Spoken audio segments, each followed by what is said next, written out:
Who the heck is Pep Talks? I'm not gay, but I fantasize about Marco Rubio. Pep Talks. Pep Talks. Pep Talks. Let's eradicate the Kung Flu. I'm literally coming. Pep Talks. Pep Talks.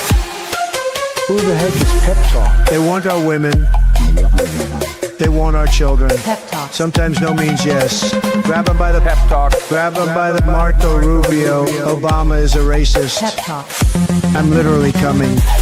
I'm literally coming. Pep Talks. We found weapons of mass Pep Talk. destruction. My fellow Americans, it has been confirmed today from Pep Talks that we are indeed all high on politics. Good afternoon, everybody. Welcome to PEPAGANDA. We are starting this week off on this space. Well, technically, we have the new show on Mondays. If you haven't been checking that out, you should definitely do so. We have a few replays, and then we have some live updates on the top of the hour from some of our wonderful contributors over on this space. So make sure that you are checking that out. Also, we are doing a sub drive. So if you guys can do me a solid, hit that subscribe button if you have not already. It helps out this channel. It helps out all small creators. I mean, you have the larger creators that, play this. So just imagine, if you will, how that would affect us small creators. And makes it that much cooler. So, we got a lot to get to. Un poquito. Epstein. We're going to do a little bit because the news has been flooded with this stuff that, like, to the point where we kind of missed a whole bunch of other stories. So I'm going to cover those first. Then we're going to cover one Epstein thing. And then I will be ending the show with something that's lighthearted and needed for all of us. I kind of feel like we're at this point where having a little bit of levity is, never a bad thing. Sometimes I do it through watching some comedy, or we got some cute animal videos. So I think that we have some cute animal videos. If you guys are interested, stick around for that for the end of the show. But until then, let me add my first story here and let's get rolling. So I feel like this is becoming a little bit of a thing for me personally, where I'm just, I have to say, Rachel Maddow is doing her best coverage. I know that I'm going to get slammed in some of the comments threads where it's like, oh, MSDNC, oh, look, Pep is a centrist shill, blah, blah, blah, blah, blah. I'm going to just address this real quick. I'm getting really sick of the political discourse where I have to even think that my own side is going to come after me for some just BS, where it's just like, okay, are we doing that still? Are we like trying to find reasons not to like people that we kind of agree with? Because, yeah, I'm over that. So if you're in that mind space, try and get out of it, especially now, because we actually are living through unprecedented times. So it's kind of stupid to be playing 2003, 2004, oh, you're a centrist lib, blah, blah, blah, blah, blah. You're not left enough. I mean, I know some of y'all know that I had a situation on my own channel where I had a tanky in chat that it became kind of a thing. Like, it became a little bit of a segment because I am willing to call out my own when they are acting a fool. So with that being said, we're going to watch some Rachel Maddow, even though it might piss off some people. Oh, that is not Rachel Maddow. It's the other clip I had. Just speaking strategically, I think anybody who studies movements like this in any country, anywhere in the modern world, will tell you that. Now, she is discussing how Trump's agenda is falling apart right in front of us. And these are some of the things that, we should take the wins when we can get them. The pressure on a would-be authoritarian state right here. is never more important than when they're wobbling, when they are on the defensive, when they're losing their will, when they're falling apart, which right now they are. I mean, Homeland Security Secretary Kristi Noem announcing tonight that as of now, immediately, Homeland Security agents will start wearing body cameras. Came out of nowhere, by the way. Say, I mean, that's kind of a big update to everything going on in Minnesota. Starting in Minneapolis and then everywhere. Okay, we shall see. federal judge today brushing Kristi Noem back and saying your new policy is illegal and unconstitutional, and actually members of Congress have every right to inspect immigration prisons. Yep. The Trump prison camps, whenever. Which now all of a sudden the Democrats have something to do. It's almost like we're in an election season, and they should be making this their priority. They want to, and you cannot keep them out. They had been trying to keep members of Congress out of these prison camps. They cannot do so. Another federal judge just tonight brushing Kristi Noem back and saying that the plan to revoke legal status from 330,000 people at midnight tomorrow, people from Haiti, instantly rendering them all subject to arrest and deportation. That is not going to happen. It is a blistering ruling. It's just come out tonight. We're going to have. It's almost like the idea that Trump can just do whatever the hell he wants. More on that in just a moment. Again, small W's, guys, with the broader context of everything going on, where we feel powerless with all the rich and powerful MFers in society kind of getting away with everything. Trump's bizarre weaponization guy. This guy. This bad toupee wearing MFer. This is kind of funny. Pay attention. Ed Martin, who calls himself Eagle Ed. Eagle Ed. Okay. Eagle Ed. So he gave himself that nickname. Okay. That's fucking crazy. He's the guy who's been in the lead on freeing all the January 6th. So you guys know, I did not give myself the nickname of Pep. Actually, I think I got it in like. And bringing these did I first doomed, get called Pep? It was harebrained when I started playing sports against people like Tish James and James Comey. Today, Ed Martin got stripped of his job titles. Hey, Cat, how you doing? When they moved his office out of Main Justice. Speaking of Cat, I got Cat in the room here. Room closet? You know what? Eagle Ed? Space. I'm not sure if you've met my cat. With that Texas special election this weekend, a place Trump won by 17 points, instead going to the Democrat by more than 14 points, a swing of over 30 points in the Democrats' direction in Texas, with Americans now telling pollsters by a 2-to-1 margin that Trump being back in office has made their life worse, not better. Trump has today told a right-wing podcaster, a guy he previously installed at the FBI for some reason, but who's now back to podcasting. Trump today told him that he wants Republicans to, quote, take over elections, meaning literally seizing the elections infrastructure all over the country. Tabby. Yeah, I actually have another tabby upstairs. Okay. And his bizarro world seizure of ballots from Fulton County, Georgia, may be about to get nuked in court, as Fulton County today sued to stop him from doing anything. Although, with what let's be real, they already did whatever they're going to do. They took.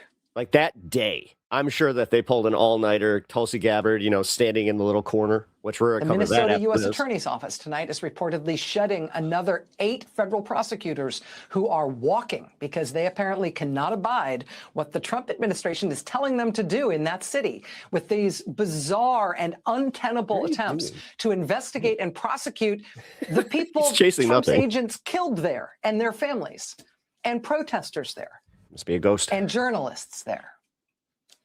Georgia Fort, one of the Twin Cities journalists who they are trying to prosecute there. Well, it's also like we can't ignore that Don Lemon's arrest also is backfiring tremendously.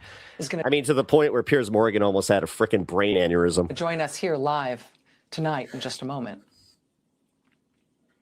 Tonight, the Trump administration has reportedly stood down the Alaska and North Carolina active duty troops they had previously told to prepare to deploy to Minnesota. Tonight, the New York Times reports that the Trump administration has even backed down on its demand to make Harvard University pay them millions of dollars. Just take a look around at where we are 1 year into this. Are they going to be able to build a huge permanent archipelago of camps, of lawless prison camps? It's not an archipelago. The problem is that they're doing it in warehouses now. Like they're taking abandoned warehouses, which we have all over the country, and they're turning those into camps. Just push back everywhere. Which, by the way, Alex Jones, during Obama's reign of terror, he said that was going to be an Obama thing. And that they were going to be right near rail yards. In red states, red counties, and red cities. That awfully quiet now. Says no. Are they going to be able to keep up their military-style invasion of U.S. cities? Minneapolis says no. And the whole country says no with them. Are they going to be able to arrest their way through their enemies and through the journalists they single out? No, they're not. They're going to try, but no, they're not. But it is the pushback against them right now that is going to prove. We'll see, though, because once this, like, they're going to appeal these all the way to the Supreme Court, and we'll see if Roberts actually does anything, or if Chief Justice Roberts is going to be the reason that the American empire falls. All of that out. Which, honestly, what we do right now determines the fate of we this deserve country. it. That's a whole nother topic. I mean, I know that we already kind of feel that way, where it's just like, yeah, are you telling me that, like, you know, doing this whole empire thing wasn't really a great idea? Now, I swear, this is the last DNC clip that we're going to be watching. Sorry, guys. I'm only bringing that up because I got hit from somebody that's part of the leftist community that was just like, oh, so now we're just listening to all MSDNC and the centrist women from I've Had It. Like I said, before I started that segment, I am so over that, and we need to stop that, guys. I know that Jake talks a lot about this. Almost doubled up there. But yeah, guys, it's time. It's time to kind of calm down a little bit. Try to teach the centrists why they are seen as exactly the same as a leftist, because when Trump deemed anybody that does not like Trump is essentially a leftist, domestic terrorist, they automatically became part of our contingent. And now it's for us to lose. It's for us to lose them. Like, I saw somebody talking about a protest where they saw a whole bunch of people and their first thing was just like, oh, look at all these centrist old women and, you know, all these Biden voters. Now, I'm only bringing this up because I do kind of feel like this is a psyop with everything going on with the 4chan stuff coming out with Epstein.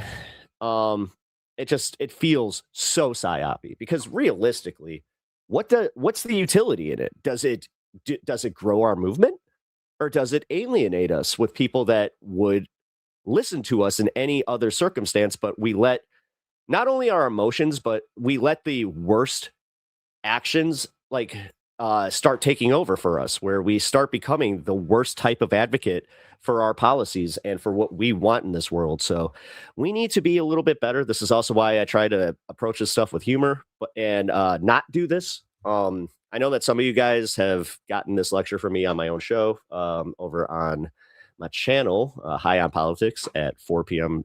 Central on weekdays. But I've been really putting a lot of thought into this, because I've been doing a lot of protest coverage. I'm sure that, again, some of you know this, and it really has kind of settled with me. I've also been reading comments from like the Jolly Good Gingers page, and just kind of seeing this play out, where I'm just like, okay, it seems all too convenient. But without putting the full roll of tinfoil on my head, I will leave it there, and then we will talk about Tulsi Gabbard stealing the 2020 election ballots and committing a little bit of an oopsie, where apparently there was a whistleblower, and there's some stuff going on there, folks. You know, that whole thing that TYT kind of was focusing on, and oh man, I'm gonna get in trouble today, because I will just be honest. Like, this is one of those things that they had been talking about for a long time. Before I unsubbed from their channel and took my membership back, which I think we are all in that same boat. We will have a talk about that. And if you guys are interested in hearing a little bit about that, I interviewed Hank on Friday, and we did, I think it was like close to 4 to 5 hours, and we had a special guest appearance from our own John Ross. So Pep gonna restart some fire. Well, speaking of restarting the fire, I'm gonna Billy Joel this shit, and let's have Lawrence O'Donnell on our screen. I didn't stop. Tonight, Donald Trump's fully crying. incompetent. It's Lawrence O'Donnell, and he's gonna be something. Director of National Intelligence, Damn Tulsi it. Gabbard, responded to questions from Intelligence Committee Democrats about her participation in the FBI raid seizing voting records What rhymes with O'Donnell? in Fulton County, Georgia. Tulsi Gabbard said, "My presence was requested by the president and executed under broad statutory authority to coordinate, integrate, and analyze intelligence related to election security, including counterintelligence, foreign and other malign influence, and cybersecurity. The FBI's intelligence, counterintelligence divisions are one of the 18 elements If the volume's too low on your guys' end, just let me that know. I oversee." And the Wall Street Journal is reporting a U.S. intelligence official has alleged wrongdoing by Director of National Intelligence Tulsi Gabbard in a whistleblower complaint. Yep. That is so highly classified. It It's almost like we found out that she's actually a Russian agent. You know, this thing that, like I was saying, TYT has been saying for since Tulsi's little white streaks started becoming a real prominent thing. sparked months of wrangling over how to share it with Congress, I'm louder than the clip. Good. according to U.S. officials and others familiar with the matter.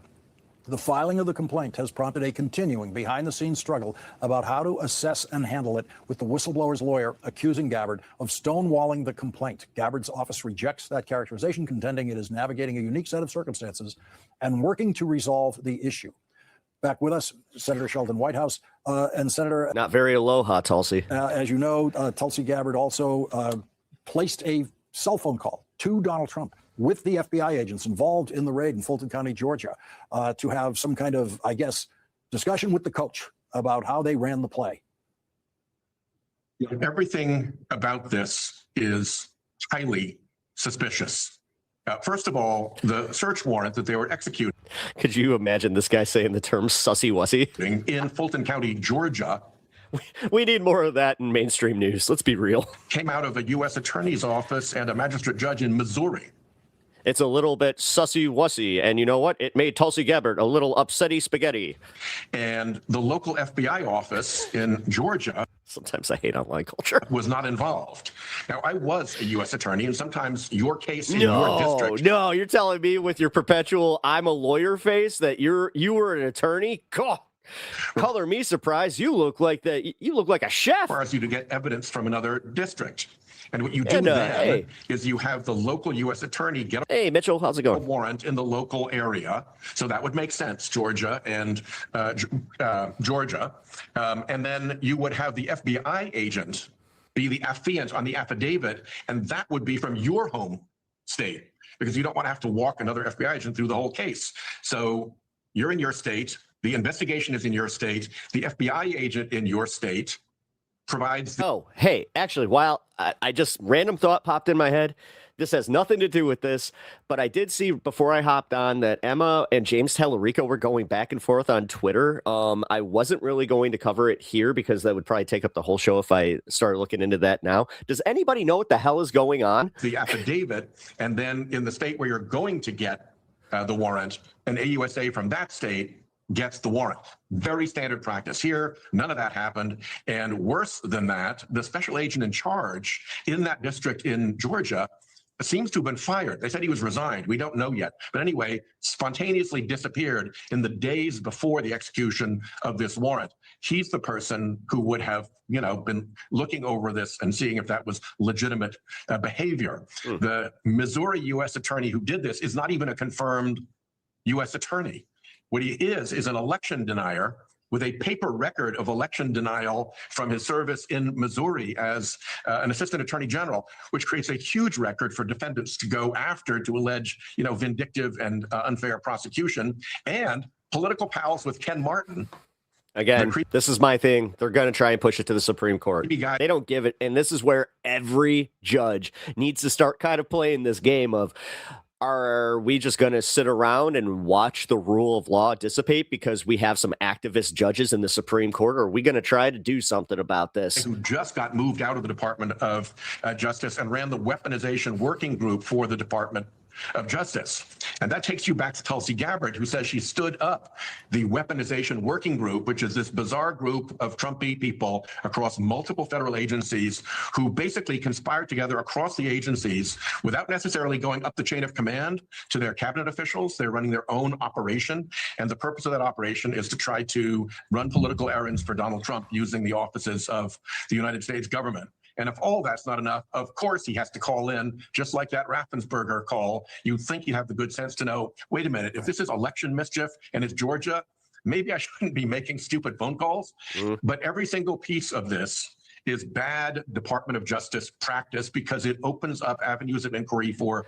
The theory is that this is actually part of the plan, though, is to make the DOJ very ineffective. So when it does actually come time to charge any of these rich effers with the Epstein stuff or just any of their criminal wrongdoing, that there's nothing that can happen. Defendants. But do you think that that means that they're going to stop having police and, court cases for us? So the final question here is, will there ever be a defendant to ask questions Bloodstone, what up? Thank you for the reminder. about this? Or was the purpose of the seizure of those documents just to get them in the hands of Trump's election monkey wrenchers to try to rig elections in the future? And there's no plan to bring charges that would allow any of these inquiries to proceed.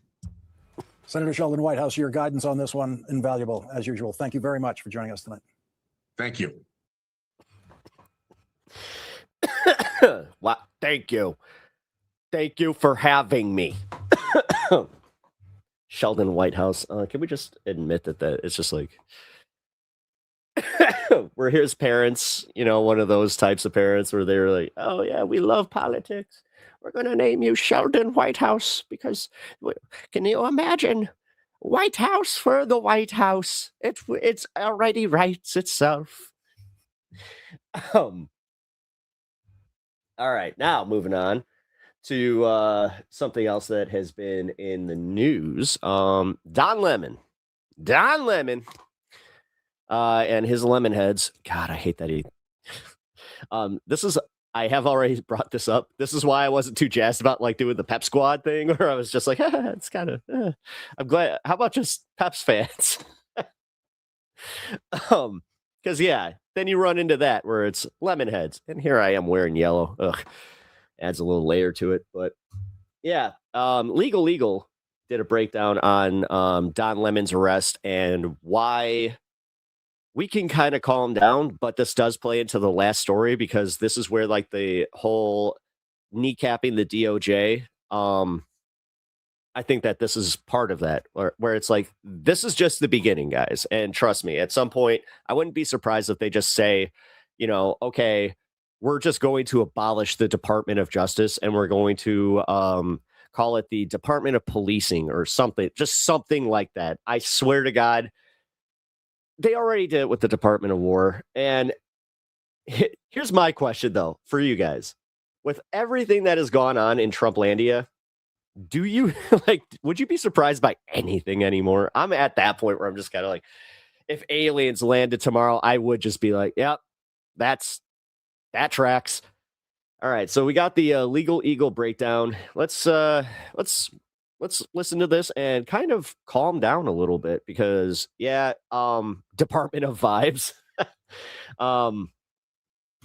Realistically, guys, the way that mainstream media was handling this was manufacturing consent for the idea that they could go after journalists. We watched a Piers Morgan debate panel yesterday, which I got to say, at least Piers Morgan stood up for journalists. And he said that I don't even like Don Lemon. He brought up how Don Lemon took his office. So there's obviously something personal there. And just the way that he was just they made him a martyr. Now look at him. He got a standing ovation at the Grammys. He was such a sourpuss about it. But very little is surprising. You're right there. Okay, cool. But we, you know what? I got nothing else to add to that. We're just going to go for it. So they're arresting the journalists now. That's a healthy thing for a democracy, right? Now, I know we recently covered the anti-ICE church protests, but that was before they actually did the thing and arrested Don Lemon. But this whole charade would be funny if it weren't so dangerous. Nick, do me a favor. If we have any flags for the music, just let me know. This is the first time I've ever had music layered in their videos. Attorney General Pamela Jo Bondi called it accountability for, quote, Pam Jo. coordinated Wait a minute. Her name's Pam Jo. attack on a place of worship. The White House celebrated by tweeting a photo of Lemon know why that alongside got an it. emoji of chains, and the head of the DOJ's Civil Rights Division, Harmeet Dillon, retweeted a post by Mike Davis likening Lemon to a Klansman. Now, that alone should set off some alarm bells, because whatever you think about the protest itself, the case against Lemon is not really about church service. It's about whether the federal government can take journalists who document a controversial protest, reframe their reporting as intimidation, and then use the civil rights laws, including the Ku Klux Klan Act, to criminalize news gathering the administration doesn't like. And the deeper you look at what actually happened, the harder it becomes to escape the conclusion that this prosecution is not just aggressive, it is politically motivated and untethered to the First Amendment. Oh. This is my surprise face. Now, brief summary of what Liz Dye already documented on this channel. On January 18, 2026, a group of activists and protesters entered the city's church in St. Paul, Minnesota during a Sunday morning worship service. The protest was organized as part of a broader demonstration related to federal immigration enforcement actions in the Twin Cities following the killing of Renee Good by ICE agent Jonathan Ross. Approximately 20 to 40 people attended the protest. This was because one of the church's pastors, David Easterwood, is acting field office director for enforcement and removal operations at ICE in St. Paul. As Liz explained, So it literally, the protesters believe that there's more than enough reason. Easterwood's Also, let's be real. This guy preaching about Jesus while locking up refugees. actions, like murdering U.S. citizens and putting children in baby jail, are in conflict with their Christian faith. Videos from the event show demonstrators entering the church sanctuary, chanting slogans that effectively brought the worship service to a halt. Now, among those present were journalists Don Lemon and Georgia Fort, both of whom live-streamed and documented segments of the protest. You might know Lemon as a former CNN anchor and frequent target of Donald Trump, and Fort herself as an Emmy-winning independent journalist. He's also black and gay. I mean, I know that, like, usually we wouldn't even have to state this, but They conducted interviews and broadcast live footage inside the church as events unfolded. Now, before federal authorities moved against the two journalists, the Justice Department charged protest organizers themselves, including Nikema Valdez Levy Armstrong, the minister and attorney who helped plan and lead the city's church demonstration. Now, this kind of demonstration is part of a long tradition of political protest. Saul Goodman doesn't have anything on PEP law. Many protesters expect to be My strip mall is right by a McDonald's. What's he got over there? arrested for trespass or violating other state and local laws, often disorderly conduct. But in this case, the Department of Justice charged them under two federal laws. The Klan Act, 18 U.S.C. 241, which criminalizes conspiracies to deprive others of constitutional rights, and the Freedom of Access to Clinic Entrances, or FACE Act. Oh, what up, Bucky Kid? Haven't seen you in a minute. Which was originally meant to protect access to abortion clinics in places of worship. Now, according to the government's indictment, Levy Armstrong and other organizers allegedly designed the operation, recruited participants, conducted pre-event briefings, directed Long hair problems. coordinated entry into the Stray hair stuck in your headphones, and all of a sudden it starts tugging. church and led chants during the service. And as we talked about, the administration then posted an AI slop photo featuring a fake photograph of Levy Armstrong crying after she was taken into custody. In fact, she did not cry during the perp walk, but as usual, the administration did it all for the memes. So that was the legal theory against the organizers of the protest, but the government's next move was to take Which is wonderful. Again, its case against the journalists to a grand jury. Now, the Justice time Department to join the bandana initially club. sought an arrest warrant for Lemon rather than an Wouldn't be a bad indictment, idea. which would have allowed them to make a public humiliating arrest. But a federal magistrate judge in Minnesota refused to sign an arrest warrant or approve a criminal complaint against Lemon and four other people who were present at the demonstration. Judge Douglas Miko concluded that the government had not established probable cause sufficient to justify the charges against Lemon and certain others, which is an incredibly low bar. The judge's decision included crossing out one of the charges on at least one arrest warrant with no probable cause written in the margin, which is an extraordinary slapdown for federal prosecutors. The DOJ then tried to do an end run around. I love how, like, these guys are so incompetent that, like, the judges just are like, yeah, I'm gonna notate your homework because you're very, very bad at this. Judge Miko's finding by appealing, and I'm At one point, a judge just has to meme and just be like, F. using quotes A here, little the denial of the redneck. arrest warrant to the chief judge. But that effort also failed. Chief Judge Schiltz, who was appointed by George W. Bush, wrote, quote, "It is important to emphasize that what the U.S. attorney requested is unheard of in our district, or as best I can tell, any other district in the 8th Circuit. I have surveyed all of our judges, some of whom have been judges in our district for over 40 years, and no one can remember the government asking a district judge to review a magistrate judge's denial of an arrest warrant." Moreover, Judge Schiltz wrote 3 of the Yeah, you mean court shopping? people whose warrants were denied had You're telling me that these rich fuckers don't understand that they can't just buy things. Not been What? charged with committing any violence, but at worst had been accused of, quote, yelling So much horrible of things that. at the members of the church. His bottom line finding was that Lemon and his producers had not engaged in, quote, any criminal behavior or conspired to do so.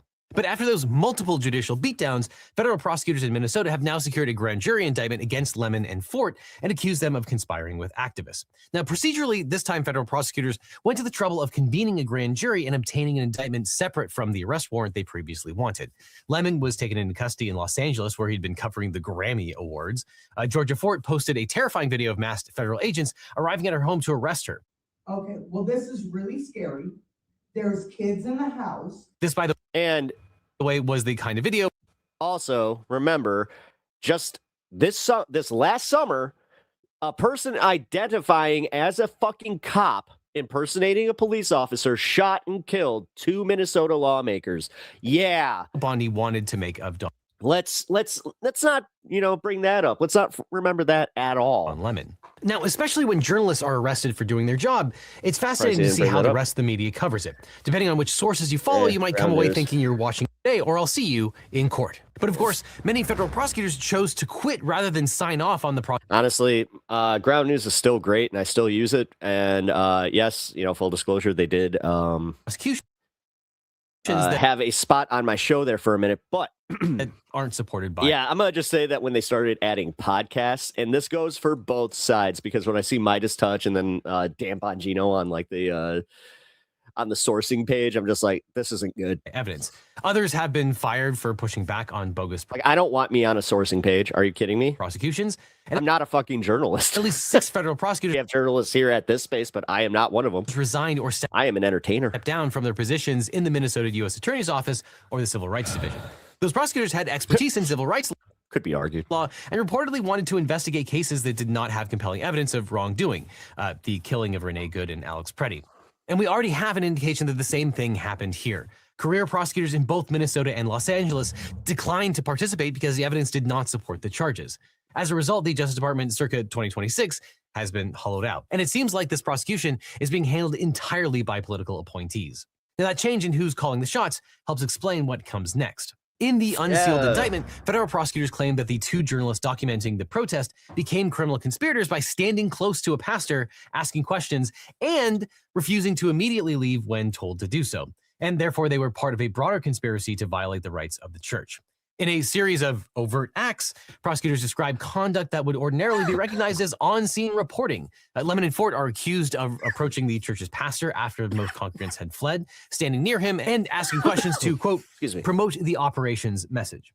Prosecutors allege that when Lemon talked with the pastor, he, quote, stood so close that the pastor's hand brushing against him, prompting Lemon to say, quote, please don't push me. Now, that moment, a brief physical contact initiated by the pastor, is presented as evidence of intimidation by Lemon. Now, I've seen people question how the grand jury returned an indictment with facts this thin, but keep in mind that the Bondi DOJ has a bad habit of presenting false and incomplete information to grand juries, so we don't know what evidence they reviewed to the grand jury, and a grand jury is a one-sided proceeding.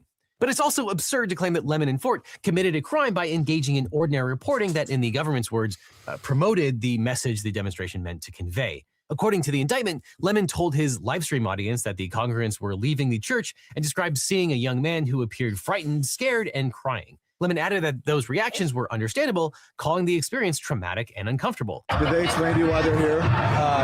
They did not. They said that there is someone here in Easterwood, someone who is a member of ICE and he's a pastor of the church. Our church had gathered for worship, which we do every Sunday. We asked them to leave, and they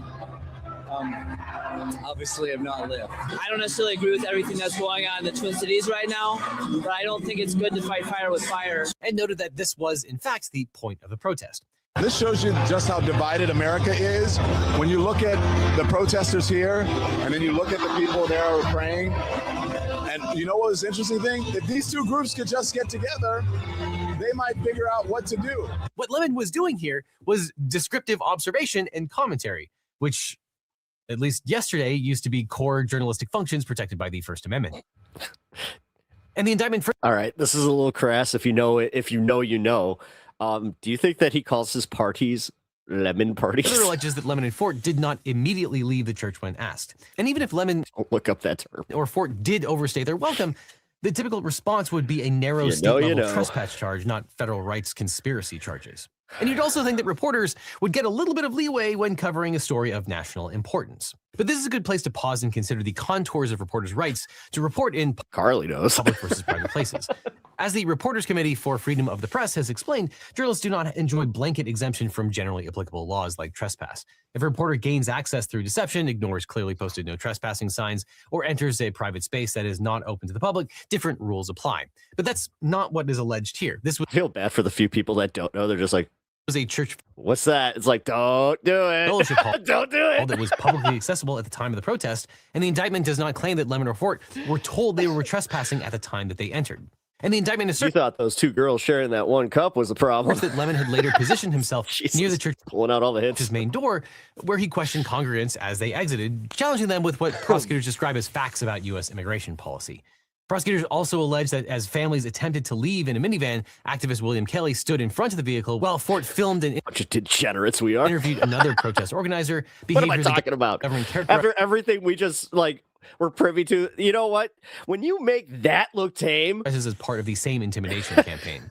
And the indictment talks quite a bit about intimidation, but it never really comes out and says that Lemon or Fort made threats, used force, or physically restrained anyone. Instead, the indictment relies heavily on proximity, questioning, and failure to immediately disengage.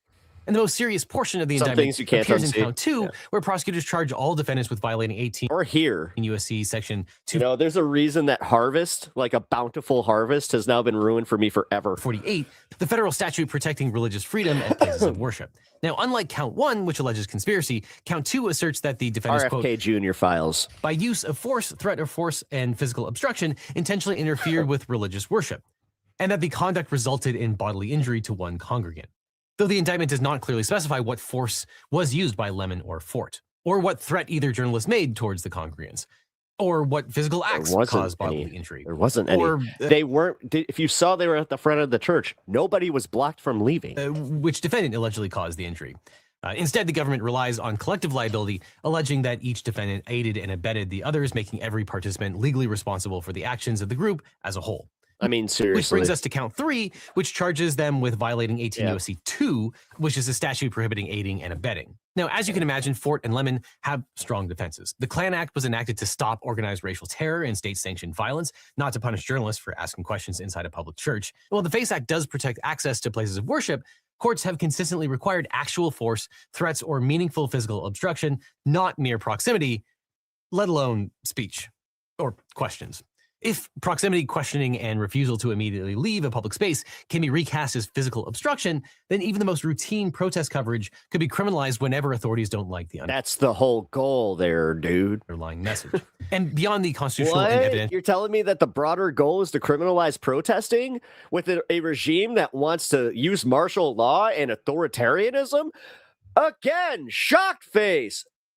problems with the charges, the case has all the hallmarks of malicious prosecution. You can just look at the sequence of events. A federal magistrate and appeals court rejects an arrest warrant because the government failed to demonstrate probable cause. Career prosecutors in both Minnesota and Los Angeles declined to participate because the evidence simply did not support the charges. And yet the Department of Justice, led by political appointees, pushed forward anyway, secured a grand jury indictment, and publicly celebrated the arrest.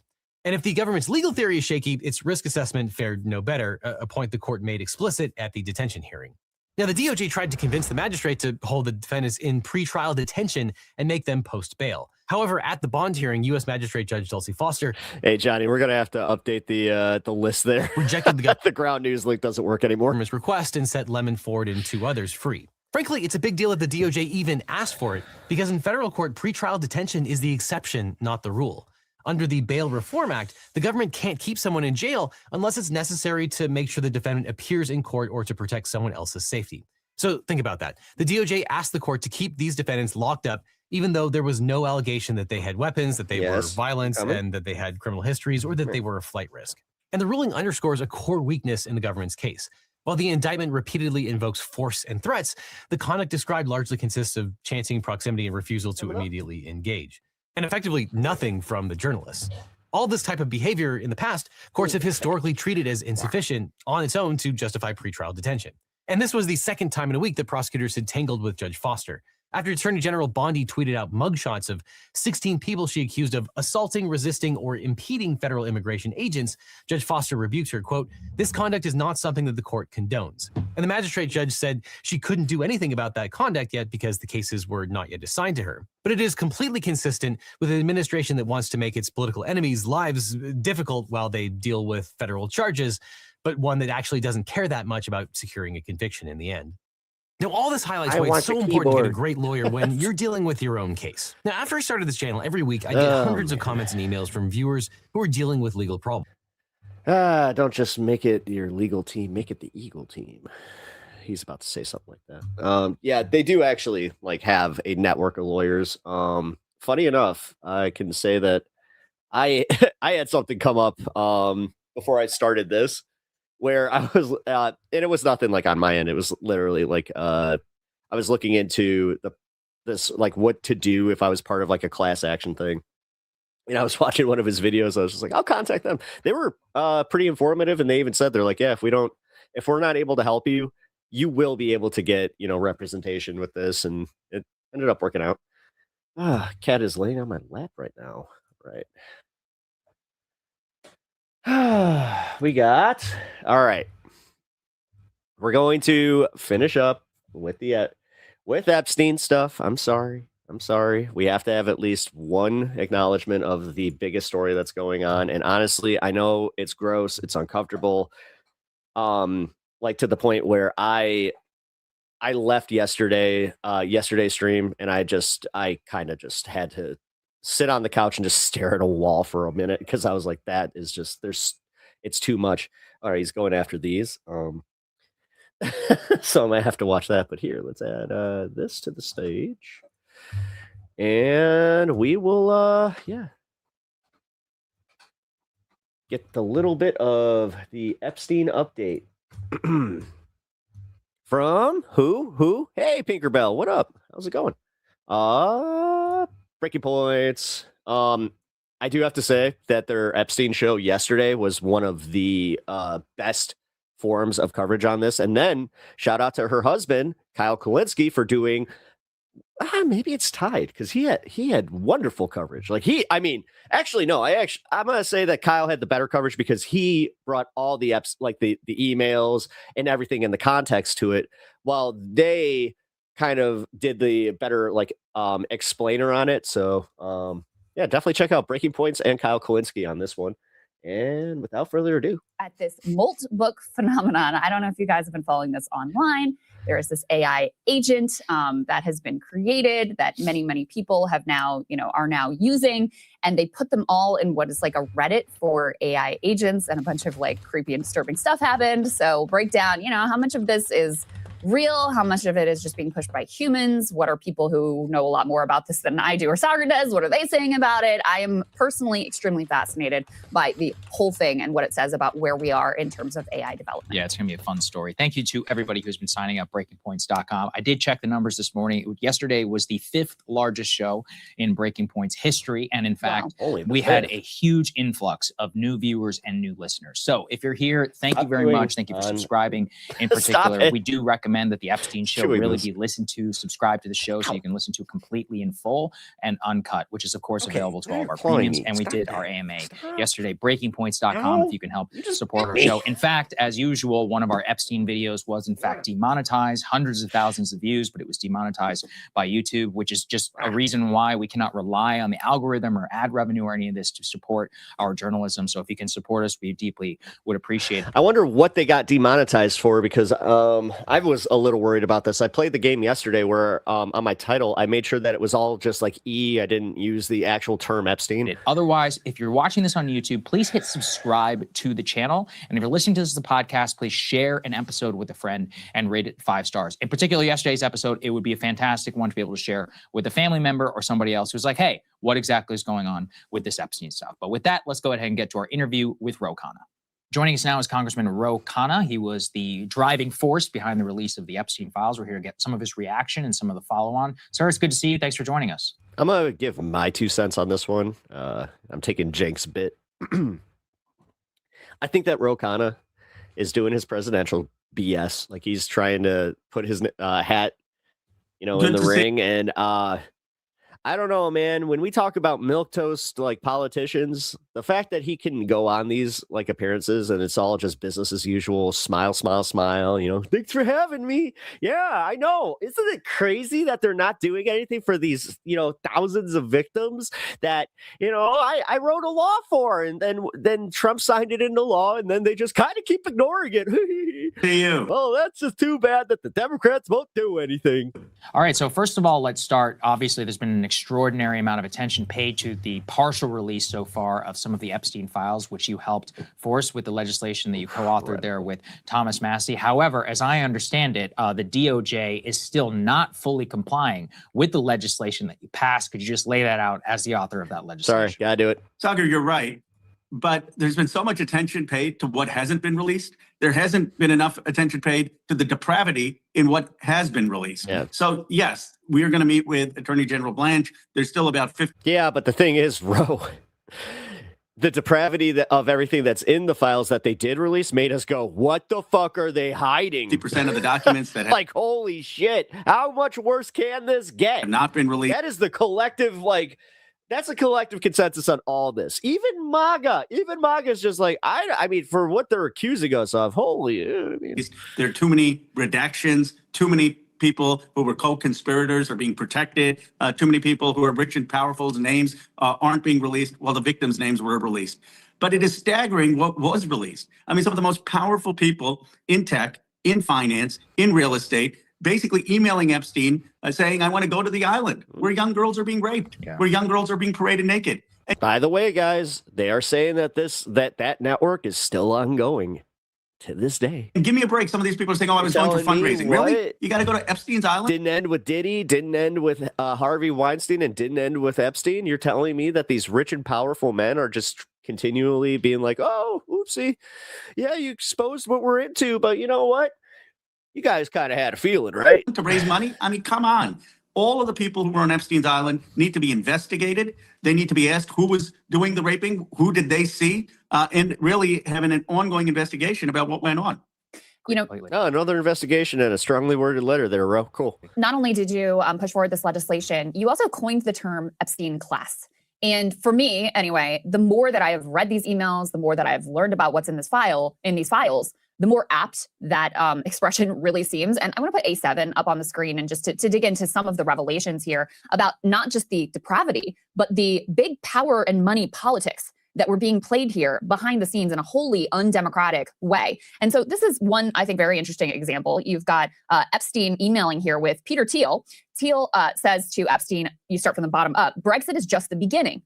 Or I'm sorry, Epstein said that. And then Thiel says, of what? And then Epstein says, return to tribalism, counter to globalization, amazing new alliances. You and I both agreed zero interest rates were too high. And as I said in your office, finding things on their way to collapse was much easier than finding the next bargain. And what Jeet here says is this 2016 exchange between Epstein and Peter Thiel is so essential, really gets the heart of Epstein's project. You know, I wonder what you take. And then you realize that Project 2025 was pretty much modeled after all of this.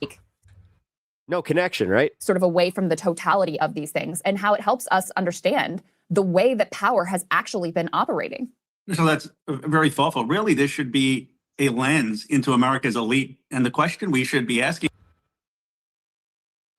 Hey, I got a lens for you. Wait, let's see. Rokana. Here's your lens. Rokana, you are a fucking congressman who collects from special interest groups to maintain the status quo. And you're going to sit there with this kind of straight face and try to tell us just like, yeah, these elites, they're whack, yo.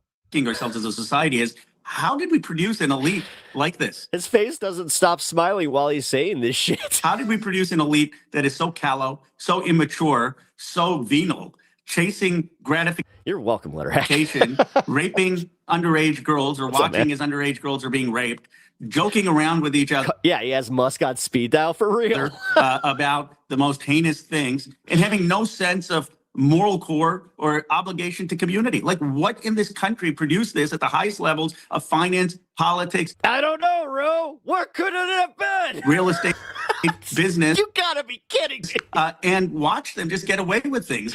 What? And how did we allow for a society where power and money not only This is protects all we can do now is just laugh at this. itself, but protects itself with no sense of public spiritedness? It's not just that the rich and powerful are getting away with things. It's that they're getting away with things with a total vapidness, a total immaturity, a total lack of regard for what America's project is. One of the things I'm really struck by in the difference. All right, now we got to see. Does he lose anybody sponsoring his next campaign, or I don't know? Do we just pay attention a little harder and see? It's like, all right, what special interest is paying you, Ro? Our systems, let's say, for example, is that in the UK, these Lord Mendelsohn revelations are literally threatening to bring down the government. Let's put A3, for example. Yeah, that's why they got rid of them. That's why, like, most normal countries that have like decorum still kind of went, yeah, we're gonna move on from, you know, these corrupt people, and we don't want to get bogged down with, we're brought down with them. Yeah, our system is literally, here, hold my beer and just continue to hold it until it gets warm and maybe a little moldy, and then drink it, and we'll just tell you, you know what?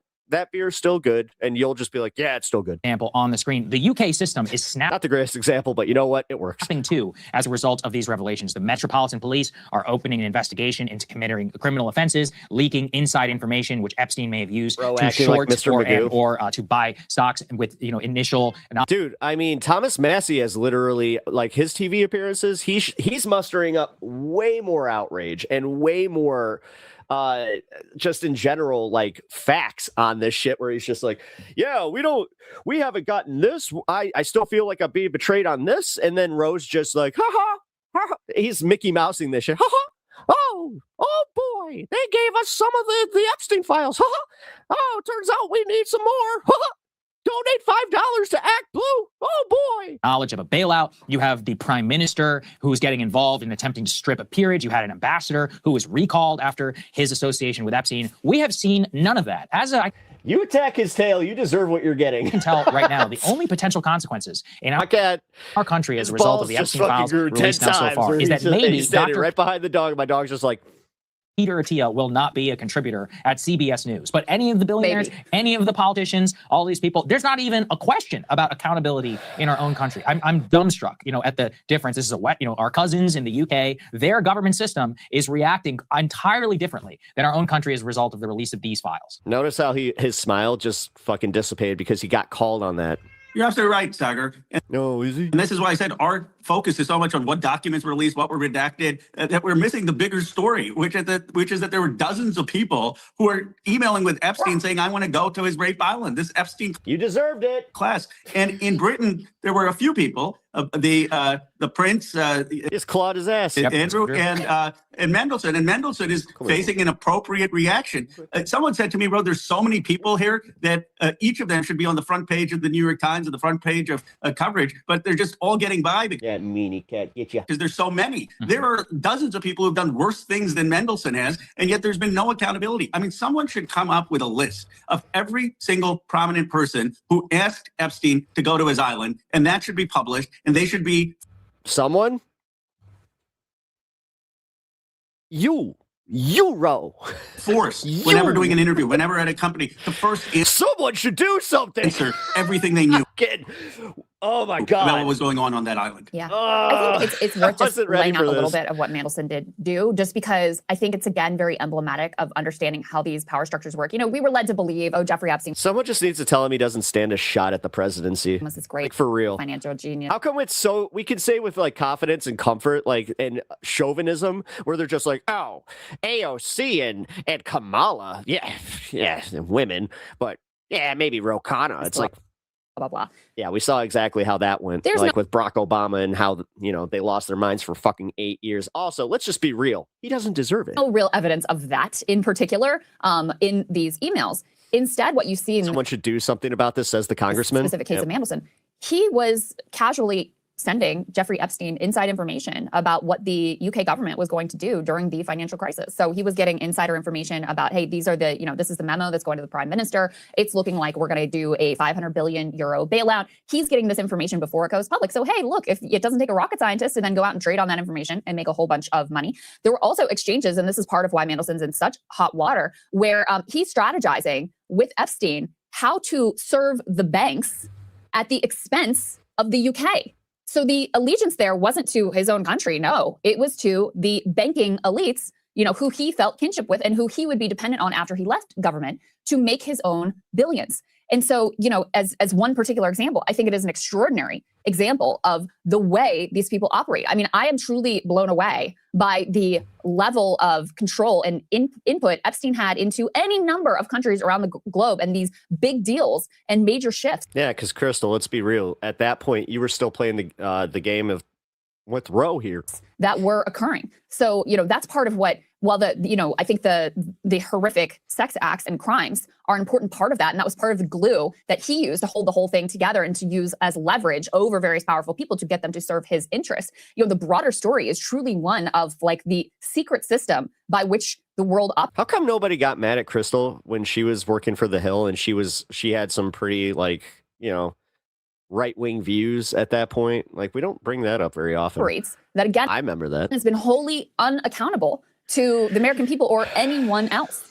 Crystal, you're getting to the heart of the matter, and that is that the Epstein story is not just about the rape of underage girls from working class families. The Epstein story is about a group of rich and powerful people who have corrupted and rigged a system to enrich themselves at the expense of ordinary Americans, at the expense of the working class. And your emails are just you're part of it, bro. You have been part of this system, and now that it's exposed, now it's kind of well, I'm the one who's exposing this system. Well, still give me that money, guys. Still give me that money. Small window into says that when we start looking into who's paying him, one of these people is associated with the Epstein files. How this network operates. It's not just that they have impunity to do horrific things on an island. It's that they are working to give each other information, to give each other deals that aren't on the up and up or transparent, that allow them to accumulate wealth. Calling it a story minimizes what happened. And power in a way that no working class person can do. And this is why people have such anger at the system. It's that they see the exposure of rich and powerful people corrupting things. And by the way, your point about Epstein is absolutely right. I know enough of these rich people and billionaires in my district. Let me tell you, they go through such vetting to hire people who go do their accounting or you're at the same parties, Ro. Manage their. You're at the same golf clubs, Ro. Money. There's no way they would just hire a school teacher. I hate these people that LARP is one of us. I really fucking hate it. To do that if there was not something else that they were benefiting from. And what we clearly see is they're benefiting because of this network of illegality that Epstein has set up. Yeah, you can read the emails now, thanks to you. They're all public. There's no great tax advice. The only tax advice I found is him finding an article written by a tax professional and saying, hey, maybe we should try this out. Not exactly a genius move. Something that probably people worth much less than him already were taking advantage of. I do want to get your reaction. Okay, so I'm going to leave it there. If you guys want to see the rest of this interview, I'm going to link it in the chat here. But this is most important. I made a promise that we were going to end with a little bit of levity, and I found this video. It made me happy, so I want to share it with you folks because it'll make you happy. It's a pet rabbit that meets a wild rabbit for the first time, so prepare for cuteness overload. Look at him. I'll admit, the commentary gets a little cringe. Not mine.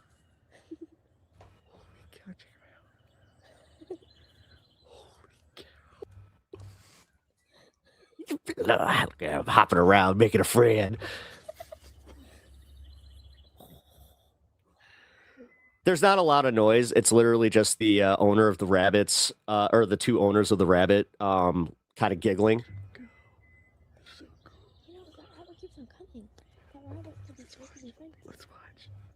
Yeah, they're whispering. Look. Although, check this out. So when he goes into like that little hay patch, you can barely see him. Like at one point, yeah, he stops. Yeah, see? You can barely see him. Camouflagey.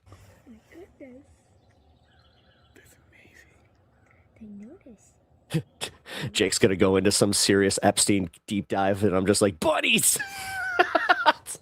It's going to be fun. But look at him chase him. He's just like, I want to be a friend. I want to be your friend. He's so cute.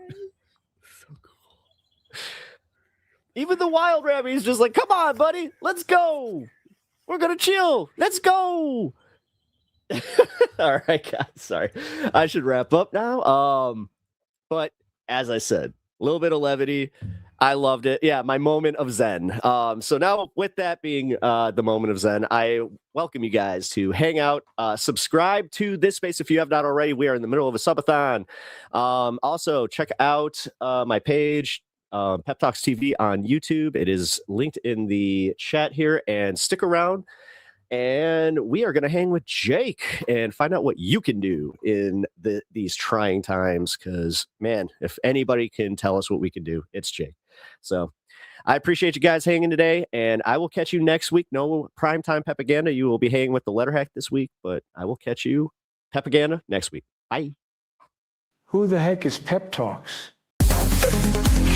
I'm not gay, but I fantasize about Marco Rubio. Pep Talks. Pep Talks. Pep Talks. Let's eradicate the Kung Flu. I'm literally coming. Pep Talks. Pep Talks. Who the heck is Pep Talk? They want our women. They want our children. Pep Talk. Sometimes no means yes. Grab them by the Pep Talk. Grab them by the Marco Rubio. Obama is a racist. Pep Talk. I'm literally coming. I'm literally coming. Pep Talks. We found weapons of mass destruction. My fellow Americans, it has been confirmed today from Pep Talks that we are indeed all high on politics.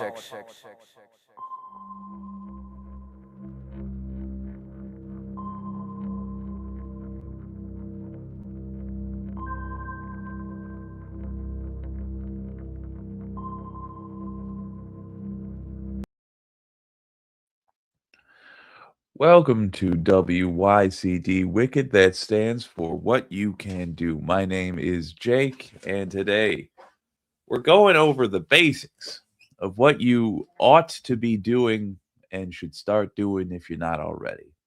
Thing number one, get you a whistle. Get yourself a whistle. The purpose of this is so that if you see ICE trying to kidnap a resident of the area you are in, you can blow that whistle and attract other people to your area. Thing number two, have a cell phone with a non-biometric lock screen. So what I mean is have a cell phone that uses a passcode to unlock it. The reason why is because you want to be live streaming any interaction you have with ICE. The reason you would want it live as opposed to just recording on your phone, I mean, recording on your phone is also fine. But better to have it live because ICE is going to have a harder time taking that back, taking that off the internet. Once it's live, once it's been on the internet, it's out there. The reason you don't want a biometric pass key to your phone is that ICE would need your permission to unlock it with the keys. They don't need your permission just to hold up your own phone to your face. And if that, for example, is enough to unlock your phone, there you go. Now they have your phone unlocked. Similarly, with your fingerprint, they can just physically grab your hand and touch it to the phone. And if they can't, according to the law, for all we know, they might anyway, because these are not lawful people. So, phone with you for streaming or recording if you're not fast enough to pull up a stream, in your opinion. Pass key on it so that your information, your contacts, etc., are not easily searched by ICE on the scene or anywhere else for that matter. Even if they were to demand that you give them the code to unlock it, you have the ability to just say no. Have a whistle. that when you're traveling around, you are keeping on your person so that you can call others to aid you should you run into ice. Then, what can you do longer term March? Getting politicians react to the perceived opinions of the U.S. public, basically. So go help them perceive those opinions as favorably for the good guys as you can. Anytime you see a march, anytime you find yourself driving past a protest with ICE, if you are not on your way to something that is time dependent, spend a few minutes with them, stand with them, at the very least honk. It means a lot if you honk. It means that you are counting yourself amongst those who stand against ICE. Knowing your rights, also quite helpful. But obviously, we can't all be lawyers all the time. But broadly speaking, ICE can't arrest you if you don't put your hands on anybody. Broadly speaking. So don't put your hands on anybody. But that doesn't mean, no matter what they say, that you're required to be silent. You are not required to be silent.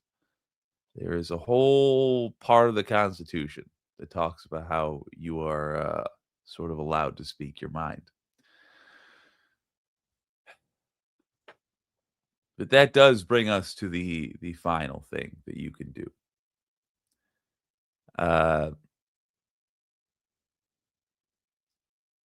Number one, ICE is breaking the law. And number two, even if everything that they were doing was within the law, and it's not, they are breaking the laws as written. But I'm saying even if they weren't doing that, you would still have a moral obligation to oppose them. Where does that leave us? Getting arrested. That's a very real possibility in your future. At some point, somebody might ask you to hold hands and stand between ICE and someone they've targeted to be their victim. If that happens, you are going to be arrested because you are breaking the law, because you are interfering with a lawful operation, an evil operation. But of course, the hunting of Jews was legal in Germany in 1939.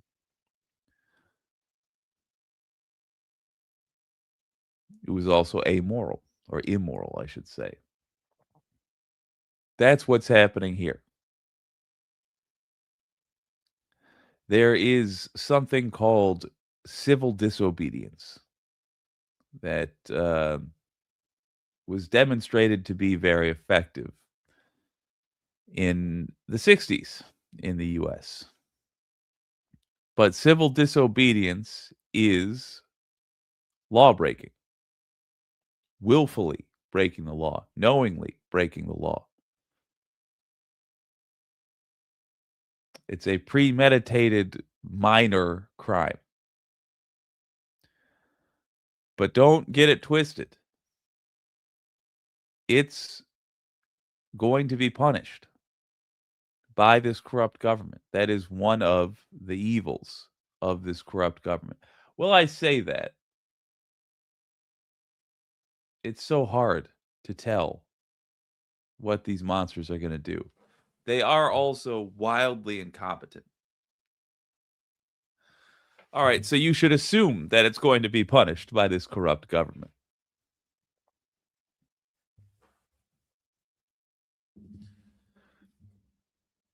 Do you remember something I've been saying since basically the start, which is how people judge morality? And that basically the worst amongst us judge morality only by if the outcomes are positive for the person in question. Whether or not their actions were moral, in other words, are judged by what kind of outcomes resulted from those actions. So, for example, a kid thinks it's moral to steal candy if they get away with stealing the candy. But if they get caught stealing the candy, they think in that moment it was not moral because they're getting yelled at. But again, if they were to have successfully stolen the candy, or if next time they successfully steal the candy, they will consider that to be moral because they got away with it. They have candy. Done. We cannot be that. If you are getting arrested in an act of civil disobedience, that's the point. The point is to make an awful system process a good man or woman and admit what they are doing and why they are doing it. You might spend a couple of days in an ICE detention center. Horrible conditions. Disease-ridden conditions. Worms in the food conditions.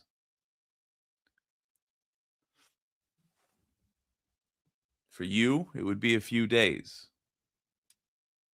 For Liam Ramos, the 5-year-old boy that was kidnapped, it was about a week. For others, it's been months. Oh, by the way, no charges yet. Disobey evil laws. You have a moral obligation to do that. You might not be able to do that. There might be others in your family who are relying on you. And so you can't do that. I understand.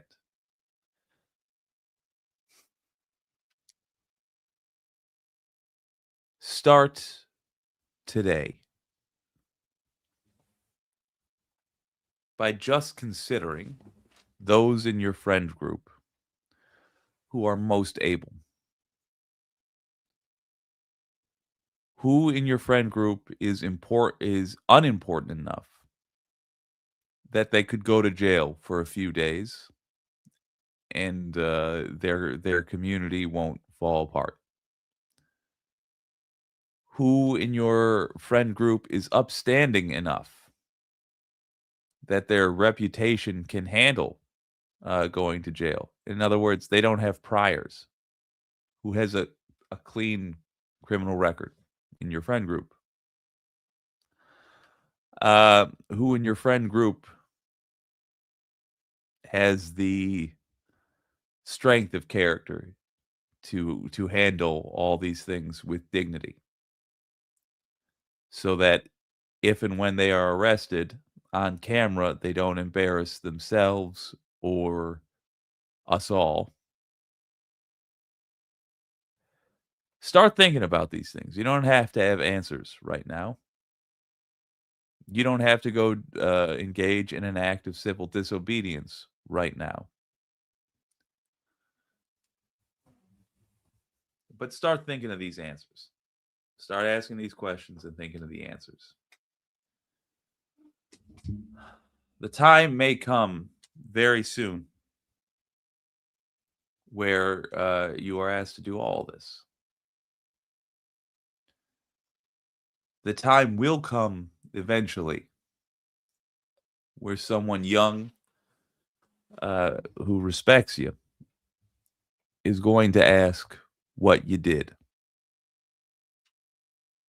And if the answer is nothing, they will no longer respect you.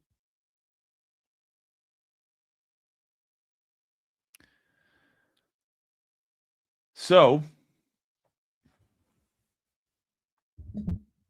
I have to say, on that bummer of a note, y'all been doing pretty darn good out there.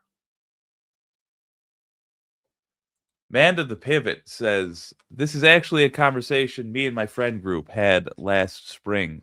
It's a good time for it. Good on you and your friend group.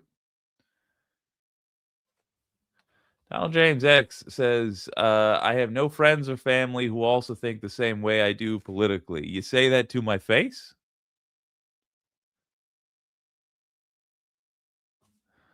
You got your old pal Jake, buddy. And I'm sure Pink would count herself amongst your friends and a hell of a lot of other folks here. HBX, D. December, Johnny Too Late, FTV. Good to see you all. Oh, my word. Mitchell Carey. Cool. I just subbed to MySpace. Dang it.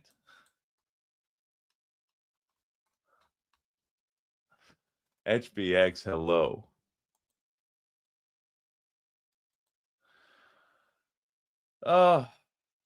Yeah, we're talking about the consequences of real world protest because we are in pretty much 1960s to 1930s times. I mean, we got full on concentration camps, gang. Oh, pretty awful.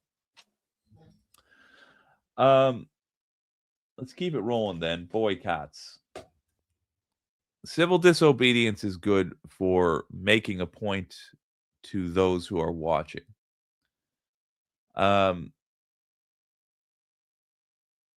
Those who are watching and want to understand what is happening, want to understand who's good and evil. The businesses already know, and they already don't care. So we have to change their minds in another way.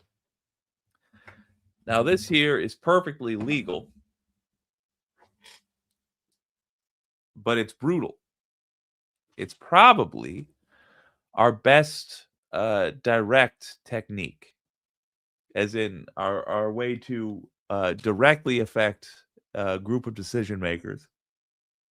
This is our best, and that is the boycott. You remember the Montgomery bus boycott? Imagine that, but for every gas station that serves ICE vehicles. Imagine ICE vehicles had to drive around with gas cans in them. Imagine they had to make shorter trips because they have to drive 45 minutes back to home base in order to refill because no gas station in any town that they are trying to get to will service those vehicles, will let their ICE agents take a piss, will sell them food, etc., etc. Boycotting is powerful. You can actually stop service from going to these Nazis. It's going to require, though, number one, a credible threat.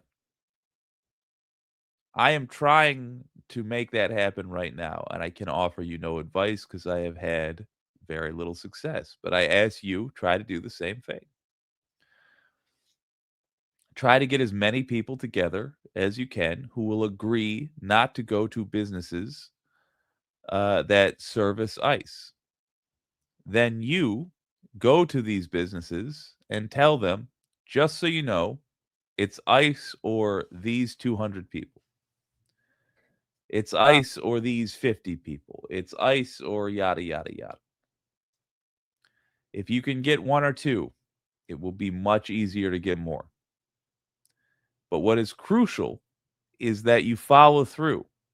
If you see ICE vehicles at one such business, you have to then be able to contact the fellas and the ladies and say, hey, we don't go to that gas station anymore. And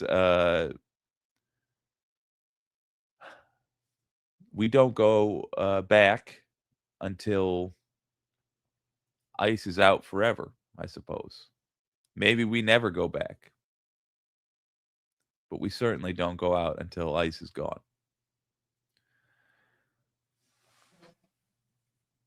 You have to, when I say it has to be a credible threat, the reason I say it has to be, or ought to be, I guess is a better word. It ought to be a credible threat because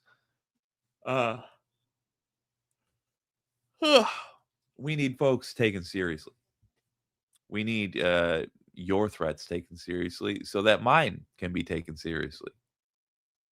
We require big headlines from this.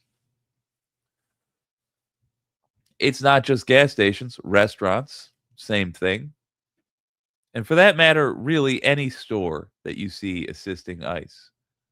By the way, Target would be a great place to start boycotting.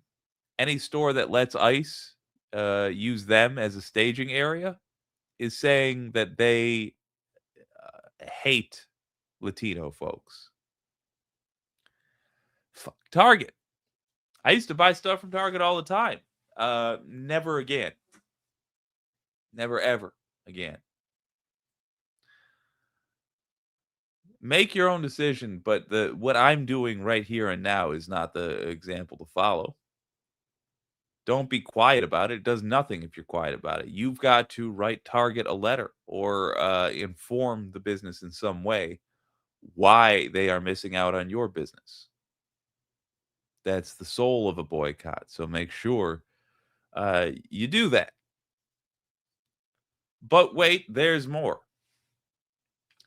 How do you get these dazzling suburbanites involved? How do you make people who talk like they're on your side but never do anything? How do you make it fun for them to help? Because that's what I've been thinking a lot about lately. I've been thinking about the folks who will sit down with you and break bread with you and agree with everything you have to say about the system and the horrors in government and the evil that we do overseas on the flimsiest of excuses. They'll say, yeah, totally. 100%. Yeah, we're like that. It's a bad country, man. And then you'll say, well, all right, what are you willing to sacrifice to stop it? And they'll say, oh, no, nothing. I got student debt. So, I know all this because I went to that really nice college, but they charged a lot of money. So, nothing really. And then you'll say, so you're going to go on living like this. You're going to go on with the insane healthcare. You're going to go on with yada, yada, yada. You're going to go on letting them basically be Nazis. Kidnap brown folks off the streets, put them in camps. You're going to let them do that. And the well-to-do college graduate will say, yeah, it's not my family. So yeah, that's what I'm going to do. I don't know that those people in my life that I have met who are of that selfish belief system, I don't know that I will ever be able to respect them again. I suspect not. I suspect I have seen now an aspect of their character which I cannot unsee, even if I learn again to love other things about them. Having seen that shallowness, that selfishness, that greed for comfort, I can never again truly respect them as an adult. But we still have use for them. We still have use, even for half men like that, of which I assume there are more in your life, whether you realize it or not, than there are actual full-ass grown adults. The full-ass grown adults will be out there marching with you, and they will be looking up the times themselves. When and where and how to get there. They'll be doing that themselves. But no, that's not the average person you likely know. The average person you likely know isn't willing to sacrifice anything. So how do we use them? Well, gosh, there are going to be businesses that do not allow ICE in. We have already seen it happening organically without us demanding. But on the other side of a boycott, what we can offer is a carrot. Yeah, that's well put. Well, they live in a cookie cutter, so not much going on up there. And yet, we can still use them. Man to the pivot. Their cookie cutter world allows them to fit into roles in society that pay very well. When you don't question authority, when you bend the knee, the king sometimes knights you. So let's use that. They've got money. We are offering the carrot to businesses that don't allow ICE in. What's the carrot? It's their business. It's those rich friends of yours. My word, I spent this whole time waiting to do that. Those rich friends of yours, those well-to-do college graduate pussies, should be of use if they are willing to dine out. If they are willing to simply go to restaurants that don't serve ICE, wearing paraphernalia that lets people around them know why they are there, like, for example, shirts that say, "I'm here because ICE isn't." And to be exemplary guests. Hey, look, they certainly know how to have manners. They wouldn't dare offend somebody. So use that. Use their great manners and their overall pleasantness and their ability to be free with money, particularly when they're feeling guilty about how they got that money. Use it all. And ask them to go out to dinner at specific restaurants once a week, at least. Reward restaurants who punish ICE. Reward gas stations that punish ICE. Not just a boycott, but a means to surviving the economic woes ahead if you pick the people over ICE. We can use everyone. We will find a way to use everyone. I'll even find a way to use the people who are against us. But at some point, I want to remind you that a young person will look up at you and ask what you did.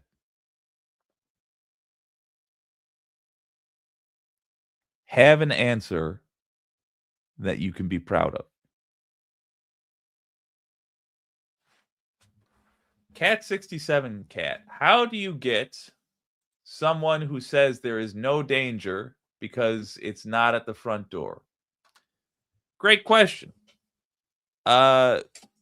I would point out that no, it's not at the front door. It's in the streets, and you're in the streets all the time. ICE has been shown to behave irrationally, and all they need do is mistake you for one of the many people in this world that infuriates them. All they need to do is decide that you're a danger or that you've spooked them, these easily spooked folks. All they need to do is walk towards you with a slippery road, because we've seen people, we've seen ICE agents slip in the snow and accidentally shoot off their guns and then just keep on moving, never stopping to see if the bullet hit anybody. It was in a residential area. Not stopping to see if they'd hit anybody, but just scurrying off. These are literally masked murderers. If they say there is no danger because it's not at the front door, you can't stay inside all day, buddy. You got to go out in this world like the rest of us. And it's a dangerous world out there because ICE is in it. So there's just straight up convincing them that there is danger. And by the way, you won't be lying. But let's say, let's dial it back one notch and acknowledge the fact that they're saying it's not dangerous for them. Yeah, it's dangerous for other people, but it's not dangerous for them. So why should I get involved if it's only other people who are in danger? I'm sorry that you are hearing them say essentially that. It will be hard to view them the same ever again. You may not be able to, you may not want to. But it's not nothing to have another group endangered. If they are truly convinced that it's just other folks that are in danger, you may consider showing them Alex Preddy and pointing out that he is a nurse for the Veterans Association who was killed for being a gun owner. Whatever group they think they're in does not protect them. Trump hates people mentioning the Epstein files. Started to call them names, actually. I wonder when one of those names is going to be domestic terrorist. No, of course he's just joking, but he does mean, actually he's not joking. Actually, they are terrorists now.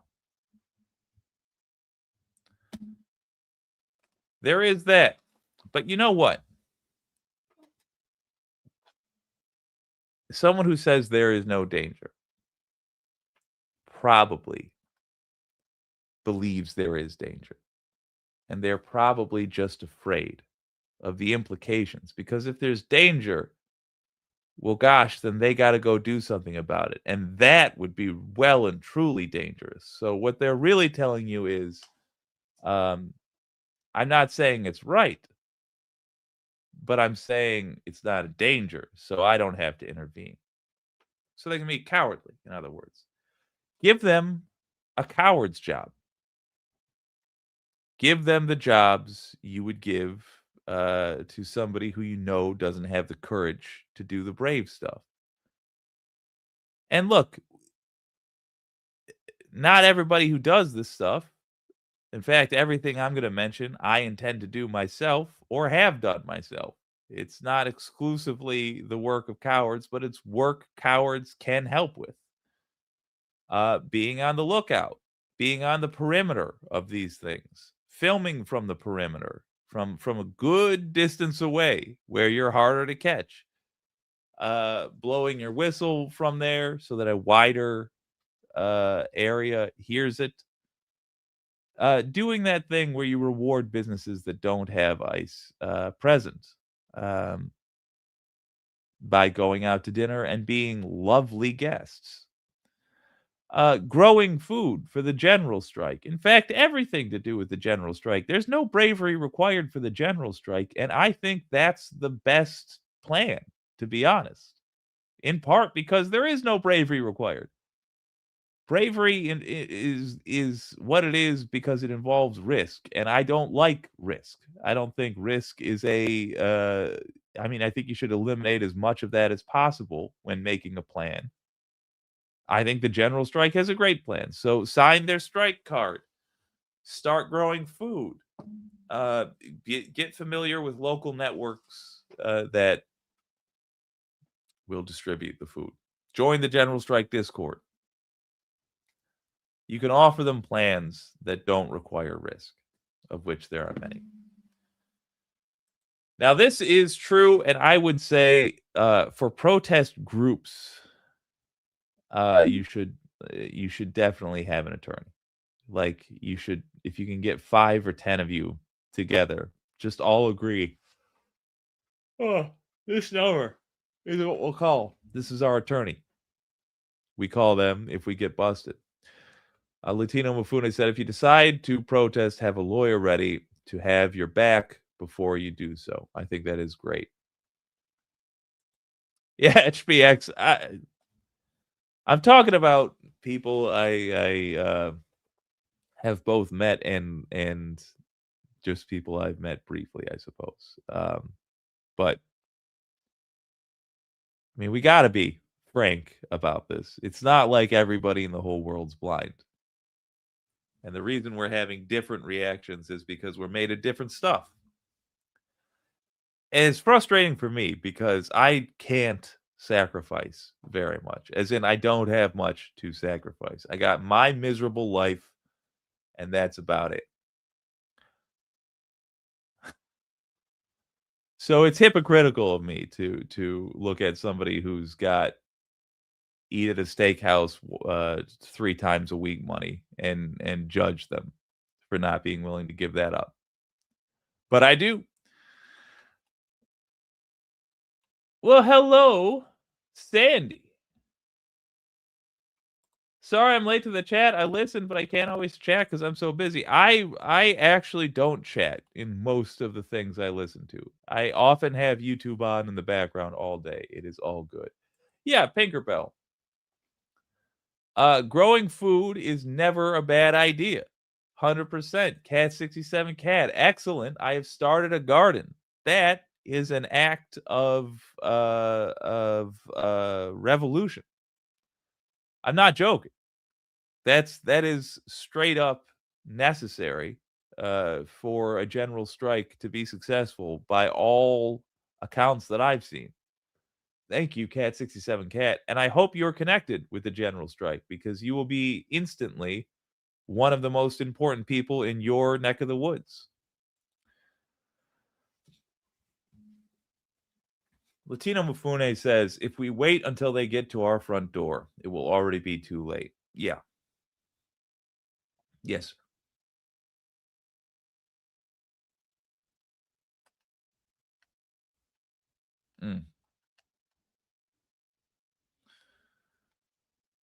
Shade Dragon, good to see you. My ground is still frozen. Well, what was the crop I heard about yesterday that you can plant in frozen ground? I don't recall. Oh well. But in all seriousness, Shade Dragon, you don't actually need to start planting tomorrow. But man, if you can build a garden plot, if you can even just get a book on gardening or on permaculture, which is a more natural, sustainable, blah, blah, blah form of gardening. Just start somewhere, and you will find that this snowballs pretty quickly. Manda the Pivot says, I have a barn full of seedlings at the moment. Kind of winging it, but they are growing. Excellent, Manda. Whoa, James Fox, I have a 200 by 70 foot garden. Good Lord. And 250 by 35 foot greenhouses. As soon as I am able to get the down trees cleaned up from a 2024 F2 tornado. Yo, I will come to your house with a baby chain. I wish I had a full-size chainsaw, but God saw fit to only give me the baby chain. But it is basically like the Ripper from Fallout. But anyway, yeah, I will physically help you move those F2 tornado tree victims because that's awesome. That is a tremendous amount of growing space. There you go. Cat 67 Cat says, start your seeds inside. That way you have seedlings into the garden. Good point. And Sandy saying a little earlier, no, you can start your seeds inside and you can do planting anywhere. You can plant pots on your deck, all kinds of things. Great points from you guys. Oh, Pink says, last year we grew potatoes in a laundry basket. That's phenomenal.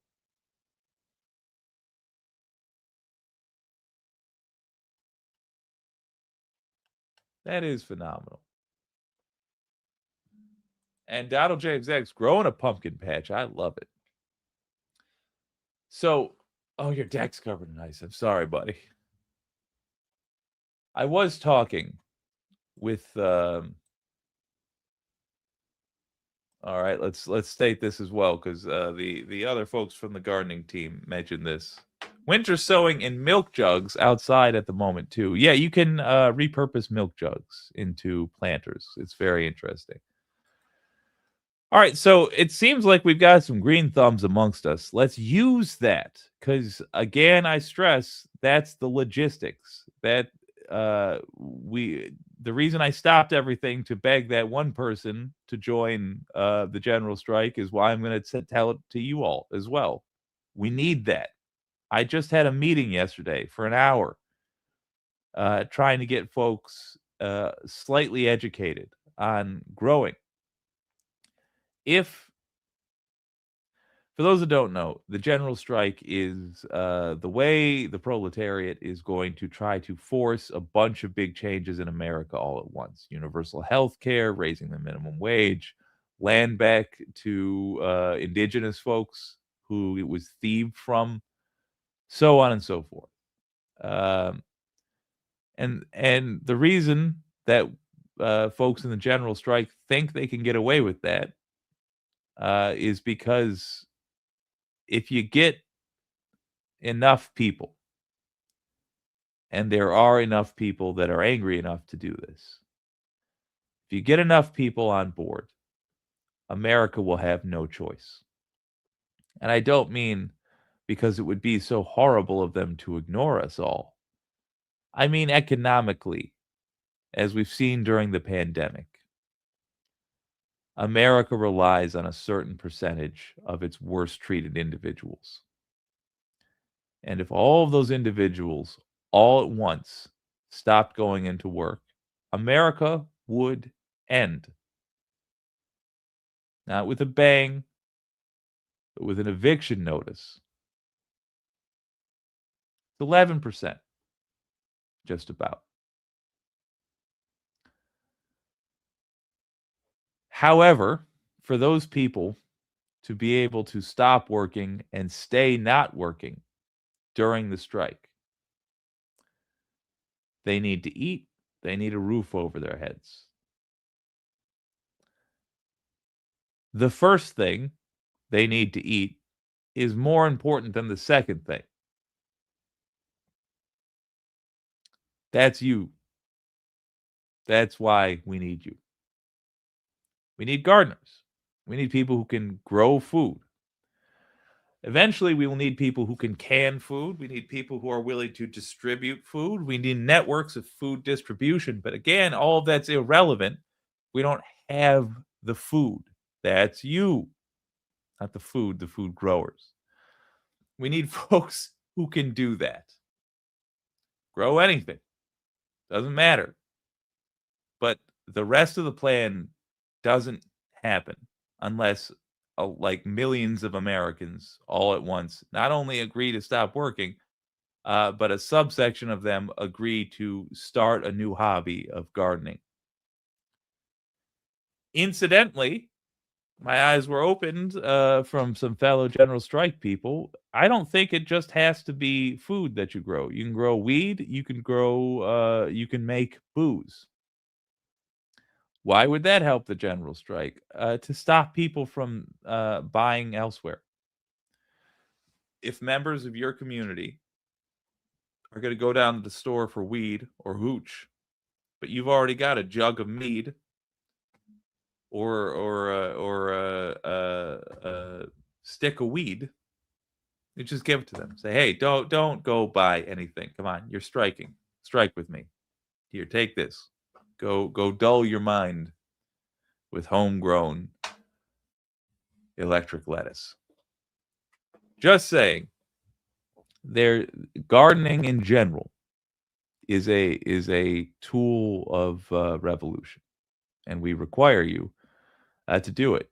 Because I will also be gardening things, which means they will be the saddest, most shriveled, wilted, lacking in nutritional value veggies you've ever seen. Pinkerbell says, lettuce can grow even when there's ice on the ground. Kale, too, I believe, can be grown year-round in Zone 1. Well, all right. Now, here's our expert. Sandy says, it was done during World War II, and they were called victory gardens to help each other. Ooh, I love that. Shade Dragon says, there's also specialized stuff people need. Medical care, glasses, documentation such as ID, passports, birth certificates, teaching people how to drive, fixing cars, plumbing, etc. Absolutely. I don't know how you'd get most of that stuff, but starting out with food for the general strike is a great way. But we do have in the general strike people that teach you how to fix cars. We've got somebody who's learning how to be a plumber. This stuff is good. Latino Mafune, kale goes well with mac and cheese. I'll try it. I will try it. I have never been a kale fan outside of DBZ.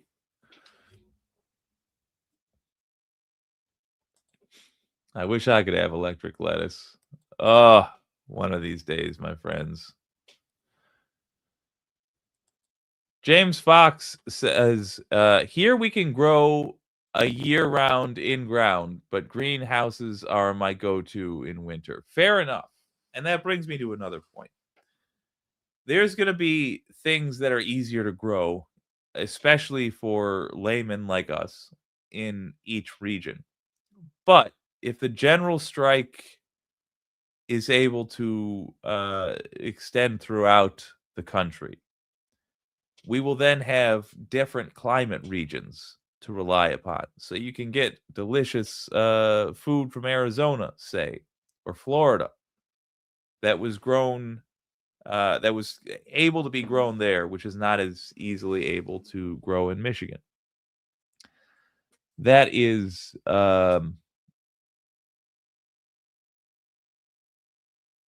that's a hope for the future. I don't know how far along we're actually going to get in this thing, before the world explodes or whatever. But I do know that you will not regret looking out over your garden and seeing a tangible piece of evidence that you care and that you are doing something actively. And I do know that you'll have crops that you got to pick and eat, or they're going to go bad and not do anybody any good. And those meals that you have, even if you burn them, they'll be some of the best tasting meals of your entire life. I got to tell you, unless you're 250 years old, there was no more important moment in American history for you. What you do now will affect not only how others view you when they find out what you did now. It will affect the way you think of yourself for the rest of your life. It'll affect the way you walk and the way you talk. It'll affect how high you hold your head when you're out in public, and therefore what you see when you're out in public. You want to be staring at your shoes for the rest of your life? Do you want to have a permanent apologetic tone worked into your voice because deep down you know who you were and you know that you did nothing?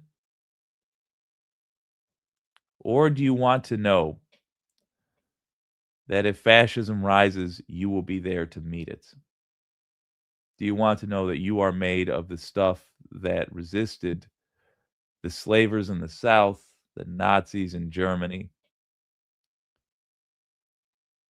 You're going to find out over these next years, who am I?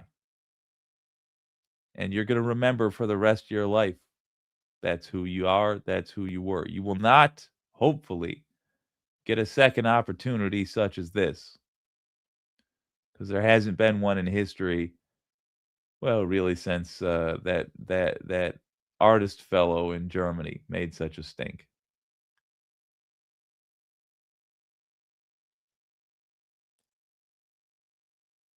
Sort of like how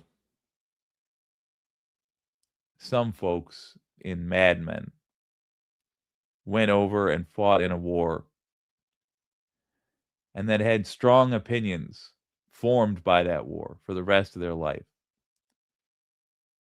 This generation that is alive right now is going to have that with this moment. Not just what side were you on, but what did you do?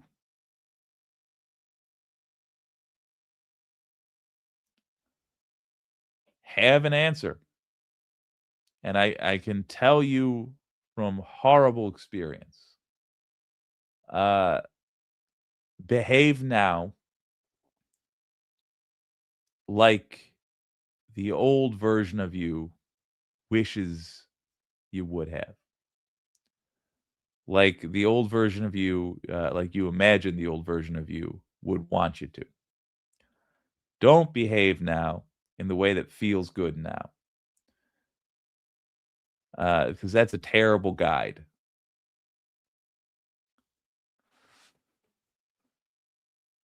Oh, GD Heroic. Shade Dragon, I'm currently in the process of attempting to get my documentation and driver's license. Decently sure I'll be able to do more at that point. I'm very rural currently. Absolutely, Shade. Listen.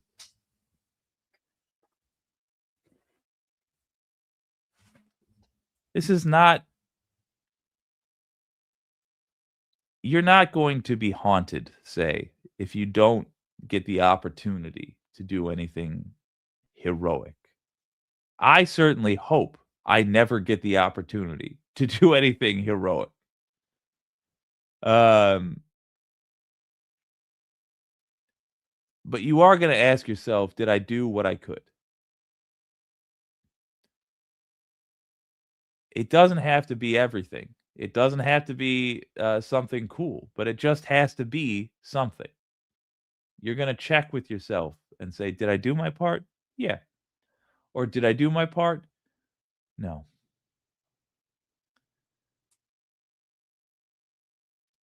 Grow some vegetables. Sign your strike card. Attend a couple of protests with friends. Take a Friday off work. Wear a whistle around your neck. If only just to have it just in case. So that you can respond. Pick one or all of these things. One or some or all of these things. And just do what is within your means.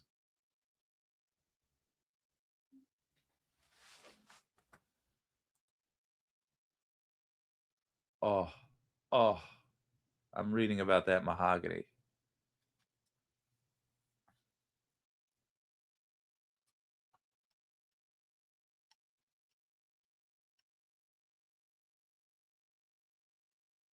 What are you talking about, James Fox? Just FYI, that's a Bengal tiger, not a lion.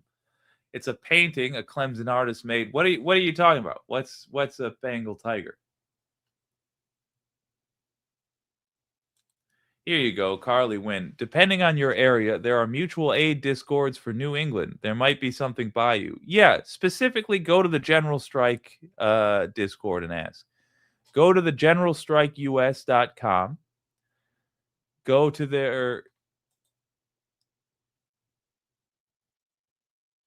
His PFP.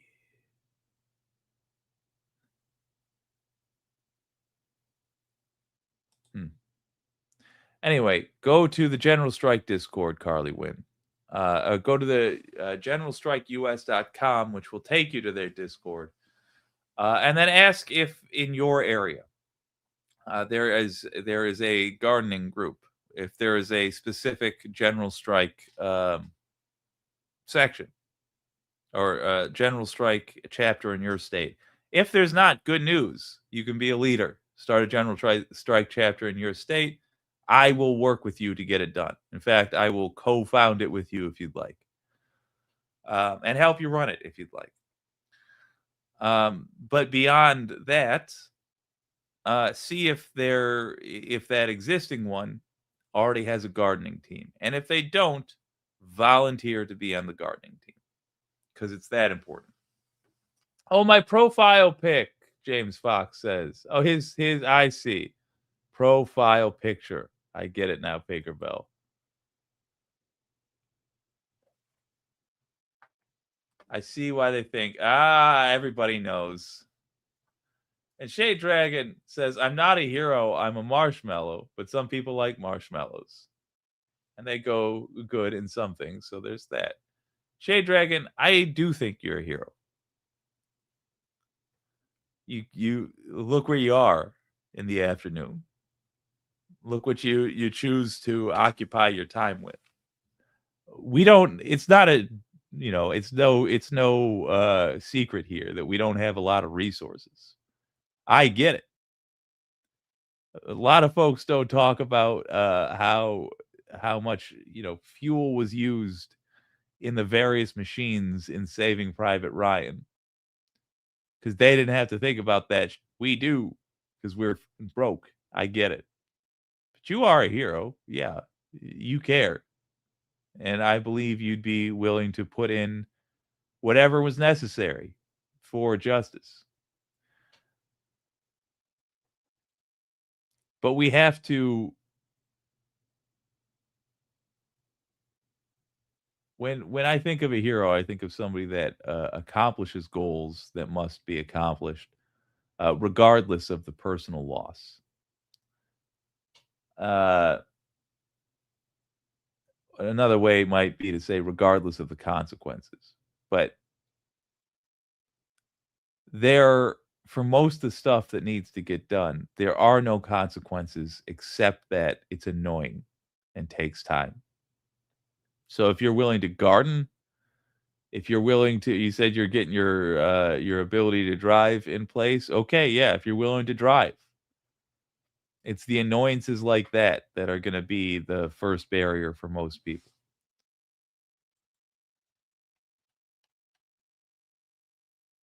Hey. Top chat is the worst chat. It's crazy. Donald James X, how come I don't see James Fox? I don't know.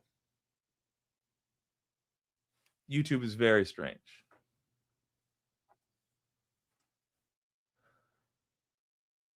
Shade Dragon, you are stirring the pot.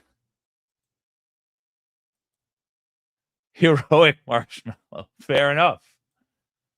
Give me some more of that. But I get to be the chocolate. Yeah, might have blocked him. I've blocked you guys multiple times. I don't know how. Like I'll just be clicking and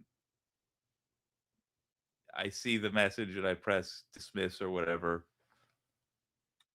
It happens constantly. It bummed me out when Matt first made me a mod because I am so fucking bass awkward with this stuff. All right, so gang, let's talk again about where we are, what we can do, and what we ought to do. Where we are is it's Nazi times. I recently talked to Nadia Yvette, and she said, well, they're going to put us in the ovens. And I said, I don't think it's going to literally be that. Because I didn't want her to be not listened to because people would think she was exaggerating. No, there's actual ovens in the concentration camps that they're making. Built-in crematoriums. Actual ovens in their death camps. So, as always, it was worse than I thought. That's where we are. They're rounding up folks. They're killing U.S. citizens in the streets. They've killed 8 people so far this year that we know of. 2 of them U.S. citizens murdered on camera in front of our very eyes. What can you do? Well, you can boycott any business that does business with ICE. It's ICE or us.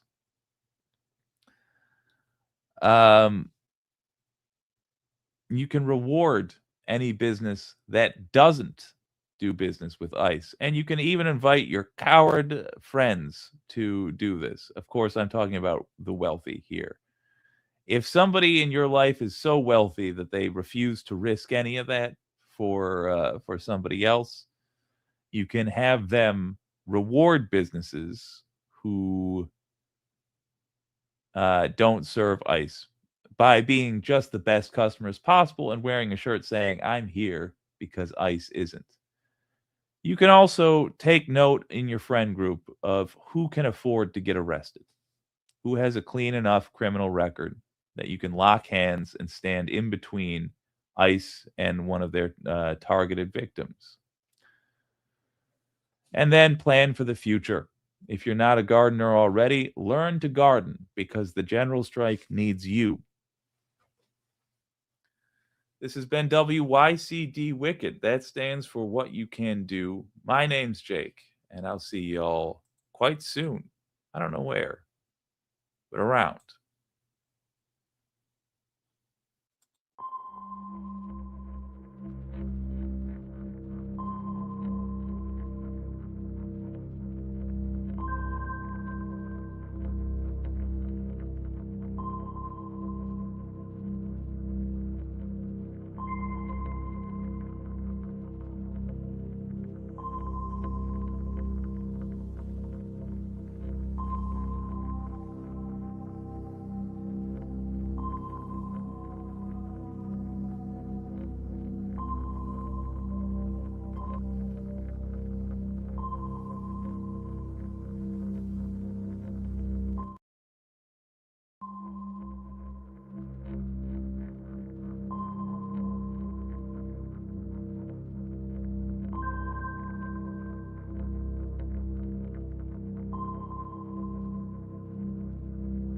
Humans, and welcome to the Season 7 premiere of your Power Report.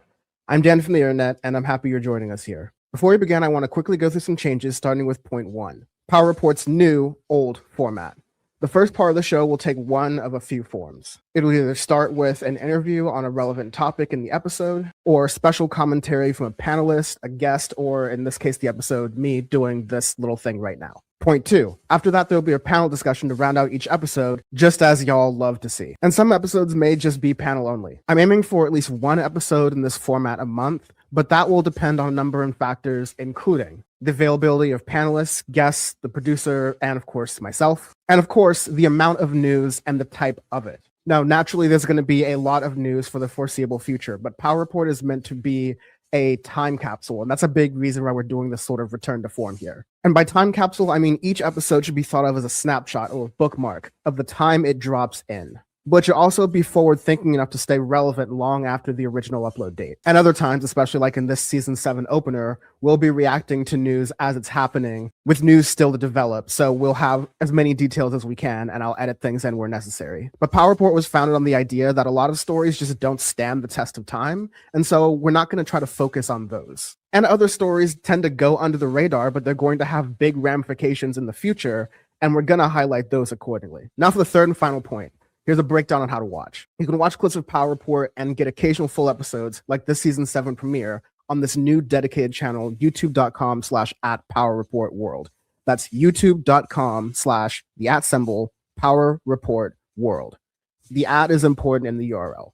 Subscribe to that channel and ring the bell so YouTube actually shows you more Power Report content. It's been getting buried by putting so many different things on the regular Dan from the Internet channel, so this should hopefully help that stuff kind of grow on its own. But members, you don't have to do anything. I'll get to that in a moment. And if YouTube does this right, both my main Dan from the Internet page and the new Power Report World page will both be in the description of each video as little icons next to each other, and with links and probably in the comments too. So followers of each can see both, but help a brother out and follow the Power Report World channel @PowerReportWorld. Also, select Power Report replay content will be available on This Space TV, the independent network for the political left. They're live most weekdays at North American Centric Times, and also available for breaking news updates as well. You can find more of them at thisspace.tv or youtube.com/@thissspacetv. That's youtube.com/@thissspacetv. And if you're a paying member on the Dan from the Internet channel, or a paying subscriber for Dan from the Web on Twitch,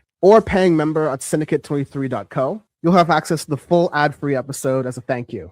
Paying members sustain this work, have access to bonus content, the full archives, other shows, priority access to certain premieres, and more bonus support. Paying members sustain this work, have access to bonus content, paying members sustain this work, have access to bonus content, the full archives, other shows, priority access to certain premieres, and even more bonus perks. And I know I'm behind on some of those bonus perks, but trust me, they are on my list. So to summarize, welcome to the new Power Report, same as the old Power Report, but new. Subscribe to the new @Power Report World channel on YouTube for a dedicated spot for clips. And paying subscribers get the full episode without ads, and you can expect new episodes once or twice a month. Make sense? Hope so. Rewind if not. Let's get to this episode. All right, that should be safe and good and stuff. Ah, I see the cat behind you. I miss the kitty seas. Oh, What up? There. Well, bam. Anyways, well, yeah, I'm glad that Trump kind of, continued his tradition of bombing something in January just for us on Power Report here, because that's kind of just like the tradition that seems to happen. But yeah, we're recording this afternoon of 24th of January 2026, first episode of the year. Bam and C's with you. And Christ, I think people forgetting, like, there's Venezuela that happened earlier in the beginning of this year, but there was Nigeria as well on Christmas. We seem to have moved on from that very quickly in the media. Not going to make any sort of judgments there, although I could.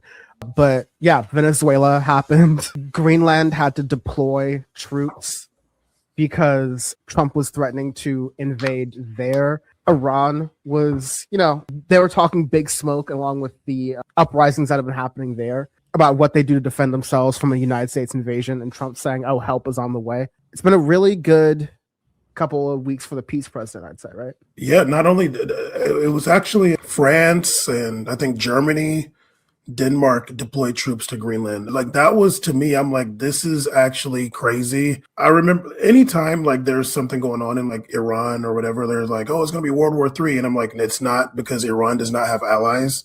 But when you see like NATO countries deploying troops against a possible American invasion, like, that's when you get worried, actually.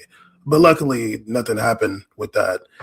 And to be honest with you, I feel like Venezuela's already over. Like, I wish I could remember what Power Report episode I mentioned it on, that maybe Trump will just get Maduro and then like that'll be it.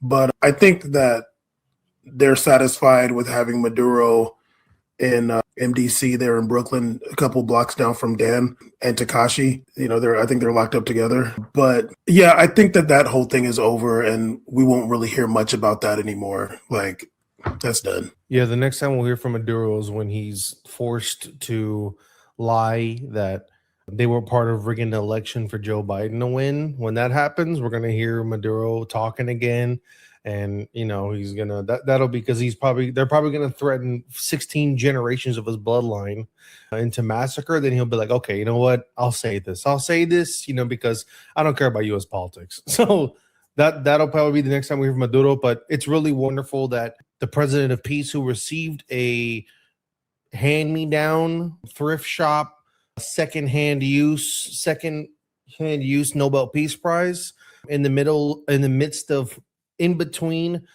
an illegal operation, coup operation in Venezuela, and having fun, like giggling about Greenland invasion, like just being all giggly and be like, they don't, and during that conference, like you said, Bam, World War III is always something I think people are just naturally doom setting. Like, you're just doomers in general nowadays. Everybody's a doomer, so they're down to just like throw the world down. Like, oh, it's over, it's all over.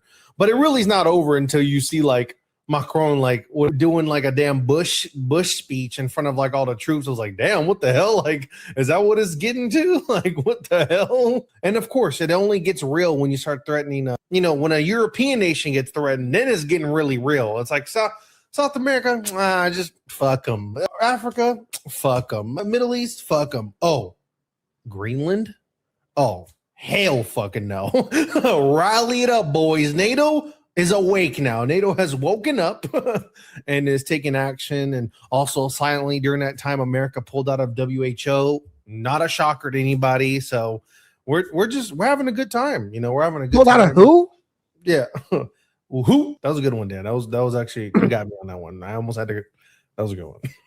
No. I think, just to buttress your point, I think, and this is me being a political economy nerd, but the speech that Carney gave, basically saying that we were playing around with this international order that the United States had made after World War II because they didn't get bombed, other than Hawaii, which wasn't even a state at that point. It was just a military base and some 20th century colonization from another era. But Carney kind of saying in that speech to the rest of the world that, look, it used to be advantageous to believe in this, especially as like the richer countries, but it's time for, middling countries, quote unquote, middle countries, but the rest of the other powerful countries in the world to kind of look at this, century of American decline and humiliation and the rise of China, essentially, and we're just going to have to like act accordingly. System's power comes not from its truth, but from everyone's willingness to perform as if it were true. And its fragility comes from the same source. When even one person stops performing, when the greengrocer removes his sign, the illusion begins to crack. Friends, it is time for companies and countries to take their signs down. For decades,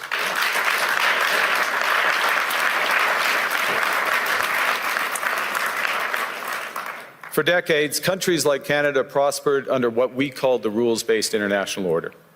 We joined its institutions, we praised its principles, we benefited from its predictability. And because of that, we could pursue values-based foreign policies under its protection. We knew the story of the international rules-based order was partially false, that the strongest would exempt themselves when convenient, that trade rules were enforced asymmetrically. And we knew that international law applied with varying rigor depending on the identity of the accused or the victim. This fiction was useful, and American hegemony in particular helped provide public goods, open sea lanes, a stable financial system, collective security, and support for frameworks for resolving disputes. So we placed the sign in the window. We participated in the rituals, and we largely avoided calling out the gaps between rhetoric and reality. This bargain no longer works. Carney's going like, okay, we're going to allow the importation of Chinese EVs, so it's going to be Caesar's best dream ever. But time to move, baby. Now I'm moving. Let me be direct. We are in the midst of a rupture, not a transition. Over the past 2 decades, a series of crises in finance, health, energy, and geopolitics have laid bare the risks of extreme global integration. But more recently, great powers have begun using economic integration as weapons. Tariffs as leverage, financial infrastructure as coercion, supply chains as vulnerabilities to be exploited. You cannot live within the lie of mutual benefit through integration when integration becomes the source of your subordination. The multilateral institutions on which the middle powers have relied, the WTO, the UN, the COP, the architecture, the very architecture of collective problem solving are under threat. And as a result, many countries are drawing the same conclusions, that they must develop greater strategic autonomy in energy, food, critical minerals, in finance and supply chains. And this impulse is understandable. That speech was really a big deal. And Carney's not the first international leader to say that. And I don't know if we talked about it. Like, I don't know if I've just said this like personally or said it on here on Power Report. Maybe I have said it on Power Report. But really what Mark Carney and Macron, and I think I feel like even though Keir Starmer like be like all of Trump's ass, I feel like even he said something like this recently, or maybe the German dude, I forgot his name, Mertz or something, I forgot. They're literally saying, they're not saying we can't trust America because of Donald Trump. They're saying we can't trust America going forward, that has changed forever because of the American white voter. Yeah. That's what they're saying. Because for some reason, white people in this country don't give a fuck about democracy. Like, they're seeing somebody like Trump and they're like, that's our guy. Like, the white voter. And obviously I'm not talking about every single white voter, but enough to put this person in office 2 times. Go look at the numbers, go look at who votes for Donald Trump. It's the American white voter that has got us in this situation. If it was just black people that vote got counted, we would not be in this situation. If it was just Asian people vote got counted, if it was just Latino people vote got counted, but because if it was just black men's vote who counted, I would really go there. Yeah, of course.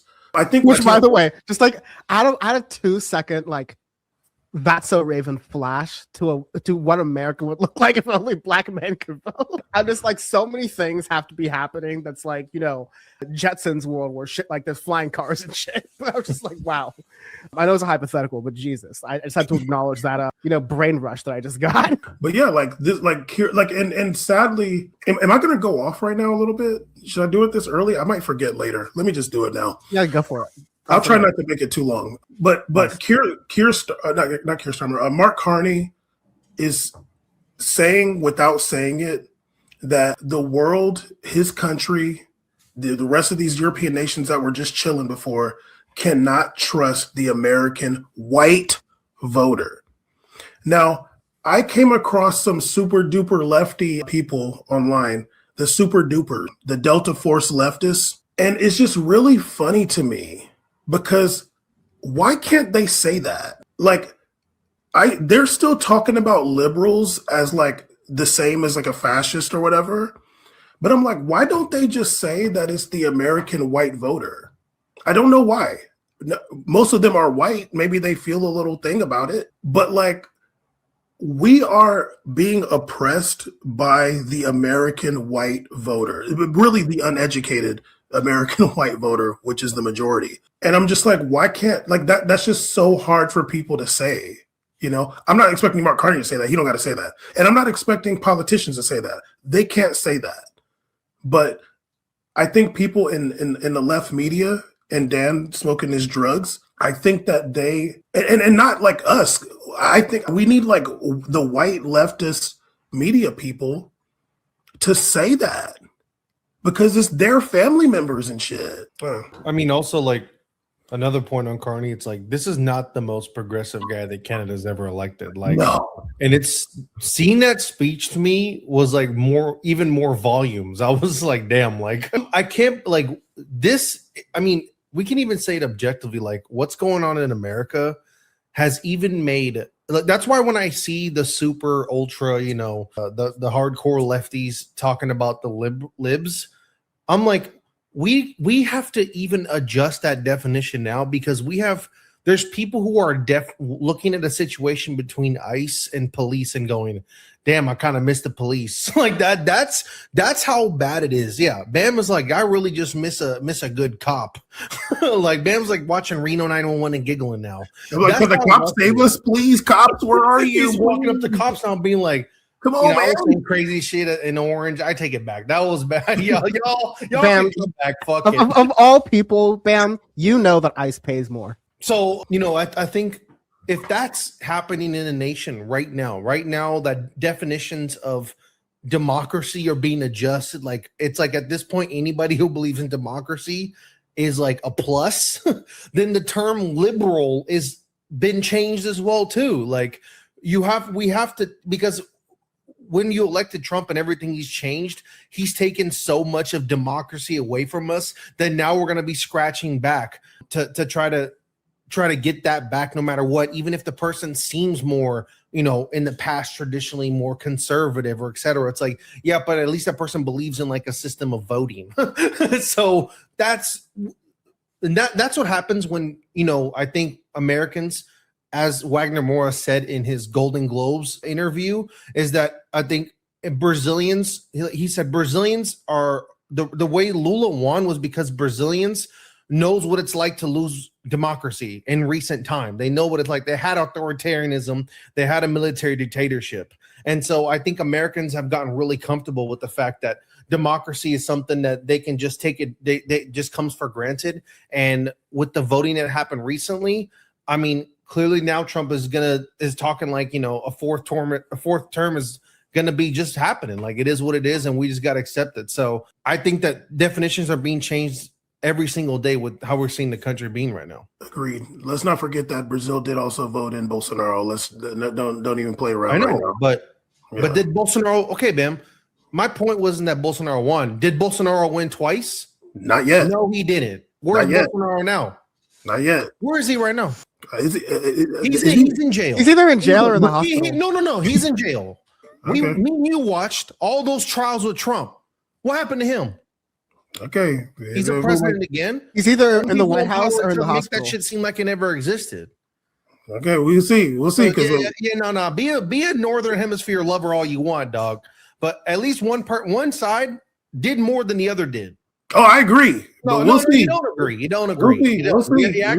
Maybe you got to hold Black Americans accountable now too. Let's get Bam on there. Here we go. Fuck it. Bam just got caught NATO glazing. No. Here we go. The Congress said that they're gonna review his sentence, and that fool might be out. Okay, we will see. Did Trump walk into a penitentiary not giggling? He walked into the county. Get me off the show. They took fingerprints. They did take fingerprints. Yeah, that mug crowd was kind of crazy. He was all right. No, it's really terrible though. I mean, all jokes aside, like it's really like we're in an unprecedented situation, and like I just don't know what people were thinking. Like the things that are happening is like like duh. Like, yeah, of course this is happening. Like, of course we have lawless mass thugs running the street doing whatever the hell they want. Of course, dude. Like, what did you think that he was gonna do? Like, of course he's talking about, invading Greenland or, Iran. I'm gonna help you. Like, of course he is, because everything that's going on here is trash. He can't address stuff that's going on in America. He can't address the economy or healthcare prices or whatever ICE is doing. He can't address that because people are literally. He's literally inconsistent on his own points about even ICE. At one point, he's calling Renee a terrorist. The next thing, he's like, I'm sad about it because she found out her daddy was a Trump supporter. So it's like he can't stand on 10 toes on anything on this country. You can't address like the things that are going on domestically. So it's like, well, let me just Greenland, we need that, and Iran, we're gonna help you out. And from what I saw, I feel like I saw just not too long ago that they're sending some ships from the Caribbean over to the Middle East. I don't know what's going to happen with that, but I do know that whatever was happening, like the Venezuela situation, once they took out Maduro, like obviously it's the same government. And there was like credible reports of like armed groups that are loyal to the Maduro government, like being like very reckless in the streets, like stopping people, asking to see their social media, to see they're being critical of the government and things like that. Basically, like we're looking to see if you're a spy kind of thing. And I was watching, this is me going way off. Dan, you get to talk for 12 minutes after this. I was watching an interview with like a Chavista journalist, and he was in Caracas. And this is like it was like the Activist News Network. So it's like some Chavista journalist interviewing him here, and he's a Chavista journalist in Caracas, a Venezuelan guy. And in the background, you hear assault rifle fire. Like you hear AK-47s firing outside of his apartment multiple times, and the dude just doesn't address it. And I'm just like, dog, like, I know what an AK sounds like. That's AKs busting in the streets right behind you, and he just acting like nothing's happening. I'm in Disneyland. This is just like 9:30. I'm like, so obviously, like this is like government forces. That's why he doesn't want to say anything. Because I'm like, if it's a gang war or something like that, I'd be like, yeah, the gangs, just be like, since Trump took out Maduro, the gangs are going crazy. Like you would say that, but it's obviously government forces. That's why he's not saying anything. So whatever's happening there, like I'm not sure exactly, but if some of those, they're going to be way more turned up if like the American military leaves Trinidad. I do like your context into what might be Venezuelan barbecue that you're talking about. Remember him from Haiti? Oh, homeboy, yeah, barbecue, yeah.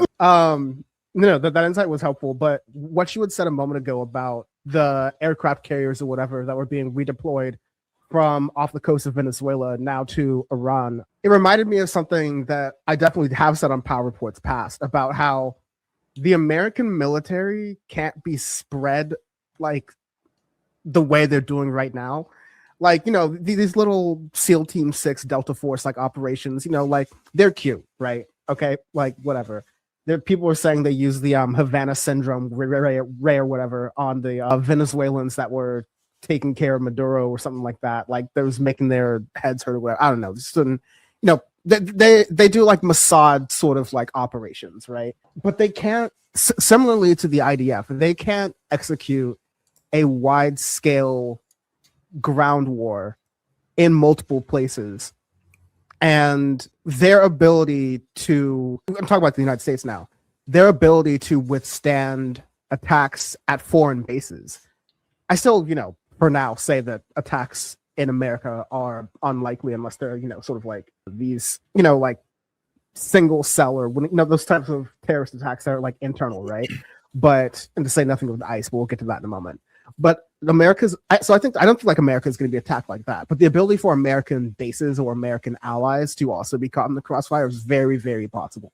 I don't think outside the realm of question, and I don't think America can like do an extended version of like the 12 days war, the 9 days war that happened with Iran, Israel, and America last year. And they can't also do that in multiple hemispheres at the same time, while also essentially invading and engaging in a ground war within its own borders in multiple places at once too. So I think there's an opportunity for, look, if I don't say this now, I'm not gonna forget to say it later on in the episode, but it's gonna get so much worse, both domestically and internationally, until Trump kicks the bucket or is just no longer in office.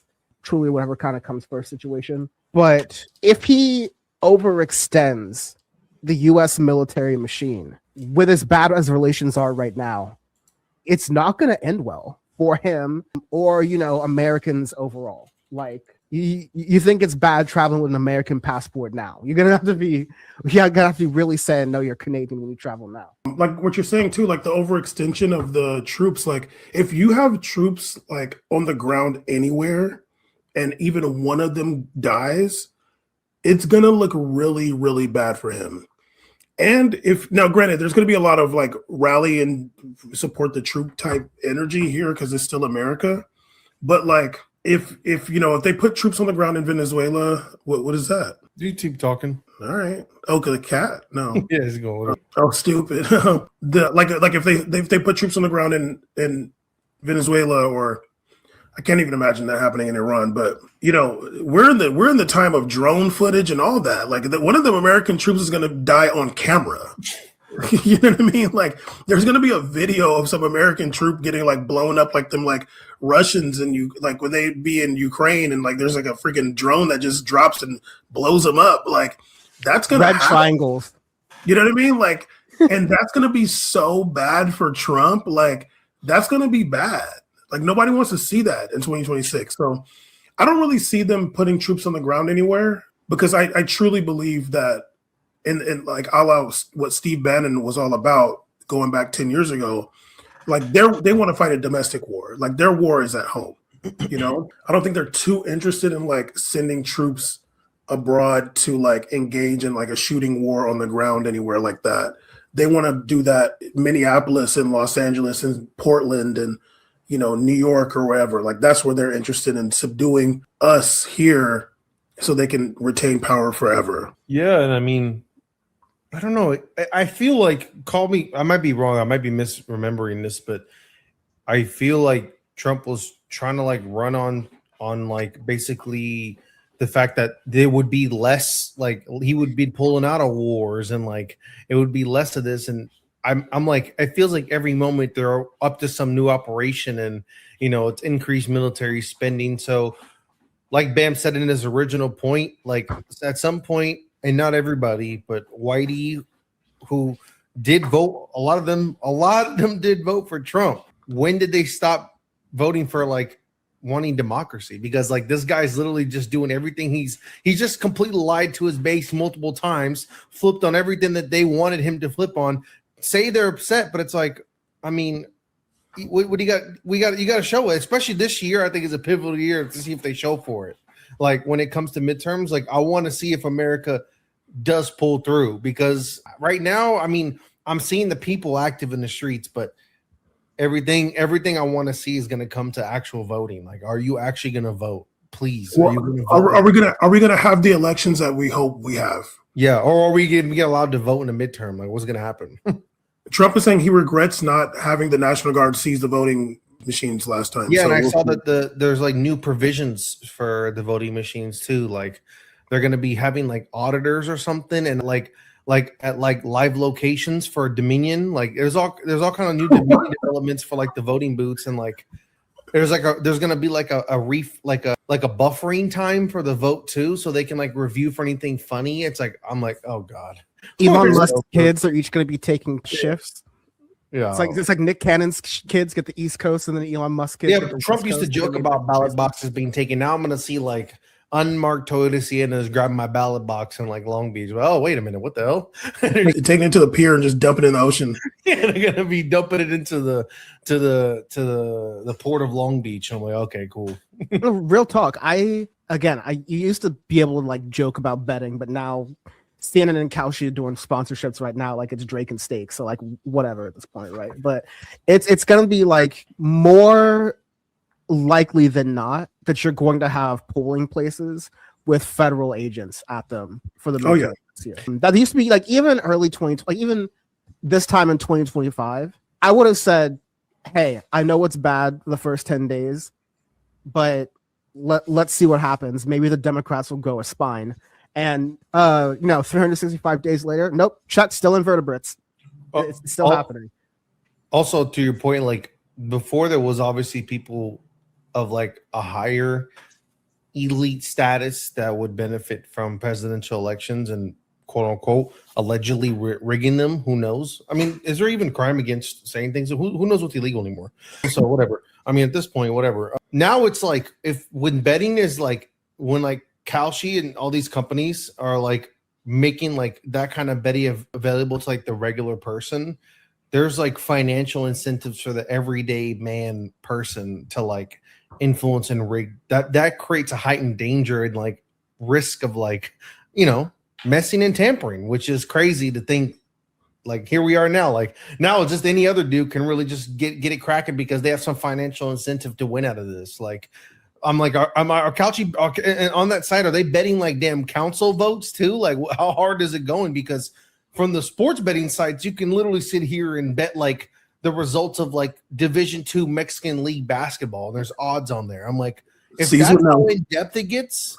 He would know. If that's how in depth it gets, I can only imagine in politics how freakish it can get too. That there was a bet on would Maduro still be the leader of Venezuela or would he get like deposed or whatever. And the day before the invasion, someone loaded it up with like $400,000. They were dropping a bunch like of money $1 on the bet on the Maduro getting. Are you for real? Yeah, they put like $1 million or something on there, and then they came up like to 360 million after on that, like or some shit. It was crazy. So it's an insider.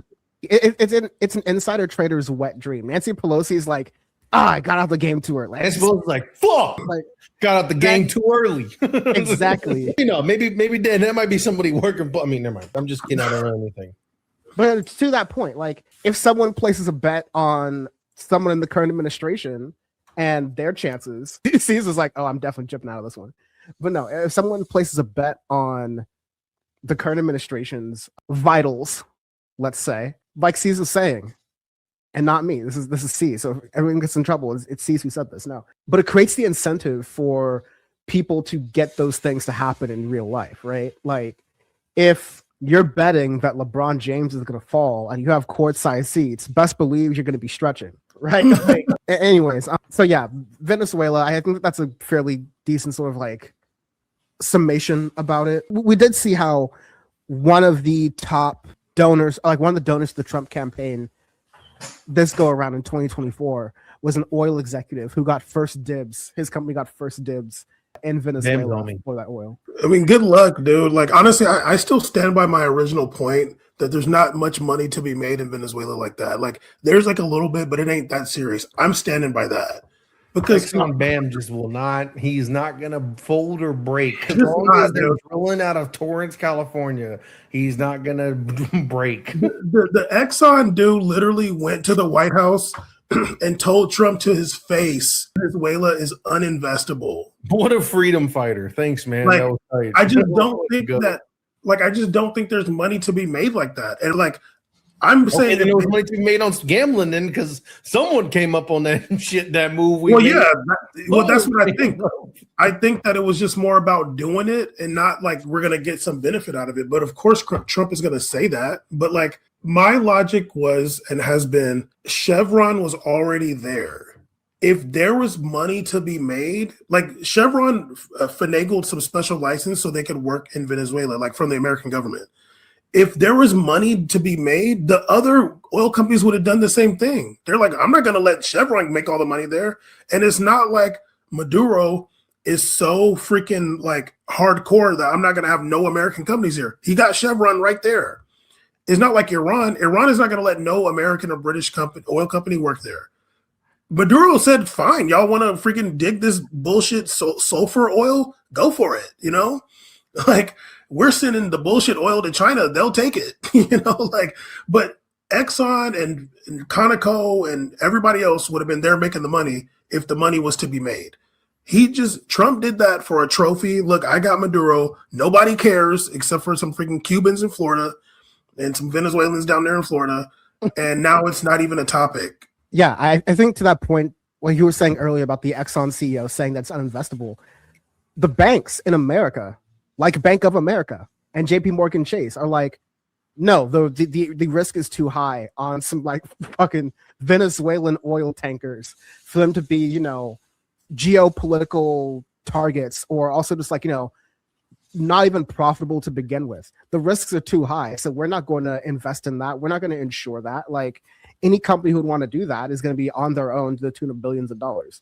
So like, I think that's a fact there. I think it's, you know, Nigeria was forgotten about as quickly as Venezuela is being forgotten about, but, and you know, as Greenland is too. Like, with that, Trump is touting a deal about, you know, after uniting what must have been like 1 in 4 Greenlanders, because like there's only like 60,000 people in the entire like landmass, and they had like 20,000 people protesting. Like, they were doing their own Gnome Kings protest, and they're like, okay, Denmark, we're gonna come back to you. You're not off the hook. We're gonna come back to you later, but for now, it's really about Trump. But like, you know, Trump is now touting, never mind his $1 billion per head board of peace thing that's going on, right?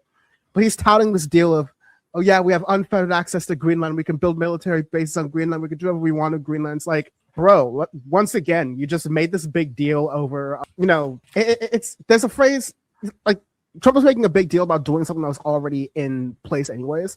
Yeah. There's that phrase, all up in the Kool-Aid and don't know the flavor. That's almost too generous to Trump, because Trump isn't even up in the Kool-Aid. He's just talking shit about the Kool-Aid. And like, he's not even at the hangout. Like, he's not even at the kick. He isn't making eye contact with the liquids themselves, right? And then he's coming in and saying, oh yeah, the Kool-Aid was great. Everyone loved it. I had a taste. It was wonderful. And so yeah, it is really ridiculous. And you know, it's only been not even a month of this. It's also only been, you know, barely a year of the administration, but it's just gonna get worse. It's gonna get worse. Yeah, it's getting worse for sure. I'm just like, who's next? Like, he's gonna say we're gonna take over Puerto Rico. No, literally, he's gonna be like, we're gonna make it a state. Bad Bunny performs the Super Bowl, and that's how Trump gets revenge. It's okay. He's gonna do that, and he's gonna thank Jake Paul and Logan Paul for that idea. So that'll be cool. I mean, the Greenland thing is especially so.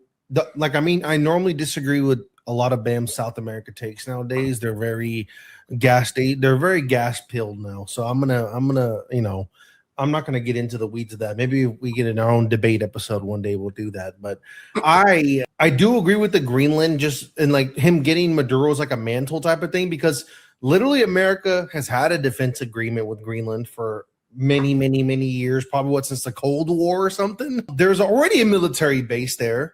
Greenland said you could build more military bases if you want.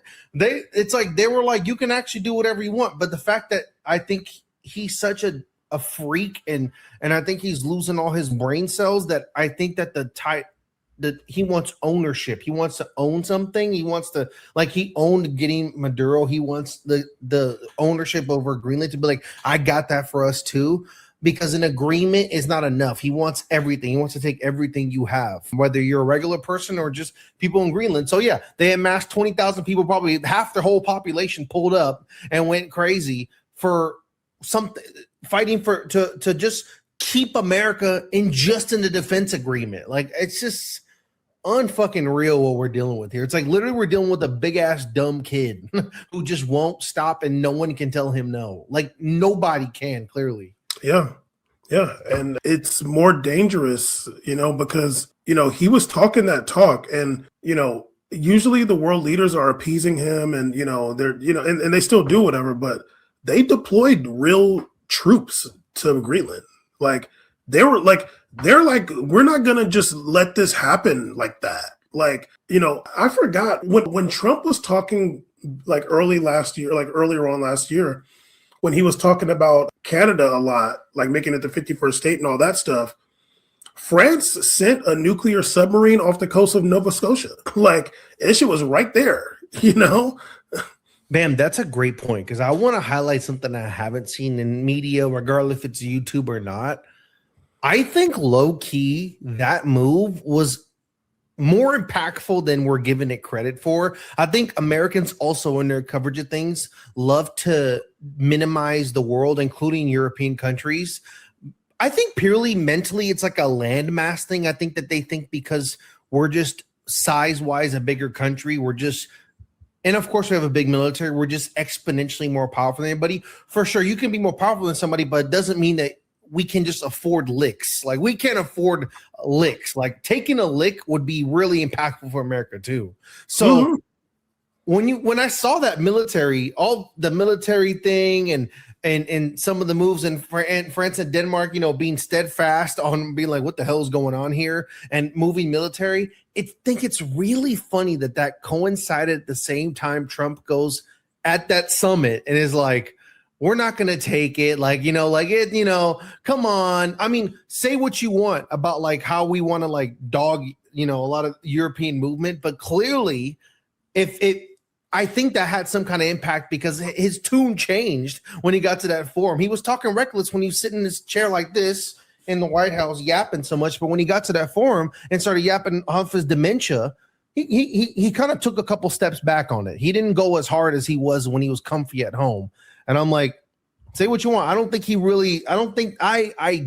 that fade is all the way wanted. I think the fade is like, he wants to loft the fade, but I don't think he really wants to get gutter. Like, he doesn't want to get gutty. Like, he doesn't want that. I really don't think he wants that level of it. He wants to dominate countries that can't do shit back. Trump is net banging. Exactly. Yes. Now here's a real question. Dan, if they invited you to Davos, would you go? I would go, yeah.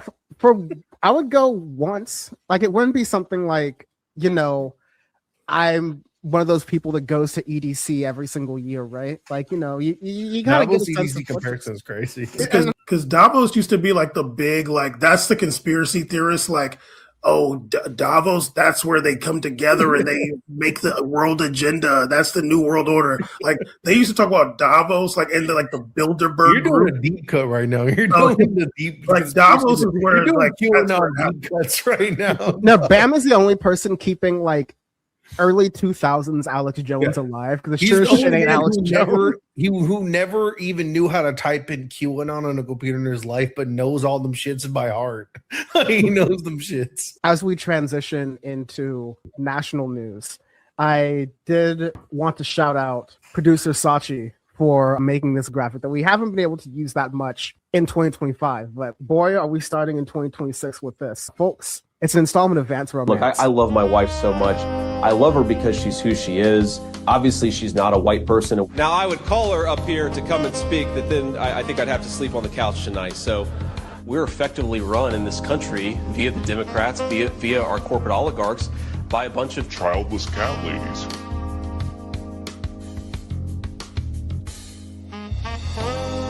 Folks, JD Vance and Usha Vance are having another child, a baby boy.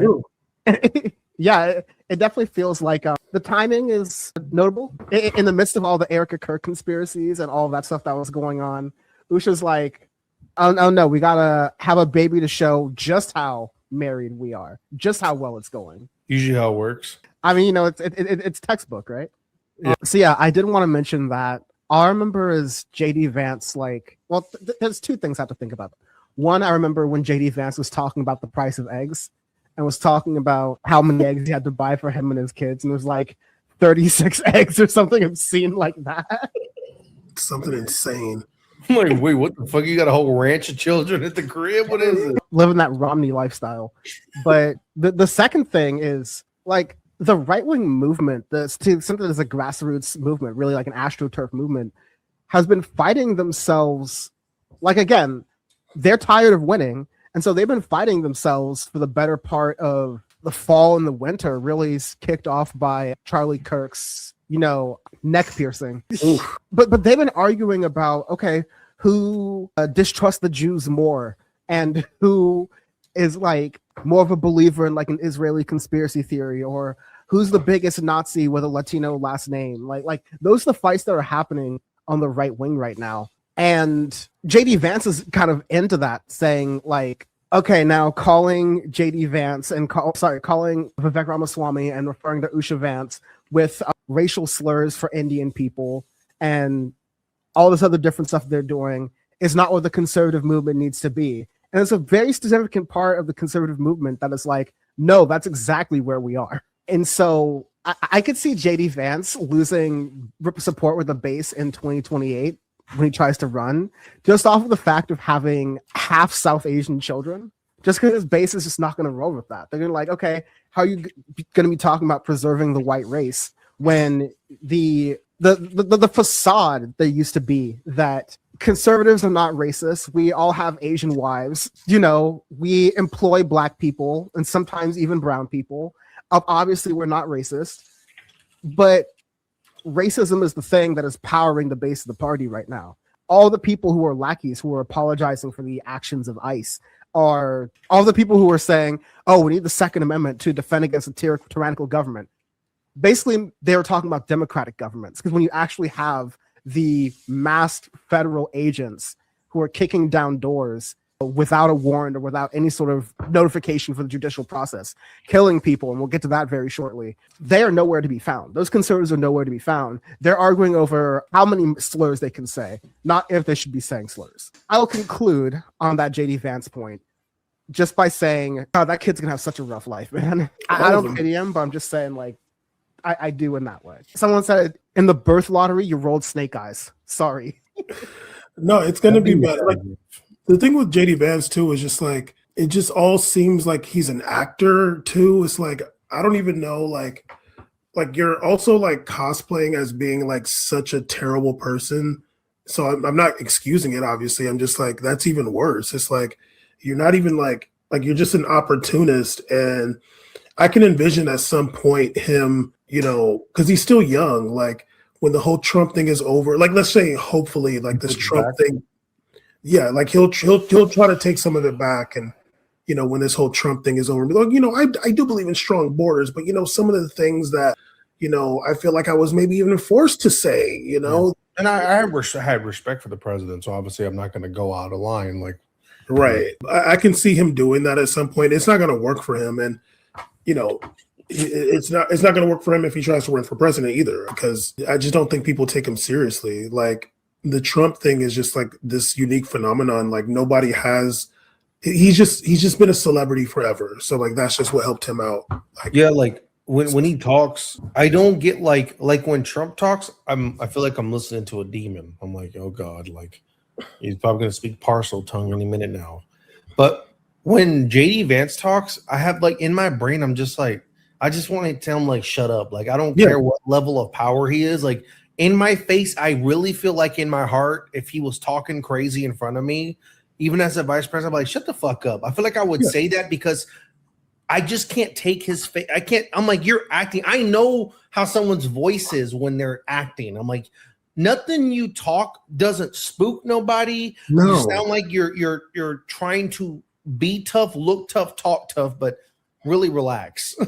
Yeah, it's like it's like a kid, it's like a teenager, like it's like, dude, get out of here. Nobody takes you seriously. Do shit. Get the fuck back on. And obviously Trump is the same, but like it's just like he can just do more. He's older, he's older, so like there's that, but it's also just like, yeah, like you've been around for a long time, like we're familiar with this person. JD Vance is just a joke. And hello, it's post-production Dan here in the morning again. So on this most recent Power Report, BAM Season I actually ended up talking about Kanye West before his apology letter / full-page Wall Street Journal ad even dropped. So I'm actually going to play the statement at the end of the video so you can experience that in chronological order with that in mind. And I also would give a content warning for some of it. There are some mentions of some dark mental health things in there. So that's another reason for leaving it at the end. But if you do want to watch it, let me know what you think in the comments below and let you know what you think of what Bam Season I said right here. It's a shame that movement. I don't know if you guys saw the videos of Nick Fuentes and the club Sneeko and yeah, I did. Myron dude from like in the club singing the Kanye song. Like there's like some other do you know the chorus of the song, Bam? Yeah, I've heard it a couple times. It's terrible, but it's dumb. It's like ridiculous. Also, just like a bad song. Okay, actually, I'll say this really fast. You know, the other day I was like driving to the store and I like thought about Kanye, and I genuinely, I'm not being facetious at all. I genuinely was like, wait, did he die? Because he is so irrelevant right now. Yeah. Like he is nowhere, and I know he hates it so much because Donald Trump takes all the air out the room, dude. Like Donald Trump gets all the freaking media, and Kanye can't even stick a freaking foot in the door. I've not heard nothing about him for so long. The last thing was the videos of him like screaming at Kim and somebody else, and like I have not. And those are old, but it's like I have not heard nothing about. I genuinely for a second was like, wait, did he die? But to that point, he was doing all of that like, I'm pro-Trump, you know, like I'm all this, you know, the HH stuff, because that was deemed as edgy and mainstream, and you know, that was deemed as edgy and outside the mainstream.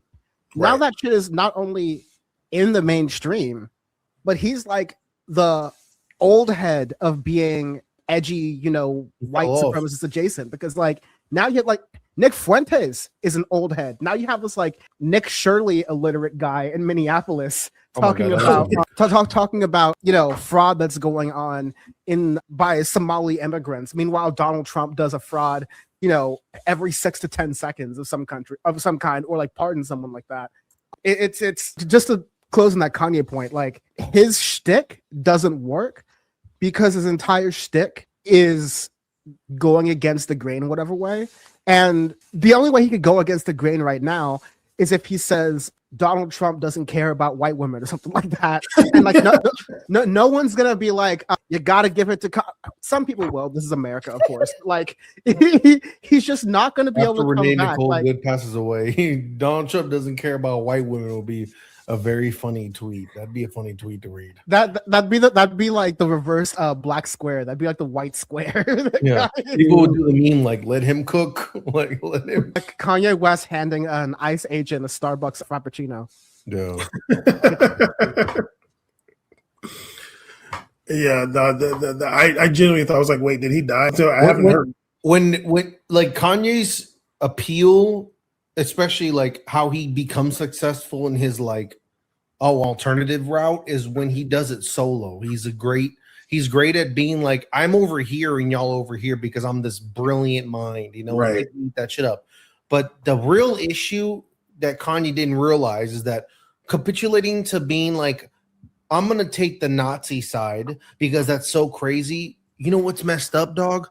Whitey been doing that for a long time, thinking they were edgy. We used to make fun of those guys thinking they were edgy, but that's not the same vein as like the notion of like making fun of a nerd. That's different. Like that's a different kind of energy you have for like the skinhead versus like a nerd or whatever, that kind of playground beef logic that Kanye operates on. So you know you've fallen off when it's Myron, Sneeko, Nick Fuentes, when that's the magnetism that comes to you off of your grift is like you get those bums. They're not cool. They're not cool in any objective sense.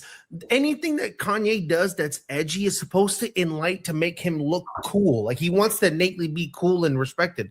But you attracted a bunch of fucking groiper losers. So no one thinks those guys are cool other than other groipers and losers. So and no matter what for him. And not even that. The three people you just named, none of them are even white.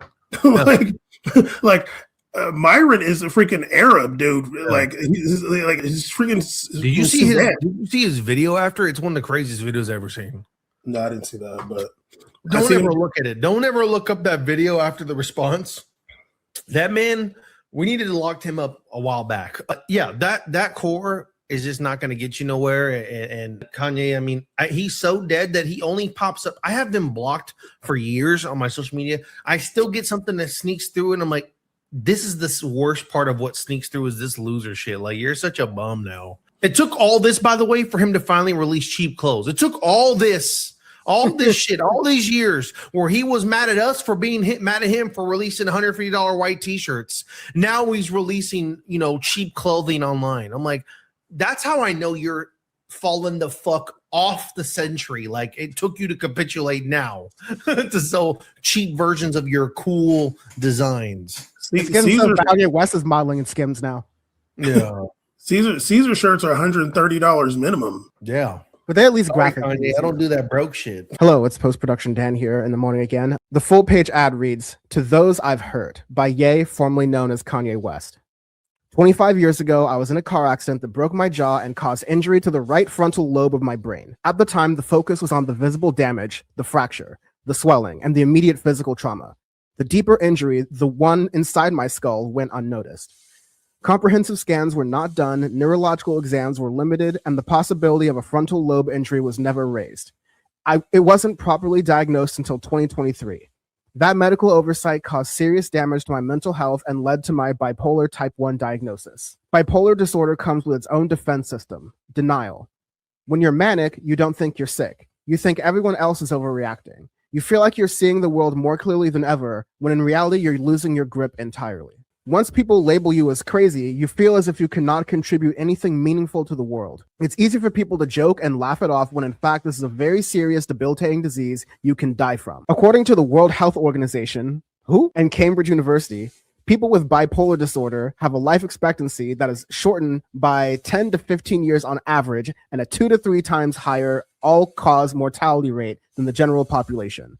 This is on par with severe heart disease, type 1 diabetes, HIV, and cancer, all lethal and fatal if left untreated. The scariest thing about this disorder is how persuasive it is when it tells you you don't need help. It makes you blind, but convinced you have insight. You feel powerful, certain, and unstoppable. I lost touch with reality. Things got worse the longer I ignored the problem. I said and did things I deeply regret. Some of the people I love the most, I treated the worst. You endured fear, confusion, humiliation, and the exhaustion of trying to love someone who was, at times, unrecognizable.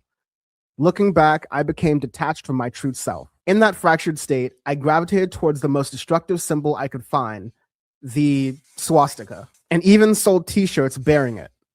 One of the difficult aspects of having bipolar type 1 are the disconnected moments, many of which I still cannot recall, that led to poor judgment and reckless behavior that oftentimes feels like an out-of-body experience. I regret and am deeply mortified by my actions in that state, and am committed to accountability, treatment, and meaningful change. It does not excuse what I did, though. I am not a Nazi or an anti-Semite. I love Jewish people. To the Black community, which held me down through all the highs and lows and the darkest of times. The Black community is unquestionably the foundation of who I am. I am sorry to have let you down. I love us. In early 2025, I fell into a 4-month-long manic episode of psychotic, paranoid, and impulsive behavior that destroyed my life. As the situation became increasingly unsustainable, there were times I didn't want to be here anymore. Having bipolar disorder is not a state of constant mental illness. When you go into the manic episode, you are ill at that point. When you're not in an episode, you're completely quote-unquote normal. And that's when the wreckage from the illness hits the hardest. Hitting rock bottom a few months ago, my wife encouraged me to finally get help. I have found comfort in Reddit forums of all places. Different people speak of being in manic or depressive episodes of a similar nature. I read their stories and realize that I was not alone. It's not just me who ruins their entire life once a year despite taking meds every day and being told by the so-called best doctors in the world that I am not bipolar, but merely experiencing quote-unquote symptoms of autism. My words as a leader in my community have real global impact and influence. In my mania, I lost complete sight of that. As I find my new baseline and center through an effective regime of medication, therapy, exercise, and clean living, I have newfound, much-needed clarity. I'm pouring my energy into positive, meaningful art, music, clothing, design, and other new ideas to help the world. I'm not asking for sympathy or a free pass, though I aspire to earn your forgiveness. I write today simply to ask for your patience and understanding as I find my way home. The letter's signed with love. And the title is again, To Those I've Hurt, under the banner paid advertisement. in the 26th of January 2026 edition of the Wall Street Journal. My take is that it isn't the first time he's apologized for this, only to continue his behavior, and it probably won't be the last. Anyways, back to the rest of this. And I'm glad we were able to have a little bit of fun talking, because we just hours ago, as we're talking, Alex Preddy, who was a nurse at the Department of Veterans Affairs, was shot at point blank range for what looks like, or at least, I've seen videos. Hey, it's Editor Dan here. Before jumping into the section, I'm just going to caveat that we recorded this in the afternoon of Saturday, January the 24th. So the information on the death of Alex Preddy out of Minneapolis was very fresh. News of Greg Bovino's departure from the Department of Homeland Security hadn't happened yet. And the latest on Democrats choosing to give ICE more funding or not very much remains in limbo right now, even the morning of January 27th as I'm finishing this edit. That's the nature of news. It's moving fast. So if you're wondering why we're missing some details, just keep that in mind. Also, Preddy's death was very fresh when we were recording, so we didn't mention much of the record-breaking general strike / day of action that happened in Minneapolis on Friday the 23rd. I'll just say that it was great to see the photos of it, and it seems like even uber capitalist Scott Galloway is calling for an economic strike now, so inshallah on that. I'm going to play it from 3 angles in a moment. No, I'm kidding. I actually just don't think it's worth it at that point. But I heard like 10 shots, and I watched the video from multiple angles, super slow motion, just to kind of get a sense for what happens, because it is honestly unbelievable if I'm going to describe it just for a little bit for the next 30 seconds. 6 to 8 ICE agents are like on top of this guy who was basically seen in his last moments as he was standing up, like holding a phone up to his chest area, kind of like being a legal observer and recording what was going on in Minneapolis. Of course, a city that's been in siege because of Renee Nicole Good's killing under similar circumstances at the hands of a DHS thug earlier this month. But yeah, he is being tackled, and he's trying to prevent someone else from being like tackled by ICE agents, and they're able to like get away, or like other bystanders are able to like take care of that person.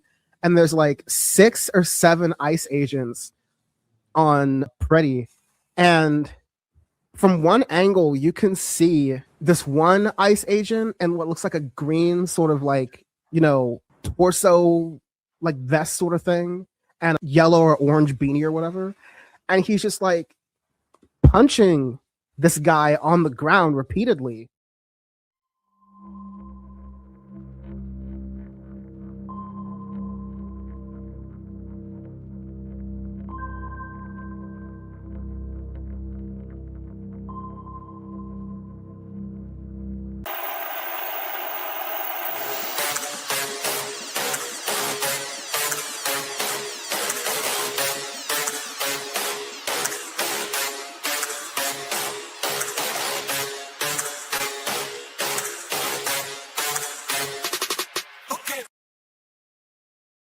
Good morning, comrades. You are listening to WHIV LP New Orleans 102.3. This is your weekly Good Morning Comrade. Today, we have a very special guest, returning champion, actually, from This Is Revolution podcast, and the author of the recent article, The Line Between Politics and Pro Wrestling Has Disappeared. The one, the only, the inimitable. Yeah. Jason Miles. What's up, my dude? How you doing, man? It's been a while. It's probably been 2 years since you've been on the show. I think it's been really like 2 years. Yeah. We talked about the same thing like 2 years ago, because this has been something that you've been on for 4 a long years time. now. It's been 4 years that I've been working on this. I had this idea. So I should say, I don't want to say it past tense because I still do. I don't have the time like I used to. But I make these video essays. And I was up one night doing 2 things. Binge watching this show called Dark Side of the Ring. Oh, man, what a banger. And I was watching some news thing. And I was watching clips of Trump and Bernie Sanders. And I had felt like Trump and Bernie Sanders and pro wrestling and the Vince McMahon, and I was kind of putting all these things together, and I felt like I knew what the next thing I wanted to do was, but I was kind of burnt out on doing my show that comes on like 4 or 5 times a week. Y'all are busy boys over there at DIR, man. Video essays, so I was kind of burnt out, and literally I had written a script. It was the longest script I'd ever written, because usually video essay scripts are like maybe a couple thousand words at most. And this was like 10 pages. So you were in the zone, bro. I was in the zone. And I had ADHD havers, we call that the hyper focus mode. That's the hyper. You might have ADHD. I had something. I definitely had something. And I was like, I want to get this done. And at that same time, someone contacted me that was a viewer of the show that also made films. And so we got together and kind of laid out the idea, and he focused me a little bit more than I wanted to be, which is fine. I like to be a little bit more abstract. And he was like, no, let's make this more to the point. And I was like, okay, this is what you do for a living. Right. You're the one that makes it all artsy. He's the guy that keep all that stuff together. I wanted to, I'm too excuse me, too abstract. So we worked on it, and we ended up raising money for it. But we didn't raise enough money so we could have completed it the way we wanted to complete it. So we kind of have to do it at our leisure. Mm-hmm. And so he had come down here to Mexico where I live. And we figured out how we were going to finish it and all the middle parts of it. Mm-hmm. And then he came back and gave me the first cut, which was about 2 hours, and it was super dense. Mm-hmm. And so we're watching it, and he's just waiting for me to say something. And I'm like, maybe we should do episodes. He goes, I'm so glad you said that. Let's do episodes. But I thought it would be like, okay, well then, cut it here, mm-hmm. cut it here in this episode. He goes, nah, man, we're going to need transitions. We're going to need this. We're going to need that. Because if we're going to do episodes, we have to have cliffhangers. We have to have this. We have to this. So more rewrites, more introductions, more thises, more that's. We finally get an episode up. By this time, I had sold my video essays to Means TV. Okay, yeah. Because I felt like they had a bigger audience, and I wanted people to see them. I was really proud of the work that I did. And I was like, let's get it somewhere where people can actually see it. And when I say sold it, it probably sounds like it's it was not a big deal of money at all. Oh, big money bags. You have like those bank bags with the dollar signs on them just running away. No, it was not. There was no Scrooge McDuck going on at all. You're not dumping in a penny bin. No, not at all, man. It was enough to. It helped. And it's a cooperative Means TV, so that's nice, right? And you're doing this not because you can make a bunch of money or whatever, but because it's something you find interesting and that you love to talk about, because it's something that is like, I obsess over this kind of stuff because I've been thinking of the same thing.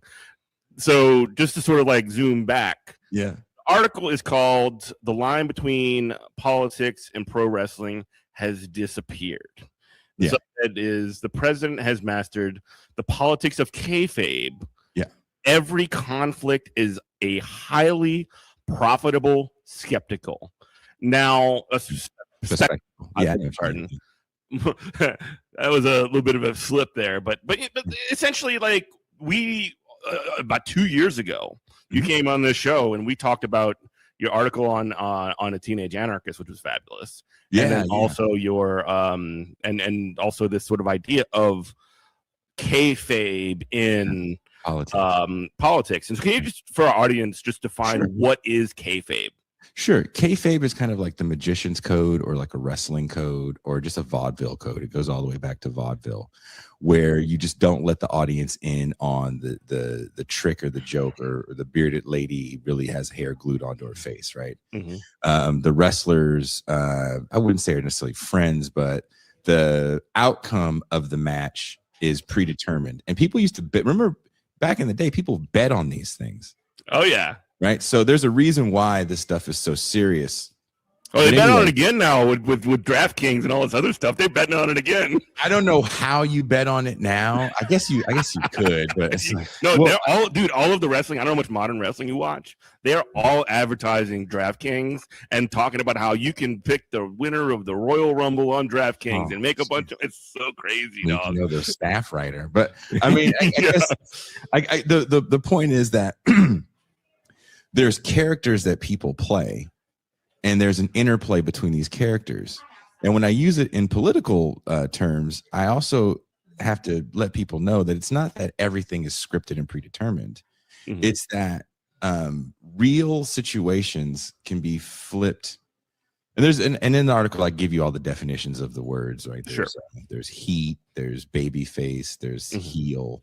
So a heel is a villain, a baby face is a hero, and heat is like attention.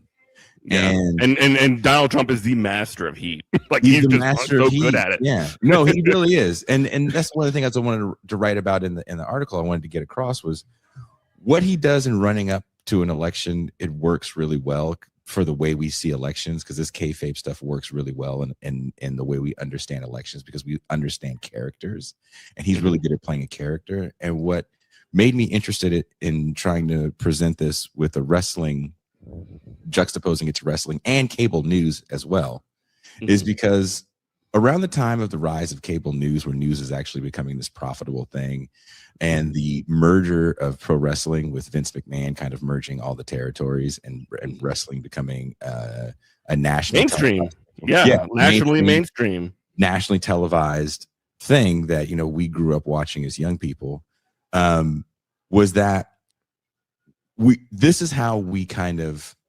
understand the world to play out as well, with characters. And there's a reason why people kind of latched onto Trump and people latched onto Bernie. They're both saying things, right? They're both saying real things in 2016. Trump is actually saying things that Republicans weren't saying at the time about how the quote unquote game was played. They both have these really thick New York accents. Queens. He was exposing the business. Yeah. So it's like, it feels authentic. Yeah. So when you watch these guys do this, you're kind of watching this political kayfabe in a sense, and the way the news media reports it reinforces this. So we can only really understand the world as angels and demons, heroes and villains, because we are kind of addicted to this interplay.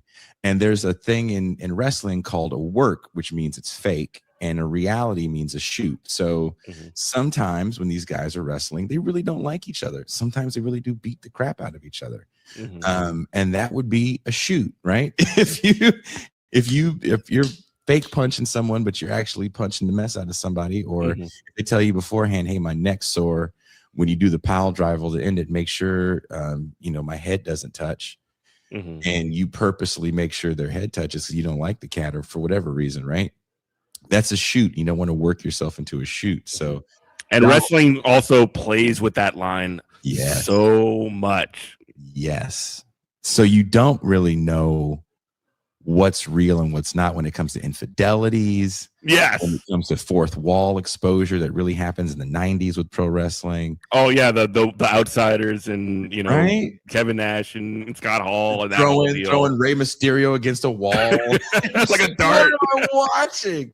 What a champ that guy is, by the way, for taking that bump, like his neck on the side of a trailer. Holy crap, dude! Like that's another term, like taking a bump, right? Like these are all terms that people in show business kind of understand, and these are not terms necessarily people not in show business understand. Yeah. So you have a guy that literally walked out of show business, and not just show business, walked out of professional wrestling as well. So he really understands things like taking a bump and what the importance of a pop, which is a crowd roar. Like I think we wrote about it in the art, or I wrote about it in the article about Charlie Kirk's funeral. Oh my God. Erica Kirk. That was a modern professional wrestling entrance. If you ever watched Triple H or Goldberg or any of these people walk into an arena with the fireworks and all this crazy stuff going on behind him, that is exactly what she was doing on that day. It was so nutty. So what happens when the world we live in kind of resembles this world of pro wrestling? And that's what the documentary series was supposed to be. So while I was working on episode 1 is up on Means TV. While I was working on that, episode 2, because we have a whole plan. We've storyboarded episode 2, and we're going to start it off with something called the Montreal Screwjob. Oh Oh man. So right, I got you right. I got you in. Oh, right? buddy. This so like I have to talk to you about this. This is catnip for me. It's what it is. With these articles, you always have my attention, my dude. Yeah. So that was this. So episode 2, I'm getting ready to do that. While I'm getting ready to do episode 2, I'm reading. I was vaguely familiar with Richard Montanez, the guy that says he created hot Cheetos. And I remember an LA Times article that had come out some years ago that said he didn't. So I've went and found the LA Times article and I read it. Jeff, I'm not lying to you. I read it 6 times. And on the 5th time, I was like, wait a minute. This guy lied about creating hot Cheetos and Frito-Lay doesn't care. And no one inside Frito-Lay really cares because his agenda wasn't necessarily to say, how can I put this?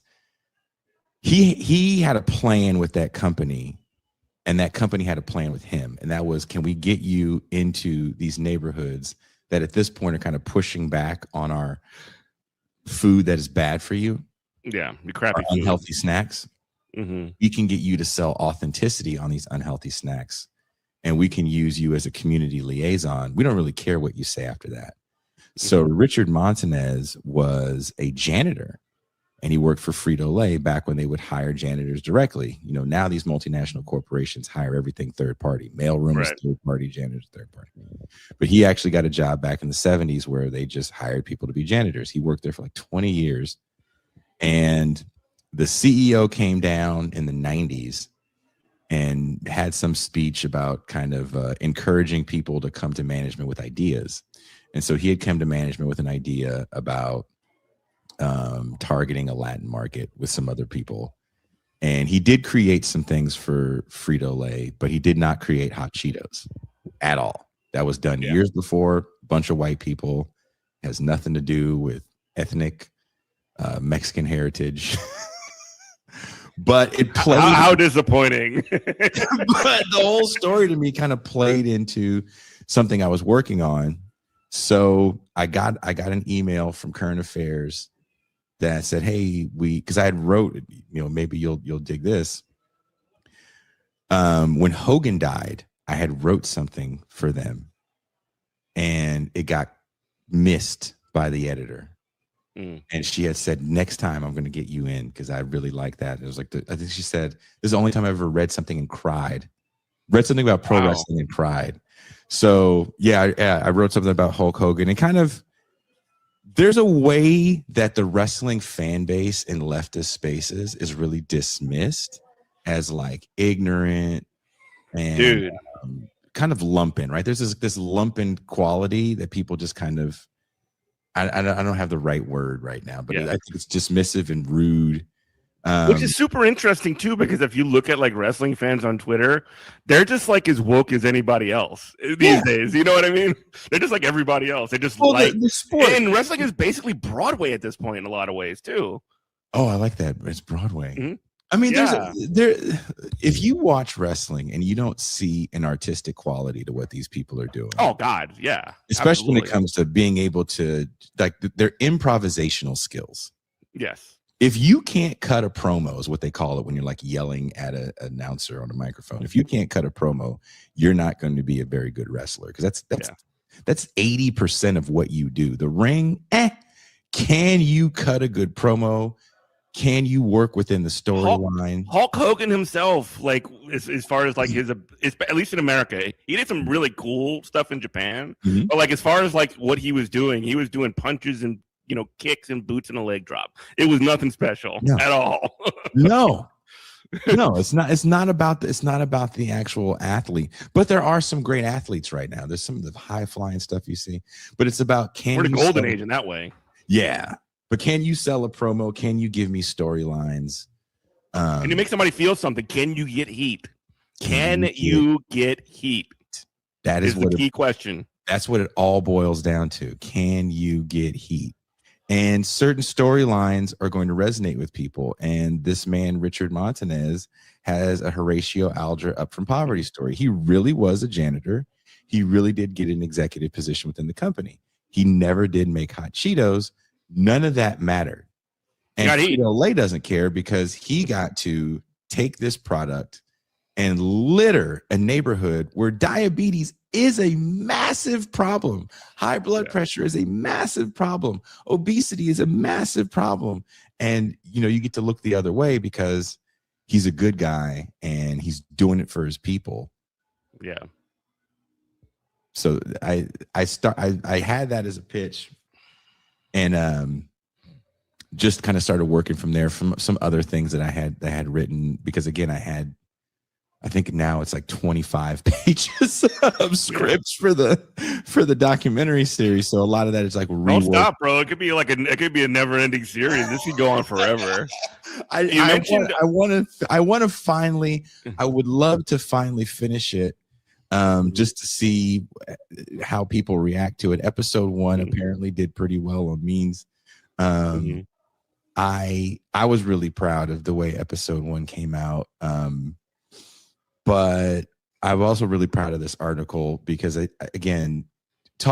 going to a leftist publication and saying you want to talk about wrestling and you don't want to really like shit on people. I'm sorry. Yeah, because I mean, like it's like you don't want to like wrestling fans are just like any fan of any other sport or whatever, or any other kind of entertainment. They just have this because of sort of like the framing of wrestling, or sort of like the carny history of wrestling.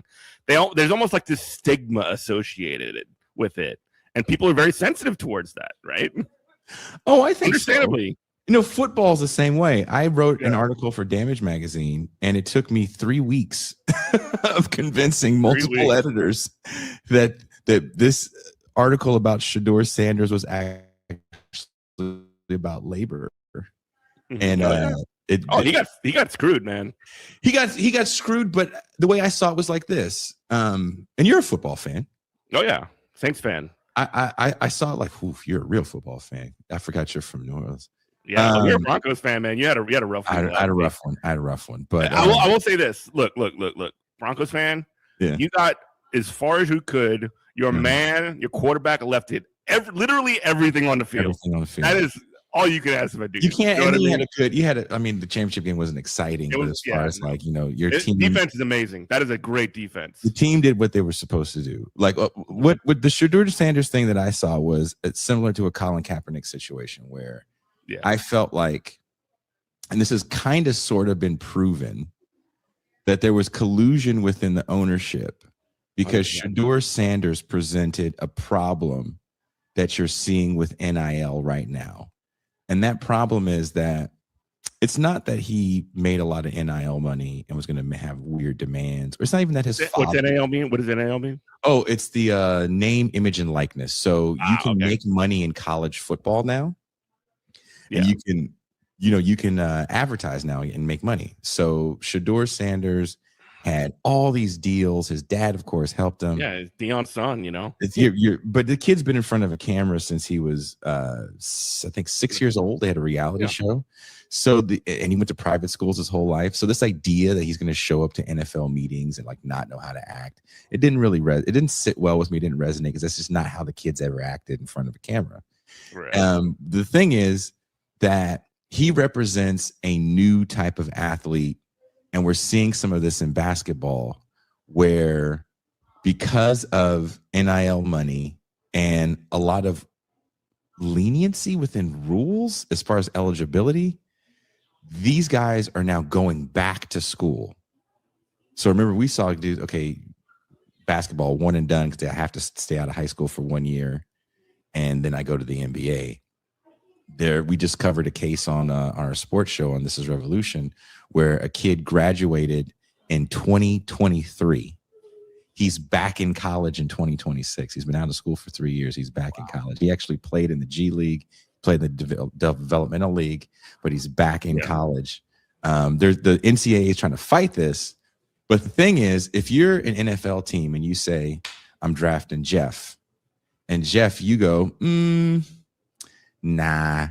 I got one more. I can make more money in college, baby. I can make more money with right. I can go to college and make a bunch of money. Maybe not as much as I make my NFL year, but I can make a bunch of money in college, and then I can come out and maybe play for the team I want to play for. or I can hold out and play for the team I want to play for. Yeah. So there's a lot of challenges that ownership doesn't want to deal with certain types of athletes. Shedeur Sanders is one, and Arch Manning is another. These are guys that can kind of call their shots. Arch Manning's uncle called his shot. John Elway called his shot. There's only 2 people that we can name in the 100 years of the NFL that literally called their shot on where they're going to get drafted.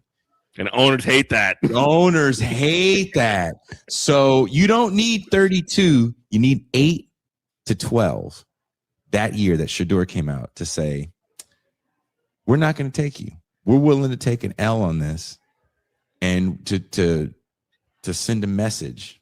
That's a certain kind of class solidarity too. I mean, that is ruling class solidarity. Against, I mean, like athletes are millionaires or whatever, but they're working for a living. They're working for their image or their work for a wage.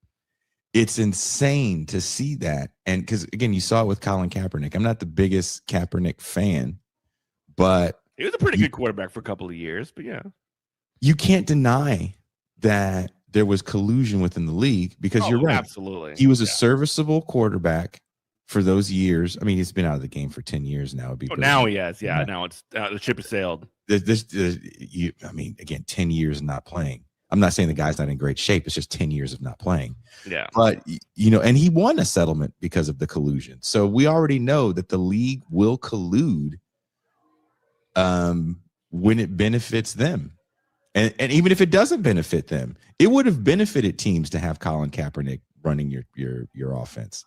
And they were willing to say, for reasons that we don't want to get into right now, we'd rather not have this man even in the league. And we've all gotten together to say it's a no-go for you because you're making the league way too political. We don't really want to do that, even though we'll go after we settle money. After we settle this discrepancy with you, we'll go and make the league political on our terms, which are a black lady singing the black national anthem. Yeah, they're going to go woke no matter what, but they want to go woke on the way that they want to go woke. And we want to do it on our terms. We're not going to do it on your terms because they want to go woke in the safe way and not the way that they perceive as threatening. Which I don't even necessarily think that Kaepernick was that threatening to. He wasn't. That's the crazy part, right? Like you got a guy that is doing the most. He's just taking a knee, man. He's just sitting down on the bench, or he's taking a knee. It's remember how the knee comes to be. Before he was just sitting out, which I thought was better. It's quiet. You know who did that before? Who? Mahmoud Abdul Rauf. Yes. Yeah, he did that stuff too in the 90s, and he was, cast asunder in a very similar way, actually, now to think of it, But Kaepernick made this whole thing because he had a brand to protect. So he's like, well, I'll meet with a Green Beret. And we'll figure out a thing I can do that won't piss people off. Let me show you how safe I can be. That's not how protest works. But even him being that safe and that brand conscious, he still got ostracized from the league. And that should tell you what kind of league this is. And eventually I was able to get the thing published with damage about Shedeur. But it's hard to get the whole point being it's hard to get sports stuff published when you're coming from a certain perspective in left spaces, right? And then also on the flip side, that's a shame. That is such a shame. I think we should be talking about more sports stuff because people are interested. People like sports. Yeah. No, I'm not kidding. Like literally, like you do a sports show. Yeah. Because you like sports and people watch sports stuff and it's like fun, like that's just a thing. I think so. I mean, look, I get the issues that people have with sports and spectacle and all that. I get it. I'm not deaf to that. But my whole thing is people dig it. And if we're trying to reach a wide coalition of people, why would you want to shut off so many and kind of, stick your nose up in the air arrogantly at this thing that so many people enjoy? So I definitely talk about it on my show, and I'll write more about it when I think it's relevant and when we can use sports as a way to tell a broader picture. I think wrestling is one of those things that so many people enjoy and don't think about it kind of beyond just their own personal enjoyment and looking at it and using political figures. I think my goal is it helps people understand someone like Donald Trump, because I do think he does come off like a mystery sometimes to people, because you can't really figure out what he's going to do next. You can't look in history books to see, okay, well, this is how fascism works, and the next thing he's going to do is, it's like, no. This guy's operating on a different plane. So let's just look at it from kind of the wrestling standpoint. This will give you a better idea on A, how full of it he is. Yeah. Right? Let's start there. And B, how you should listen to him when he's riffing, because he's always cutting a promo. Whenever you put a mic in front of him, he's doing promos and he's doing roasts. Like all the time, right? That's all he's I remember doing. when I was watching just like a couple of days ago, and he had like it was insane. I felt like I was going insane. He had Cardi. No, not Cardi. I'm sorry. Nicki All Minaj. respect to Cardi B. God bless her. She's actually cool. Nicki Minaj and the Mr. Wonderful, which by the way, my Mr. Wonderful will always be Paul Orndorff. This guy is just the charlatan and fake. This Mr. Tom O'Leary or guy, whatever. He's no Mr. Wonderful. But anyway, it was Nicki Minaj, who is by the way a Trinidadian illegal, I guess you would say, or undocumented immigrant. Tom O'Leary, who is a Canadian Lebanese guy, and Donald Trump. Like that's almost like the beginning of like these three Lebanese, Canadian, Trinidadian undocumented immigrant, and Donald Trump walking to a bar joke, right? Exactly. And like I'm just sort of seeing them just like talking it all the time, and all of a sudden, Cardi B talks about it like she's Donald Trump's biggest fan and all this other stuff. And then Trump steps up and he's like, wasn't that better than talking to Scott Bessant for like 5 minutes or whatever? And I'm just like, he's just like roasting this dude, he's like, that's his thing, right? He's like, I'm gonna roast you. I'm cutting a promo. The camera's on me all the times. I'm the center of attention. And what's interesting about that is when he leaves office in 2020, he left office in a bad way. A lot of things got, COVID, Heather Heyer, Charlottesville, very good people on both sides. The parade that he had on a daily basis during COVID, when most Americans just want the president to come out and make them feel safe, tell us what we need to do. And this fool is saying the most insane stuff. He's just doing a dozens. He's just doing dozens. Yeah, stupid Obama did this. And, just crazy stuff. Oh, this Fauci guy. Come on. He hated like didn't he have like, you can't stand here during the thing? And yeah, it was always it was always something. But by the end, and then you have the large protests that happened in 2020. So by the end, he's kind of it culminates with January 6th, and he's really a disgraced figure. Yeah, he's finished. And the only thing that really helps him come back is the Democratic Party. Yeah. Only the Democrats could do this. Only the Democrats could ever do this. He's done. Nobody wants to talk about him. Fox News can't sell stories about him anymore. Left media can't sell stories about him anymore. He wasn't a factor anymore. He was over with. I thought January 6th would have been the nail in the coffin, because for a lot of people that even voted for him at that time, it was kind of like, damn, dude, it wasn't just like you said, go storm the Capitol, but you just weren't even there. Yeah. But y'all go do it. I'll be over here. Yeah, I'll be over here chilling. And then do a weird video saying like, actually, don't storm the Capitol. Like later on in that day, he did a weird video about that. Flopped so much, and he's flopping back to caring about the election of 2020. But the thing about that is, the Democrats leave this door open because the entrepreneur in the White House, who was Donald Trump, they're telling you, well, our economic policy is entrepreneurialism. You Negroes can do crypto, can't you? Remember Kamala Harris? I remember that. Yeah. Oh my God. So, and we're going to dump, gajillions of dollars. It was like $500 billion in all these incubator programs and startup funds and foundation money. Anything but help working people. So the answer becomes reparations through entrepreneurial uplift. And that is their solution to 2020, right? And that left a real sour taste in a lot of people's mouths, and it gave Trump a door to come back into, also because our political imaginations are filled with characters. So there was no character that was going to fill that role either. He has a lot of personality. He's also been in the public imagination for over 50 years. He was like Studio 54 guy. Oh, like, dude. He's been around forever. He's been around forever. So it's easy for him to walk back in after he was kind of done. And as he walks back in this time around, it's a little more glamorous than it was even the first time around. I don't know if you remember when John Jones had won like a UFC thing. He was doing the Trump dance with Trump in the front row. Yeah. He's at every UFC now. Everyone. They're going to do a UFC at the White House. White House. Yeah. So he's ingrained himself.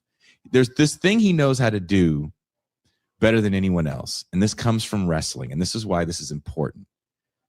If wrestling is entertainment for the common man, Trump learned the language of the common man. Exactly. The mannerisms of the common man.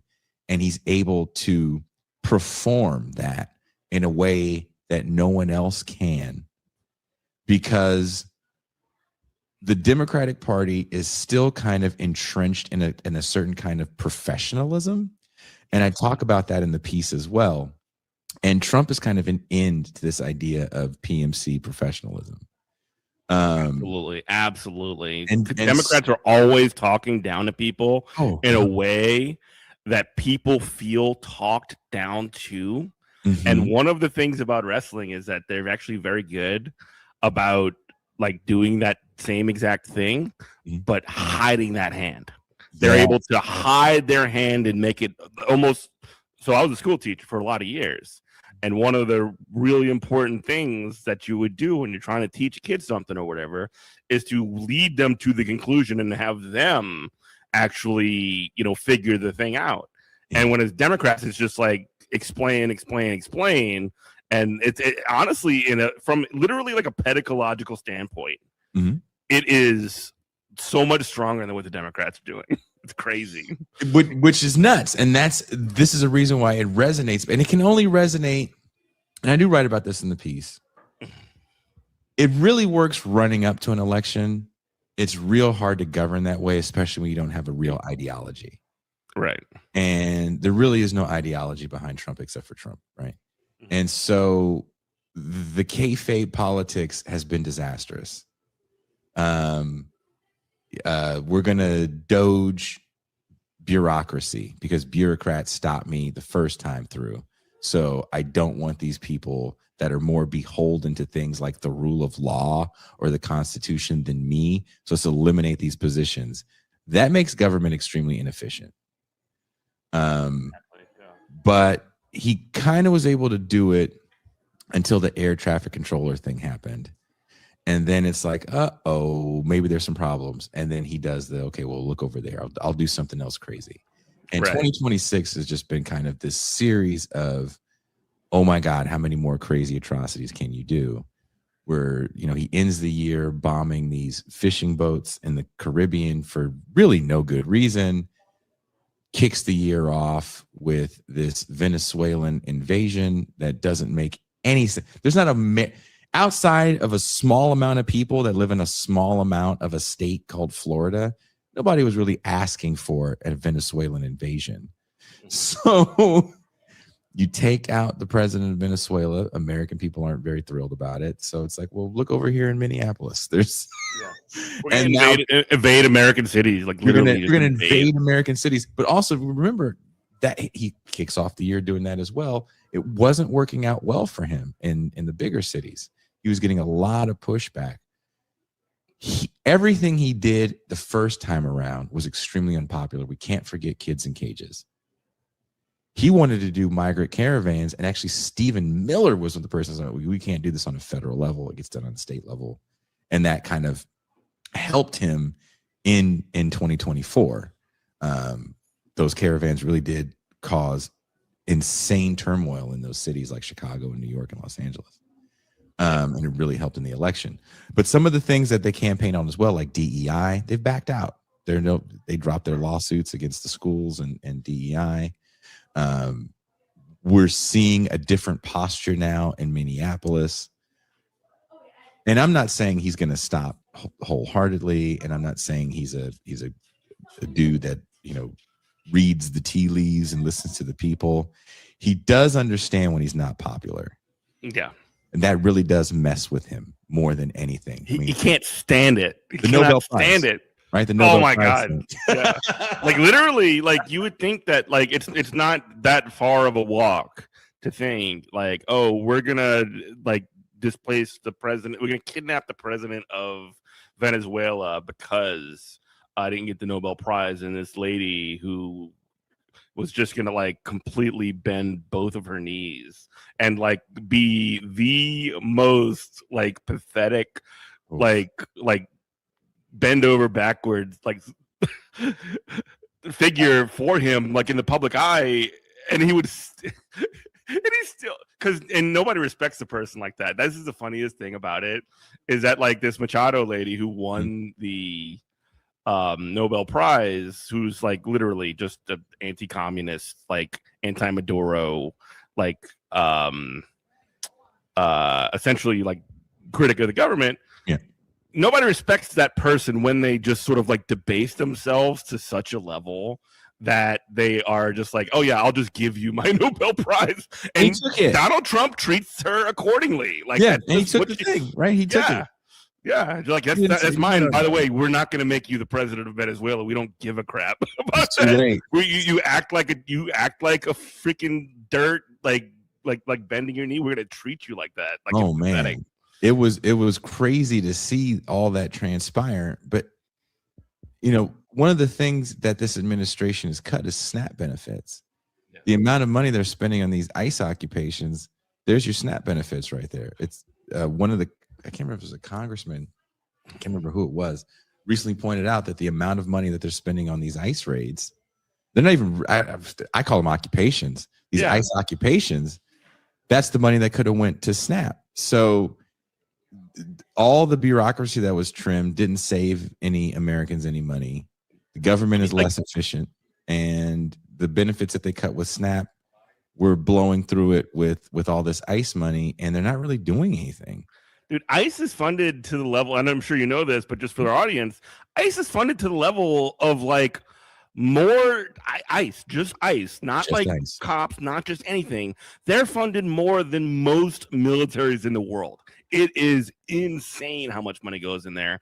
And again, the Democrats, we talked about them a little bit ago, and how the only person that could ever like allow this to happen is the Democrats. They're constantly doing this sort of like, okay, we actually do need to give ICE more money for trainings or whatever. It makes you feel like you're insane for being critical of them at all. That's the professional aspect. Oh my God. They're keeping like the Democrats are keeping the kayfabe up. The Democrats never stop. They are die-hard, never let that kayfabe drop. That's the thing we have to remember about this. This works and shoots, right? Kayfabe can only happen if there's reality going on. It's not just a stage play. There's also real things happening that are at work here. It's works and shoots kind of working in unison. And what's interesting about the Democrats and saying things like, well, if these people had more training, it's like, well, are you going to cut the funding budget? Because the funding budget got increased kind of exponentially. And y'all voted for that shit too. Yeah, by the way. you all voted for it. Are you going to change this jurisdiction that they have? Are you going to change the policies? Because right now policies are ping-ponging on how people are getting deported. Because I think a big reason why people are so shocked at seeing all these deportations is because you're seeing green card holders be deported. And that's probably hard for a lot of Americans to understand. You're also seeing people that had what's called protected status being deported as well. Now, Joe Biden got rid of some people with protected status. He's got rid of tens of thousands of Haitian refugees that had protected status as well. So it's Horrible. not like we haven't seen this happen, but especially considering all that we've done to Haiti over the years. oh my God, just the West in general in Haiti, right? I have That's two a Pascal question, though, I guess. Yeah, that's a yeah, don't get him started, or get him started. If you want to do an episode with it, I'll Oh man, I would love. I've never met Pascal. I'd love to talk to Pascal. Oh yeah, he's cool, man. I like him. But if you think about like the numbers and the strategies to get those numbers, that's kind of what I'm talking about with this idea of kayfabe. It's like those numbers weren't Gestapo-like troops going in homes and millions of people getting deported. It's also telling people that they have to go home, that cross the border, and you count that as a deportation. So that's where those millions are coming in. And if you think, I see this on social media. I don't know if you see it as well, where people want to have memes where it's like, oh, ha, Trump, you don't have the numbers of Obama or Biden. It's like, no. It's not about numbers at this point. It's about brutality. Exactly. And if you're thinking it's about a count, if it's about a contest, you're kind of missing the point. Yeah, because I mean, like we're both against the count. Like the count is bad no matter what. Yeah, it's like the count is bad, but also the fact that they're just like coming at people like dragnet, knocking on people's doors. Oh, you're brown. Get in the fucking paddy wagon. You know what I mean? Snatching them out of their car in some cases. Yeah. It's super frightening. Getting the wrong people. They snatched. It's designed to get terror. It's like designed to put terror in the zeitgeist and scare the crap out of people. It is designed to scare the crap out of people so you don't get 2020, right? But what ICE is going to be used as is the anti-2020 police force that you hope doesn't give you a Kent State situation, but you got Kent State happening over and over again now. Over and over, and either people are dying in the facilities, or you have these people being shot. And so one of the things that this administration is doing, which again is kind of like, wow, this guy just fails so masterfully. He went to the whitest state in America, or one of, and managed to get his white officers to shoot white people. So you're not going to have 2020. You're going to have something worse. Yeah. People came out in freezing weather in Minneapolis to protest to get ICE out for weeks. That should say something to how unpopular this is now. And now we can't now it's not being racialized like 2020 was. Yeah, they shooting white people, bro. They shooting white ladies. No, it's a little different now because you didn't even racialize it. Dude, I'm old enough to remember when they would, obviously, they would have lynchings when a white woman was under threat, and now they're shooting white women in the street. Now they're shooting white women for just, looking liberal. Yeah. So he's worked himself into a shoot, and the way he's trying to get out of the shoot is to buy, more shoots. Yeah, just going harder and harder, like double down over and over again. I'll double down. Turning up the heat. He's turning up the heat.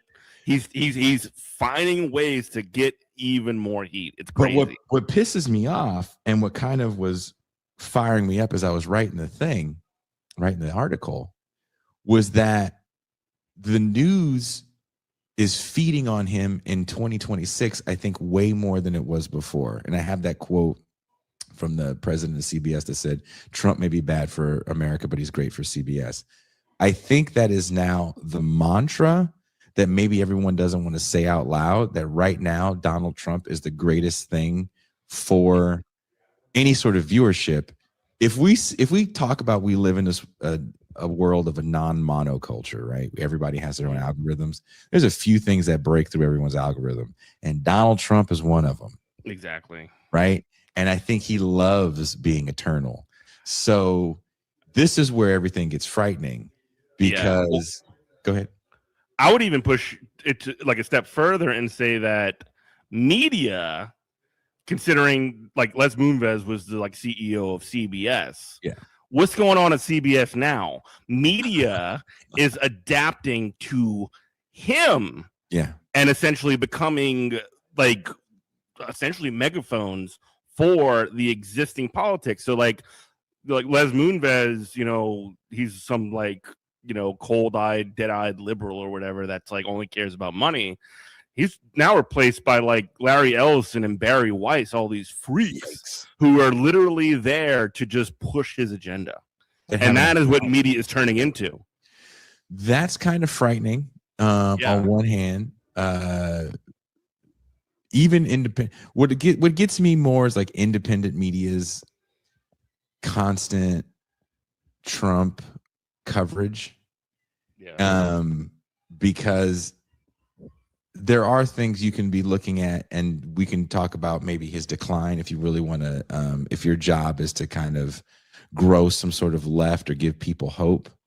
But there's something about, I wrote something new about this. I call it horrortainment, kind of like true crime and stuff like that, where porn. It's basically porn. It's a kind of, I call it the poverty porn. I don't necessarily like, I'm using it as a way to sort of like, maybe it's not fair to porn here, if you know what I mean. No, that's why I call it horrortainment. I think there's, Ben said that, but my buddy Ben Burgess who lives by me, we were out one day. Ben. We love Ben. Shout out to Ben. Shout out to Ben Burgess and give them an argument. Great show.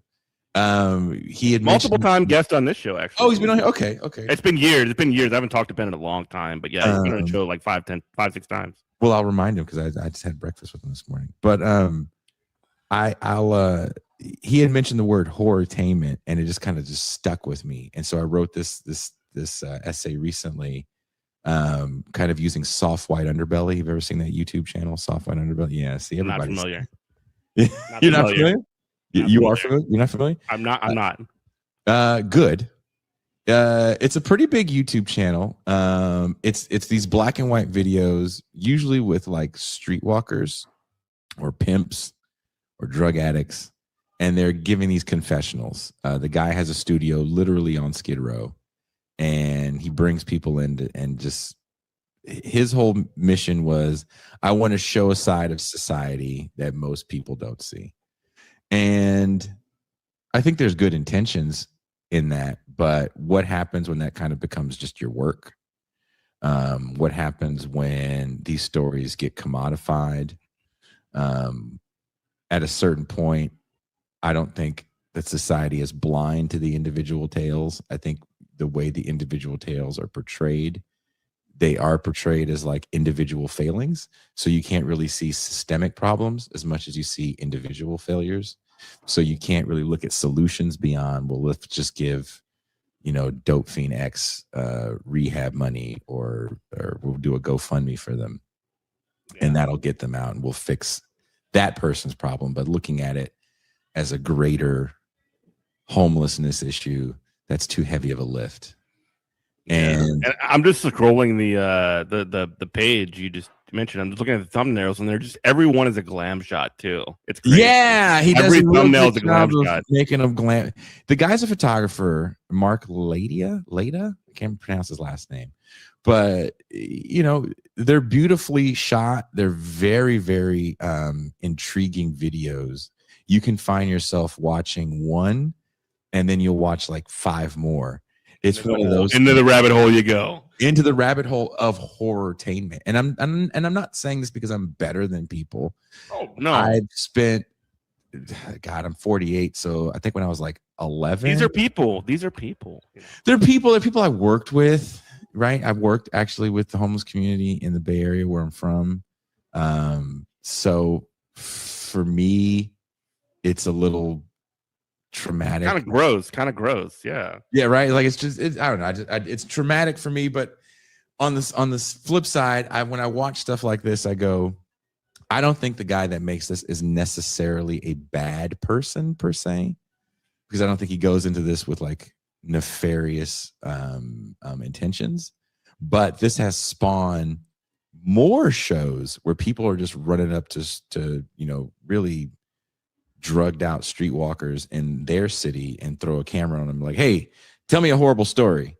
And you're a different kind of pimp at that point, and you probably don't think you are, because these usually women are serving up private parts of themselves for consumption, and then you're discarding them. Then you're on to the next story because you have a content demand to meet. and you think you're shedding light on something. It's like, look, man, most people know where the blade is or the host roll, whatever you call it, in their neighborhood. So it's not like people don't think these people exist. Everyone knows they have backstories, and those backstories are tragic. But are you trying to help end this suffering for individuals? Or are you trying to change a paradigm in society when it comes to poverty? Because this show ain't it. Or are you just trying to make money? Like, I think the derivatives might be more on the trying to make money side, because you can, you know, convince yourself you're doing something. Yeah, good. and again, it's not like this guy's intention is to be, bless you. It's not like this guy's intention is to sort of like take these people's stories and, you know, but just it is really just like a and I hate to be like, oh, it's the culture that's messing everything up or whatever, but like we do live in a capitalist society, and if you do, I mean, like you and I both do media, we know that we're going to, you know, respond to stimuli that could potentially make us money or make it that we're successful, and that's not always something that is about primarily humanizing people, or it does come with a lot of trade-offs, I guess you could say. Oh man, and the big thing is you're commodifying emotional pain, and I'll even go further, you're pimping these people in a different way. Yeah, the vulnerability is the same, right? The pain afterwards is the same, because they just expose themselves for like $20. And there's been a few people that have come on the show where they've their story kind of resonated with people, where people started GoFundMe's for them. And then the guy, and even the people say this, he gives them all the money. He doesn't keep any of the money. If someone says, hey, we want this money to go to this subject you talked to, he goes, okay, and he gives them the money. I believe that in my heart, that he probably just gives those people the money. But again, you know, it's like, also these cats never really had structure in their lives. What do you think they're going to do with that money? It's going to be gone pretty quick, dude. Yeah. So it creates kind of this perpetual cycle, and you don't really see systemic failures. You see individual failings. Like I saw something in it's the New York Post, so you take it with a grain of salt. And even if it's a joke, it was real depressing to me. It was like this woman was a wife for all these years, and now to pay the rent, she's a 73-year-old OnlyFans creator. And my first thought was, this is the dystopian future that science fiction tells you about, because at 73, you're saying that there is no funding anymore. Like Social Security doesn't do it. The prices are too high. The social safety net is broken. And the only thing you have at 73 is just your body. You know, yeah, it's heartbreaking. Show those knockers, Nana. That's what you're going to do at 73. That should be not just because the person's 73, but because that's a point in your life where, you know, you get to enjoy the last part of it. You're supposed with dignity. That's with dignity. Mm-hmm. And this is, you know, again, if it's a joke, I don't think it's funny. Yeah. She wouldn't be the only one. And man, that just made me think of Mae Young. Oh my God. Go back to wrestling. How long did Mae Young freaking wrestle?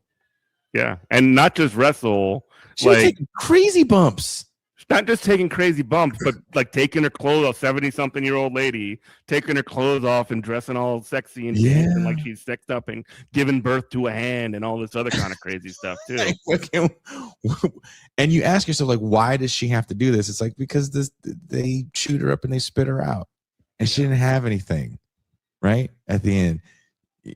I'm not going to get wrestling into is really just like a microcosm of capitalist society. I mean, it really is. It so is. We can talk about this for days, and I hope you will join me to talk about it a little bit more, because I think it's just like a endlessly fascinating. Just dig deeper. I mean, like, we didn't even mention on this episode that, like, wrestlers, and I mention this every time that I possibly can, are independent contractors. They have to pay for their own health care. They have to pay for their own travel, all this other stuff. There was an attempt in the 1980s for wrestlers to form a union. Shout out to Jesse Ventura, one of my favorites. You know why I love Jesse?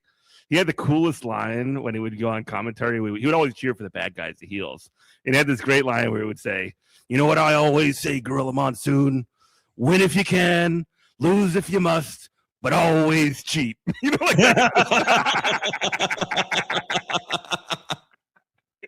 I love Jesse Ventura, and he's like a very he's very cool. Like he was out there leading a protest with high school students. Yeah, at a high school that he went to in Minnesota, like in the middle of all this crazy stuff happening out there. I love Jesse Ventura.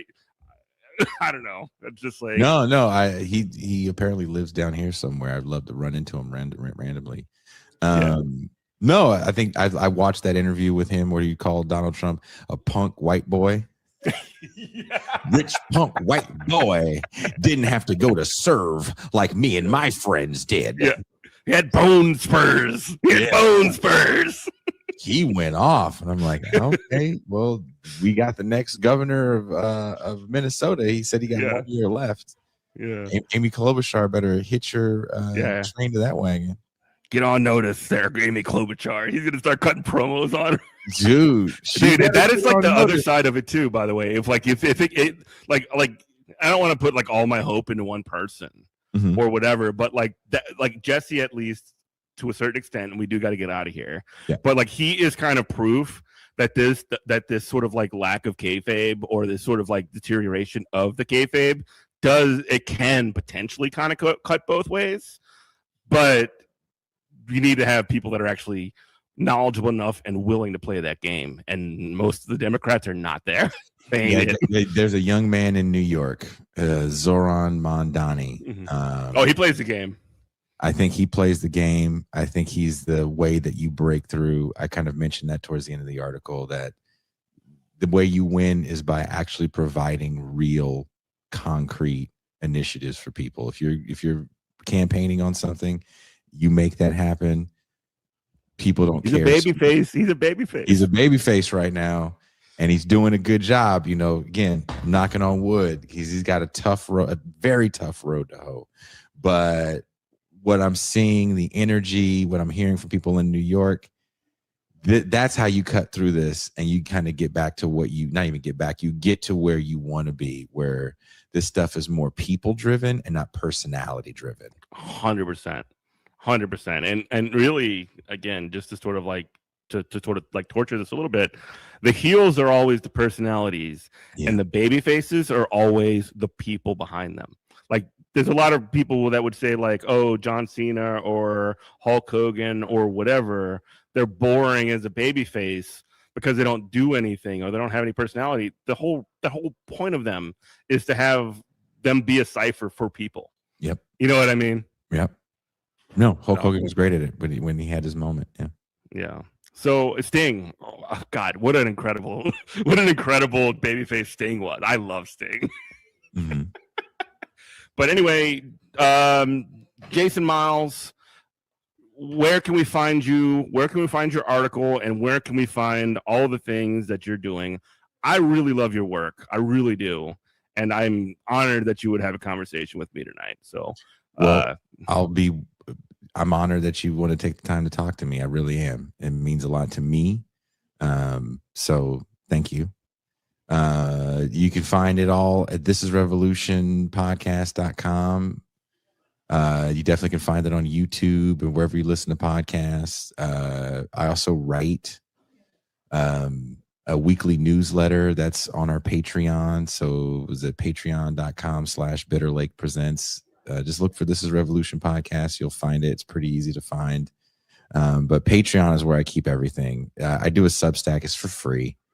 And usually it's the older stuff that I've already put on Patreon. So if you want to find out where we're writing, it's there. Well, brother, thank you so much for coming on the show, and to many more conversations in the future. And read the article. So that we're talking about current affairs. I'm so sorry. Yeah, the article is called. The The Line Between Politics and Pro Wrestling Has Disappeared by Jason Miles. Yeah, check it out in the January-February edition. Thank you, bro. I really do appreciate it. You were listening to WHIV LP New Orleans 102.3. This is Good Morning Comrade. We love you. Bye-bye. NOLA. Yee!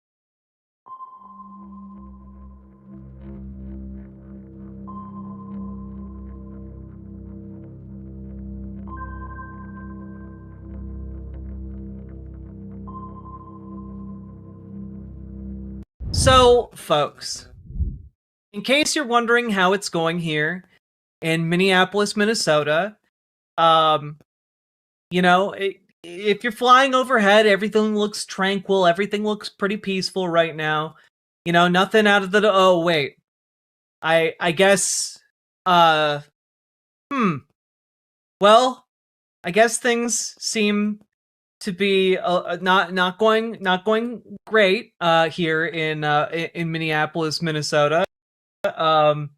People are out on the ice spelling out SOS with their maybe it means so ostentatious snow that that's what it could be. That maybe they're critiquing the aesthetics of winter.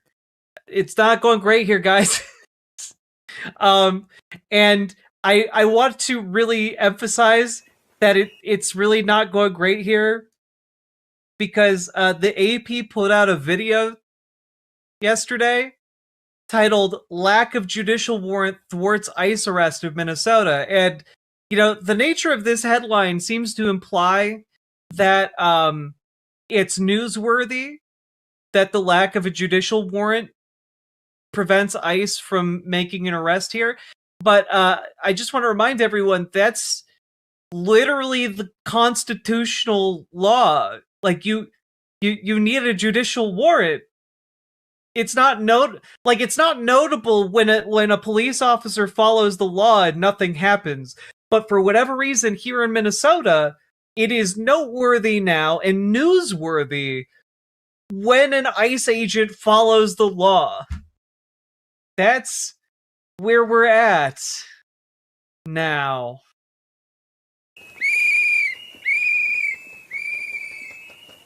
This person, they saw us and they ran. Okay. Twice deported, convicted of domestic abuse, and released. That's what we're here for. You know, that's what we're here for. But, you know, they'd rather call the police on us than to help us. Go figure. Oh man, these people want to make sure that we're not just random kidnappers that have LARPy bullshit uniforms. You know, these people just don't believe we, the masked men with guns lurking outside their house and chasing them down. They just don't believe that we're here to help. They're never the loud house, right? They're never the people shooting off fireworks in the middle of the night, you know, all of those things that can make neighbors hard. They've been there for a long time, as far as I've known. And the fact that federal agents are coming into my community and taking someone away when 70% of the time, currently, they are not criminals. I don't trust them. I don't trust a single thing they said about who they are. Yeah, I mean, that's the big thing here. Like, they thought they were going to get so much mileage out of saying that undocumented immigrants. Oh, no. The people here are, they're actually murderers. They've each killed 12 people. We're definitely handling only the murderers. Okay, we've come. Look, you saw that 5-year-old probably undocumented, also did 12 murders.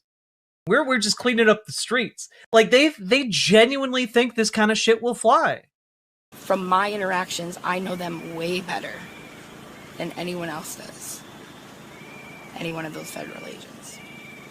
The fact that ICE has been haunting our neighborhood since June, and they took our neighbor in the yellow house who's been here for 30 years and deported him to Laos. On June 7th, they took him and left behind his son, who's 8, and his other son, who's 13, and a 20-year-old daughter, and a 25-year-old daughter, and a 3-year-old little girl, and they took him away from them. And now that family is struggling.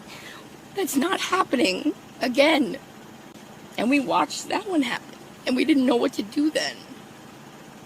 I've been to law school, so you tell me when you know what the hell you're talking about, then you can come tell me. You stupid bitch. If you'd actually been to law school and gotten your degree, you wouldn't be out here as an ICE agent. Don't shut the fuck up, you lying sack of shit.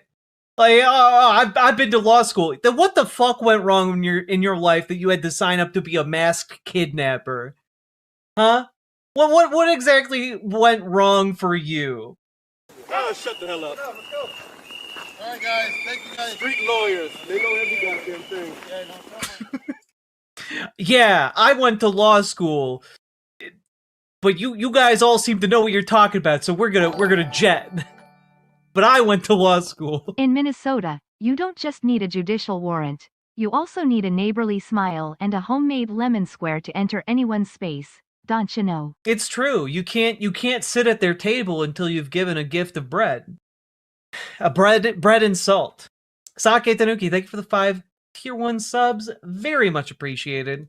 He's been to a law school. Oh, he went to a law school to abduct someone. That makes more sense. There we go. Nailed it. And that the name of that law school, the School of Hard Knocks.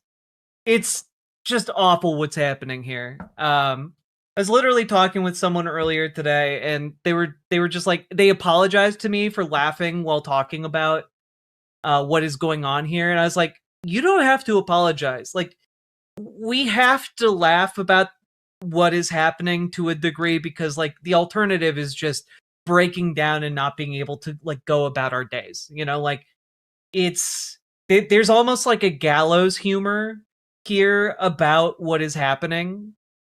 It's all so absurd.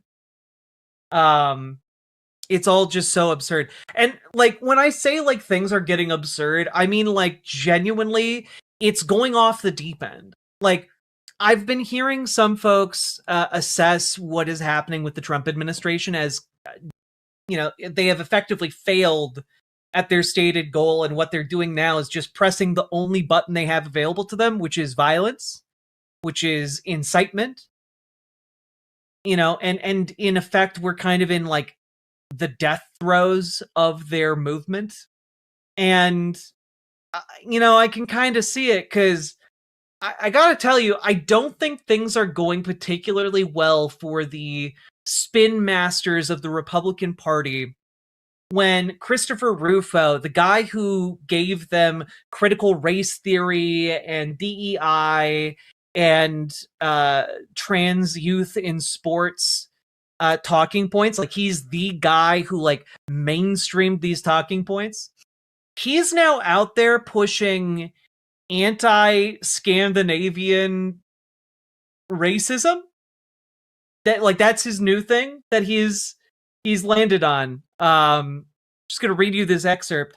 What explains why endemic disorder seems to plague Minneapolis?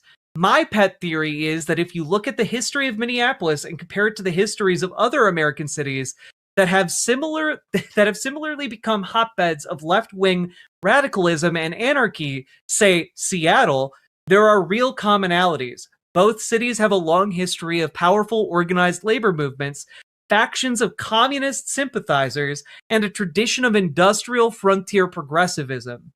Each city also has a high density of Scandinavians. There's something about Scandinavian transplant cultures that simultaneously brings an over-empathizing element. bring in as many Somalis as you can. Don't ask any rude questions about what they might be up to. And also a more militant, socialistic, progressive, and activist element. Like, we have achieved a new level of white nationalism, white supremacy that we haven't seen since Benjamin Franklin was talking about how the United States shouldn't allow in any of the swarthy cultures like the Germans, the Norwegians, or the Swedes. We like those types of whites were just too swarthy and untrustworthy to allow into the newly born America. And like we have now regressed so far into the deep end that Christopher Rufo is practically breaking out calipers to try and measure the skull shapes of Scandinavians in the Midwest to see why we care about our neighbors. Because that's the thing, right? That's the thing at the fundamental bedrock of all of this, is that they cannot wrap their head around the idea that people care about their neighbors. This, it's almost Tolkien-esque, you know? I've been on like this Tolkien kick recently, and this idea that Tolkien had that like what evil is the inability to pity others, the inability to like extend beyond yourself empathy and compassion, right? And like it's wild to see that play out in real time. Like that idea seems like it is validated when I look at what these people are writing and trying to like put out into the world to rationalize why people in Minnesota might care about their neighbors. Because folks like Christopher Rufo and a lot of the Republican Party writ large cannot seem to understand why someone who lives next to Somali people or in a neighborhood with Somali people or sends their kid to a school with Somali people might feel compelled to stand up for their rights. Like they can't conceive of a world where you would care about people like that. Like in my mind, like that doesn't seem like even radical compassion. It doesn't seem like a radical amount of care. It seems like a pretty normal amount of attachment and care and empathy to extend to people in your community. But this all ties back to an idea that I articulated a while ago, which is that, Republicans have a different circle of people they care about, like there's a large distinction one can make between the left and the right based on who they consider is in their, within their empathy horizon, And a lot of conservatives, they have very small empathy horizons. They only care about people in their, maybe their extended family, maybe only their immediate family, maybe only themselves, maybe only their, isolated town. But they carve out exceptions all the damn time, And I think folks on the left, by and large, have much broader empathy horizons, much larger groups of people that they care about and are willing to fight for and go to the mat for, And for the folks who have this limited amount of empathy to extend to others, it's alien to them. It's truly alien. And also, I know I personally allowed myself to be a little bit hopeful about, the shift up that was happening here in Minneapolis with Greg Bovino going out and Tom Homan coming in. But I gotta say, the Trump administration has only doubled, tripled, quadrupled down on trying to make an example of Minnesota and Minneapolis. We have yet to see any evidence that ICE agents have left in any meaningful amount. There are still 3,000 agents deployed here.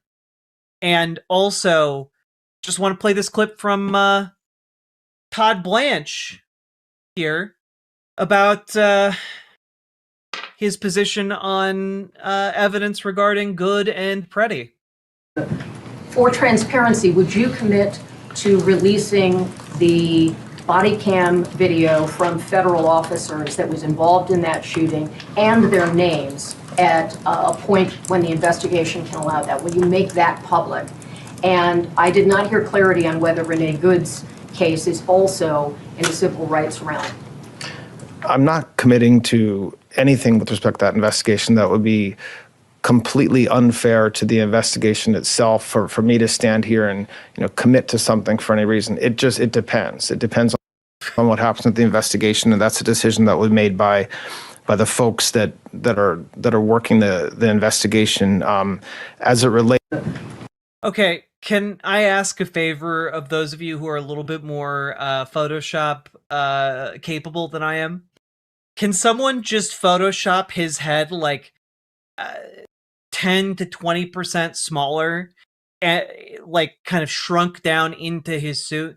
Can I make that request? Because like the suit already, every time we see him, looks like it's getting bigger and he's shrinking down into it. Can we do like what we did with Charlie Kirk's head and just like shrink him down a little bit more in his suit a little bit? I think that'd be great. Yeah, reverse Kirk. Exactly. I think it'd be funny. We are now learning that there's body camera footage from the officers involved in executing Alex Preddy, and Todd Blanche is just like, I could never commit to releasing any of that footage ever. Why you think we have body camera footage to just give footage of what happened to the public? Oh, no, sir. It's crazy. Why is his suit so ill-fitting? It's probably because he's doing a whole Better Call Saul thing, I don't know. But we have worsening conditions with ICE. It's not even just like the lack of accountability. Like ICE is doubling and tripling down on its abuses here in Minnesota, okay? And this article was published today. ICE expands power of agents to arrest people without warrants. An internal memo changed the standard from whether people are unlikely to show up for hearings to whether they could leave the scene. Now, you might be thinking, oh, well, okay, an internal memo. This is the memo that you talked about like last week, Jack. This is the memo that was secret, that they could only talk about by word of mouth, that like allowed them to violate the Fourth Amendment and like break into homes without a judicial warrant, right? No, this is a new memo. Like ICE is just being issued these memos across the entire department, giving ICE, trying to tell ICE agents that they have these new and extraordinary powers that they do not have, right? So this new memo is effectively arguing that the new standard to make a warrantless arrest, an agent believes someone is an undocumented immigrant, the new standard for arresting them without a warrant isn't, just isn't going to be like whether they're unlikely to show up for their hearing, their court date. The new standard is, are they going to escape the scene if they are not arrested? Which is an incredibly different standard for detaining people. An incredibly broader standard for detaining people.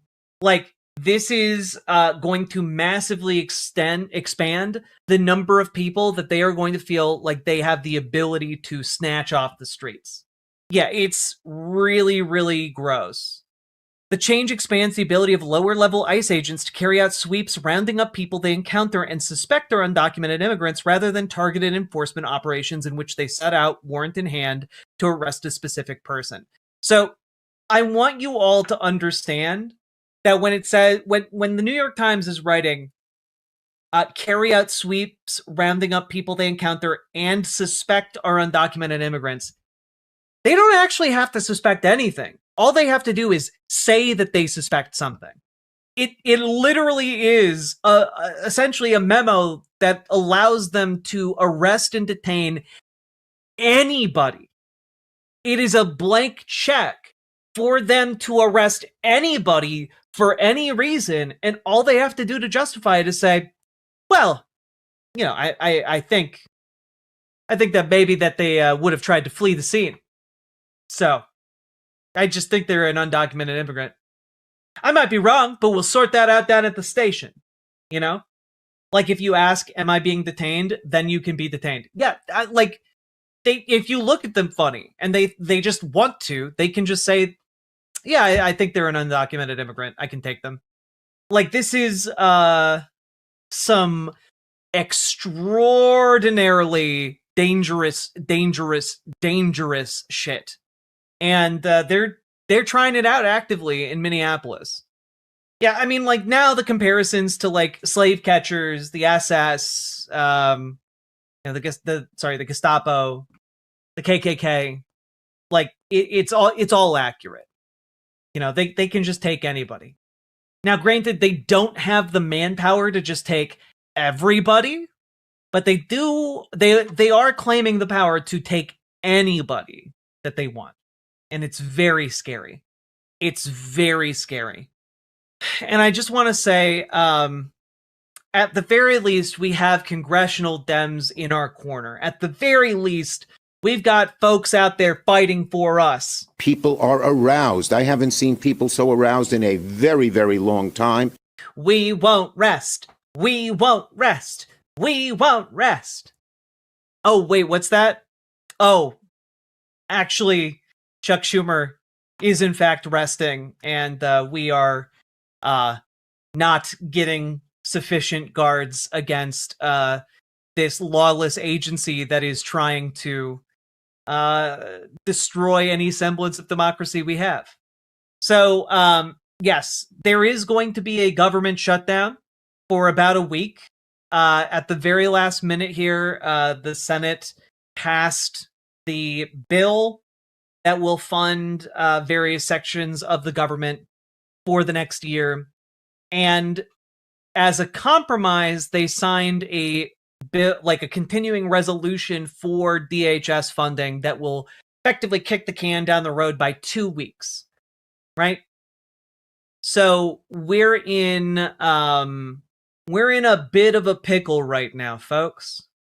Now, the argument from congressional Dems is effectively by getting this continuing resolution signed and passed, right, that they get some immediate concessions, and then the 2 weeks that they have from now can be dedicated to negotiating with Republicans on just the DHS funding, which, you know, sounds okay if you don't think about the fact that you had way more leverage today prior to signing the rest of the funding over for all those other departments. You had more leverage right now. You are going to be going into this 2-week period with far less leverage. But that the thinking from congressional, you know, Dems like Chuck Schumer is we're going to get an even better deal after we negotiate for 2 weeks. But here is what we got so far. Okay. In a partial win for Democrats, Trump and GOP leaders acquiesced to their request to punt on DHS funding for 2 weeks, but it remains to be seen what policy changes they will agree to for ICE and CBP as Democrats demand reforms. Democrats plan to use the 2 weeks to negotiate changes such as ending roving patrols, tightening requirements for warrants to make arrests, imposing a code of conduct for immigration agents, and forcing them to wear identification and body cameras. Oh, I'm sorry. Did I say earlier that we got some concessions in this 2-week funding bill already? I lied. There are no concessions. We got nothing. This was our big moment of leverage, and what we got for it was a 2-week extension on negotiations that we haven't gotten anything else for. So now Democrats are saying, well, we're going to give you a pie in the sky. It's a pie that's way up there, you see. And I'm going to guess we're going to get very, very little for this. They can still wear masks. They can still wear masks at the moment. So, that being said, Democrats do still retain the ability to deny any funding whatsoever go to ICE. But keep in mind that would still mean that there's 75 that they have like $100 billion slush fund that they can dip into, and nothing will really change their day-to-day operations, even if they have no funding for the rest of the year. So that's cool. That's some cool stuff right there. What the Dems are effectively hoping is that people will be less angry in 2 weeks, and then they'll just be able to like meekly get something that is symbolic but doesn't functionally change what ICE does. And I gotta be honest, there might have been a time recently where I thought maybe that could work for them. Like at the very least, like the general public would fall asleep and stop thinking about this, working on it. Dipping out now cause my phone battery is low, leaving a dono to find my place later. Bye, Jack. Bye, Nathan. Thank you for the $5 dono. But I gotta say, I don't think people are going to forget what is happening here right now. I mean, this is where people are at right now in Chicago. All right, it's a short clip, but like people around the country are waking up and they're angry as hell. And you know, I live in Minneapolis and we're in Minnesota, and I talked to several other people today. All of them talked about being exhausted by how angry they have been. This is not going to be something that people just forget. And seeing footage come out of major cities around the country, seeing people turn out to stand in solidarity with Minnesota and Minneapolis, I don't think that people around the country are going to forget what's happening either. Like, look at this. This is Chicago.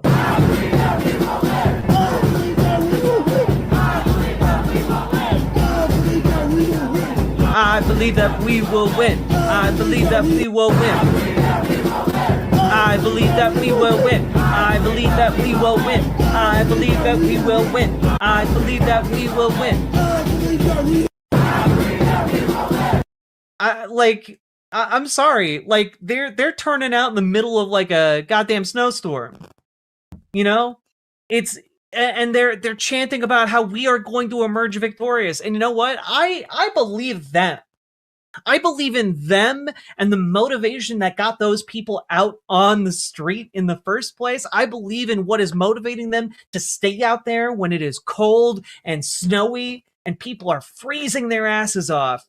They are out there because they are mad.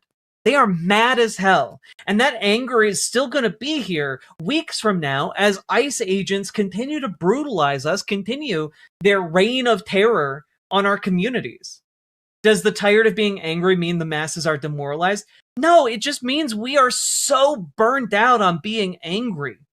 But that doesn't mean we're going to stop showing up for each other because fuck these guys. We're angry. But we have to understand that, like, where we're at right now, the can has been kicked back to February 13th. So right now, that is the deadline. And what I want you to understand is that while this sucks that we do not have a solution right now to what is happening in our cities and states right now, sorry, I have the hiccups. Well, it means that we don't have a solution right now. We have been given 2 weeks. We've been given 2 weeks. What that means is, folks, you guys each have a new mission. And that mission is to call your elected senators and representatives every day.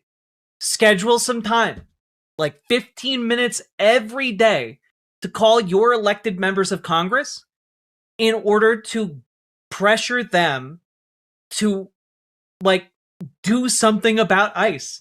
Pressure them to abolish ICE. Pressure them to abolish the DHS. Pressure them to get rid of Stephen Miller. Pressure them to get rid of Kristi Noem. Okay? Our country was founded on fuck these guys, we're angry, these are patriots. 100%. We're so angry we could dump some tea in the ocean, you know? But, like, you guys need, like, genuinely, we all need to call our elected members of Congress every day from now until February 13th. Okay? Fax them, call them every day. because I guarantee you, how many people are watching right now? We got 125-ish in Twitch chat. We've got 320 in YouTube chat, plus we got like how many? 50 in RiverBoat chat. 60 people in RiverBoat chat. So we all told have around almost 500 people here. If you all called your elected members of Congress every day from now till February 13th, we could, like, guys, 8 calls. 8 calls to one congressional office is considered a lot. It only takes 8 people calling into a congressional office in a day for it to be considered a lot.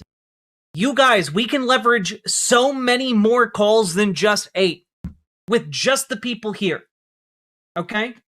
So I want you guys to understand it is vitally important for you guys to call and fax your elected representatives. Even if they are Republican, especially if they're Republican, especially if they're a centrist Dem. Okay?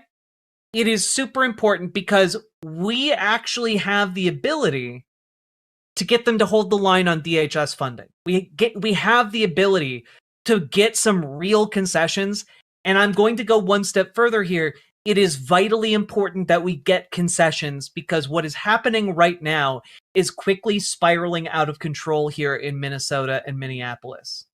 We have to be mobilizing and organizing our abilities as individuals and people within this democratic system and pulling the levers that are available to us in order to influence people in power. Because I got to tell you guys, Chuck Schumer, he doesn't know or really give a shit what's happening in Minneapolis. He doesn't really care. All right. He just doesn't. But he does care if a bunch of people invade his solitude by calling his office, by faxing him, by showing up to talk with him in person. Like, those are things that shatter and actually make it through to these elected officials. Many of them are isolated. They don't really understand what is happening here. And even those that do understand, they need some extra reminding. Okay? So, y'all, pick up your phone. You can start right now. Pick up your phone, call your elected representatives and senators, and let them know you want ICE abolished, DHS abolished, and, Kristi Noem gone, Stephen Miller gone. And very importantly, if you can't abolish ICE, you need stronger restrictions than what is currently on the table. We need to demand better. Okay? It is vitally, vitally important. And if you want to point towards other things to bolster your argument when you make your call, leave your voicemail, talk to a staffer, what have you, you can point out that Indivisible, for example, one of the largest organizing apparatuses currently existing in this country, is talking about how this is bullshit, effectively. Every day, DHS is funded without new restrictions as an all-hands-on-deck emergency for communities across this country. This continuing resolution, which keeps ICE and CBP operating as they are, will allow 2 more weeks of this brutal agency terrorizing our communities. It must end.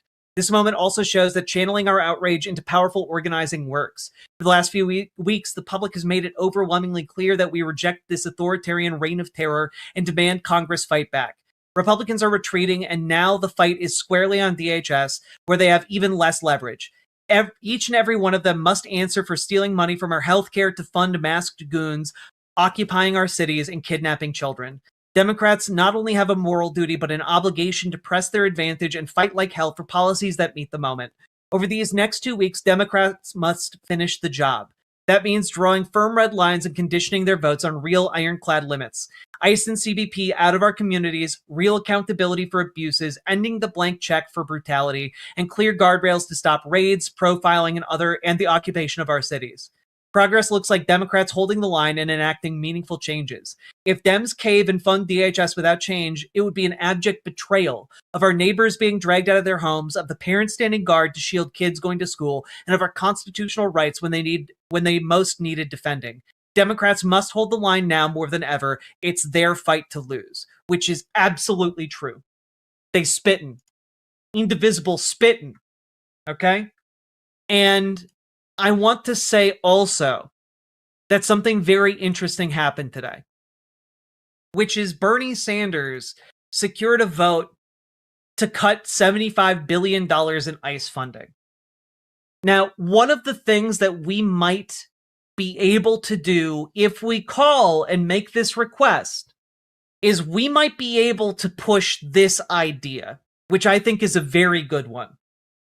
So this vote is effectively, this idea of Bernie Sanders is to cut $75 billion in funding to ICE and give it to Medicaid, to effectively restore a large portion of funding that was taken from Medicaid to pay for ICE ramp up.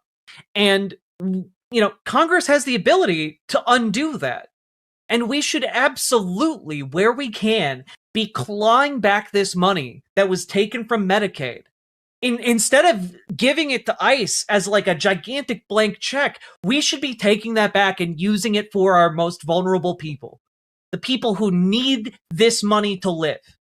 Okay? This is a great idea. And I want you all to know that Bernie Sanders was able to secure a vote on this idea. Do any of you want to know how that vote went over in the Senate?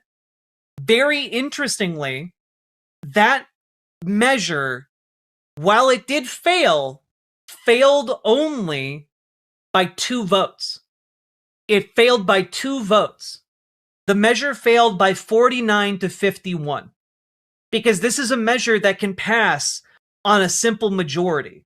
So, one of the things that I think we should be asking is for the bill to fund DHS to be amended with Bernie Sanders' proposal.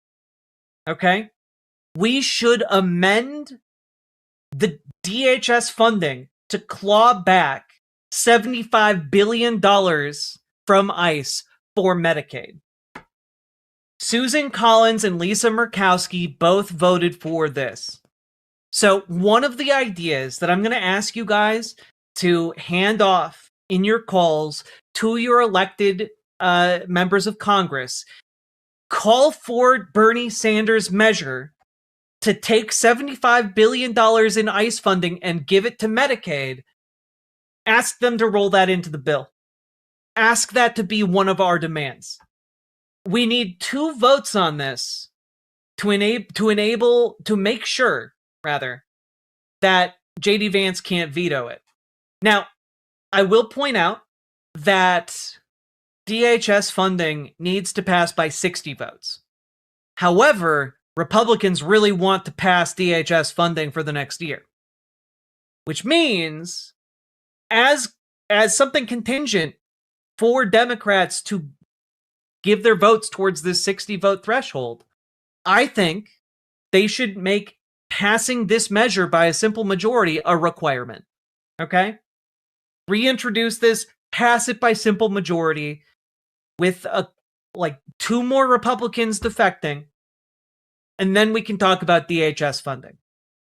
Anyway, I think it's a really great idea. I like that Bernie Sanders changed the conversation around this a little bit. Okay? And I agree with you, Insolent. Dems need to stop playing patty cake once they have a majority or even a super majority.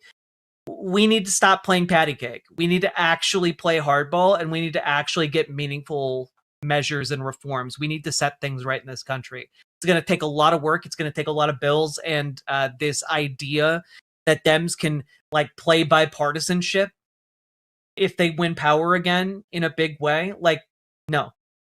I will also say, folks, that there are additional measures being introduced in the House. Greg Sargent here reporting on Eric Swalwell and Dan Goldman introducing a bill to strip ICE of qualified immunity. These are all things that we should be trying to push through, trying to get critical amounts of support for. Strip ICE of their qualified immunity. Open them up to lawsuits. Open them up to criminal prosecution. God knows they deserve it. There are a lot of things we can do to put checks on ICE. and keep them accountable. We just need Dems to actually do shit to make those a reality. Because folks, I can't handle more stories like this. I can't handle more stories like this. ICE detained a 4-year-old U.S. citizen and her Honduran family in hotels for weeks. This story is insane. I'm going to link it here in chat for you guys. But basically, ICE kidnapped this Honduran family and, like, monitored them 24/7 and kept them under confinement in a hotel. And, like, they weren't able to talk to anyone outside of the hotel. Like, they're not, they were effectively prisoners in this hotel. It's crazy. A Honduran mother, her 7-year-old son, and her 4-year-old daughter, who is a U.S. citizen, were held by ICE agents in a series of hotel rooms for nearly 3 weeks while the Trump administration sought to deport them. And, like, I just... Ingrid, the 37-year-old mother, told the city in Spanish on a Zoom call on Monday that her children kept asking when they could return home. "Mommy, when are we going to leave? I want to go to my house," she recalled them imploring. The city is withholding her full name and the names of her children while the family's case continues. "I had no response. I just kept saying, any moment now they're going to take us out of here. We have no idea what's going to happen," she said. But even now that they're home, Ingrid and her children are not out of the woods. Judge LaShanne D'Arcy Hall, the federal judge weighing their case, found she had no jurisdiction to block the family's deportation. The temporary restraining order that bars the family's deportation expires Thursday. They keep trying to put these families in untenable positions so that they self-deport. And, you know, we've heard a lot about the torture in the various holding facilities, these concentration camps that ICE Chad is was running. talking earlier. Things are exhausting, but know that we all think you are making a difference. We'll make it through this nightmare. I really, really hope so. You know, there are some nights where I feel like I'm just yelling into the void, but I see you guys responding, and I see you guys stepping up in all kinds of different ways in this community, and that's what really keeps me going. Knowing you guys are not just hearing, not just learning, but also taking action. It's really, really important to not just know the right thing to do, but to actually do the right thing. And so many of you are stepping up and doing the right thing.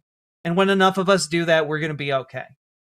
But so much of the torture in these concentration camp detention systems is geared towards coercing these people into self-deporting.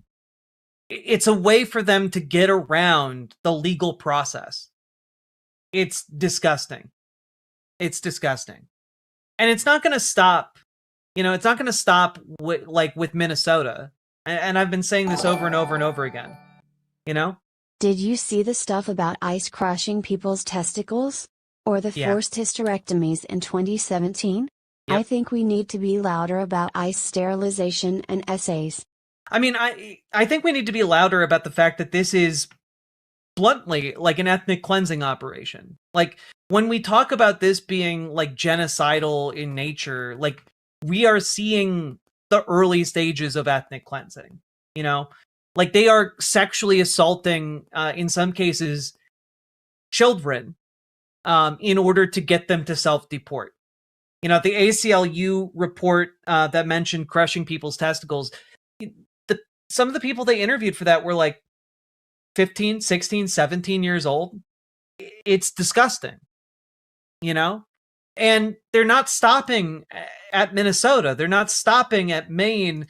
They're apparently going to send ICE agents to Ohio next to target Haitian immigrants. This is very specifically related to the fact that Donald Trump has revoked temporary protected status for Haitian refugees, and they want to basically pull the rug out from under these gigantic refugee communities and then say, aha, now you're in the US illegally. We got you. And then send ICE agents in to like just cause panic and terror. It's disgusting. And I want to add, extraordinarily illegal. Like, if you think that doesn't sound like it's possibly legal, you're correct. It isn't legal. But what they're banking on is that it's going to take the courts a long period of time in order to step in and say, no, that's illegal, you can't do that. They're banking on trying to blitz different immigrant communities in this country before the law can catch up to them. That's kind of how they've been operating so far. It doesn't matter to them if after a couple weeks a judge rules, no, that was an illegal revocation of temporary protected status. You can't do that. It doesn't matter to them if they've already tortured 1,000, 2,000 Haitian refugees into self-deportation, that's the purpose, or tangled them up inside the immigration system so that they're just detained indefinitely in a weird legal limbo. And I want to point out that ICE is trying to use the massive $100 billion, the $75 billion that Bernie Sanders wants to claw back, actually. They're trying to use that money to expand their concentration camp facilities, right? And what they're going around and doing is they're buying private warehouses across the United States so that they can renovate the inside and use them as concentration camp facilities. That's their big plan. And luckily, at least one person, British Columbian billionaire Jim Pattison, isn't going to sell this U.S. warehouse to ICE. So that's one win. But there are definitely other folks who own these facilities that are considering selling to ICE. And I want you all, as another piece of homework, if you are kind of person who's good with looking up information and contacting businesses, in a civil but firm way, I would encourage folks to compile a list of people who are considering selling these warehouses to ICE. That there should be a knowledge of who is considering knowingly giving ICE the facilities to imprison hundreds, if not thousands of people. Because what they're looking to do here is to buy these up piecemeal and then just have total control over whatever happens inside these facilities. There needs to be an effort to put public pressure and recognition on the people who are considering selling to ICE or providing services to ICE. It should be a major black mark against your record and your reputation if you are working with the modern day Gestapo. And it is worth noting, by the way, that DHS is aware that this makes them look bad. They quote tweeted, "Inside paper, ICE is buying massive warehouses across the U.S. to expand nationwide detention network.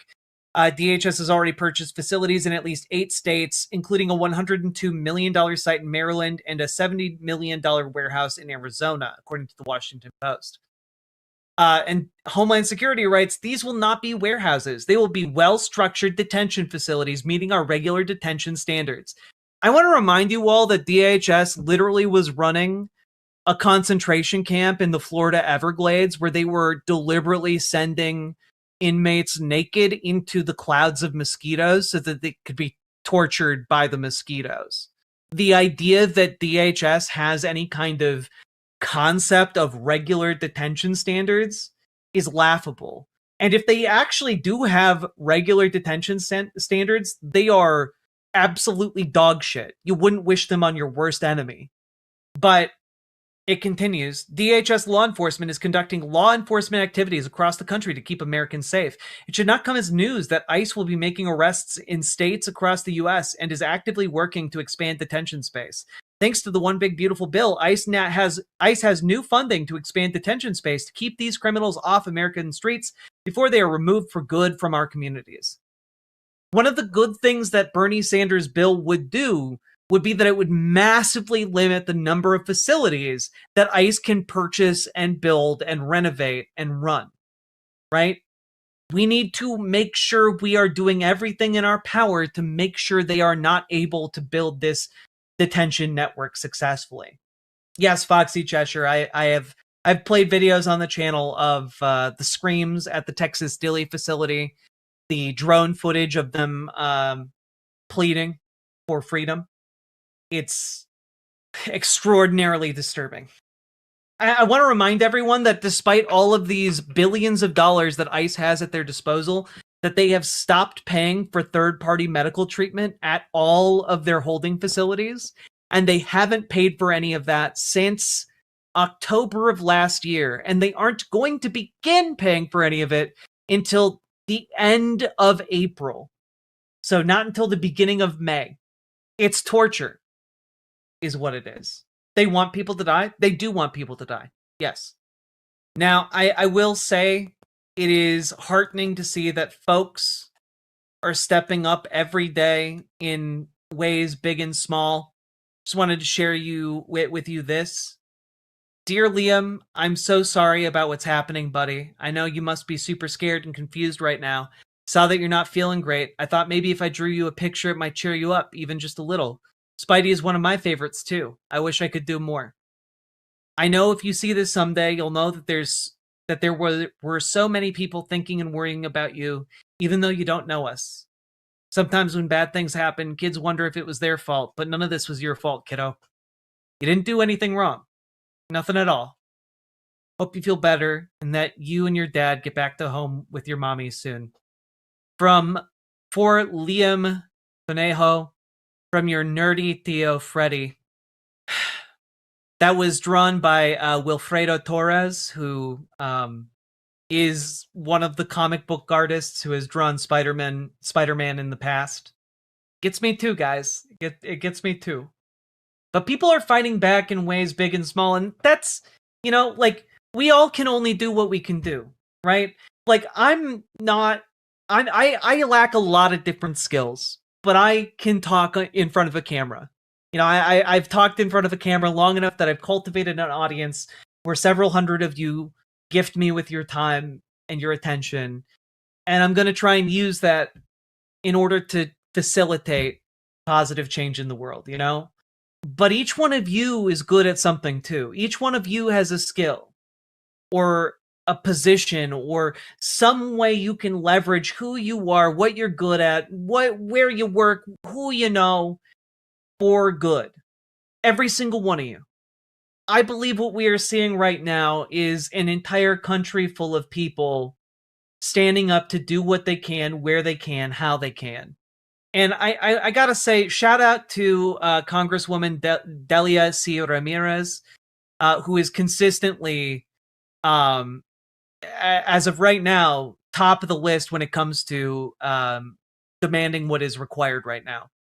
The people demand not one more dollar for ICE. We demand not one more agent hired to terrorize our communities. We say abolish ICE and dismantle DHS. The people demand we abolish ICE. I just wanted to shout her out for doing the good work. And I want to remind you all that you are not alone. And I know it can feel really isolating when we're all stuck in our houses or our apartments, when we're afraid to go outside, when we're afraid that some chuckle nut in a mask is going to disappear us or someone we love. I know it can feel really, really isolating. But understand there are millions of people in this country who are going out every day into the world, and they might not make a big deal out of it every single day, but every so often they're hitting the streets in the middle of a snowstorm to say, we will win. I believe that we will win. I believe that we will win.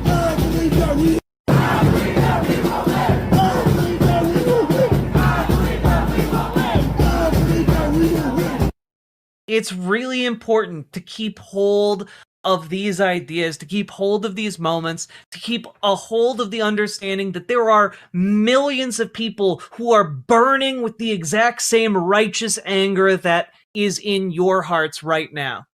What we need to do is organize.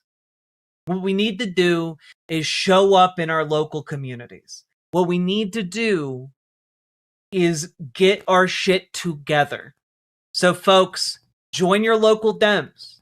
Join your local DSA. Get more involved in your local day-to-day political situation and call your elected members of Congress every damn day until they get this DHS funding bill passed, in order to make sure Kristi Noem is gone, Stephen Miller is gone, get as close to abolish ICE as we can, get as close to abolish DHS as we can, claw back $75 billion from ICE to give it to Medicaid.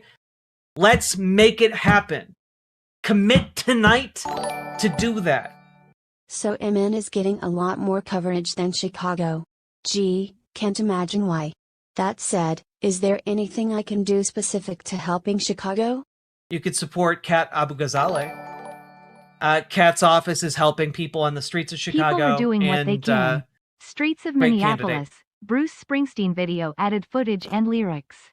Also, One-Eyed Atheist, thank you for the $5 super chat. Sorry You're Blue, thank you for the $5 dono. And yeah, Streets of Minneapolis is a great song. The boss really delivered on that one. So folks, join our Discord, reach out to Gamergy for help joining your local DSA, reach out to Dragonfly for help joining your local Dems. Folks, time to get organized. It's time to get organized. It's time to get organized. And if you got anything out of this segment, hit the like button, hit the subscribe button, leave a comment. Let me know what you think about all this. Comments longer than 8 words, apparently, really helping the algorithm. And also, check out ImogeneOlivia.com, gender euphoric lingerie designed from the ground up for trans femmes, tested on cis men, cis women, non-binary folks. It is non-tucking lingerie, and I would highly recommend you check it out. New styles, colors, and sizes coming in the near future. And also, buy some of it to make a fascist mad. That's just one additional sales pitch I have for you. Check it out. Link down in the doobly-doo. And let's keep on going, folks. RiverBoat Jack is coming to town. All the viewers gather round. Twitch and YouTube and swishy streams. All that content is bursting the scenes. Politics, gaming, plenty more. Your sense of fashion you'll adore. So grab your stuff and hop aboard. We're going straight to Jack's Discord. RiverBoat Jack. RiverBoat.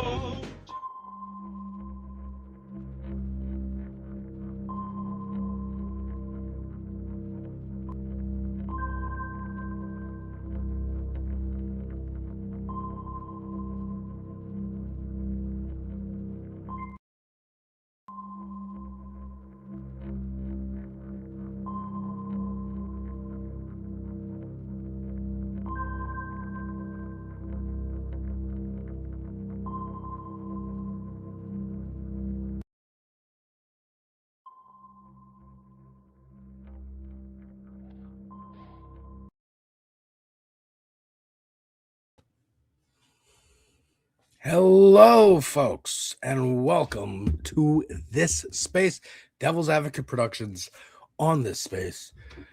Is my computer okay? Okay. By the way, if you don't know what This Space is, which you should because you're watching it, it is a working class independent media collective. We're on YouTube. We might expand to Twitch. We don't know. Soon. We were 3 days a week, Tuesdays through Thursdays. Now we are 4 days a week, Monday through Thursdays. And we are focused on growth in 2026. We are at 3.51 thousand subscribers. By the end of the year, it should be double digits. Double-digit thousands. Please like the stream, share the stream, tell your friends about this space. I've been telling people about this space in my videos that I make for my channel, which I will share right now. We have tons of hosts. We just added a new host, RiverBoat Jack, who was just on right before me. Shout out RiverBoat Jack. But I've been pretty busy the last week or so making stuff. I've been making I did a reaction stuff because reaction stuff is very easy to make. Did a reaction to Kanye West's second album because why not? Came out with an apology recently. Maybe talk about that. A new artist who I'd never heard of called IDK, and their new his new EP, Even the Devil Smiles, which is a banger. I love it. Did one to Kneecap, the Irish rap punk trio out of Ireland, ahead of their new album coming in April. Their single A Liar's Tale. The reaction to that. The reaction to Streets of Minneapolis by Bruce Springsteen. That one's got 1,000 views over here. And again, I'm mentioning this space in every one of these videos. Little 10 chill games to relax to before bed. Grammy nominated, not winning. There's stiff competition, but nominated artist JID, J-I-D. And his, not the new album, but the previous album. I did a reaction to that. And just did a reaction today to J. Cole's little EP, 4-song EP that he put out ahead of his new album on Friday. And again, I am mentioning this space in every one of these videos. I'm mentioning this space in the comment section when someone compliments my Max Left hat or the politics that I express in the videos. I say, hey, check the description of this video. There's a link to this space. You might enjoy some of the creators over there. So please, folks, do spread the word. Get in there in the chats in other lefty spaces and tell them about this space. Get in the chats on the right-wing side and tell them about this space.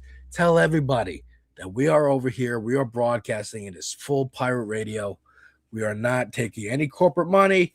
We're not making any money. We are just trying to elevate all of these creators, me being one of them. I'm very, very small on all the platforms that you see on screen, but Matt Letterhack was and Ben Dixon and Andrea were kind enough to invite me to be part of this, and I feel the wave rising. I feel the tide turning in the country, but I really feel the tide turning here in the independent media sphere, and especially since even mainstream politicians and news outlets are starting to realize they're not getting as many numbers as you would if you go on like a podcast or an internet show. So the strength really is here, and we are building something from the ground up. So I just wanted to get that out of the way. And, you know, top of the hour, reminder to like, share, and subscribe. And yeah, we're going to get into some stories here. And we're going to start with something, I guess, a little fun. The Grammys. The Grammy Awards were this past weekend on Sunday. I don't know if I can actually play some of these clips, but that's okay. We'll just show the images. This was Billie Eilish. She and several others who accepted awards just said fuck ICE, like on stage at the Grammys. Nobody is illegal on stolen land. We need to keep fighting and speaking up. Our voices do matter. Bad Bunny here, who's going to be playing the Super Bowl this Sunday, which I'm sure I'll talk to Dieter McBusiness about tomorrow at 7 p.m. for American Wasp. He also said, you know, we are human beings. We're not animals. This is a compilation of everyone who had a statement about ICE. There's Billie Eilish. Kalani, great R&B singer, appears on several of the albums I did reactions to on my channel. SZA, love SZA. Saw her live with Kendrick, who's also standing right here at MetLife Stadium last May for the GNX tour. She was also talking about mutual aid and stuff on the red carpet and like how we need to hold each other and protect each other, and we're kind of all we got. And yeah, man, there was some good moments here. But there's also, of course, the inevitable backlash. And we didn't even have to wait till Monday morning, Fox and Friends, to get the conservative backlash. There was a conservative in the audience. This is Emily Austin, who I don't know who she is, but I will tell you she is influential enough to have gotten the first drop of the Epstein files declassified by Donald Trump in his second administration. It was, I think, the beginning of 2024, where a bunch of MAGA influencers were invited to the White House and given these binders, thinking, hey, I got it now and I can expose. And it was all redacted in blank paper. So she is one of these people. Here's Matt Leck pointing that out as well. And yeah, this is her sitting in the audience at the Grammys while Billie Eilish is giving her speech. And I want you to listen to what she says very briefly. It's 19 seconds, but also watch this woman's face. I don't know who she is, but watch her face. Someone said you can see the filter go away. Protesting and our voices really do matter and people matter and fuck ICE is all I want to say.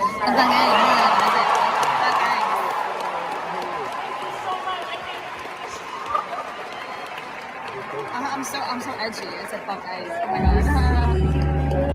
Right. So she's just mocking her, saying, "Oh my god, I'm so edgy. I just said fuck ICE."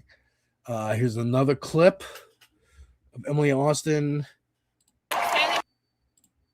I think this is when standing ovation at the Grammys after an artist said ICE out. So shameful. We love our law enforcement. So here's that clip. Standing ovation for ICE out. I'm gonna sit down. Okay, you're not the only one still sitting. There's several people also sitting right behind you. I don't know if they're all conservatives or they're just fucking old and tired. I mean, I'm not always going to stand up. If I'm in the audience for the Grammys or the Oscars, believe me, I'm not always standing up for every fucking thing. But I'm not also going to film myself and be like, I'm not standing up because I love law enforcement. I love our law enforcement. Right. So again, you might be wondering, who the fuck is she? Why the fuck do I care? Well, again, she was part of that MAGA influencer crowd that got the Epstein files initially. She was also standing behind Benjamin Netanyahu in some pictures I've seen circulating with several other influencers. Part of the, Israel's paying influencers to promote Israel and fight against the genocide narrative. That was Kendrick Lamar. Again, I wish I could play his speech, but I can't. But I can play this. So Monday, she's on Fox News, and she's having a little conversation with Will Kane about what she was doing there at the Grammys and what her thoughts are. The fake standing ovation, I want to tell the viewers one thing. It is all fake. If I tell you how many folks approached me at the Grammys, looked around and then whispered in my ear, "You're so brave. We agree with you." Give me something that didn't happen for 1,000, Alex. It's just like that story of Trump, like, oh, when I go to a place, I have people coming up to me, thanking me for sending ICE into the communities, thanking me for telling cops to crack down on criminals. It's the same kind of bullshit. Because how do you verify this, right? If only they would speak up, and then we'd feel like we're less of a minority. But we're not a minority because we had an election. Donald Trump won that election. He campaigned on shutting the border. He campaigned on deporting illegal immigrants, as did every prior president. So it's all performative and it's fake, and we can't take it seriously. Oh, Emily. So this is important. Everything that's, the old phrase, every accusation is a confession. It's also kind of just opposite day. Like, think about it like that. When she says, we are not a minority, understand, she is worried that she's a minority. Conservatives and white people, right? White people, obviously, Elon Musk is very pro-eugenics and pro-birth, upping the birth rate of white people because he hates brown people. So this is a confession. They feel it. They know they're unpopular. They've known they're unpopular since the 60s, way before this lady or me were ever born. They know they're unpopular. That's why they have to hide the ball. They've had to hide the ball for so long, and they're really sick and tired of it. The Tea Party, I think Sarah Palin was a good indicator of like, oh, this is how they really feel. And they really like Sarah Palin because she's an idiot and doesn't know how to cover her tracks, cover her racism, cover her bigotry. She just out and out says it, and they like that. And then a couple years later, the Tea Party. And you got a bunch of candidates like Ted Cruz, Rand Paul, these lunatics coming out there. And again, still kind of hiding the ball a bit, but being a little looser with their language. And then you got Donald Trump, who just doesn't have a filter, just says whatever the fuck is on his mind, comes down for his campaign announcement saying that immigrants are rapists and criminals. So now they're out and out, full KKK, full racists, full Nazi, and still trying to force the culture to think they're cool, to think they're relevant, to think they're not weird for being the one person in the audience who's just filming herself the whole time, immediately goes on Fox News the next day to complain about the event that you were at. Why would you go then? Why would you want to be in there? Oh, I'm doing some on the ground reporting at the Grammys. It's not like this is a fucking televised event. You fucking idiot. Anyways, I think I have another clip of her here saying, oh no, this is a different clip from Jesse Waters with Sage Steele. And I don't know exactly who Sage Steele is, but she's got a show because of course they do. Everyone has a show now. Governors have shows. Governor Newsom has a show. Ted Cruz has a podcast. Matt Gaetz has a podcast before he left Congress. And this is Sage Steele. Just talking to, woman lover, feminist Jesse Waters here. We're all fine with immigration. Oh, they're circling the ice out buttons that people were wearing. Legal immigration. We're all here because of legal immigration. It's the illegal part and the fact that they choose to ignore those facts, but then spew silly opinions like Billie Eilish, which was comical what she said. This is why, shut up and dribble, shut up and sing, because you're super talented, but you don't know what you're talking about. So she didn't even have an original thought in her head. She didn't have an original criticism. She took Laura Ingram's shut up and dribble that she said about, who was it even? LeBron James? Someone who, like 2014 talking about Black Lives Matter was like, shut up and dribble. And she regurgitated that old soundbite and said, shut up and sing, which is a fucking oxymoron. You can't. Pointing that out is useless and stupid, but again, just pointing out how fucking stupid they are. That even that like rhetorical phrase doesn't apply here because you can't shut up and sing. That doesn't. But once again, almost everyone who accepted an award had something to say about ICE because how could you not? It's insane what's happening. I do have another clip from Emily Austin. Here she is again with Will Kane talking about Billie Eilish here. It's all fake. I mean, yesterday when Billie Eilish said what she said, I mean, you all unfortunately saw that video that went crazily viral. But I remember at some point I screamed, "What about Iran?" People looked at me and she screamed, "What about Iran?" After she said, "Fuck ICE." She said, "What about Iran? What about Iran? Your criticism of Iran is that they're shooting and abusing protesters. Is that bad? Should a country not do that? Is that what you're saying, Emily Austin? Random bitch who showed up at the fucking Grammys, funded by Israel. Welcome to the White House to be given a binder full of bullshit about Epstein files. Your criticism is you thought, first of all, this is like a heckler at a comedy show. This is not a conversation that you're having. It's not a two-way interaction. It is one person with a microphone and you're in the audience. You shouting back, "What about Iran?" What would Billie Eilish say, even if she even heard you or was willing to have that conversation? What about Iran? They're fucking up protesters. Don't do that. You shouldn't do that here either. The end. I win. Even in her made-up argument that she has, she loses.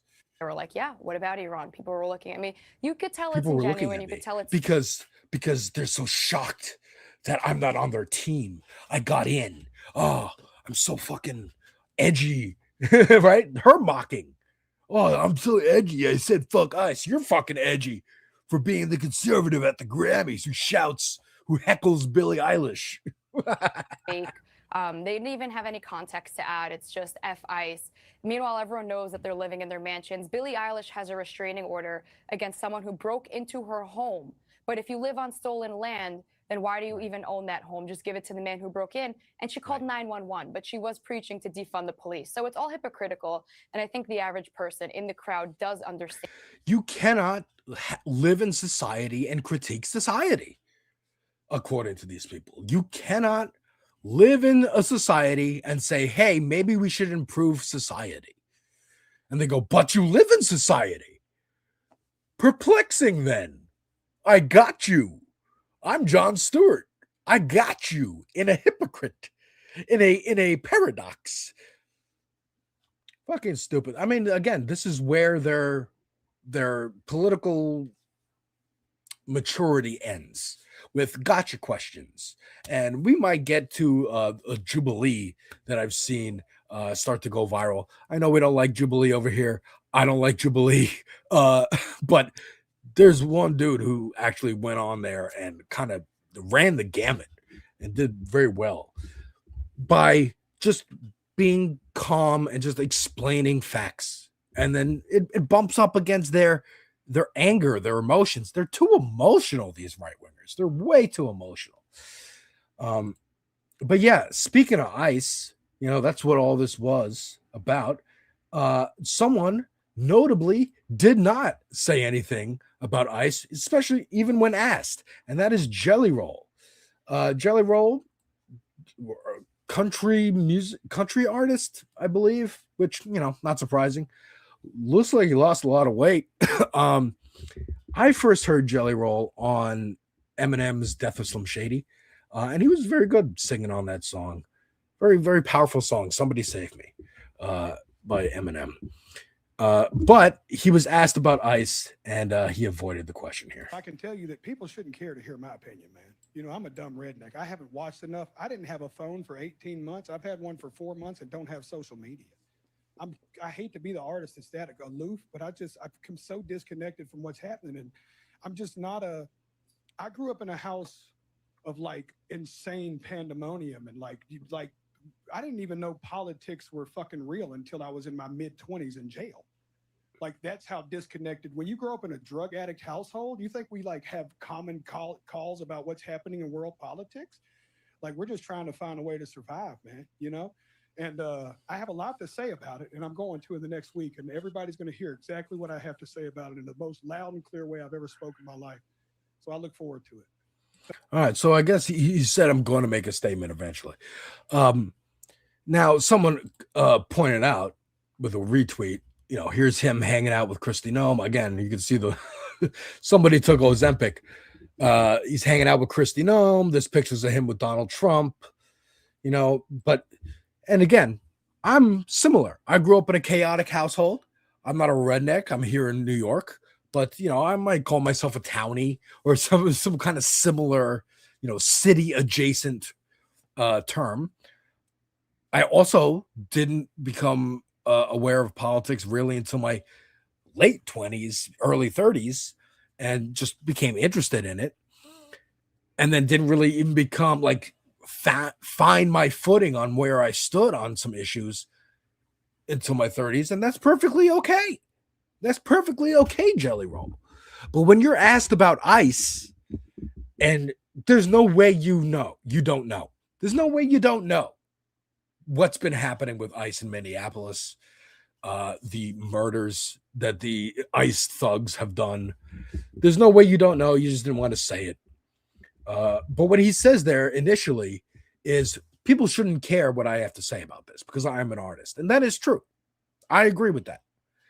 However, I always think back to Jon Stewart from The Daily Show being invited on MSNBC and CNN and Fox News and asked, how are you getting all these young people to watch you? What are we doing wrong? And Jon Stewart said, you are failing as news organizations. You are having debates where there are commercial breaks and nobody ever wins a point. Nobody's mind is ever changed. It's just wrestling. It's professional wrestling. It's fake. It's not real. The outcomes are determined. You might have a fervent argument on camera, and then when the cut to commercial, you have a beer with that person. That is what you did. You failed this fucking country.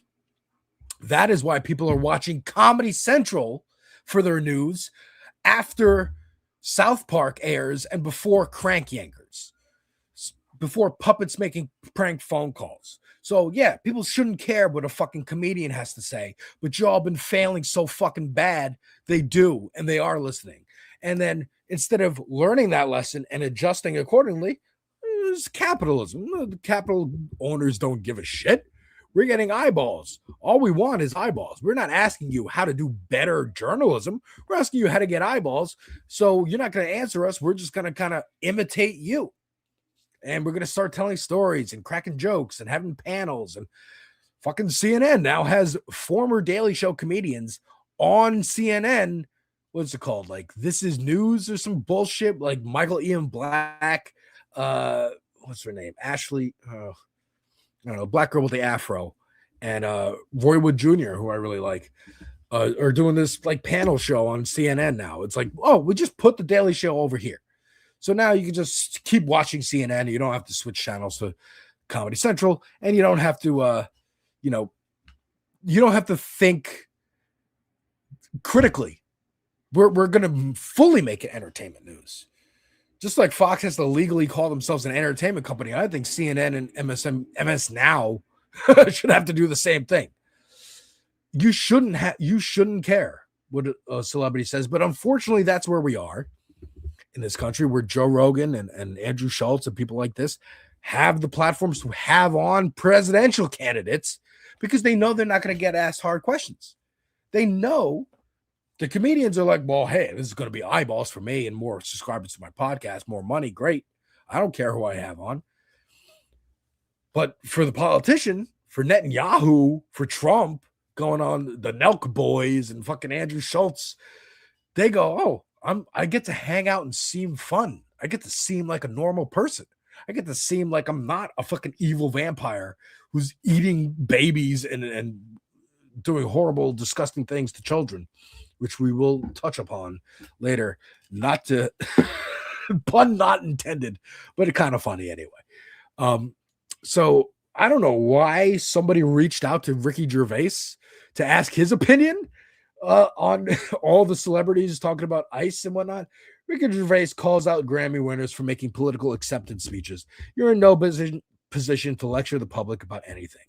It's so fun. And then Paul F. Tompkins, another comedian, a better comedian than Ricky Gervais, says it's so funny that this guy's entire thing is, oh, are you triggered by what I have to say about marginalized people?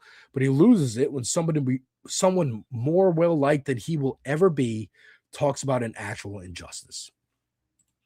Same thing with Bill Maher. Bill Maher said the same thing the other day. I think we covered it last week, where he goes, if you want Democrats to win, celebrities need to shut the fuck up. And it's like, Bill, lead by example, bro. Shut the fuck up. Cancel your own show. Quit. Retire, dude. What are you still doing? You have a podcast.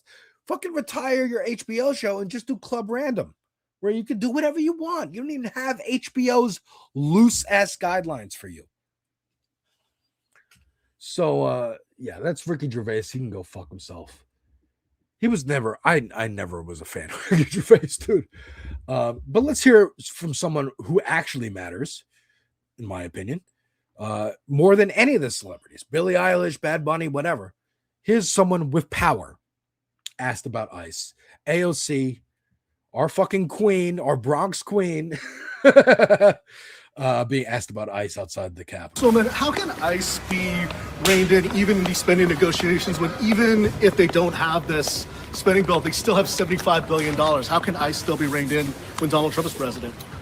I think we need to repeal this absolute explosion in funds that has no guardrails or anything in it. So, I mean, there's a legitimate question about the fact that, you know, Republicans passed this in their big ugly bill, that appropriation in it. Now it's our task to try to figure out how you claw back, like what has essentially supercharged this agency into becoming a relentless domestic paramilitary that also, by the way, is a blank check to Palantir to create facial recognition scans on U.S. citizens as well. So I think that's a great answer. Again, emphasizing that this is a paramilitary group. This is straight up just Trump's Gestapo. These are slave catchers. This is not a law enforcement agency, as the comment I put up on screen earlier said. From MX Glitchmaster. ICE doesn't enforce the law. They are lawbreakers. They are not there to enforce law. And also Ghost Dog says, have I got news for you? That's the name of the show on CNN, the Roundtable Comedian Show. I see ads for it constantly, and I can't remember the name of it because it's so fucking generic. But yes, we, again, Palantir, Peter Thiel's spy organization that is being integrated into our military, our police databases, and Israel, and whatever country he wants to sell it to. Because again, remember, these billionaires, these tech CEOs, any billionaires, any CEOs, they are not loyal to any nation. They don't care if America survives or any country survives. They care if their company survives. They would have it where they just carve up the planet into sections that are ruled by Disney and Palantir and Amazon and and fucking Twitter and whatever. That's what they want. They want kingdoms. And when we get to the Epstein shit, you'll see even more about why they want this total control over everyone's lives, because they don't regard you as people. They don't regard people as human beings. They don't think of humans as humans, even each other, really. They are, I mean, again, I've just recently watched Succession, so they just see each other as competition to be eaten, to be taken, to be worked with.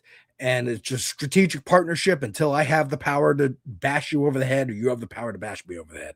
That's it. And then everybody else is just cannon fodder and NPCs, and you're not real people. But Ken Klippenstein been doing great reporting. Again, ICE is not just coming after immigrants. That is not the point. The point of ICE is to be the Gestapo, to stop political dissidents. And now, under NSPM 7, which Ken Klippenstein also broke that story about how they're declaring anyone with anti-American sentiment as domestic terrorists. If you support immigrants, if you support gay rights, if you support civil rights, you're being seen as the enemy. And the feds have identified the leader of Antifa. The list they're creating says so anyway, says Ken Klippenstein. 29-year-old Chandler Patty has been regularly protesting outside his local ICE facility in South Portland for months, offering up his apartment to fellow protesters to use the bathroom or wash off pepper spray. To the Department of Homeland Security, he is the leader of Antifa in Portland, Oregon. The phrase appears in an internal report produced by DHS, largest law enforcement agency in the country. As they see it, Petty, a young man accused of no crime and who looks like a random protester plucked off the streets in Minneapolis, is a domestic terrorist. So again, there is no Antifa organization. Like, there is no structured, hierarchy. It's not a company. It's not what they fucking think it is. And they can only think in these terms because they're short-sighted and they're stupid. They're stupid and selfish and greedy. And they can only think that everyone, again, when they say, and I'm going to play this clip here in a minute too, when they say, you don't really care about this subject, you don't really care, it's because they don't believe anyone cares, because they don't care. Melania's jacket, the Melania movie, I heard it's doing gangbusters at the box office, just raking in the dough. They don't believe people actually care about other people. They don't. I'm going to play this clip right here from Riley Gaines, the famous 5th place swimming champion. First of all, I didn't know Woke 2 dropped. I'm really excited about Woke 2. Woke 2 involves, we're not going to cancel random people on the internet for, saying, I don't know, a slur here or a off-color joke. We're going to hold powerful people accountable is the most YouTube-friendly way I could say this. And we're going to forgive people and, again, conditionally, forgive people who change their minds, like Graham Plattner, who are like, yeah, I was fucking wrong. I didn't know what the fuck I was doing, posting all that shit on Reddit and being proud of being a soldier in the military. I didn't know what I was doing. I'm sorry. I'm running for Senate and I want Medicare for all, socialism. Let's go. Welcome those people in. Welcome people who genuinely show sorrow and contrition for their parts that they played in. Because these people, I'll just let her tell you. Yeah, I believe that words like compassion and empathy and inclusion. Yeah, I believe that words like compassion and empathy and inclusion and love, they've been weaponized against us, especially us as women. Now, coming up. So she's saying coming up. So I guess she's like a guest host here. But yeah, words like compassion, empathy, inclusion, and love have been weaponized against us because you don't believe in any of those things. You don't have love in your hearts. You don't have compassion or empathy. Maybe if it happens to you, maybe like Meghan McCain, if a friend of hers needed to get an abortion for an endemic, what's it called? Ectopic pregnancy, where it's like fucked up and you need to get an abortion or you're going to die, then she had empathy. But before that, it was just no abortions. I don't care, blah, blah, blah. If it happens to them, then they think.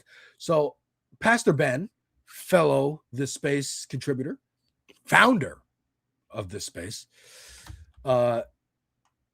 said in reply to her, does evil make your face look like hers? Just very funny. Anyways, I almost wish she would not have come in 5th place because now the world has to live with her weird face bigotry. I mean, that's a great retort, Ben. But I think, again, they're telling on themselves here. Every accusation is a confession. They don't believe in empathy or compassion. They don't give a fuck what happens to other people if it's not them. And okay, I'll get my bag. I don't care. I don't care what happens to other people because we're all going to die someday. This is very nihilist. And I dabble in nihilism.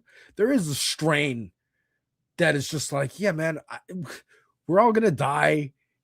Live the best life you can. Have as much fun as you can before it fucking ends because it will end. And, I think that's valid to an extent. But when you're hurting other people on purpose, taking joy from seeing people shoved, pushed, killed by federal agents who, if it was a Democratic president, you'd be outraged over, right? Waco was a big rallying point for the right wing for almost my entire lifetime, because what did the federal agents do? They just started shooting motherfuckers. Because they're like, you have a bunch of guns, you're threatening the government, you're threatening to kill everybody inside. So you know what? We'll fucking do it. And then, oh God, how can federal agents just break into a house and start shooting people? Oh, because they fucking do that all the time?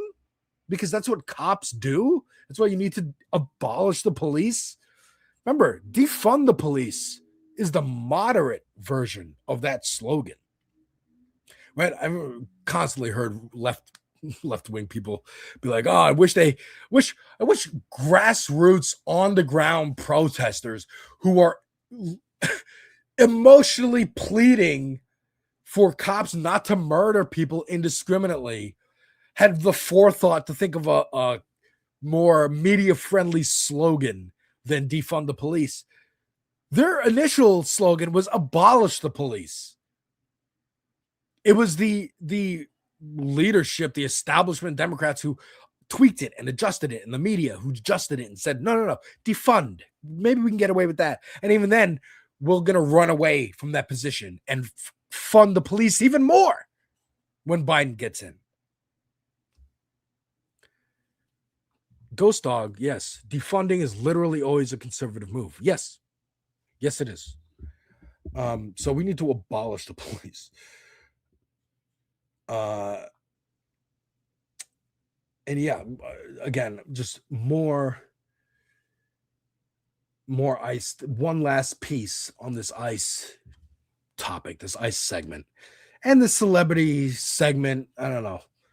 Is my again? It's not the first time I've said this, but I knew Andrew Schultz in person because I was friends with his little brother at one point, and I will always give it up to Andrew for being the person who made it possible for me to see South Park for the first time. You know, I love South Park. Got it over here. I'm over my shoulder. I will always give it up for that kindness that he did. He got on the phone with my mom. He lowered his voice. This long story short, lowered his voice because I was staying at their house for dinner. I knew my mom didn't want me to see South Park. I knew they were going to watch it, and I was excited, but I was like, what am I going to tell my mom? And he said, give me the phone. And he got on the phone with my mom. He lowered his voice to pretend to be his own dad and said, don't worry, we're just going to eat dinner. We're not going to watch anything. We're not going to watch South Park. Don't worry about it. And then immediately hung up the phone. We watched South Park for the first time, the planetarium episode.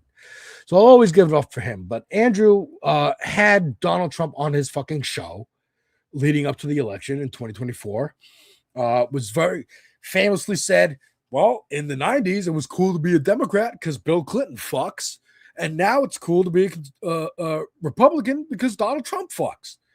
Leaving out, of course, that both of these men fucked very young or underage women and abused their positions of power as CEO or president, whatever the fuck. So famously said that, but now maybe is having a little bit of a change of heart. Let me play this clip. But I will say that this was a breaking point for me in the way that the administration responded to it. Like, I didn't think what's happening right now with ICE could happen in America. I genuinely did not think that was possible. I thought I thought the Constitution would hold up.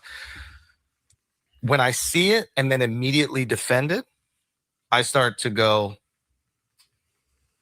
we gotta be very loud about this. Like it all of a sudden becomes not like liberal catastrophic thinking. It starts to become very reasonable, nuanced criticism of the administration. They have just made the most far left critiques of the Trump administration. Their reaction to this has just justified all of them. In one moment, all of their responses from Trump to Kash Patel, they have justified every single crit. And I know people will probably look at this and be like, they've done a million other things to justify them. Sure, and that's fair. But this specific situation, I think, is a breaking point and it has justified all those criticisms. I think people's antennas are way up, and people's antennas up that were not up initially. This is like seeing the Epstein files. Because it's like, wouldn't it be nice if we got those? It's like, damn, y'all really been lying to us. Like, damn, like you really lying to us. Let me ask you a question. So this is clearly recorded right before the last Epstein drop. And I will point out, this is one of Andrew's shows that he does. This is, I think, the Flagrant. No, is this the Flagrant podcast? I don't know what. No, this is Useful Idiots, I think it's called. This is a great meme under this. 2016, you're overreacting. 2026, well, there was no way of knowing it would get this bad. Right, that's the classic meme. But I will point out that Andrew on this show with Charlemagne always seems to be a little bit more subdued. He kind of knows that Charlemagne is like the more, or at least was initially when they started doing that podcast. I remember years ago when my friend would take pictures for them. Charlemagne was the more famous one. So he kind of defers to Charlemagne, acquiesces to him. But when it's his show, the Flagrant show, and he's the more famous one, and he's got his Kish, I think his name is, and like his other chucklehead friends, he's the boss, and he gets to fucking threaten Kendrick Lamar with rape because Kendrick Lamar dissed him in a song on whacked out murals. Like, that's where, so, well, you know, again, I just said Woke 2, we're in Woke 2 right now. Woke 2 just dropped, and I'm holding space for Andrew. If Andrew continues this and continues to say ICE is bad, Donald Trump is bad, I was wrong. Because even in this clip, when he says, I thought the Constitution would hold up. Why would the Constitution need to hold up? Why were you endorsing someone for president to your millions of followers and listeners, young, impressionable listeners? Why were you endorsing someone who you thought the Constitution would need to hold up against him? Maybe endorse someone who vows to uphold the Constitution, who doesn't break the Constitution. Like, why would you, like, what the fuck? And then when he says, this just validates the liberal hysterics. That's what they see it as, because they see it as like, especially a comedian. I get it. Look, I love stand-up comedy. I've been watching stand-up comedy my whole life. I even tried to do it for like 4 or 5 months. It is very difficult. You're trying to get laughs. You're trying to do, especially when you go to open mics, you're going up in front of other comics waiting to go up and do their 5 minutes. So you have to be like extra spicy and extra clever with your jokes. Now, it should encourage you to write better, but sometimes it encourages you to just be extra edgy and just extra, say slurs and stuff like that. And, it doesn't really work too much, but sometimes it does. Like Andrew, I have seen his work. Okay. He is very quick-witted when it comes to like crowd work and stuff. And that is not easy to do. It is not easy to do. But when that's all you have, and rich parents, as I know for a fact, you kind of get lazy. And I think Joe Rogan has gotten lazy. I think Andrew Schultz has gotten lazy. A lot of these comedians, Whitney Cummings, who just hosted The Daily Show, has been complaining about getting canceled and this and that. There's a time and a place that they still occupy. And that is like the early to mid 2000s.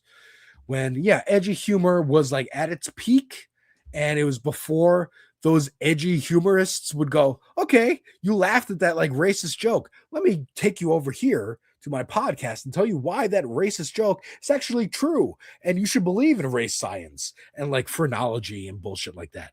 Before that, there was this peak. And I think that's where they're all still living. And that's why they're all kind of like shocked when the audience doesn't laugh at like a racist joke or an offensive joke, or they get bad reviews in a blog or a magazine, or they get criticism in their YouTube comments, or YouTube channels are making videos about these comedians and talking about their downfall, and they start to pay attention to that, and they get a little too obsessed with that. And it's because you're not growing as a comic. You're not growing as an artist. You are stuck in this time period in your head, and that's as much effort as I need to exert. And it should be good enough for the audiences. Never mind that people are still being born. People are still growing up. There are new crops of humans coming to your shows, and they might have different sensibilities and not find you funny. That you might show them. I mean, comedy is one of the things that spoils the fastest. But you might show someone like a George Carlin bit or a Richard Pryor bit, and they go, this is wildly offensive and not funny at all, because sensibilities have changed. But it was funny then. But anyways, you shouldn't listen to comedians or podcasters or, random people on the internet for your news. Commentary, opinion, sure. But you need to fact check, and you need to know how to do your own research. You need to know how to do your own research. And that means not just trying to find articles that verify what you already believe, try to find articles that disprove what you already believe. Look for different sources. I used to read Breitbart and Huffington Post and see what they both cited for a story, the same story, see how they both spun it in different ways, and you learn. You learn how they spin things, how they take the same event and make it seem like crazy leftists did this or crazy right-wingers did this, or is the source of the problem. It's Ghost Dog. Again, test your own beliefs. That is what learning is. That is what learning is. Okay, we're going to move on to, unfortunately, Epstein. Last weekend, Alex Peretti was shot and killed, and I was like, God damn it. Really fucking, of course, horrible situation, but really ruined my fucking weekend.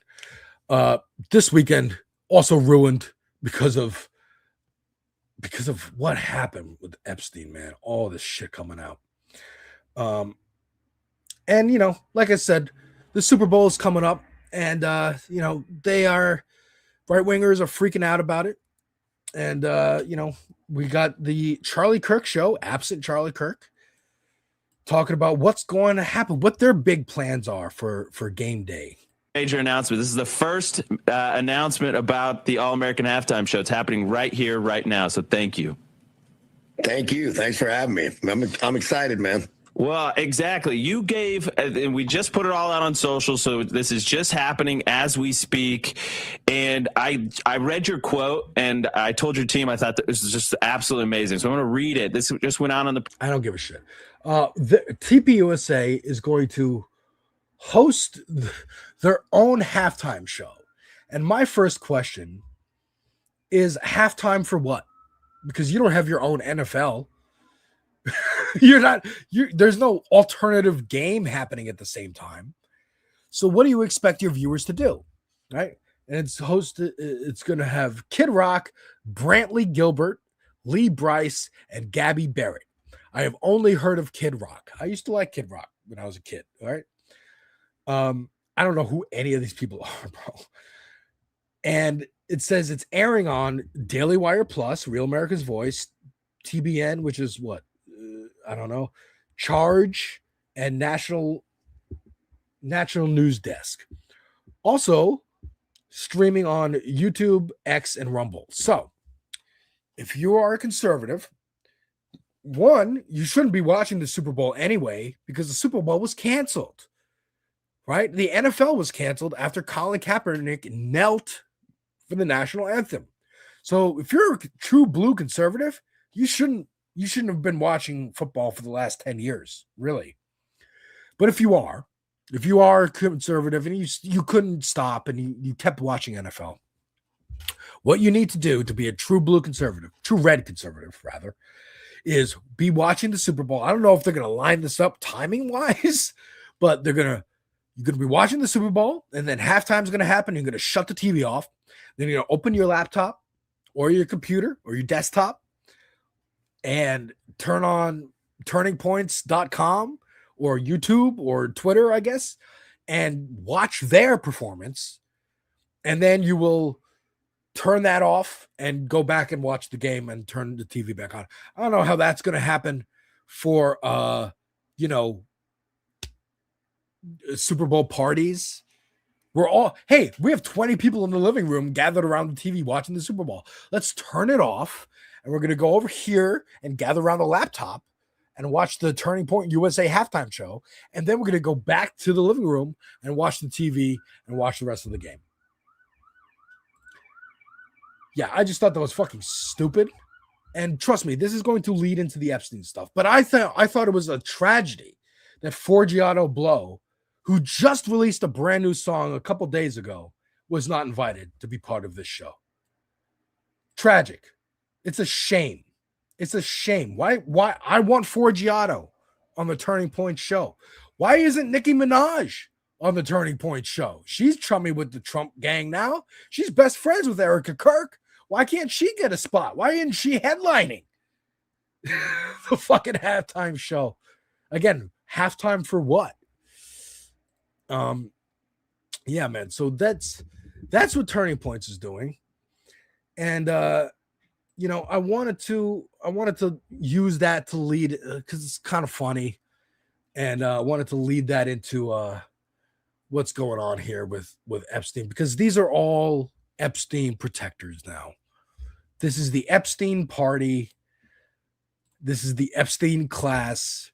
And they're trying to, I had some more stuff, but I kind of ran my mouth a little too long. But yeah, this is you know, again, airing that Turning Points show is airing on Daily Wire Plus. Curious. I wonder if Candace Owens has anything to say about that.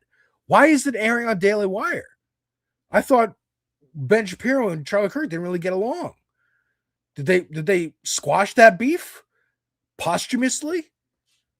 I don't know, but here's a Daily Wire. Here's Ben Shapiro talking about the Epstein files, and this is his cope. The reason the FBI is not releasing them is because those tapes do not include underage people with third parties on Epstein Island. That is not what the tapes are.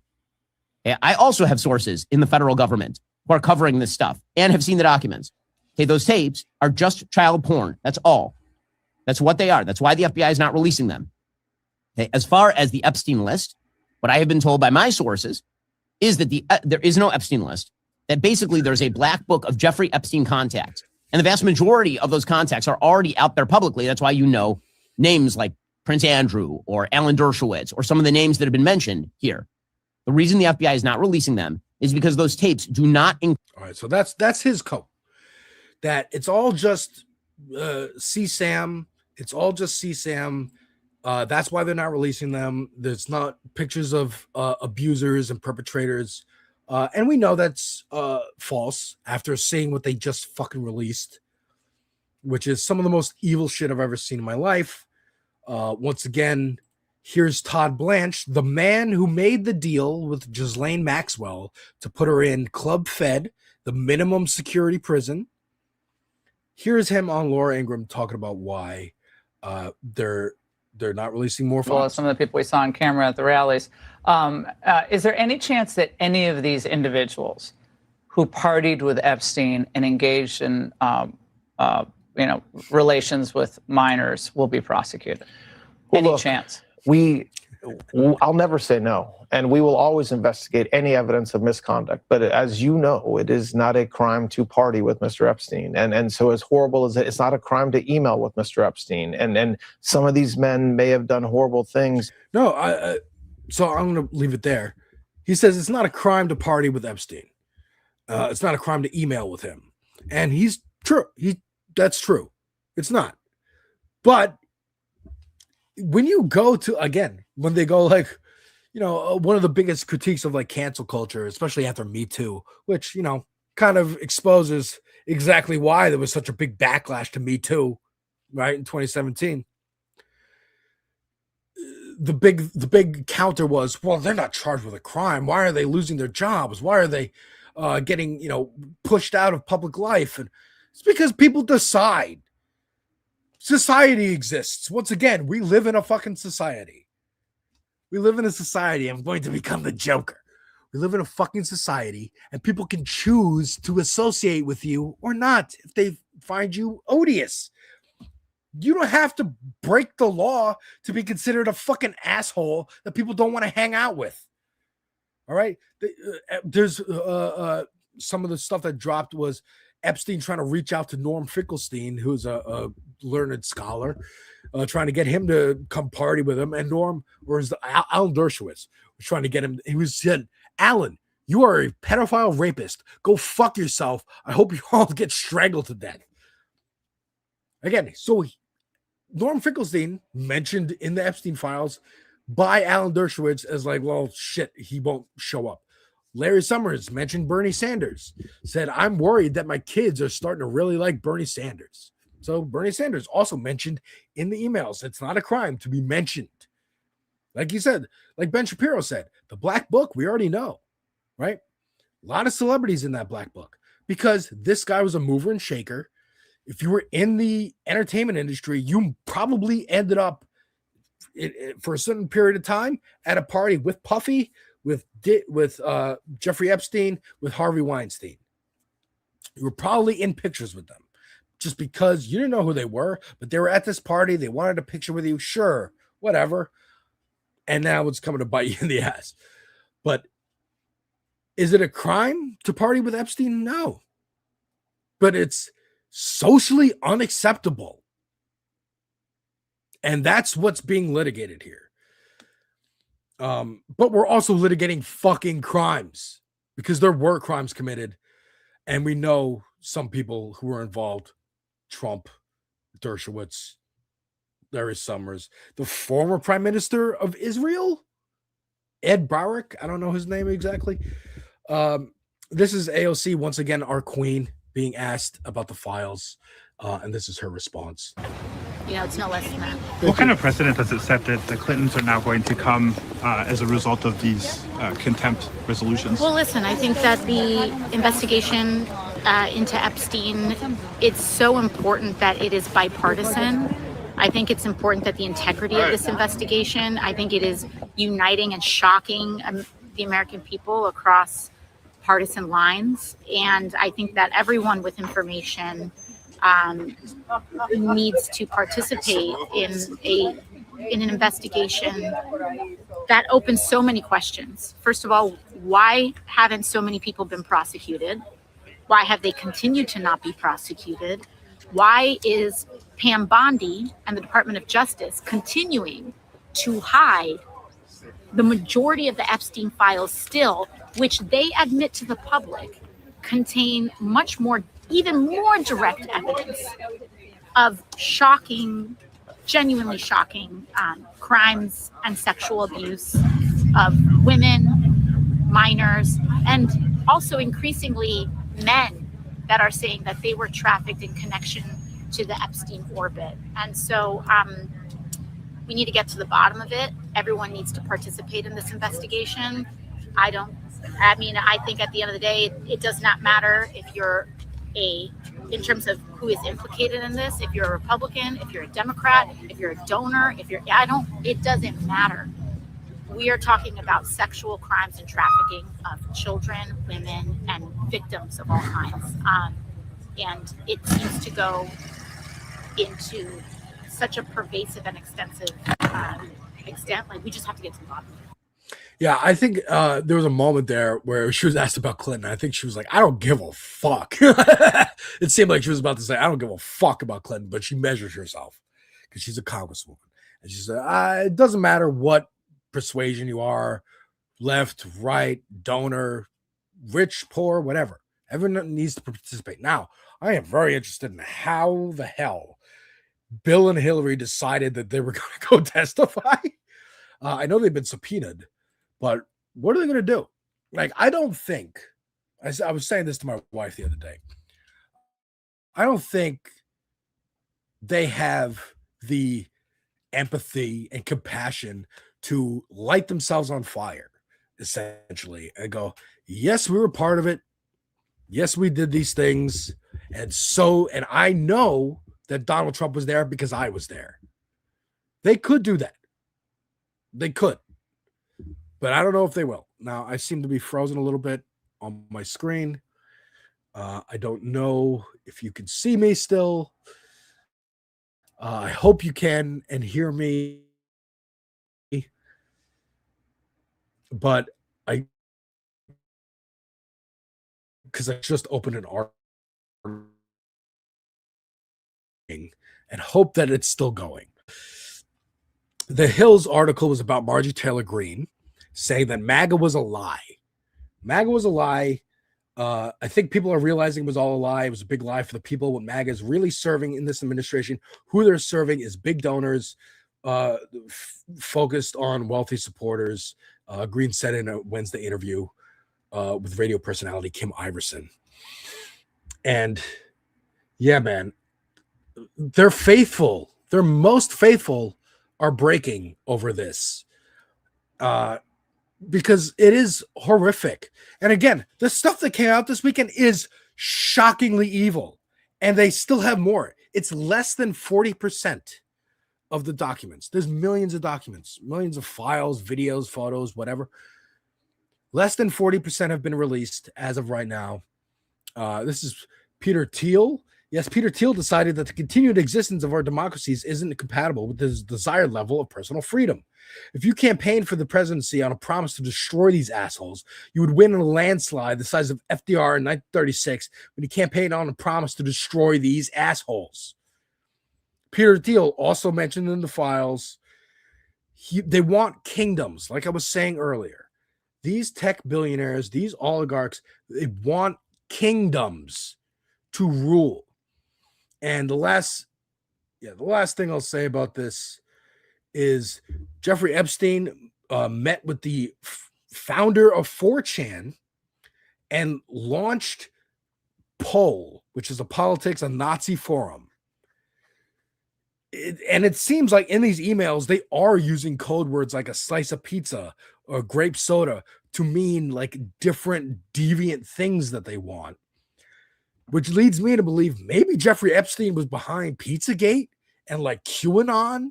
Maybe he used Q. Maybe he's not even dead. Maybe they brought him out of prison. Maybe they fucking,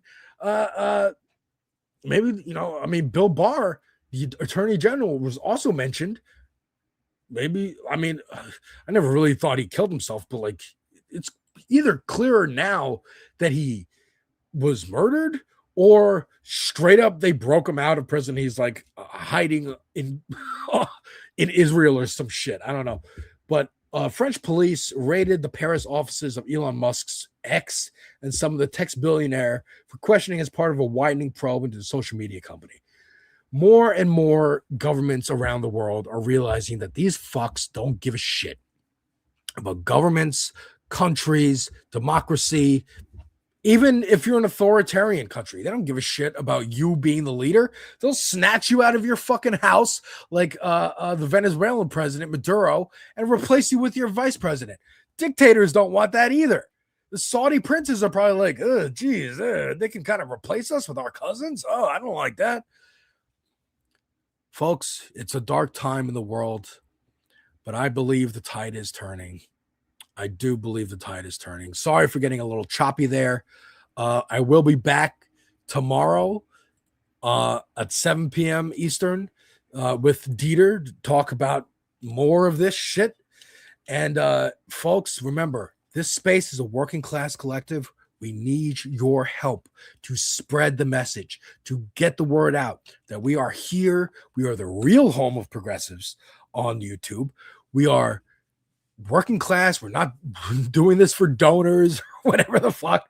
We're just trying to get the word out about good politics, get the word out about good candidates, get the word out about good organizing actions that you can do, that you can participate with your community, how to get involved with the community, how to get involved and make the world that we all fucking deserve. Because these fucking monsters cannot rule it anymore, and their fucking end is nigh. And we are going to transfer right now to the next show, Carlos, A Difficult Truth, with I'm sure much more accurate and pointed information about all of these subjects. Thank you very much, folks, for watching. I'll see you tomorrow.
so caught up in the day-to-day, just keeping your head down and fighting to survive. We float by each other like ghosts every day, ignorant to the struggle, the fight with one another. Complacent with the fact that our systems are broken, with the fact that the top 10 will always be first in line, the fact that we are killing our planet and allowing them to keep us divided. We must stand together and rise up. It's time we wake up, and that is a difficult truth.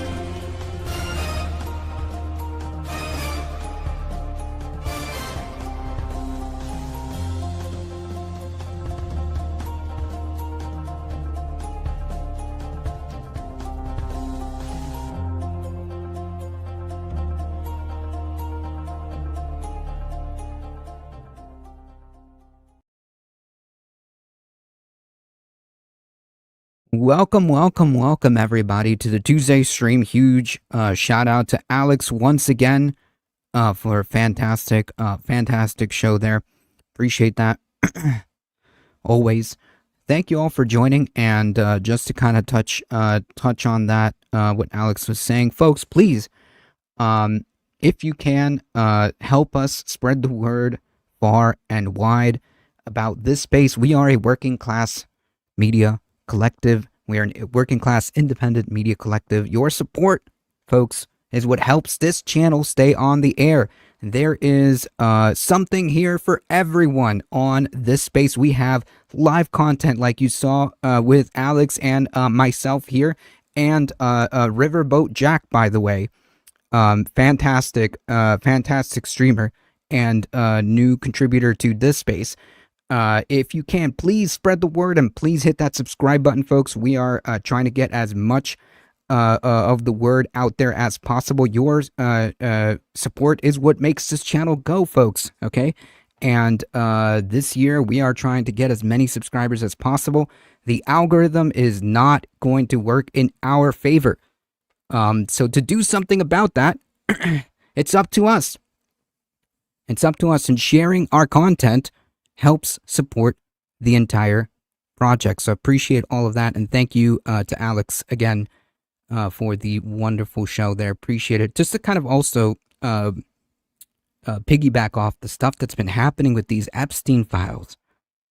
It's like the more that you start looking into it, and the more things come out, it's almost out of a horror movie. Like the type of stuff that you would read about in maybe like a fictitious book or something, but it's not.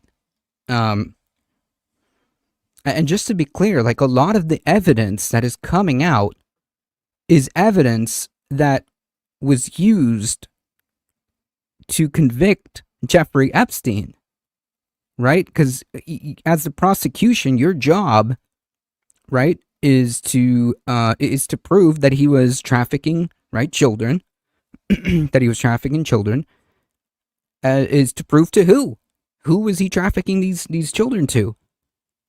As it turns out, we found out that it was incredibly rich and powerful people, including the President of the United States.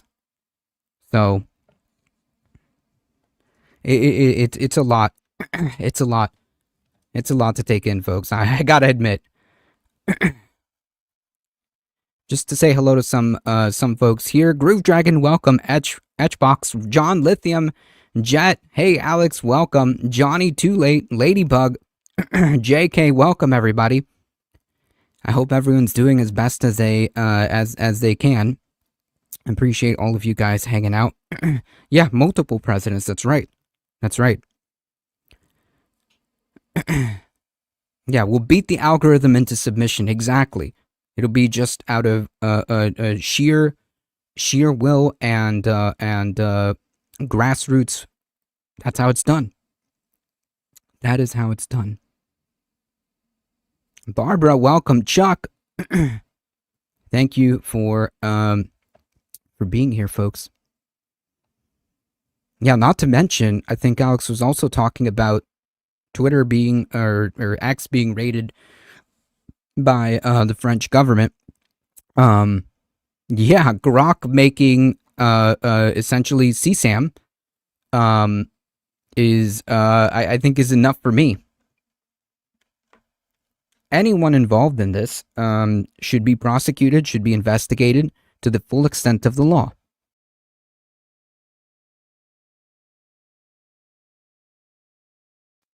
There we go. Sisfian, welcome.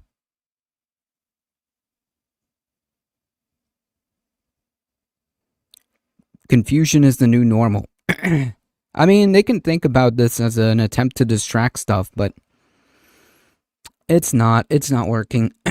It's not working. It's not working at all. I mean, like, the idea that QAnon, okay, was actually real, kind of, in the sense that, like, yes, there was a cabal of incredibly rich and powerful people trafficking children, and obviously Trump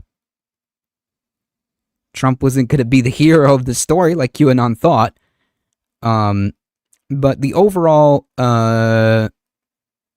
kernel of truth ended up being real. And I mean, like, this isn't surprising to say it isn't surprising as much as it is shocking, right? Because it is. It is. And to know that the President of the United States is heavily implicated, or several presidents of the United States have been heavily implicated in this, is abhorrent.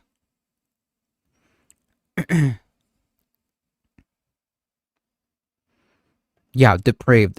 That's the word. That's the word I'm looking for. Depraved. That's the word I'm looking for. Depraved.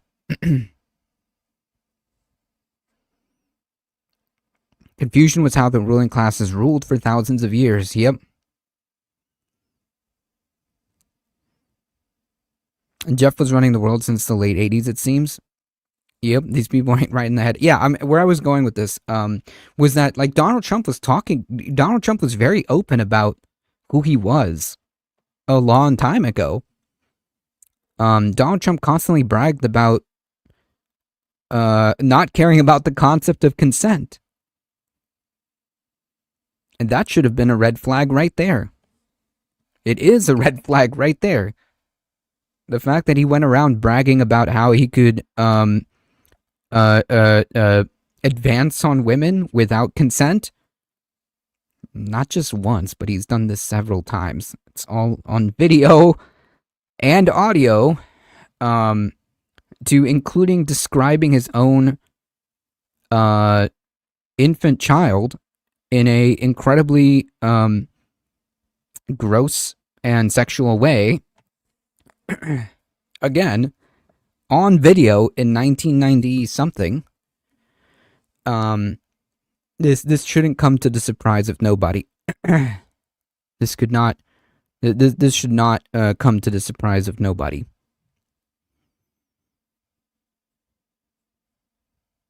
Ivanka knew. Yep. Melinda Gates also, presumably, or at least that was what she was saying, that part of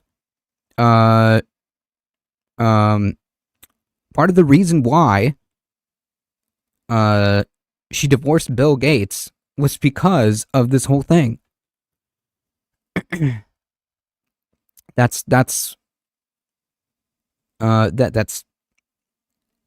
how open, how much of an open secret this was.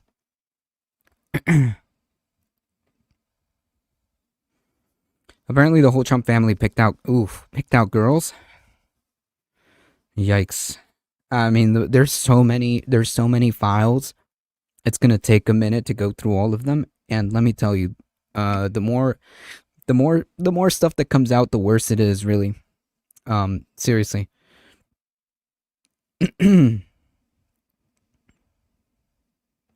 Yeah, the story about Bill Gates. It's just all bad. It's all bad and depraved.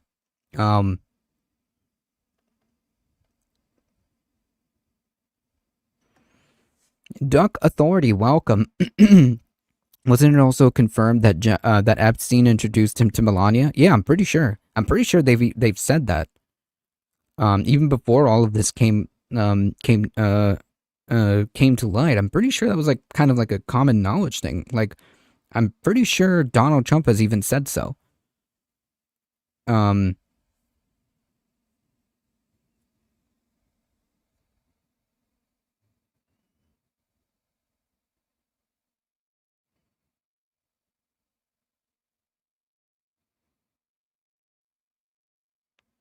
I knew I ever trusted Bill Gates' turtle-looking ass. The reason the information is released is because Congress demanded it. The courts and executive cannot release them. Right. Well, it was passed into law, and even then, I don't think they've completely complied with it either.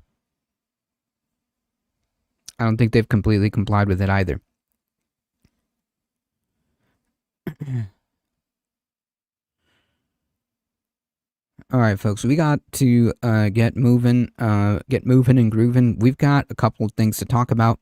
I think we should probably start with a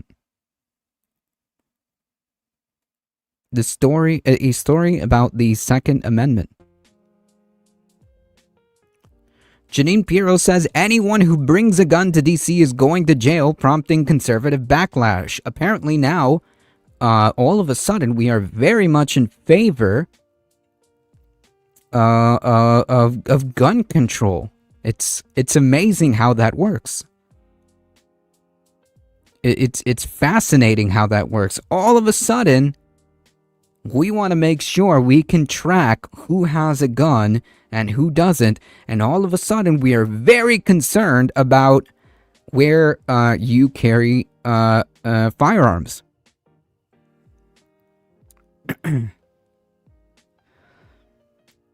Oh boy, are they going to piss off their base with this one. Yep. Attorney General and frequently drunk on Fox News host, the top federal prosecutor in the D.C. District of Columbia, is facing widespread criticism from conservatives after she said in a Fox News interview on Monday that anyone who brings a gun into the nation's capital would face jail time. Huh. Yeah. Hey, I was gonna say Siri, but whatever. You get the point. Hey, Google, bring up the pictures of the January 6th people. Bring up the pictures of the folks that went around on each state capital and brought firearms to the state capital. Yeah, bring those up. You bring a gun into the district, you mark my words, you're going to jail, Pirro said in an interview. I don't care if you have a license in another district. I don't care if you're a law-abiding gun owner. Okay. Somewhere else, you bring a gun into this district, count on going to jail and hope you get the gun back. Wow. I mean, welcome aboard. Welcome aboard, Attorney General Janine Pirro. Welcome aboard about the conversation on gun control. Yeah, wow. 2A, where you at? Her comments prompted swift backlash from a slew of Republican lawmakers and gun rights activists, marking another rare divide among conservatives who are typically in lockstep on gun policies. Pirro walked back her comments Tuesday morning in a pair of posts on Twitter saying she was focused on people unlawfully carrying firearms. Yeah, even though she literally said the opposite, but okay.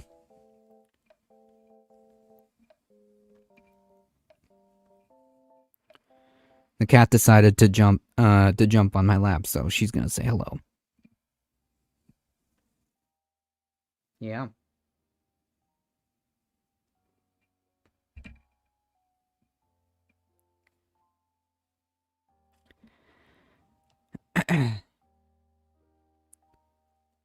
Pirro said she is a proud supporter of the Second Amendment and a gun owner herself. We are focused on individuals who are unlawfully, like, see, this is the thing that, like, kind of makes you want to tear your hair out, right? Because this is our argument, okay? This is our argument, right? Like, we want people, we want restrictions on guns. And she literally made the argument for restrictions on guns.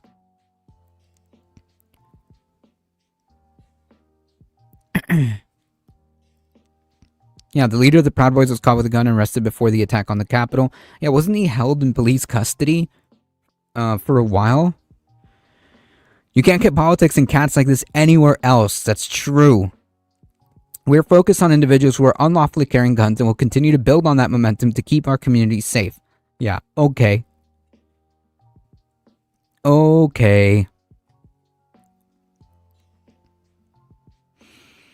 Deputy Attorney General Todd Blanchard posted her Tuesday comments adding that this administration and Department of Justice will fiercely protect the Second Amendment rights, even though there's video of the president saying, like, oh, actually, you can't carry guns. You can't carry guns on protests. Yeah. That's right. The backlash from proponents of gun rights was swift and fierce, with some lawmakers pointing to their own firearms. Greg Stube of Florida, of course, posted on a Twitter post on Tuesday. He brings a gun to D.C. every week, adding that he was licensed to carry a firearm in Florida and D.C. And I will continue to carry to protect myself and others. Sure, come and take. Oh my God, come and take it. Fantastic stuff. Thomas Massey pointed out on Twitter that non-residents in D.C. can obtain gun permits, adding that don't ask me how I know. Why is a conservative judge threatening to arrest gun owners? He added on Tuesday. Yeah, that's a great question.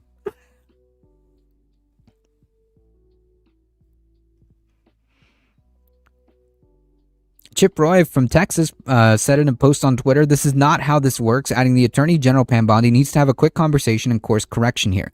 Gun rights groups also chimed in with the NRA, urging Congress to pass the National Concealed Carry Reciprocity Act, which would broaden concealed carry rights across state lines. Your rights to self-defense should not end simply because you cross the state line into Washington, D.C., the NRA said in a post. The National Association for Gun Rights called Pedro's comments unacceptable and intolerable. Man, talk about foot in mouth a moment here. And mind you, like this internal contradiction happened because ICE executed Alex Prietti, who was a completely legal and within his rights owner of the firearm that they took before they summarily executed him. So now MAGA and the right has had this division over this, because there are some diehard people who are saying that of course you can carry a gun anywhere, no restrictions, and then there's now all of a sudden there's some people saying, well, he had a gun and maybe you shouldn't have guns when you go out to protest. So yeah, it's been quite the poop storm trying to square that circle here. Matt, love that Bureau left the door opening to getting the gun back. Bureau's comments marked the latest rupture on the right in recent weeks over Second Amendment rights. The issue flared last month when the administration officials pointed to the fact that Alex Prietti, who was licensed to carry, was armed when he was summarily executed by, quote, federal agents, quote, protesting ICE. As NBC News previously reported, multiple videos of the shooting showed that Prietti was not holding a firearm during his struggle with officers. No, at no point was he holding a firearm. At no point was he brandishing the firearm at any point. He was simply within his complete legal rights. That's what it is. Like, that's where that argument begins and ends. Several gun rights slammed the implication from the Trump administration officials that lawful gun carriers could not bring a firearm to protests. President Trump was asked by a reporter last week whether he believed that Prietti was acting as an assassin, referring to the deputy chief of staff and known vampire ghoul Stephen Miller's comments, for which Miller did not provide evidence. Trump said No, but criticized Peretti for having a gun, saying you can't walk in with guns. Yep. Later that day, during the president's trip to Iowa, a reporter again pressed on Trump administration officials, jumping to label Peretti an assassin or, quote, domestic terrorist, which officials later walked back.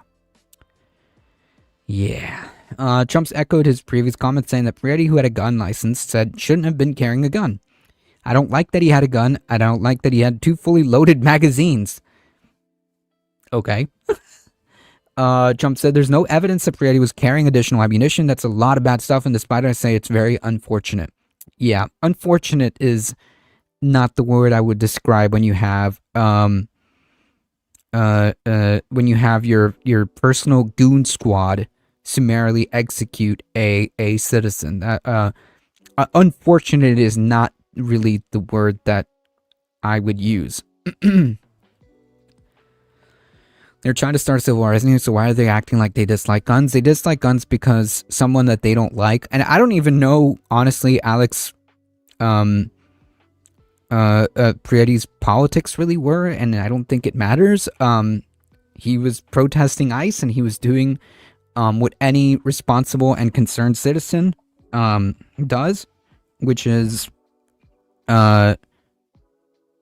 videotape ICE. So his politics are irrelevant. But I don't know. Like there is no reason to summarily execute him. Okay.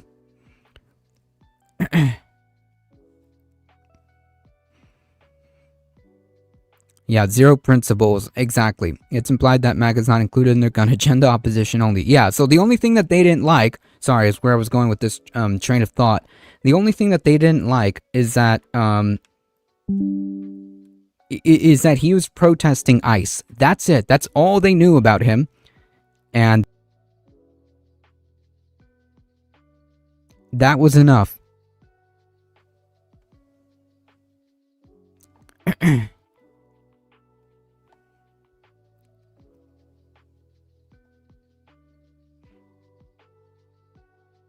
So people who are protecting ICE are against us, and who cares?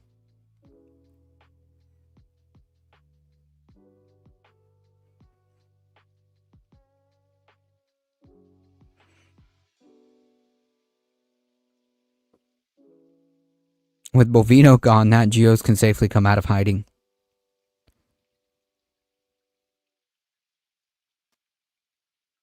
No, Bovino being gone doesn't change anything, honestly. But Bovino being gone doesn't change anything. Anyways, I found that extremely hilarious. Before we get into the nitty-gritty stuff, I found this story extremely hilarious.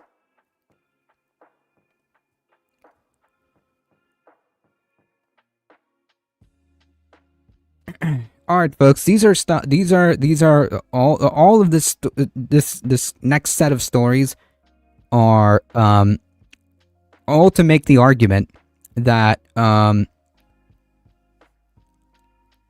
this is not a sign of a strong regime. Okay, this is a sign of a regime that is panicking.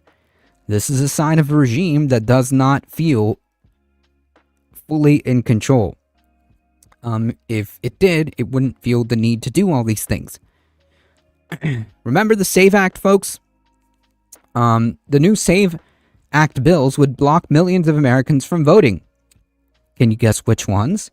Last week, Republicans in both House and Senate launched a renewed push to pass the SAVE Act, which we've talked about, introducing 2 new bills that would advance its show your papers requirement for voter registration. That's cool. The first effort to pass the SAVE Act last year failed to face the nationwide public opposition. These new bills are yet another effort to undermine Americans' freedom to vote and make this unpopular policy the law of the land. Make no mistake about it, this election integrity bill is not about election integrity. There is no reason to pass legislation regarding election integrity because there is no problems with the integrity of our elections to the extent that these people are saying. If anything, the threat to election integrity is them. If there is any threat to our elections, it would be the Republicans. These bills are evil to the core. Yep, I can't remember the last time I saw my birth certificate. And pay attention, folks, because this is not going to stop us from getting out there regardless, okay? This is not going to stop us from getting out there regardless. So yes, pay attention. If you need to order extra birth certificates, if you need to do what you need to do, start working on that now. In every form, the SAVE Act would require American citizens to show documents like a passport or birth certificate to register to vote. Our research shows that more than 21 million Americans lack ready access to those documents. Roughly half of those Americans don't even have a passport. Millions lack access to a paper copy of their birth certificate.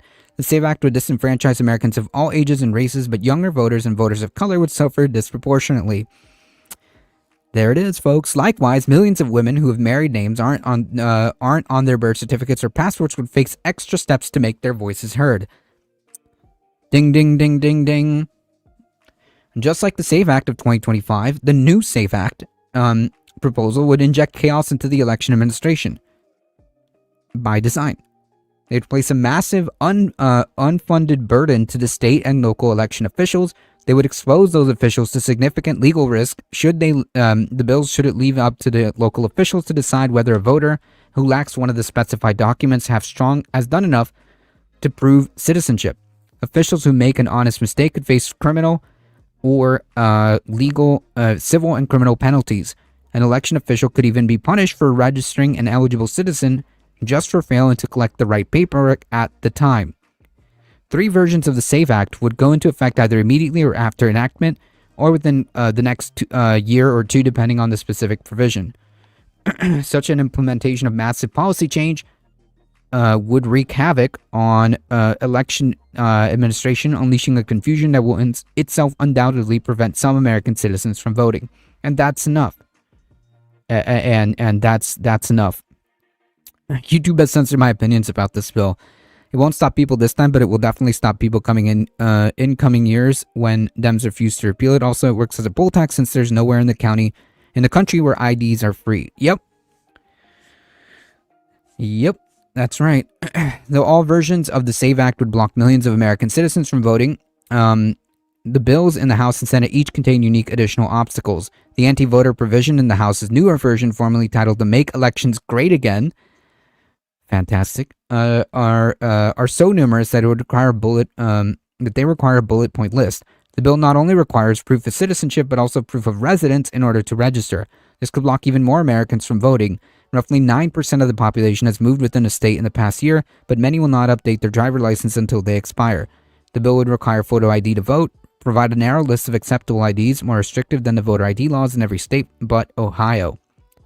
For example, the bill prohibits the use of student IDs, even those issued with state universities, and accepts tribal IDs only with an expiration date, even though many tribal IDs do not contain them.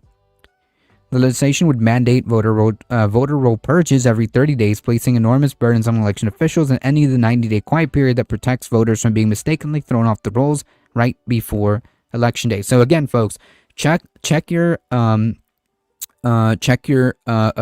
registration with time as the midterms get closer. Make sure that nothing has messed up there, because make no mistake about it, the purges are already a thing that happen as it is. So should something like this go into effect, absolutely check and make sure. This bill would prohibit universal mail voting, requires all male voters to submit an application in order to receive a mail-in ballot. This would end the long-standing principal method of voting in 8 states and Washington, D.C. Yeah. Because again, it would reduce the amount of people that would vote, and that's the idea. The House bill appears to create an exception from the show your papers requirement for states that require full social security numbers to register, but only 3 states are allowed to require such data because of privacy protections in federal law.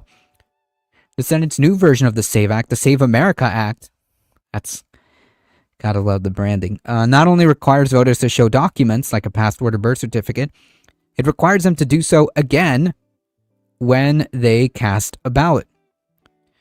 The bill would exempt states from the second show your papers requirement only if the states have been regularly handing over their voter rolls to the Department of Homeland Security since June of 2025. So that's cool. Very nice.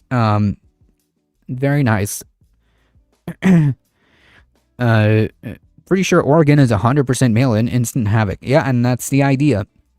For comparison with the agency's citizenship verification tool, confusingly named the SAFE program. But that provision is only extended to strong-armed state officials trying to protect their voters' privacy. Dozens of states have refused to provide voter files requested by the Trump administration because of concerns of such misuse of data. Which, yeah, why would you want to give the administration that literally leaked everybody's social security number? Like, I know things are just like happening like every day, but yeah, Doge basically stole pretty much everyone's social security number, okay? Everyone's social security number is presumed compromised because Doge took that data and put it in a unsecure third-party server. Dakota Dave, welcome. Chuck Schumer Jeffries will help them rush it through. We will win.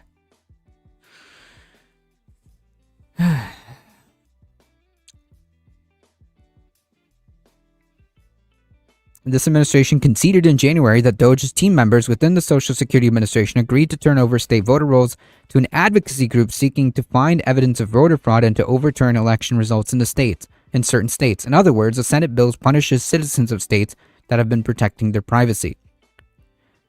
The SAVE Act solves nothing. All available evidence, including from the Trump administration itself, indicates that only American citizens vote, and the exceptions are vanishingly rare. This is something that has been proven and known since the beginning of time, okay?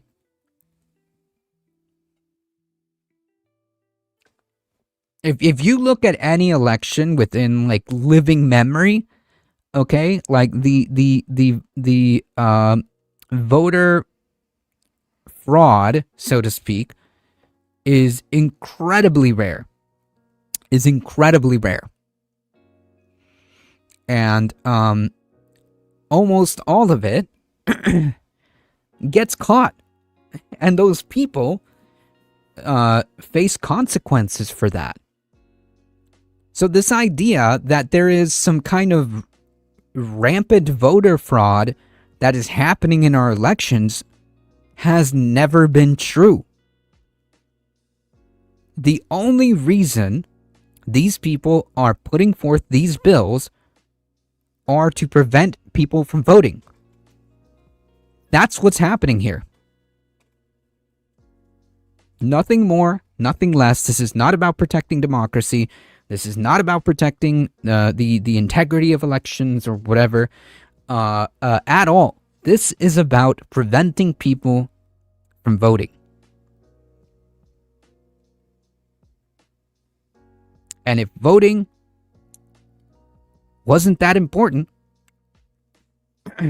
regardless, just to be clear, just to put the asterisk on the statement that I'm about to say, voting in politicians is not going to fix everything, okay? Voting, regardless, just doesn't mean we all get to go back to brunch, right? We just show up every 4 years and we go back to brunch. That's not how that works, okay? However, if it wasn't important, they wouldn't be doing all of this to to try to make people not vote. These bills are part of a broader federal agenda to sow distrust in our elections, true, undermine election administration, and discourage Americans from making their voices heard. Yes. The SAVE Act in any form would block millions of American citizens from voting. Congress should stand firm once again and reject the SAVE Act. This is a blog article from the Brennan Center, and I think it was a great analysis. And again, this is the kind of stuff, like, I know we're dealing with the zone being flooded, so to speak, with all this stuff that's been coming out, but this is also important to pay attention to, because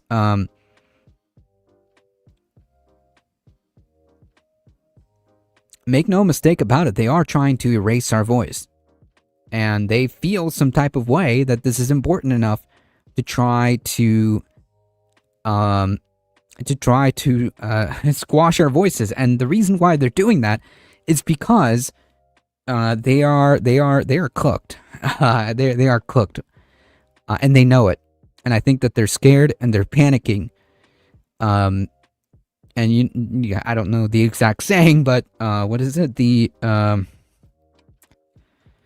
cornered wolf bites the hardest, right? Is that or something of that nature? The cornered wolf bites the hardest, and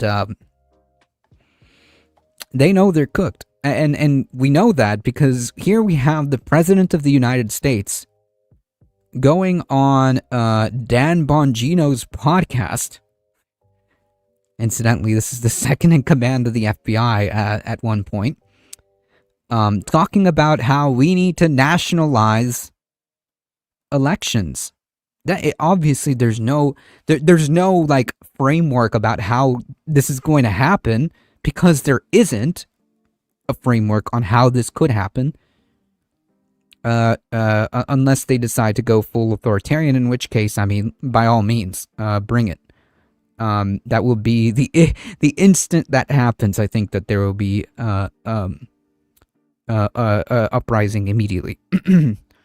We still don't have the most cohesive plan on how to organize and put pressure. The general strike is a start for sure. Yes, and I think that, I mean, to kind of follow up on that, yeah, there's only one. I think there's, like, as far as the people go, I think that there's only one way forward, and that is something like a general strike or a labor movement that coalesces the working class.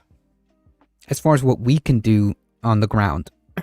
And our job is to facilitate that in whatever way that you can.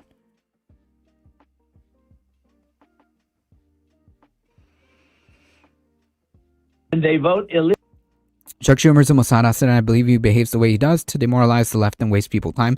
Yeah, and it's our job to continue regardless of what Chuck Schumer is doing. Like I said, if Democrats win the entire midterms, that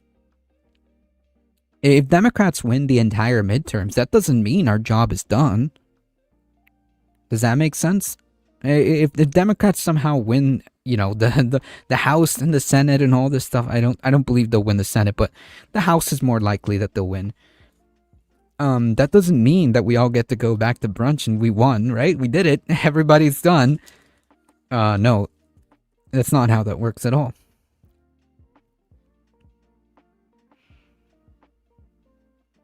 And they vote illegally.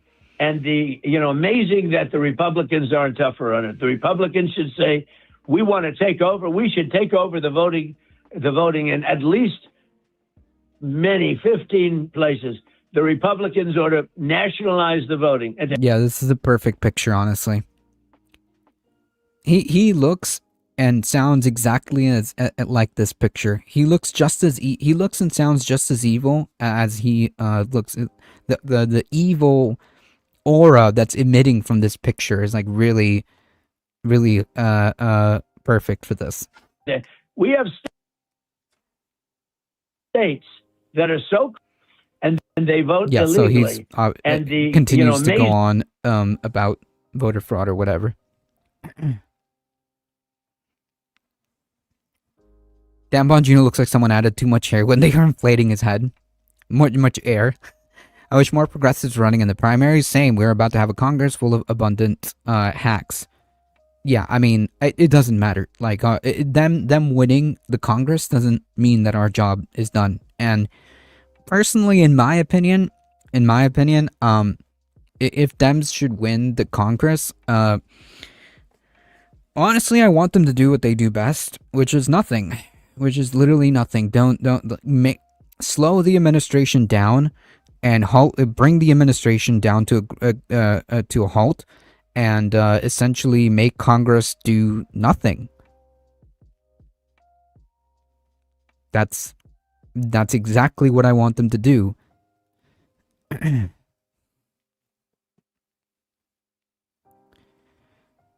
When Thatcher introduced a new tax for tenants, she called it the poll tax to dissuade common folks from registering to vote. Oregon has been voting exclusively by mail since 1998 and sporadically before that since 87. First mail-in voting state, baby. Let's effing go! Hopefully that doesn't change. I mean, it's up to us to make sure it doesn't. Many of them are in support of the internet censorship bills, which are designed to shut down LGBTQ+ and democracy in general. Yeah, no doubt about it. No doubt about that. Thune rejects Trump's call for the GOP to take over and nationalize elections. Senate Majority Leader Thune, on Tuesday, rejected President Trump's call for nationalizing voting in the United States and to take over the management of elections in 15 states. Thune said that while he strongly supports requiring voters to show identification to prove they are citizens, he does not support the federal government seizing power to run elections, noting that the Constitution gives that power to the states. I'm supportive of not only citizens voting and voting ID at polling places. I think that makes sense, but I'm not in favor of federalizing elections. No, I think that's a constitutional issue, Thune told reporters. Yeah, but since when has he given a crap about constitutional? Since when has the Republican Party cared about what's constitutional? But anyways, Republicans should say we want to take over. Trump told, yeah, we already know this. We should take over the voting, yada, yada, yada. Trump's call comes amid a push by Senate and House conservatives to pass the SAVE Act, which we just talked about, which would require voters to present documentation such as passports and birth certificates to prove their citizenship when registered to vote. The bill would also require an overhaul of online voter registration systems and require states to conduct regular reviews of voting rolls to purge voters who are associated with faulty data. Senate Democratic leader Chuck Schumer said Democrats would vigorously oppose implementing stricter voting requirements. Yeah, I'm very confident, Chuck. The SAVE Act is nothing more than Jim Crow 2.0. It would disenfranchise millions of Americans. Every single Senate Democrat will vote against that bill and any bill that contains it. I mean, not to disagree here, Chuck. Okay, not to disagree here, Senator Schumer. Because he's right. It's just you gotta give me a little bit more than that. You gotta give me a little more than that. But anyways, the point being, all of this is to say, all of what we were talking about, right, to just put a little nice bow on top of all of this, is to say that I don't believe that these people are confident. I think that they know that the cracks are showing, and that only tells me that we need to keep pushing. That only tells me that what we are doing, okay, needs to continue. That means protest. Someone mentioned general strike. All of that puts pressure, and they know it.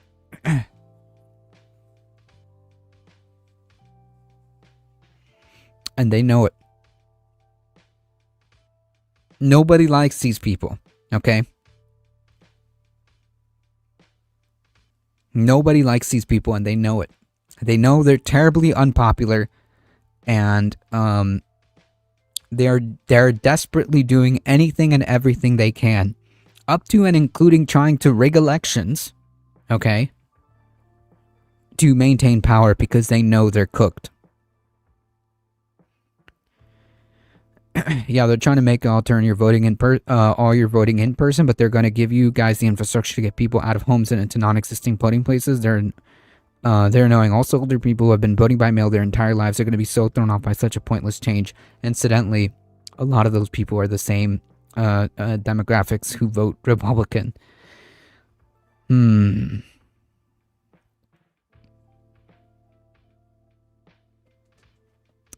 Earthbag homies, welcome. Crisis for Elon Musk. Twitter as French authorities raid offices in cybercrime investigation. Yep. We kind of vaguely, briefly talked about it, but yes.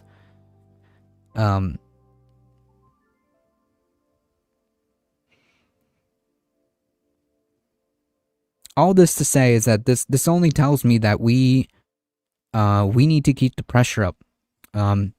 We need to keep the pressure up. This is a deeply unpopular administration. Republicans as a whole are deeply unpopular. And they know that.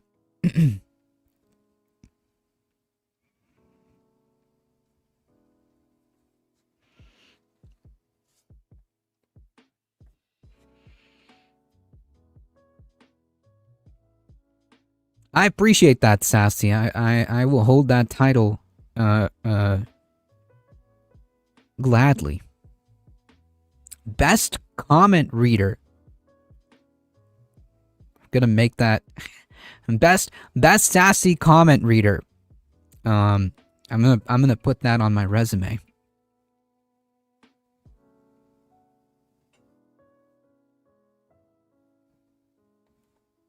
Medi doctors, welcome. Global solidarity, GOP is gang of PDFs. Yeah, pretty much.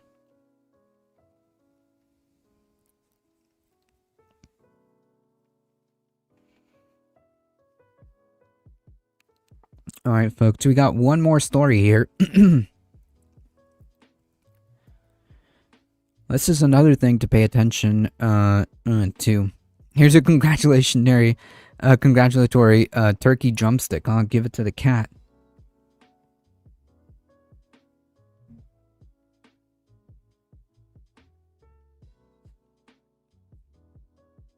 I don't know if you guys can see her. Maybe you can.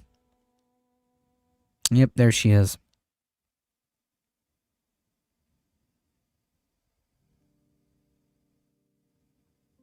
Good to see you, Midi Doctors.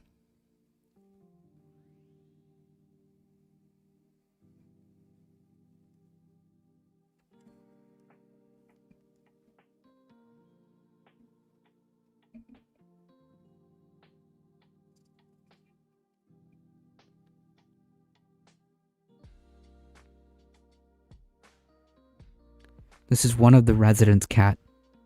One of the resident cats.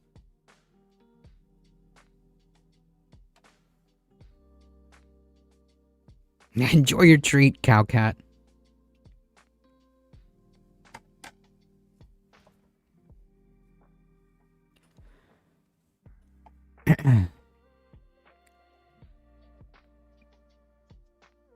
She looks so cute and peaceful. Peaceful is not the word that I would use for her, okay? She chooses violence every time. She's just showing her good face, okay? She's just showing her good side. No, I'm kidding. She's a great cat. She's a great cat. Yeah, I got one of those right here. That is one cool cat. She is a cool cat. She's very cool.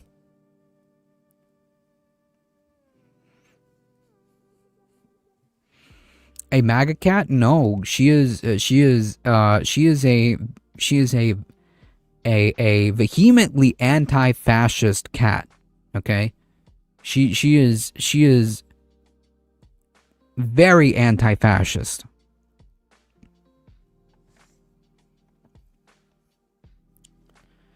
She is very, very anti-fascist.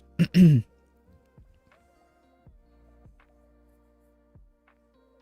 I know that because she loves she loves anti-fascist music. I'm not even joking.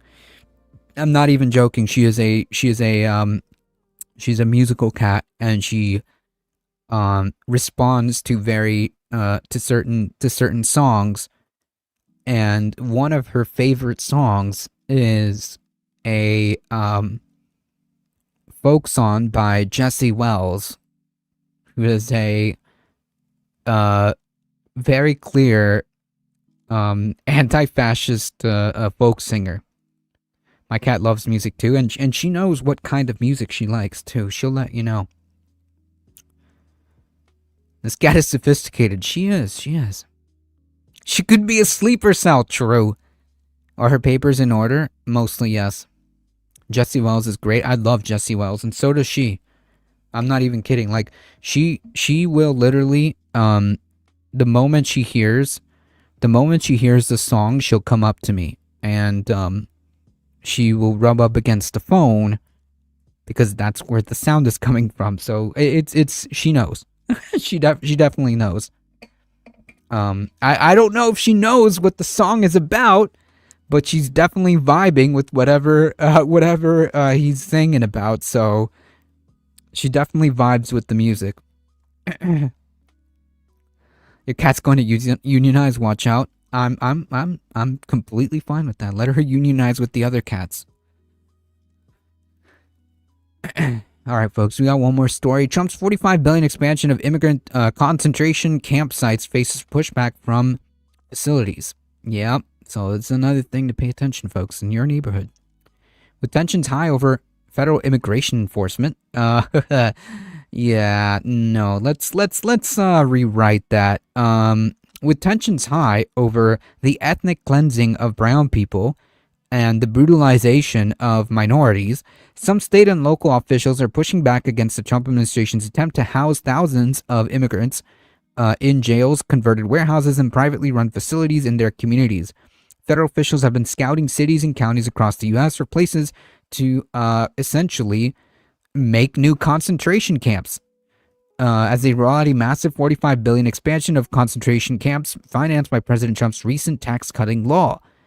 So another way of putting it is, so they're cutting they're cutting programs and they're reworking the budget to put more money into this.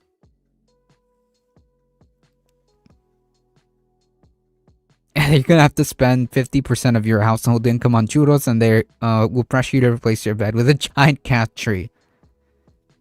And people say the AP is impartial. Yeah, they're not. Look, the AP is pretty decent as far as like legacy media goes, but they're also not.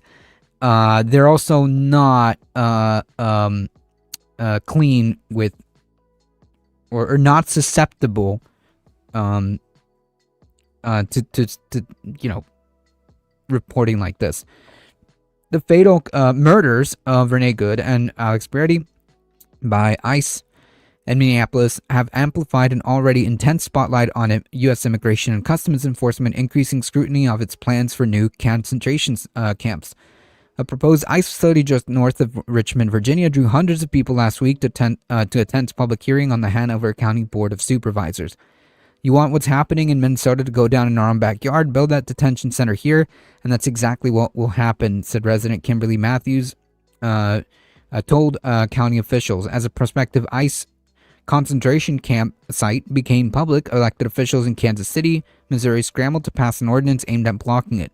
And mayors in Oklahoma City and Salt Lake City, after raising concerns about building permits, announced last week that property owners won't be selling or leasing their facilities for immigration detention. Meanwhile, legislature in several Democratic-led states pressed forward with bills barring or discouraging ICE facilities. A New Mexico measure targets local government agreements to detain immigrants for ICE. A novel California proposal seeks to nudge companies running ICE facilities out of state by imposing a 50% tax on their proceeds. It gets worse. The number of ICE concentration camps has doubled. More than 75,000 immigrants were being detained by ICE as of mid-January, up from 40,000 when Trump took office a year earlier, according to federal data released on Tuesday. In a little over a year, the number of detention facilities used by ICE more than doubled to 225 sites spread around the combined 48 states and territories. Most of that growth came through existing contracts with U.S. Marshal Service or deals to use empty beds at county jails. Yeah, I mean, like, you see, this is this is like the issue here, because they're not even trying to like immediately deport all these people, right? Like, they're holding tens of thousands of people in these concentration camps. And the stories that are coming out of them are horrific. Collective action does work. I agree. I like how it's like how PolitiFact had to skew towards Republicans to keep an air of bipartisanship just because Republicans lie so much.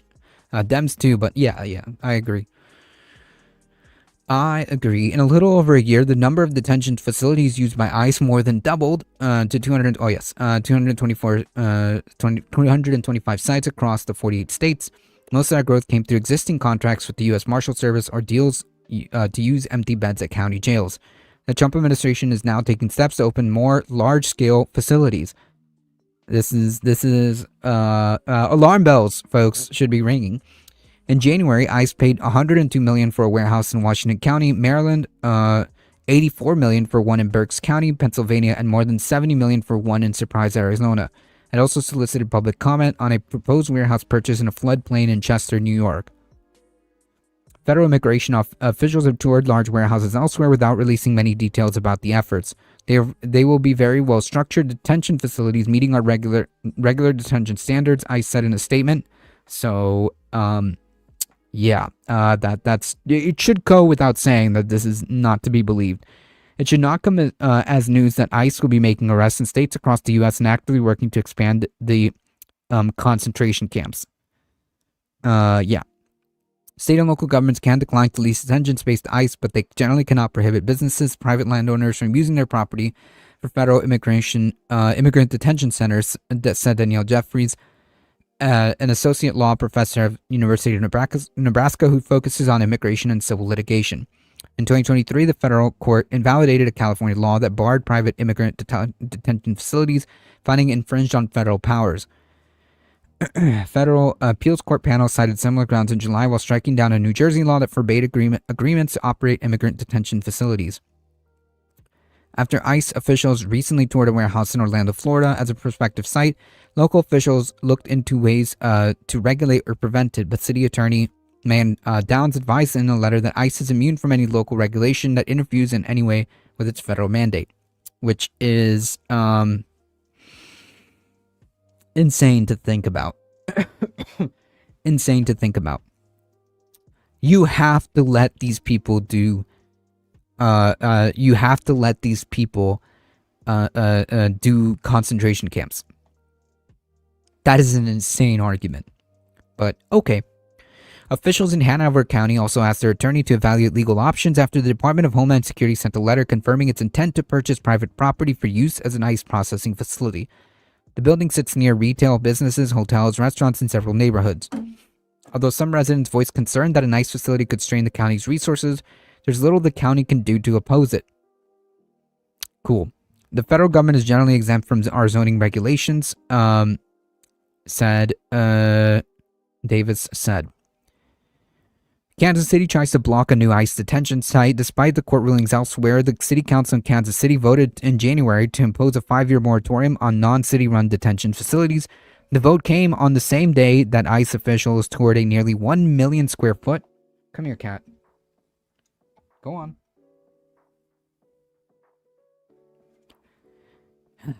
1 million square foot warehouse as a prospective site. Manny Abarca, a county lawmaker, said he initially was threatened with trespassing when he showed up, but eventually was allowed inside the facility where a deputy ICE field office director told him they were scouting for a 7,500 bed site.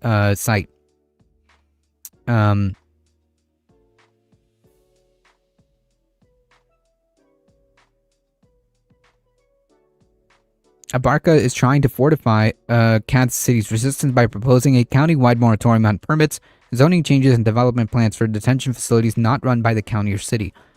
When federal power is putting communities on edge, local government has a responsibility to act where we have authority. As other ICE proposals have surfaced, officials in Social Circle, Georgia, Maryville, Indiana, El Paso, Texas, Roxbury Township, New Jersey, have raised concern about a lack of water and sewer capacity to transform warehouses into detention sites.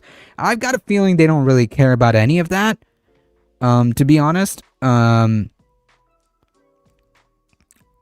not convinced they care about the facilities.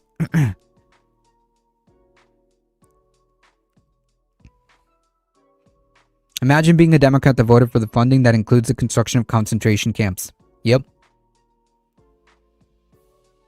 I heard that if those agents haven't been getting paid or their so-called bonuses, I've heard something about like the bonuses, like how that works. Don't they have to like repay that if they quit or something? I can't like put my finger on the details, but that sounds about right. That their bonuses are coming with like a lot of strings attached and they're not like getting it outright or something like that.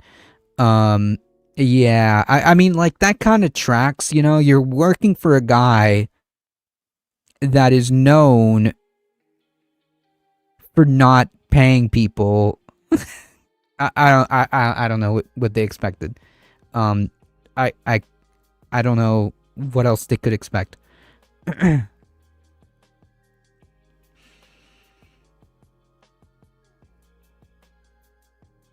They're trying to use disease to eliminate people. Yeah, kind of like the Nazis. Okay, the concentration camp, like a lot of them died of starvation and disease.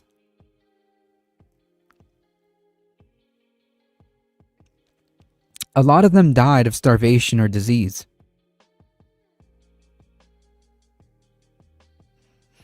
Or another way of saying, yeah, basically, a lot of people died in those concentration camps out of starvation and disease. ICE members are indentured servants. Sure, that makes sense. I mean, kind of. They're getting paid, but they're not getting paid all the bonuses that they thought they were getting paid. That of loss of money will keep everyone in order. I mean, maybe that's an angle. Trump had slaves in one of those Middle Eastern countries at his Trump Tower. And Frank died of illness. Yep. That's right. Officials in Leavenworth, Kansas are seeking to hold private prison operator CoreCivic to its requirements. A city planning commissioner on Monday advanced a 3-year permit that would be needed for CoreCivic to reopen a shuttered prison as an ICE detention facility capable of housing 1,000 detainees. Nationally, it remains to be seen whether local governments can deter ICE facilities through building permits and regulations. We're currently in a moment where it's being tested, so there's no clear answer as to how the courts are going to come down. The Democratic-led New Mexico House on Friday passed legislation banning state and local government contracts for ICE detention facilities, sending it to the Senate. Similar bills are pending in Hawaii, Massachusetts, New York, and Rhode Island. The Otero Processing Center, 25 miles from downtown El Paso, is one of 3 privately run ICE facilities that could be affected by the New Mexico legislation. The facility runs 4 immigration courtrooms and space for more than 1,000 detainees. The court financed its construction in 2007. 2007. Anyways, with the intent to use it as a revenue source to pay off the remaining $16.5 million debt in 2028. Otero County Attorney Roy Nichols said the county is prepared to sue the legislature under a state law that prevents impairment and outstanding revenue bonds.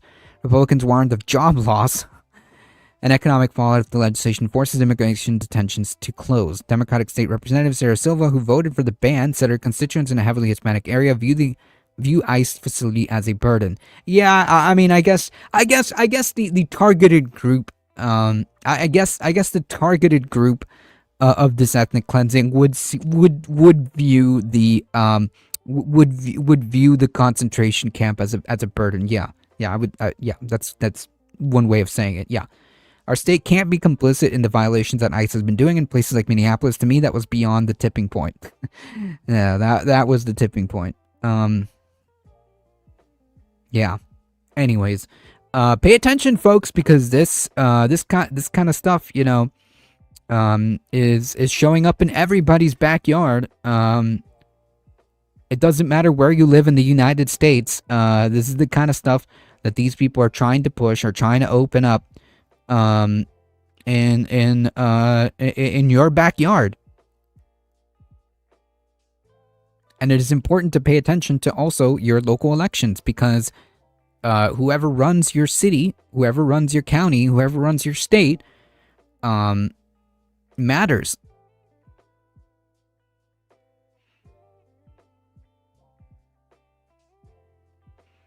Now, some people die, but others will be temporarily employed. There are two sides of this issue. Yep. All right, folks, it's time for me to get out of here. Movie night extravaganza is coming up, folks. So please stay tuned for that. Thank you all for being here once again, folks. I really appreciate all of you guys hanging out. We do this show every Tuesday at 7 p.m. on this space. And once again, yes, please like, share, subscribe, do all the things. We need those. We need to pump those sub numbers up, folks. And I truly mean that. To say thank you for your support. Movie night for the win. Yes, stay tuned, folks. Really, your support is really what makes this entire project work. Okay, folks. So if you want to support this working class independent media collective, spread the word far and wide. We are here Monday through Thursday. We do live content. We do syndicated content. This year, we are focused on growth. And one of the best ways of doing that is just subscribing, folks. Subscribing, hitting that subscribe button. And let's strong arm the algorithm, because the algorithm is not going to do us any favors. But if we all band together, it won't matter. I appreciate all of your support. You guys are what makes this channel go. Thank you all for being here. As always, folks, please stay safe. Please take care of each other. I love you all, and I hope to see you guys in the next one. See ya!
I am the last guy in the world that you want to fuck with. You found my money on gigs. Let us pretend that you don't know whose money it is. We started off this year talking about Citizen Kane, Orson Welles' absolutely incredible directorial debut released in 1941. Tonight we're looking at another directorial debut that happened exactly 40 years later. Michael Mann's 1981 indie action thriller, Thief. That slob was a penologist. I'm a jet airplane pilot. I did 11 years. I got out, 4 years ago. What'd you go up I stole $40. for? $40? Yeah. Part heist film, part stylish neo-noir, part Death Wish style vigilante film. Michael Mann was able to get to the wall that existed between TV and film for decades. Some of the first footage Mann ever shot that was in purchased and used on TV was of the 1968 Paris student revolt. Mann happened to be getting his grad degree in London in the late 60s and stayed there to work on commercials with such future filmmakers as Ridley Scott, Alan Parker, and Adrian Lyne. This gave him the chance to get to Paris and film the student revolt, which he then sold to NBC's First Tuesday for a documentary called Insurrection. Once Mann returned to the U.S., he started writing for TV shows, including 4 episodes of Starsky and Hutch and 4 of Police Story, which taught him that the key to realism is to do your research. Mann was able to start directing TV movies, and in 1980, his second TV feature, The Jericho Mile, a prison sports movie that was actually filmed at Folsom Prison with real inmates. And he added 3 Emmys and even got released in theaters in Europe, but not in America. This time period was called Michael Mann's 5 years in television drama. It was used to sell the feature film debut for Thief in 1981. Ain't nothing in this world for free, man. Hey, I will pay what I owe. You don't know what you owe. Hey, man, if I have to, I kick back, get a shank, and I off that dog, if that's what I gotta do. Yeah, and pull a life jolt. Mann's time filming The Jericho Mile inside of Folsom Prison allowed him to envision what it must have been like for Frank. Seeing Frank as an outsider who spent 12 or 13 years totally disconnected from anything resembling normal development from 20 to 30. In Thief, James Caan plays Frank, an ex-convict and talented safecracker who has created a structured existence for himself buying a bar and an auto body shop. Michael Mann was also inspired by the Charles Bronson film, The Mechanic. What the hell do you think that I do? You sell little fucking cars. That's what you do. I wear $150 slacks. I wear silk shirts. I wear $800 suits. I wear a gold watch. I wear a perfect D, flawless, 3-carat ring.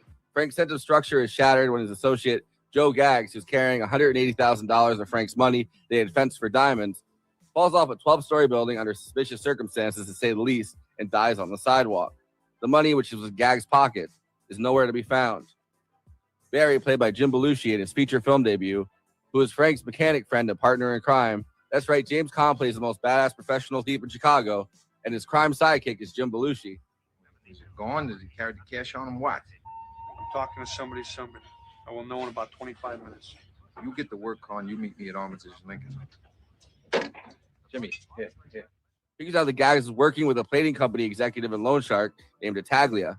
Frank confronts the bosses at LNA Plating to get them to return his money. The beef is seemingly squashed and money returned by the Chicago outfit boss, Leo, Robert Prosky, in another feature film debut, who slowly starts to pull a reluctant Frank into working for him as a professional safecracker. At first, Frank refuses, but his developing romance with a girl named Jessie, played by Tuesday Weld, and his need to get his mentor, Okla, played by Willie Nelson, out of prison before he dies of heart failure, leads to Frank reconsidering Leo's offer. You want to put down contract scores all over the country, working directly for me? I am self-employed. I am doing fine. I don't deal with egos. I am Joe, the boss of my own body. So what the fuck do I have to work for you for? Maybe you don't. A real professional thief and recent convict, John Santucci, was cast as the corrupt cop Arizzi. A second actor, W.R. Brown, had been a former safecracker, and Chuck Adamson and Nick Nickius were both former Chicago cops, highlighting the gritty realism that Michael Mann hoped to convey in this film. The film was based on Frank Hoheimer's autobiography, The Home Invaders, Confessions of a Cat Burglar, where Hoheimer, whose real name was John Siebold, discussed his life as a professional burglar in Chicago. Even this early in Michael Mann's career, some of his later trademarks were already appearing. The slick, stylized neo-noir shooting style of Donald E. Thorin, which used shadows and light to increase a sense of danger and unsettle us. The movie is shot with these deep blues, greens, sometimes a bright red or yellow, especially when it comes to drilling sparks, really utilizing neon as it is everywhere on buildings and around shooting locations. Because real thieves were on set and hired as technical advisors, all the equipment used by the thieves is real, and the actors were trained to use it. A real bank vault was purchased so that James Caan could drill into it and crack it in the opening.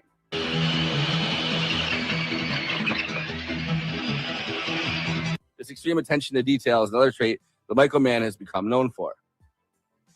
James Caan said this film was especially challenging for him, as he likes to be, quote, emotionally available, and there's nothing emotionally available about Frank.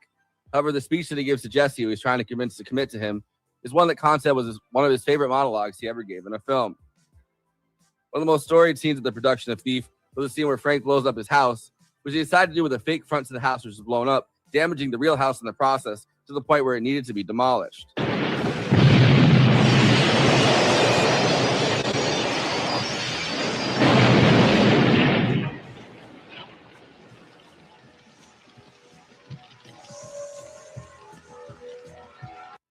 The score for Thief was composed by Tangerine Dream, only the second U.S. film they worked on. Although the Know Nothing dipshits of the Razzies nominated the score as a potential worst score, Tangerine Dream would explode in popularity from here and would work with Michael Mann again 2 years later in The Keep. Thief was filmed for $5.5 million, would go on to make $11.5 million at the box office. I can see my money is still in your pocket, which is from the yield of my labor. What gratitude.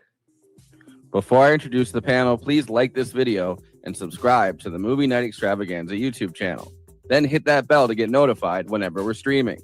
Super chats are now open. If you have any pressing questions, send us a super chat, which helps me maintain the expenses for the show, which I'm obligated by the rules of the Geneva Convention to stop everything and ask the panel. Another way to help us out is to become a patron and give us money every month. In exchange, you get access to all of our after parties, bonus content, and we'll tell you even more movies we watched recently. Patreon.com/Movie Night Extra. We have a Movie Night Extravaganza Discord. There's an invite link in the episode description, and we have a Letterboxd HQ account. So those are 2 more places to follow along with us. Okay, let me introduce the illustrious panel. We are live right now on This Space. If you aren't following them, join This Space TV on YouTube. Link below. Conan Neutron is the co-host and senior producer for Movie Night Extravaganza, host of PROTONIC Reversal, an independent Film Critics of America film critic, and the frontman for the band Conan Neutron and the Secret Friends. Check out his music at neutronfriends.bandcamp.com. Christina Oakes is a co-host of Movie Night Extravaganza, a streamer on Twitch, twitch.tv/cosmopolitics, a host at This Space, hosting Christina's Corner, and is across social media at Cosmopolitics and on Letterboxd at Christina. Josh Olson is an Oscar-nominated screenwriter who wrote David Cronenberg's The History of Violence, the audio podcast series Bronzeville, and the co-host of Movies That Made Me and The White Canon. I, of course, am your host, and the closest thing the show has to it, Jim Belushi, Forrest Miller. If you want to meet people, join the Lonely Hearts Club. Well done. Well done. Josh, welcome to the show, man. It's great to have you. Thanks for having me. Yeah, this is believe it or not, it's our first Michael Mann. I was as surprised as anyone. Crazy. So, We've been doing this for how many years now? I know, too many. We've talked about doing Heat a bunch of times with different people. It's just one of those movies that's been on our list to do. Like, I don't think. Well, Thief was too. I think Thief is on. Yeah, Thief. We've talked about Thief as well. Yeah. I occurred to me while watching this, and I've had the thought before, as have many other people. Nicholas Winding Refn's whole thing post Pusher is trying to be this, basically. Sure. Like with one part David Lynch. And I'm not saying that as an insult. That's a great mix of things. But oh man, because I saw this years after I saw Drive, and I was like, oh hi, you saw this too, huh? Okay. Yeah. Yeah. Well, I was gonna say it's my first Michael Mann too. I saw this opening weekend. That's awesome. I was going to ask if you saw this early on, because I'm the senior producer in more ways than one on this show. And senior citizen. Not yet, but I know you got a couple years on me. So that's fantastic. Yeah. So how did they go over live? Because my understanding is that it didn't hit with people immediately.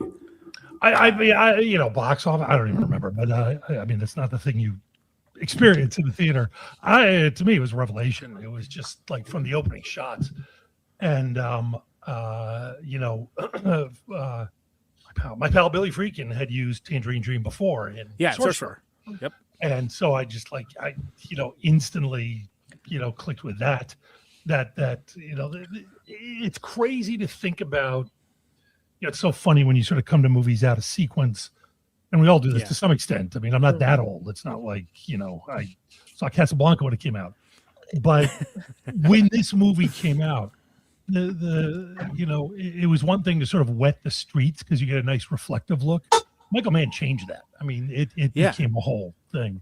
And just that opening shot of the alley with that music was just unreal. And there's sometimes you sit in a movie theater with a new filmmaker and, it just announces right off the bat that this is someone you have not seen before. And I mean, Thief did that before even a character walks on screen. It's amazing. Yeah, and it's called a wet down, right? That's what what that, and it's been emulated so much. Like we've seen it in so many things now. It's like no, it literally was this. It started right here, and he had done like a TV movie before this or something. But Jericho Mile, which I had heard of. I hadn't seen when it first aired. I saw it a couple of years later, which is a great film. And I mean, the whole Michael Mann thing was, and then The Keep came out, and I remember being like, oh my God, he's back. And oh my God, I mean, that movie is, it's amazing they released it because it's so clearly a victim of, they didn't get the shots. It's incredible that they managed to cobble together a film that basically makes sense. And he kind of thought, this is it for this guy. Yeah. And then he kind of ran off to TV. And I remember, I was not a big TV watcher, but there is a new TV show coming out from the guy who directed Thief and the star of A Boy and His Dog. I am watching that shit. And, you can't, the culture doesn't exist anymore for a TV show to hit the way Miami Vice did. Oh, there's no way. Yeah. We don't have so much of that aesthetic, right? Like, for the rest of the 80s, pretty much. Oh, God, every guy was dressing like that. Hey, watch not just in real life. I'll send you a picture. You guys will die laughing. Man, I'm ready. I inherited that TV and movie aesthetic, though, right? Like, it was just it's become a whole, it's almost become a cliche in itself. Like, someone dressed a certain way, they're like, oh, you're clearly dressed like Miami Vice. Like, and also too, it's one of those shows where a lot of people are like, how a lot of people for Grey's Anatomy, like, oh, so many people got their start on this show. I'm like, Miami Vice was kind of the same way. There were so many guest stars of people who were not just barely up and comers. Well, or people who were just only Miami Vice could get Miles Davis to show up, for instance. Yeah, amazing, right? Yeah, these amazing cameos and stuff. And I'll tell you, as a gentleman of a certain age, I have a 3.5-year-old now who about a year and a half ago, my wife and I were rewatching Miami Vice. She had never seen them, and I was showing her some choice episodes. And our kid wakes up and he comes upstairs and he sees Don Johnson standing there, resplendent. Exactly, Frank Zappa was on it. Glenn Frey, resplendent in his white jacket and his scruff and his cigarette and his moosed hair. And my kid points at the TV set and he goes, "Daddy!" I was like, "I'm done." That's it. That's how you know you did something right. Yeah, that's right. It's fascinating to me that between Starsky and Hutch, which he directed 4 episodes of Starsky and Hutch, which is amazing, and then or he wrote 4 episodes of Starsky and Hutch, and then Police Story, not the Jackie Chan one, but the TV show Police Story. Police Story, and then Crime Story was later on. I had to look this up because I was like, "Am I messing this up?" In my head? He wrote a show. Police Story. Yeah. So he used producer on. He was a producer on Crime Story, but he used those 2 things and then the Jericho Mile to sell himself as a guy that could make a film, right? He was like, I've made these 3 TV movies, especially the Jericho Mile. This one got a bunch of Emmys, and in Europe, I guess it went into theaters, but not in America. And then he went from there. He went when he kind of failed out of doing film for a couple of years, he was like, well, I'm going back to TV and I'm using my own name as a film director to sell my TV work. So he's kind of going back and forth between these 2 worlds. Well, and then he used the success of Miami Vice to sort of parlay it into making Manhunter, which another incredible Michael Mann film that was not discovered at the time. And it's all less than 10 years of work between the 2, because it's he made Thief in 1981 and then he made Manhunter in 1986, so it's 5 years he's already jumped.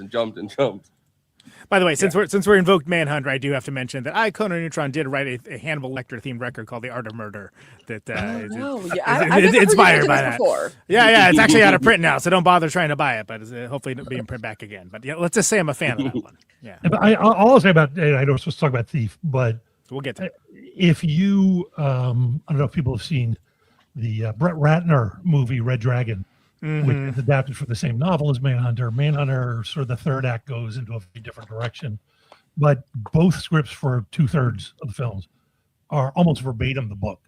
Yeah. And I've always said, like, if you need to explain to somebody, if you have an hour to explain to somebody what a director does, show them Manhunter and then show them Red Dragon.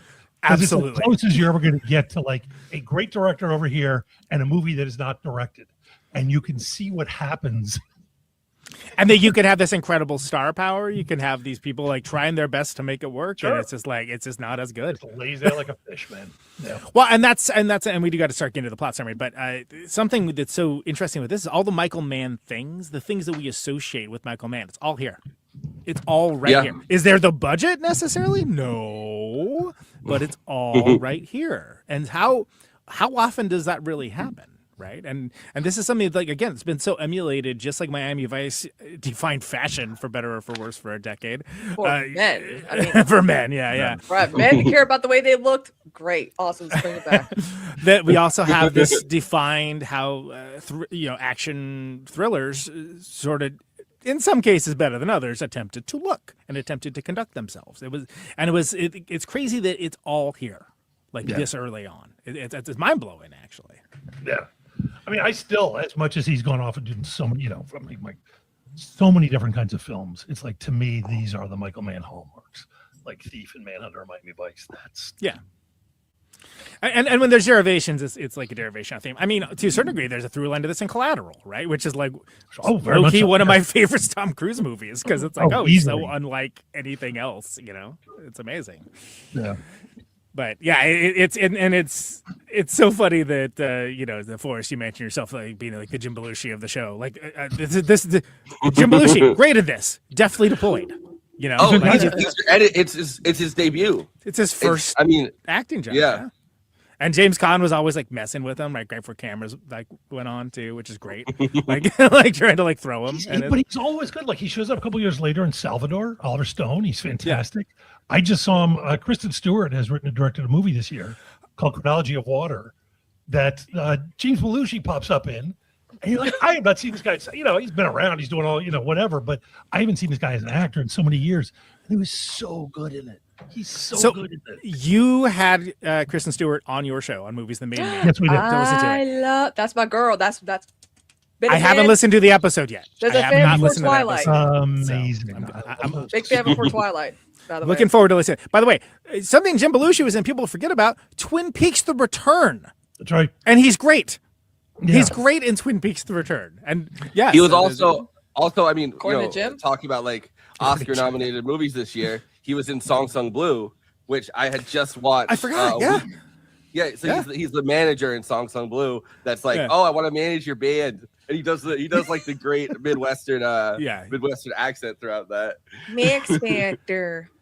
Well, and he says he's got all these connections and that. It's like, well, you drive a bus is like what it is. But anyway, but let's talk about. I know everyone at the casino because I drive a bus between casinos. Yeah, it's great. I mean, I low-key love it, and honestly, that is I enjoyed that far more than I thought I was going to. The amount I thought I was going to enjoy that movie was 0.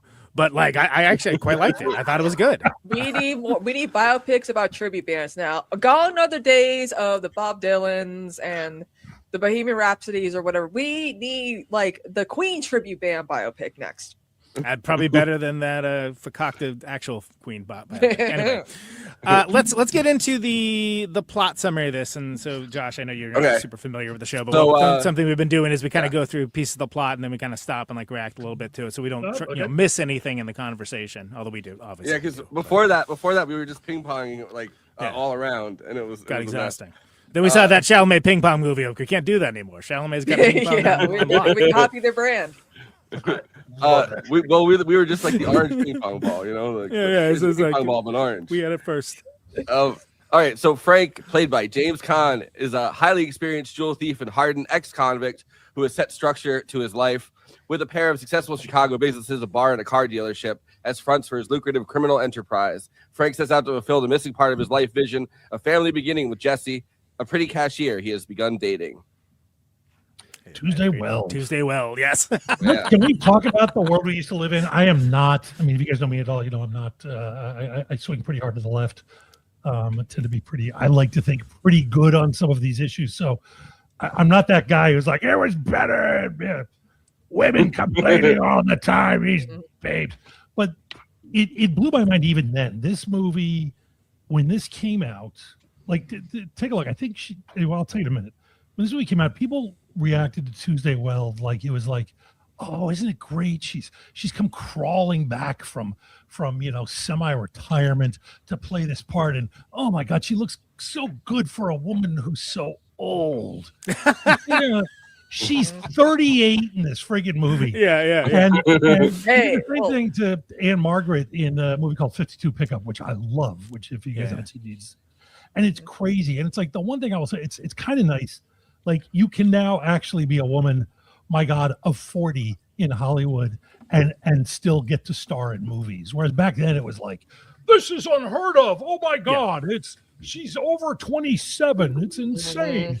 So and she's great in this film. And she's for the longest time, it felt like they just wrote out like any woman that was between kind of 35 and 60. They're like, we've written all of them out. It's kind of almost like the adult film industry in that way when it comes to women. It's like, hey, you're the barely legal or MILF. There's no in between. There's no rules for you. It's like, But like you would disappear for like 3 decades and then come back and you get to play like old bags on a now you're playing grandmothers or something. Yeah. What I always say is that you're a grandmother and I still look good. What are you talking about here? Like, what I always say is that women develop the power of invisibility in Hollywood once they turn 35. That's right. I mean, I was 62 playing a 50-year-old in The Substance, and she looked great. Yeah, but I mean, the substance was. But the substance was also hailed for that reason, right? Like it was like here's a role for somebody. And listen back to our episode on The Substance to hear all about it. Let's talk about Thief. Right. So After Tuesday Weld looks amazing. Yeah, Tuesday Weld coming up next. Next Tuesday, get it? After taking down a major diamond score, Frank gives the diamonds to his fence, Joe Gags. Most criminal looking guy, I think, in a movie. And I believe one of many actual criminals cast in the film, or former criminals. Yeah, I love that. However, before Frank can collect his $185,000 share of the score, Gags is murdered by being pushed out of a 12-story window for skimming off mob collection money. Barry, Jim Belushi, Frank's friend and associate, making the pickup, discovers that a shady plating company executive Mr. Gags is working for, Mr. Attaglia, is responsible for Gags' murder and stealing Frank's payoff. In a tense confrontation at Taglia's plating company, Frank demands his money back. I think that probably out of every mob front, plating company is probably the best one anyone's come up with, because it's so boring to think about that as like a job somebody's doing. Yeah. Like your mind starts wandering after the first sentence. Like, what? Okay, fine.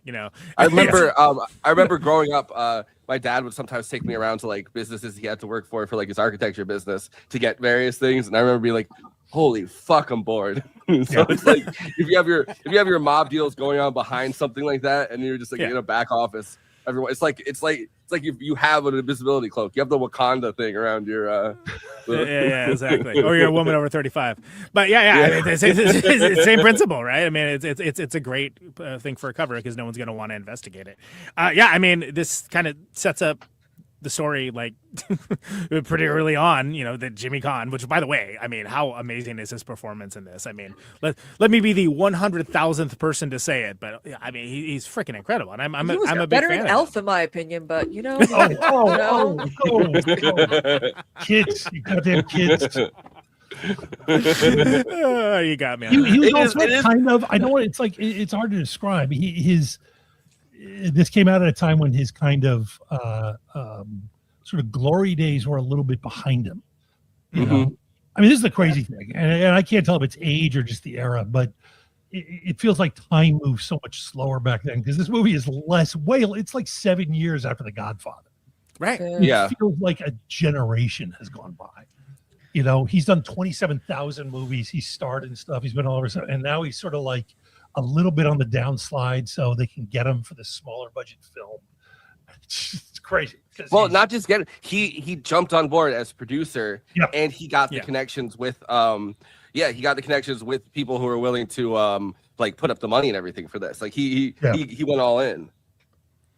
Which is great, and it shows a certain prescience on his part, and it was mutually beneficial to both of them. I love this how when you hear the stories, because there was this interview that was him and Belushi getting back together, like the 30-year anniversary, and they just were talking about it, right? And they were just talking about how it just was like, again, he just knew exactly what he wanted.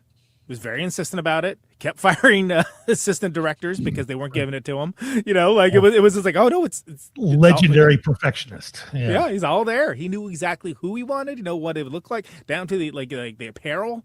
They had him Belushi's Hawaiian shirt. They kept trying Hawaiian shirts on him, and it was like, nope, that ain't. And eventually, he had someone make the Hawaiian shirt that Belushi is making, because that's what he had in his mind. I love that.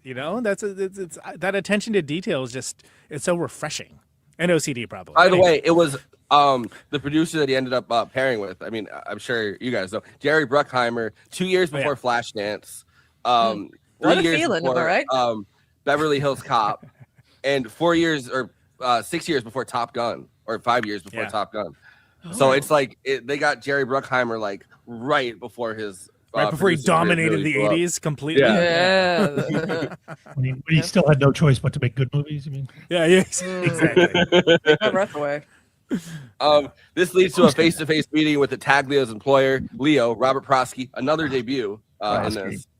Yeah, he's so uniquely like a dude. In the it's. I was trying to think of any character like him, and I can't.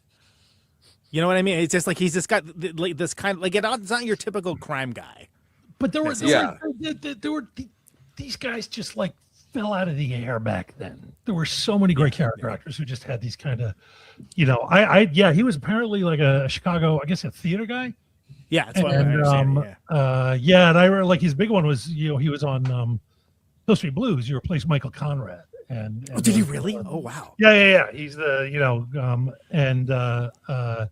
so yeah, you show this to people who know him from that, because he's so avuncular. And he's great in this too. He's got that. He's bad news, but oh man, I like this guy. Yeah, he seems all right. He wants to give me everything I want. Yeah, come on. You can trust him. He's like, it's grandfatherly, right? Like there's something grandfatherly about his continence in this. He'd go on obviously to do broadcast news was like his other big broadcast news. That's right. I knew he was in another thing we had done, and it was broadcast news. That's right. By the way, Hill Street Blues, most invoked on this show by me to mention when a character gets killed off early on. The Hill Street Blues syndrome. Okay. A high-level fence to Chicago outfit boss. Unknown to Frank, Leo has been downing Frank's merch from gags for some time. He admires Frank's eye for quality fence goods and professionalism. That's your first red flag. I know all about you, and you like I fence your goods, and they're just so good. They're just you have a great eye for professionalism, and wants him taking down contract scores all over the country, working directly for him, offering Frank large profits. I'll make you a millionaire in 4 months, Leo states at their jargon-filled meeting, which is monitored from a distance by police surveillance, as well as a hidden Barry armed with a rifle in case the meeting goes bad. I love I love that it keeps flipping between obviously John Belushi on the or Jim Belushi on the thing with the rifle, and he's just pointing the rifle to make sure that if things go bad, he can just take out Leo. But then also it keeps jumping between that and the cops who are just listening, and they're like, "What the fuck is that?" That guy's always going to be Paulie to me, because he was on Crime Story. He came back later. That actor, and he was along with Dennis Farina, and I think like a bunch of these guys grew up in a place called the Patch in Chicago, and then grew up, and some of them went on to become cops, and some of them went on to be crooks, and one of them went on to be Michael Mann, and then they all come back, and it's like, so he's got Farina, who's a retired cop, playing a killer in this thing, and then he's got that guy playing a cop. That guy was a thief. Yeah. Who ends up I love the like another show that obviously does really well. Type. All of the shows with David Simon shows, right? Like The Wire and Murder on the Streets, like Homicide, Life on the Streets. Like those shows always had cops playing like criminals playing cops, and then cops playing criminals, and it's like that perfect like switch around, because obviously they're such intertwined professions that it's like you're a corrupt cop. I hate to be wrong. I think Farina put that guy in jail at least once. Well, really? That's my understanding. Yeah. Do they have to have like a meet? Do they have to be like, look, we got to make a movie. No hard feelings. We don't have the budget to pay anybody off. I don't even think that. I think it's like, hey, yo, it's like working together. Remember that scene in The Wire where they all bump into each other at the movie theater? Yeah. It's like that. It's like, back to work tomorrow, right? See you then. I'm glad we got that 2 hours to watch whatever. Yeah. And I love that the jargon is so key in this. Like you hear like the jargon, and it's like that's something that we've grown used to now, but it's not something that you saw at the time in feature films. Yeah, but this movie hits it like to the point where you need subtitles at times. When they're really the fact getting to that it. he does not use contractions ever during the course. Yeah. of Love that. It's like that's a thing people picked up in prison. Apparently, I heard Jimmy Conn talk about that. Yeah, you want to be understood clearly and concisely, so you do not contract. Yeah. So it's such a great character trait. I love it. Yeah. After this next sentence, I want to talk about this. By the way, at first Frank was reluctant to consider Leo's offer, not wanting to deal with egos or the added exposure. But that night at a coffee shop with an emotional bonding with Jesse changes the game when she agrees to be part of his life. I love the dynamic between freelance. He's working freelance, and then this guy's like, well, I could take you on as an employee, and he's like, I don't want an employer. Like freelance has been doing me good. I need that. Yeah. He's not wrong. I had questions about like, I don't know, what do you guys think would have if he had just said no to Leo? Like, do you think movie would have put movie Leo ends. would have added? Yeah, we'd be here talking about Manhunter. right. Because I don't think Leo would have just taken no for an answer. Like I was gonna say, do you think Leo's the kind of guy that takes no for an answer? I don't. I think he would find a way to like obligate him, get something on him to like force him into his employ, right? Yeah. The Joe Gags was going to him as a fence. Well, Yeah. Joe Gags was supposed to be the fence. And then he was going to him as a fence. I think he would find some way to conscript him, whether it's voluntary or not. Yeah, is how I feel it's going to happen, right? But yeah, I mean, it's funny because we feel like we get away from that so many times in the movie, but it really ends up coming back to that he's a free agent. He likes being a free agent. He's good at it. Yeah. He knows he's good at it. He's Well, very he likes self-assured it. about it. It's his whole thing is safety. Yeah, just doing the job, and no one knows who he is. Yeah. Yeah. But then by the same token, he's got some swag about it. There's that whole like soliloquy about like what he's wearing and whatnot. Great. But he says it like he said, I'm not going to get taken down by a cop like you, right? Yeah. I think it was a little anti-Italian discrimination there, but no, but he's like, This is some anti-Italian discrimination right here. A greasy cop, but he's not going back to prison either way. I think. Yeah. If the time comes and he's going to go back to prison, he's going to make the cop shoot him before he go back to prison. Well, and that's which I don't blame him for when you hear about like he's like, oh, they did a bunch of things to me. Yeah. Yeah, and that the sit down in the diner with him and the Tuesday Well character, where it's something like a 10-minute scene, and it's just this back and forth, and like that's him being open or as open as he can be, right? And it's so incredible because you think about that, and think about what's 81, right? This is happening. Mm-hmm. This is. I mean, it's like coming from Mars or something. You have this like guy telling you about these experiences he had in prison. Oh yeah, and by the way, what are you up to? Want to get married? What? Like, I don't got time. I do not have time. I do not have time to correct. It's based on. But she's one of I am the. going to need an answer from you now. Yeah, she's one of the few people that kind of would understand because she's like, oh, I got stuck down in Bogota in Colombia, and I had to do some things to survive too. It's like. You pick the one person that seems like she had some kind of understanding into like you do whatever you can to survive. Although then she gets complacent by the end, and then he's like, "No, this is over. I'm cutting this off." And she's like, "What do you mean?" But I don't know. He picks the one person that seems like she understands that survival is survival above all, or survival, but not getting arrested above all. Yeah. Well, it's interesting because it could have been played just having like that, dudes rock female character has no agency, no interesting attributes. But I think that there's a real common cause between them, which is interesting because there's more emotional depth than you would expect in basically a crime movie, at least from this era, and it's. Yeah, it's testament to, again, Josh, you were praising Tuesday Well just for being very good in this. She is really good in this, and it's. Yeah. I think it's notable only because so many other movies do it so badly. Like, just don't know how to write female characters at all. It's just like the whatever mother, wife, whore. Those like. But he's coming from a tradition of like both like the 70s, which had some pretty great women characters in these films, and also just kind of like film noir and crime films, which had some amazing women in them. And like doesn't bat an eyelash when she's like, oh, I can't have kids. Like, oh, well, adopt, whatever. Like, it's like boom, got immediately moved over. Anyway, Christina, we're too busy praising women here. Do you have something you want to jump in on? Well, I mean, there are some male directors and writers who are really good at making like movies centered around women. I think Greg Gillespie with like I, Tonya and like Umbrella, even like the Pam and Tommy thing. Like there are some guys who are like, yeah, I know how to write women and strong female leads. Like, like real Justin Baloney, you can't do what Baldoni, whatever the fuck his name is. I'm like, that's a real feminist right there. Okay, not you and your. I didn't know who he was until like last thing. But I'm just saying, like, I still don't. It's okay. Don't. It seems like with this movie, it's like we actually have like a male director who's like, yeah, I can write a pretty strong female lead, especially that era. Yeah.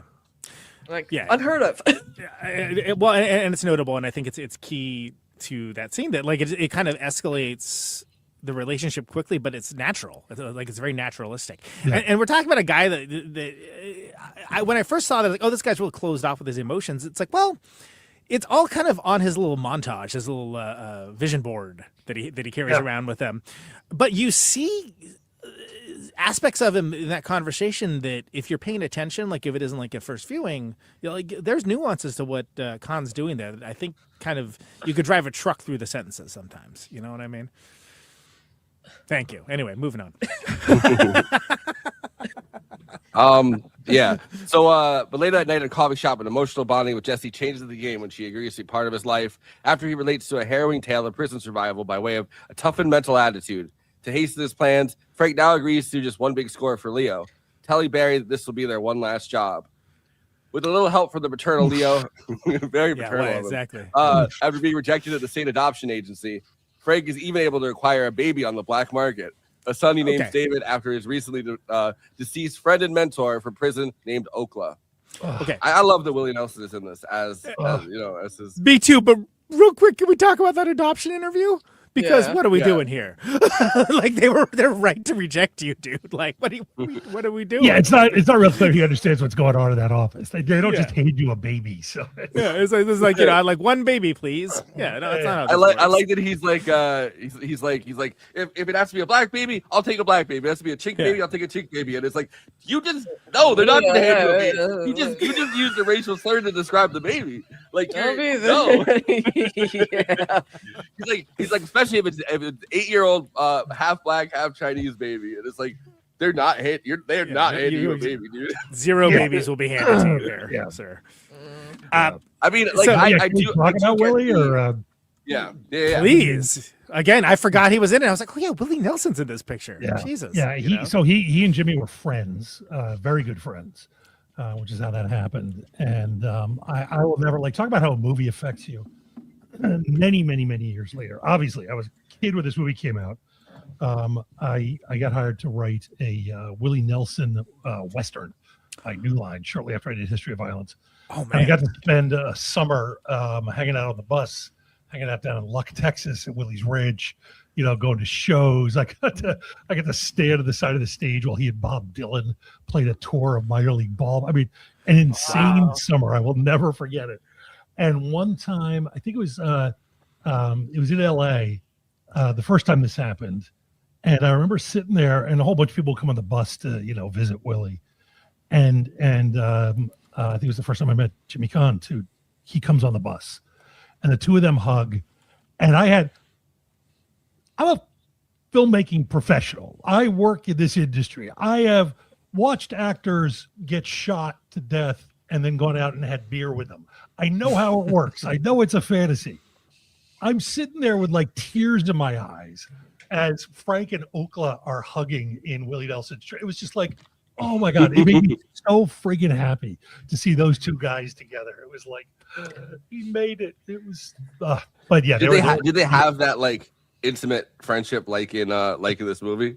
They were so tight. It was ridiculous. I love that. Yeah. Well, and it makes it work on multiple levels too, Yep. right? Which is again adds to the nuance of it isn't just like I could call it a Pixar movie, but there's movies that are like children of this where the guy is very unfeeling and that's his whole character, and it's like, well, no, but the thing is, this guy isn't just unfeeling. Has everything so pushed down for his own defense, but it's very clear that there's this deep connection between these two guys, and that's so much different than just being like, oh, he's a cool icy killer that feels nothing. Great, never seen Or having that him before. talk about. I mean, that's what movies are shorthand.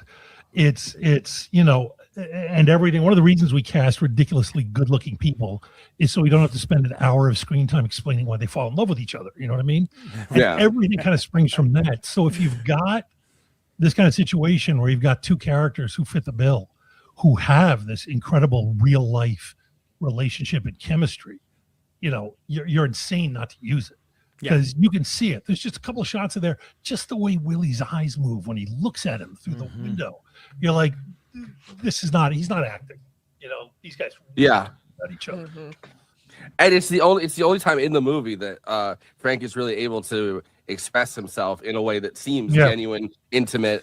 Like he's not just making some kind of deal like with Jesse, or like making some kind of deal with Leo where it's always monetary and it's always transactional. There's a bond there that's like deeper than that. And in some ways it's almost like a homoerotic bond. It's like the way that he talks to him is almost like the way you talk to like a significant other or something like that. There's like a level of intimacy there that transcends, I think, the relationships that we have outside of those four walls. Well, it's a much deeper friendship than that you would have to have. It's like this is a person you relied on to keep you alive. Yeah. But when Cynthia Erivo and Ariana Grande do, it's kind of weird, am I right? When the Human Rivalry guys do it, it's fine. Yeah. Apparently, I don't know. Was my finger not on the pulse for any of that? But anyway, moving on. Things start heating up on Frank's account of a new association with Leo after resisting a shakedown from a group of corrupt police detectives, then subsequently ditching their surveillance. Frank and his crew are soon involved in a large-scale West Coast diamond heist organized by Leo. All goes well with Frank's burn job, and he's expecting the agreed-upon sum of $830,000 on a $4 million wholesale of unmounted stones. But when Frank returns from the job, Leo tosses him an envelope containing less than $100,000 to cash part. According to Leo, he says he has invested Frank's cut in shopping centers, an idea that Frank had flatly rejected. The crypto of its day, by the way. Yeah, I invested in shopping but it's centers. so fascinating to have them invested in shopping centers. Like it's such a bygone age. Like they're bustling malls all over America. They're like, no, these are new malls. These are great. It's gonna be great. Your money's gonna go through there. Place We'll never stop shopping blew here. up at. Well, can we just real quick, because there's a lot of plot to cover there. The cops are great, like which was to say not great. They're like mediocre, miserable. But sure, yes, we are an ACAB podcast and we vote. But the just dirt bags, great. They're great dirt bags, which is to say, and they're just flabbergasted when he wants nothing to do with those. Well, we get 10%, and he's like, "The hell you will." It's like, well, you don't understand how things work here. Like, and the cop wants him to do the math for. He's like, we get 10 points on it. What is that? How much are we netting here? It's his level of disinterest and disdain is off the scale, and it's perfect. And it's also like portends doom. Yeah, exactly. Very early neoliberalism crime. It is, which is funny that Heat goes on to be like the ultimate neoliberal crime movie, right? Like it's there's nothing holding them down to anything. They can go their own separate ways at any time. It's as Mark Fisher talked about it. It's like it's crime it's when it's not crime, when it's actually like work or whatever that people are doing. It's the same thing with everybody wants freedom of movement in this time period, and it's like Heat is the ultimate freedom of movement crime version of a crime family. Yeah. Right. So he does the job, and then there's that absolute flex of just like, oh, don't worry, I invested all for you. It's like, invested it. Like I said not to do that. Like, why are you doing that? And again, I've invested money in crypto, right? I've invested all your money. I invested all your money in Auntie Annie's pretzels. Yeah, exactly. and Dogecoin. Yeah. I split it between two. I've invested all your money in Hot Topic. Hot Topics, they're never going to go away. Josh, you're muted. Yeah, sorry, no, I have some noise going on here. So. Yeah, I mean it's great because it's also him pushing the line. It's seeing how far he can push him, and the answer is not at all. But he's like, well, but it's me, so yes, I can. So it tells again, portends doom to a certain degree as well. But it's so funny that shopping centers are what he chooses. He's like the Dallas one, the Fort Worth area. He's got them in Palm Beach, like just all the places that like all the hogs are gonna shop for the next 3 years. It looks like according to that shopping mall, there's a shopping mall on this investment. Okay, anyway, sorry. Killbots, everybody. Shopping mall. Thank you. In addition, Leo sets him up with a Palm Beach score for Frank in 6 weeks without consulting him. And irate Frank bluntly tells Leo that their deal is over, takes the envelope of cash as he leaves and demands the rest of his money in 24 hours or he will wear his ass for a hat. I love the lines about labor where he's like, you have so good. Like he's like, you have my money, which is the yield of my labor. He says, oh, you want all of that? Join a labor union. He says, I've got my labor union on me. Which I guess Michael Mann said in a separate Matt Gilbert was telling me that he said in a separate interview that he had read Karl Marx, or in his mind he had read Karl Marx in prison, and that was like a big part of it. Absolutely. What? Yep. And what does he say? Elected? Like he made up like a word specifically? Because he's like, I think he would like want to use like $10 words in this situation, and like he made up like a word, which is awesome because it is sort of like, what did you say? There's a deal I elected to make. But the intent is there. You'll understand what he's saying, even if you're like, somebody can we look that up? Is that a real bird? Yeah, It's the opposite of what old Buster Scruggs says. No man can tempt another man into recreation. But it's the opposite. You can't coerce somebody into. Well, you can coerce somebody into work, but Frank's trying to get out of it. No, I am sincere when I say this. There are 3 American movies to me that are like the best movies about labor. First and foremost, John Sayles' Mate 1. Yes, covered on this very show. Paul Schrader's Blue Collar, and which we need to cover. And that's look. If you only get pick 3, those are 3 great ones. This is such a good blue collar like working man's crime movie. Yeah. So Frank drives his car, unaware that Leo's henchmen have already beaten and captured Barry and are waiting to ambush him. In the setup, Frank is knocked out with the butt of a carbine, and Barry is killed by several shotgun blasts from Carl, one of Leo's main enforcers. That's Farina, obviously, playing Carl. He's a giant mound of a guy. I never remember. I even watched it recently. I can't remember if he has one line or no lines, but I think it's a couple. Yeah, a couple because he tells. I think he tells, if I'm not mistaken, he tells Frank as he's walking out. He's like, Frank, watch it or something. Yeah, it's almost monosyllabic. Yeah, but it's like a throwaway. Yeah, and I guess Farina like hit up Belushi about like, hey, how do I do this acting thing? And he's like, oh, well, there's an agency downtown. You sign up with them, and there's some theaters. They got acting classes, whatever. And then, so like years later, he sees Farina in Streamers. And like Belushi's like, hey man, you were really awesome in that. He's like, yeah, I took those classes you talked about. And he's like, oh yeah, I forgot I said that. Which is a great. I'm not gonna try to do a Belushi impression, but yeah. I was like, I thought that's such a great like, just like offhanded advice from someone who, let's be clear, this is his first movie and he's already given advice. So okay, great. But I feel like my version of a Belushi voice does like the Chicago accent, where he's like, hey man, let's go in here. This ends up turning into the Dog Bears eventually. I was about to say that too. Yeah. Who has the whole idiot, you and I. It's a shared mind, yeah. Frank awakens with Leo staring down at him, which is this. One of the great shots in the movie. This is bathed in blue. It is very disconcerting. It's not something you want to wake up to. Harmony Korine copied some of this style so much in Spring Breakers. Oh, with everybody like bathed in things like blue or like dark red, like those colors. Corinne in Spring Breakers and everything Nicholas Winding Refn's done in the past 15 years. Leo Coley informs him that he, Jesse, their child, and everything he owns are Leo's property. I mean, he fucks up with the fact that, he has all the trappings of a modern American life by the end of it: a house, a child, the nuclear family, like as a unit, right? He has a child, a wife. He has a car, and it's all in Leo's name. He manages to get a paper on all of it. He threatens to prostitute Jesse and whack out your whole family.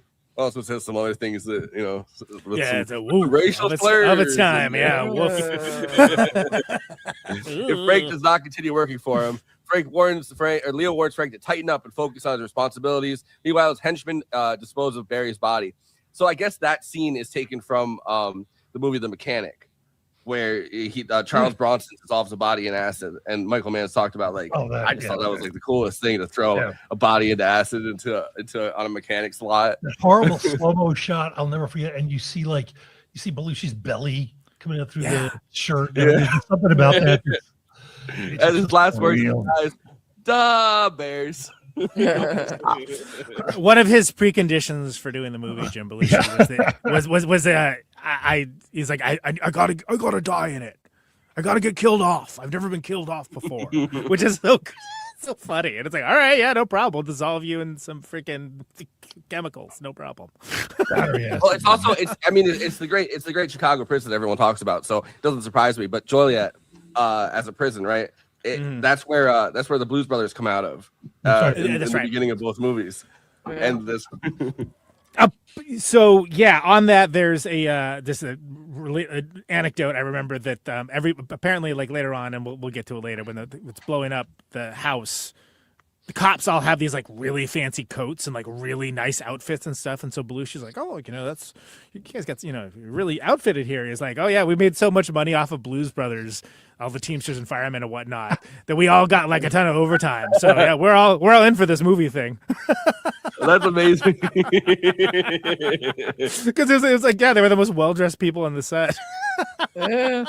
Well, I mean, they had Carrie Fisher run out with the rocket launcher in that movie. Yeah. It's probably needed so many extra people to make sure she shoots off the rocket launcher and stuff. So he's like, yeah, my brother John, he was very generous with Universal's money. But there you go. Anyway, sorry, that's a little fast forward. Frank goes home to contemplate his next move, gradually sinking into hardened apathy akin to his prison days. He coldly orders an uncomprehending Jessie out of the house, telling her their marriage is over. He instructs an associate to drive her, the baby, and $410,000 in cash somewhere where they cannot be found, informing Jessie more money will be coming at regular intervals, but that he will not be joining her. Does he keep sending money after he's? I mean, that's a lot of money though already. Woo. Yeah. Well, and that leads to the Indian. But I would do a $410,000, I also yeah. We get to this when the movie's over. I have some questions, but yeah.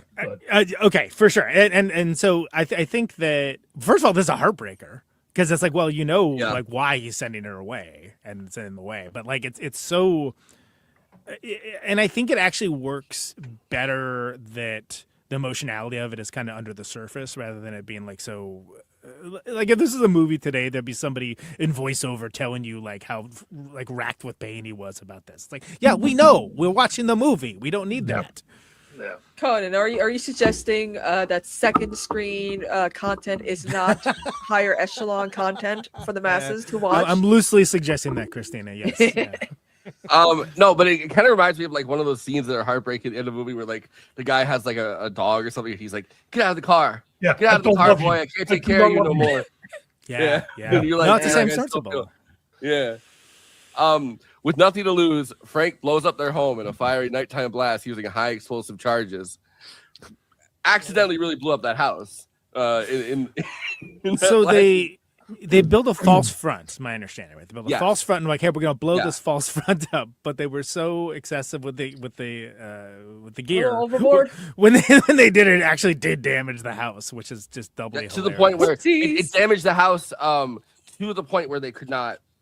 There was no fixing it. Like they had to just demolish the house. There's a completely different house now on the spot.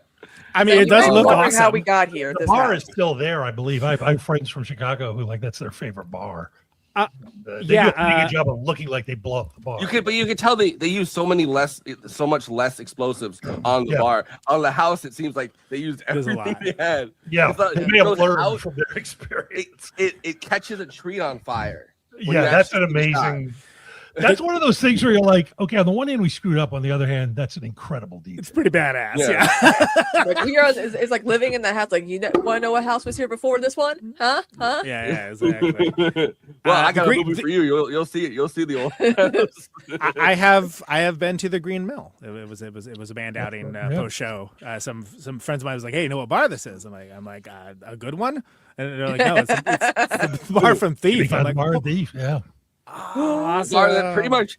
It seems like it pretty much exclusively exists so that Frank could take phone calls there. Right, and then say, oh, anything important, I have to go to a payphone. And there's only Oh, by two the way, payphones left no, at the I time. mean, you're being funny, but yeah, exactly right. Because I mean, he's got to hide all of his money. You buy a bar, and it serves a purpose for him. It is a utilitarian. Yeah. purpose, you know. Well, I mean, it's also, you invest your money in a bar. Like, I mean, I guess like maybe now it's a little bit different, but like at one point, like a bar seemed like the surest thing.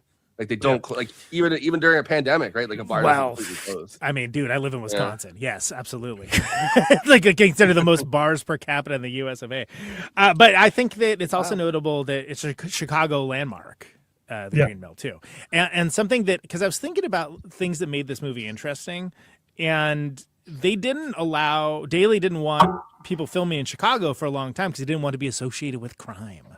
Right. So this is like tell that to like New York City as well. Like, come on, man. Like, yeah, I mean, get over it.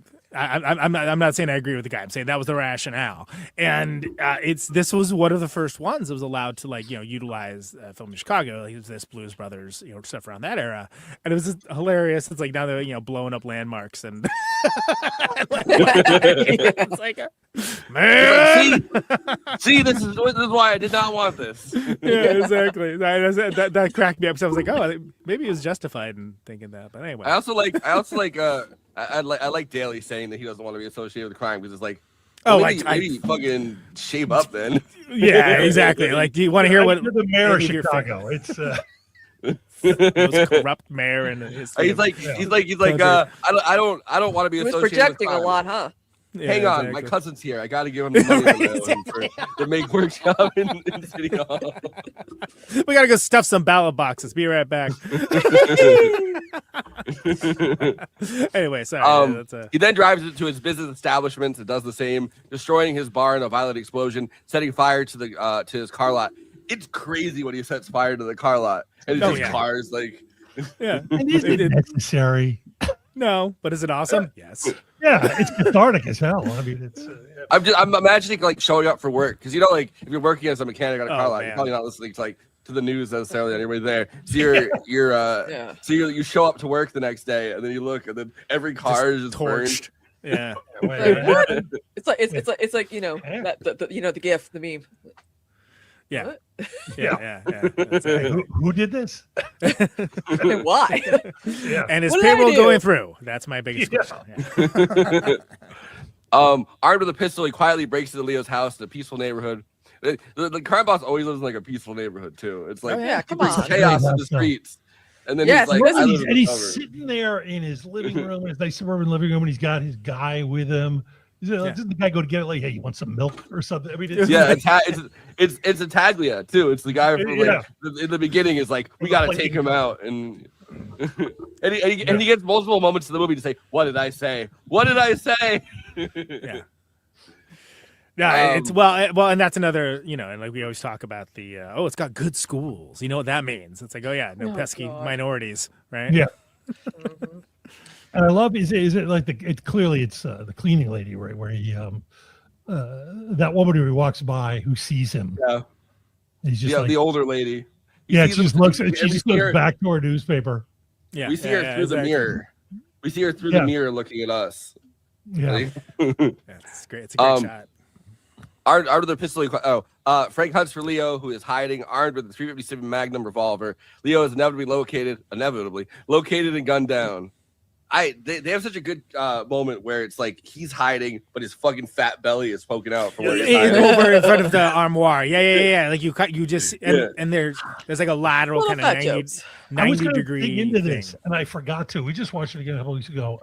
I watched with a friend who's a big crime movie freak like me, and we were talking about it. It's like I am not entirely certain that this is not the first movie that posited a mob boss in a tracksuit. Tracksuit Not mafia. a thing you saw before that. It was not a thing you saw a lot. Certainly not in Scarface. You know, it's not. Well, because like The Godfather, right? It's the top echelon. Oh, yeah, Like, it's they the would never be it's caught. also the 40s. Yeah. They didn't have Nike. Yeah, but I'm saying like I've always talked about like the class levels of the various mob movies, and it's always the Godfather, the people that wouldn't be caught dead in a tracksuit. Like, you know, they'd be like, go upstairs and fucking change if they caught you in a tracksuit. Yeah, The higher up it goes, the more they're likely to wear like a expensive suit. So this guy is like he's always the Tracksuit, Chicago gold outfit chain. boss. He's like he's at home, he's wearing his velour. Yeah. It's like Yeah, and then which is interesting because that does start to change throughout the 80s, right? Like little later on, it became the look, and which came first, you know, the movies or the reality? I don't know. I don't know. yeah. Well, they kind of make fun of that in the Sopranos a little bit. Yeah. Yeah. But So my also wife think, did product placement for Puma back in the day, and one of the things she did was The Sopranos. She would provide them with those suits. Oh, really? Oh, wow. Yeah, they do wear a lot of poop. I think that there's interesting about this mob boss being both. He's like old and he's kind of obese, and it's like, you know, everyone else in his outfit is like, you know, they're ready to go to war for him, and he's just kind of like this older, kind of big guy wearing like the tracks. Like it's clearly for luxury, but also for you know, because the kind of tracksuit is definitely like a higher end one, but he's also wearing it, I think, for comfort. He's like, I'm not going to go out there and. Yeah, he's the boss. He Well, doesn't as have to. long as he doesn't got the blonde hair or a tiara crown, it doesn't look like Jimmy Savile, we should be fine. Topical. Yeah, good. That's good. I just think about having like just a guy in your house.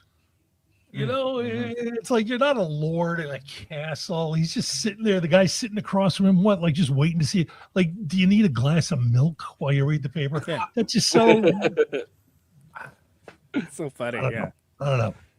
And then he's like, no, thank you. You go drink the milk. And he's like, he's had like this the attack of that guy has such a stupid smirk on his face the whole movie too. He's like smirking while he's pouring the milk, and it's like, oh man, Midwestern as fuck too. It's dairy country out here. You gotta drink your milk. And the scene where he finally shoots him is so interesting because he's trying to hide behind the furniture, not quite obscuring him, but it's clear like he's going to try to get the drop on him, right? Yeah. And he's got this in his mind, and but the way that the room is set up, there's no possible way you could get the drop on someone walking through that door. There's just no chance. Yeah. But it's also like, what's he going to do? He's not like a combat guy, you know. He's the boss. He doesn't have to think about this kind of thing, right? And then when he does get got, it's. Like then he tries to, you know, do the like with hate's heart, I stab at the kind of last thing, and then he gets shot again. Which I probably shouldn't have laughed at, but this time I did because it's like in his big broad chest. It's like great Michael Mann thing where he cuts a couple of frames out. Yeah, he gets hit, which he does again in Manhunter when Francis Dollarhide gets shot. That's which right. is such an interesting effect, and you have to like wonder. You know, did Michael Mann stumble across it himself? Did he see it in some obscure thing? But it's a great effect. I've not seen it before. Yeah, I mean, I that's from thinking from the timeline. I don't think I'd seen that in anything that I can think of, like, you know, at that point. So, but it's very effective because it's like it's shocking, right? Like, oh, yeah, like your eye is shocked into because it's an unnatural thing. We're so used to moving everything about James Caan getting shot to death at The Godfather. He's like, you know, it's like, but there is this thing where you miss a couple frames. It's like, and then that is one of the great like 10 guys pop out at the just start shooting James Caan in his car. And it's like, wow, how did all these guys find a good hiding spot? Like, did they get how many hours ahead of time did they get here? Like, it's like the Gopher game. They're always got their own hole.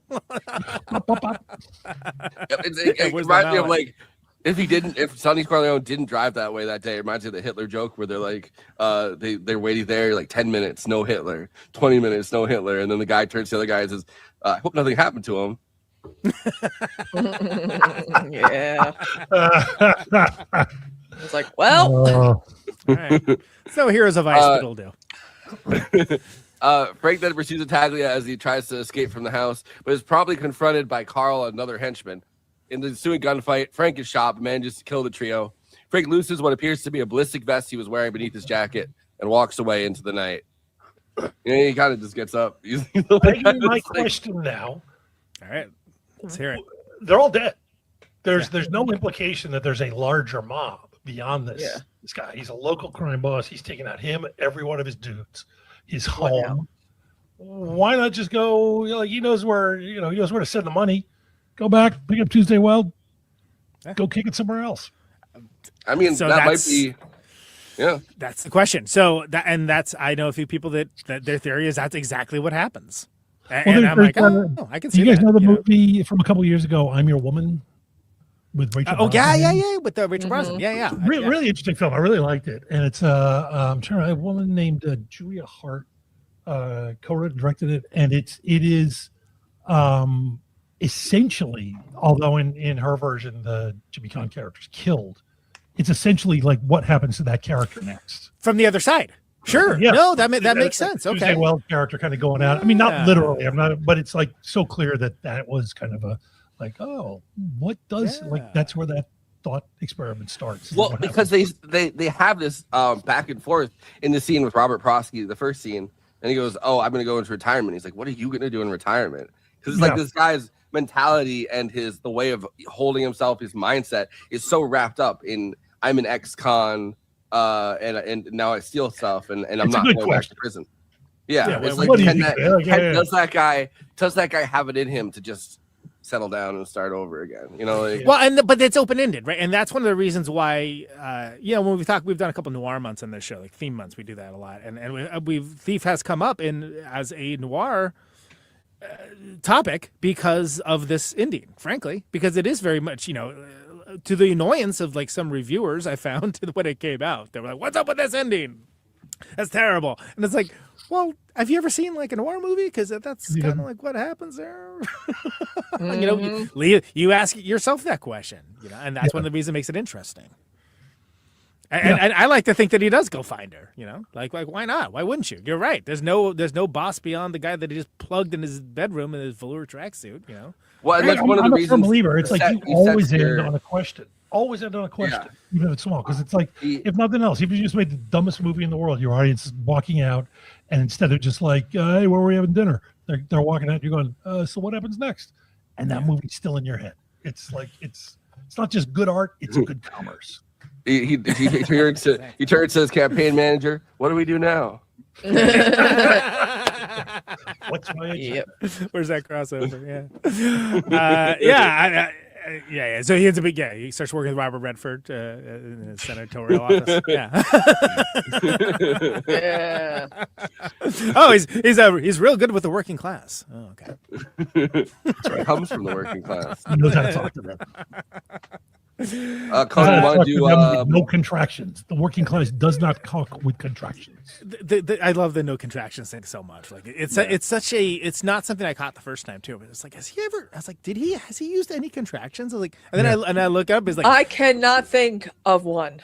Yeah, well, and then he like talks about how that was like a choice he made because And then try to do that for a day and see, like it's It's like when you're taking public speaking and they say don't like that.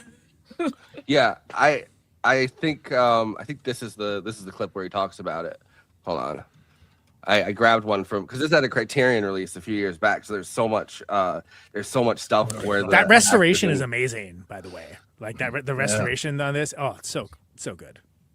I want to say this is the clip where he talks about this. What are you looking at? Huh? If you listen to the whole picture, I chose, there's not one contraction in it. I never say isn't, wasn't. I was right. It was this one. So it was, I am the last guy. This is not the way it is supposed to be, whatever. And it was very, distinct and strange. You want to make people join a Lonely Hearts Club, I am a straight arrow. I am a true blue kind of a guy. I've been cool. I am now unmarried. So let's cut the mini moves and the bullshit and get on with this big romance. It was pretty much the story of a guy who tells a story pretty much with that scene with Tuesday in that coffee shop. But it really turns out a guy who's in a hurry to achieve this collage because there were like 11 years of his life stolen because he robbed $40 or something. What is this? That is my life. Nothing, nobody can stop me from making that happen. There were a lot of choices, in Thief. And I made that choice early to be, very distinct and not give a shit about anybody. No fear of anything. There's nothing you could do to me that I'm afraid of. I've had it all done to me. And in that thing, which I loved, I think it's one of my favorite scenes, probably my favorite scene. And I was so proud, like when Strasbourg and they used to do that scene, like at the studio and other places, they, for their students.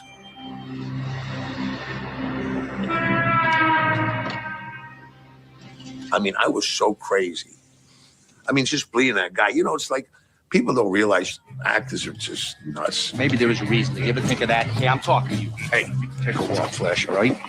Go on. Hey, but part of being one that's fairly successful is like, you can't just push a button. So whether you like to admit it or not, a certain osmosis takes place, and you actually become a little bit of that guy. There was this one scene, there was this guy, big guy. The guy was like 6'4", he had to weigh 240. I didn't hit him. I just went, boom, hit him in the jaw. Pow! Get out of my fucking way. I didn't say anything. This guy with the mic will say, son of a bitch, he hurt me. That big animal, I just slapped him in the chest. They don't come along like that too. I mean, that kind of character, you can just so involved. Well, it could have oversold the tough guy aspect of it all, but it's like it's Jimmy Cotty. He doesn't have to oversell anything. And by the way, you showed every frame from that film that William Peterson is in. Oh, really? Nice. He's gonna go on a star and like a man's next good film. That's right. I like that he's still like the guy says, "Oh, he hurt me when he punched me." He goes, "That big animal." Yeah. Classic Jimmy God, exactly. Well, everybody, the time has come. Letterboxd, of course, is a social media site for film lovers to talk out with into each other about the movies they love, maybe the movies that they didn't love, maybe the movies they found profoundly macho but moving at the same time. And of course, this is a bottom-up democracy. Everyone gets to have their say, not just the Siskel's and Eberts of the world. Everyone gets to chime and opine about the movies, best expressed succinctly for the purpose of this bit, where they collected weekly by yours truly, to be put on screen and reacted to by a Forrest in the panel. That's what this bit is. These are the Letterboxd one-liners for Thief. Let's roll them. Going from freelance to having an employer made him want to blow up his own house. I mean, it's so true, though. No lies detected. He doesn't. He might have a contract with with his employer, but it doesn't fucking matter. He's blowing up that house. He's starting over. I have been a freelancer for 30 years, and I would blow up my own house if I If you look up the word cool in the dictionary, you'll find the definition of the word cool. If you want to experience cool, you just need to watch Thief. That's 2 lines. Yeah, it's sometimes we stress the definitions. What the heck? What do you? Everyone's a critic. Come on, Jesus Christ. Letterboxd 2-liners. What a man. 2 ends. What a man, what a man, what a man, what a mighty good man. Sorry. If you average this one and the last one together, it's one sentence. Okay, all right. Okay. It's this one that I feel like Heat is the other one that it's like, what a man. Yeah, it's, whatever. We're allowed one. Frank would have been one hell of a social media influencer, I'm guessing. Yeah. I wear $100,000 or what $2,000 suits. I wear this 3-carat wristwatch. Yeah, absolutely. Slacks. Remember, it's slacks. Oh, yeah, man. it's My slacks. all-time favorite word. Slacks. What the hell is it you think I do? Well, I'm here to teach you what I do. Bring back slacks, everybody. I'm Action Frank, out of this. aka Frank Lala. I want you to like and subscribe. Make sure to hit that bell for notifications. Hit the bell. Hit the bell. I said hit the bell. A lot of people have been saying they don't see our notifications. Hit the bell. Anti-capitalist masterpiece where James Caan literally burns down the system. Yep. Piece by piece. The house, the cars, the bar. You know? That's a great director, Joe Talbot, by the way. Last Black Man in San Francisco and many other great movies. Oh yeah. So. Nope. I mean, the last one said it was Jack Nance, who's been dead for years. So I never. I don't think that's actually Jack Nance. Star of Eraserhead. Yeah. You know, you fucked up when a man throws away his dream collage postcard, which he made out of magazine cutouts. That's true. By the way, if you follow me on Twitter, you've seen that image before, even if you've never seen this movie. It's, Yeah, the header. It's a good one. It's got swag. I love that just Willie Nelson is on there because like short of context is like, oh wow, he really likes Willie. He wants to see Willie Nelson on tour just once. Just once right now. Yeah. He wants a bunch of ghost kids for some reason, and he wants to see Willie Nelson on tour. That's crazy. What is this movie? Yeah, if I had a bunch of power tools, I could probably rob a bank too. Big deal. So those were John Santucci's tools that he used. Like he still had his tools, a lot of them, and they were getting. He was teaching James Caan how to actually like blow through a safe. It's amazing. Sidebar, I love how when they're going through the operations, there's like the great Tangerine Dream score for all of it, and then it drops out just to hear the torch. I think that's such a cool. I love that. Well, the shot of him sitting there after they've drilled with his cigarette, and he's just greasy and tired. He's just sitting there, and there's something about that scene that's just like, damn, like did the job. You know, it's an amazing shot. Yeah. There's I guess they didn't fully tell James Caan that like the scene in the beginning where he blows into like where he goes through the safe that he's gonna actually have to do that. And the day came in the shooting schedule, and they were like, "Okay, are you ready? It's time to break into this safe. You got to drill into it." And he was like, he's just drilling into it for like a really long time, and then he does the last thing where he grabs something else and he pulls out the two like the two last pieces or whatever, and opens the door, and everyone started clapping because they didn't know whether he was gonna remember to like pull out the last two things holding it together. He just did it by like, yeah. What a thing to just go off vibes for. You know, amazing. The Razzie is nominating Tangerine Dream for worst score of 1981. Is just another of many god awful looks for that shitbag organization. Yeah, for sure. Agree. Well, it would not like by the end of the 80s. I feel like that would not have been the case at all. Everyone would be like, "Oh, it's a great score." Not even. But that's you got to say it was radical in Sorcerer, and it was still radical in this, and it's is what happens is you come in and you train an audience, you know, how to see and hear in new ways. And I do every time I hear Tangerine Dream, I do still think of trucks, like trucks just going over a little, like a little. Yeah, totally. They kill it on that too, you know. Great. Yeah. Criminality is the purest form of capitalism. Yep. I like that you could switch it and it would still be true. Capitalism is the purest form of criminality. Yeah, sure. That works too. Which is why it's true. Absolutely. But like, I love that he gets addicted at the cops and he goes, "Find your own scores. Why don't you work for a day?" Yes. That's great. So good. He's robbing people who are then robbing him, and he's like, "Find your own money to rob. Why are you taking money out of my pocket?" Yeah. Great. Amazing power tool ASMR compilation video, sadly interrupted by the story of a toxic marriage and a man who refuses to do what's good for him. I love ASMR. What boss wrote this? Exactly. He should have just gone with the contract. Leo was offering him such a good deal. Yeah, exactly. He did nothing. The boss did nothing wrong. Exactly. Those are the Letterboxd one-liners for Thief. Please follow the show on our Movie Night Extra account for Letterboxd HQ, where we're posting all the great stuff from this very episode, attendant short-form content, tidbits, things along those lines. A safe cracker over there at Always Flacco. That's your host. He's logging stuff for this show and so very much more. You can follow him on Letterboxd as well. Do you have a license for this? I do. At Conan Neutron, you can follow me for Highbrow, Midbrow, Populous Fair, Criterion Challenge well underway. Please follow along if you feel so inclined. Do all that in the popular Letterboxd platform. Christina, as always, stealing hearts down there at Christina on Letterboxd. You can find her logging stuff as well. Josh Olson, there is a Trailers from Hell Letterboxd account, but it's Trailers from Hell HEL, which is hilarious to me. I don't know who's posted on that or whatever, but some stuff from your great shows is posted too there for the Letterboxd devotees. Oh, okay. Before we let you go, we're gonna need to if you get any plugs and final thoughts for Michael Mann's Thief, Josh Olson. I mean, the final thoughts, I could go all night. It's just. Well, you can't. That's why we're doing it now. But anyway. Yeah. I got nothing. I love this movie. I love movies that rip it off well.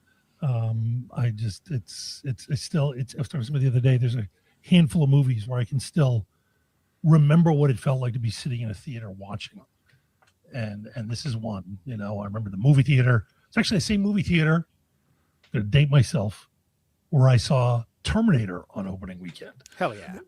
And oh yeah, I'm gonna tell you, this was a time, man. I mean, there's some terrible movies in the '80s, but you could still like wander in off the street to see some, little thing and just be blown away by something like this. And yeah, it's crazy. And I'm still, I will say I have fallen victim to the.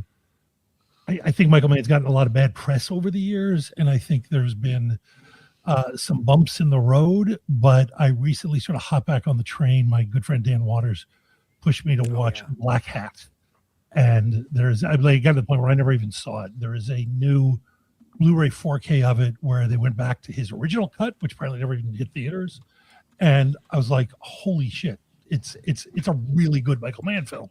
He's still doing it, and I love the Miami Vice movie, and I mean he's still out there. He's still doing it, and love him. By the way, Dan Waters, also a writer of Heathers, which we had Michael Lehman on to talk about some years back. Oh. And great writer. Yeah.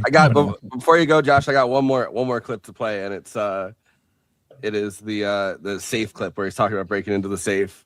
On like this would be my worst nightmare if I was an actor, like not being prepared to do this, and then on the day out there, like, all right, buddy.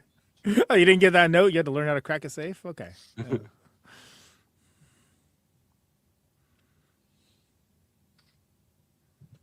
Wait, hang on. Where's the audio?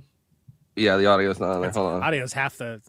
See, talk about not being prepared for the task you're about to do. Jesus. Yeah, this is my. When we were doing this scene, Mike had not told me that we were just going to be robbing the actual safe, and so I had to do the entire thing. That's as far as I can go.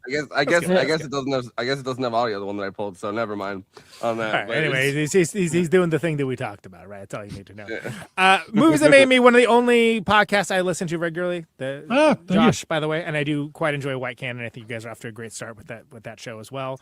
I would be disingenuous to not mention that friend of the show from Unkind Rewind, another Josh Dugan, big West Wing thing fan. Oh. So wanted to give us I have PTSD from that. I don't blame you. Can I plug it even though it's dead? By all means. My good friend Dave Anthony, comedian and co-host of the Amazing Dollop podcast, watched. It started out at a bar. We thought it would never happen. We thought we'd never make it 5 episodes. We ended up watching and doing an episode on every single solitary -1 episode of The West Wing, dismantling the show's terrible centrist Democrat politics. And by the time it was done, we had, Adolph Reed and you can't believe the guest we had on that thing. And it was so much fun. But I have PTSD. I saw that headline the other day that like Trump is now going to destroy the West Wing, and I read that and I was like, shit. I mean, arguably the entire country has PTSD because the Democrats are still going off to that same playbook, but that's an entirely different podcast. So Strongly worded letter, Conan. Remember that'll They do. have that one West Wing mindset. monologue. Yeah, that one monologue that he did that wasn't West Wing, but it was like some movie about The journalism. Newsroom. Always goes viral. Newsroom. Yeah, The and Newsroom.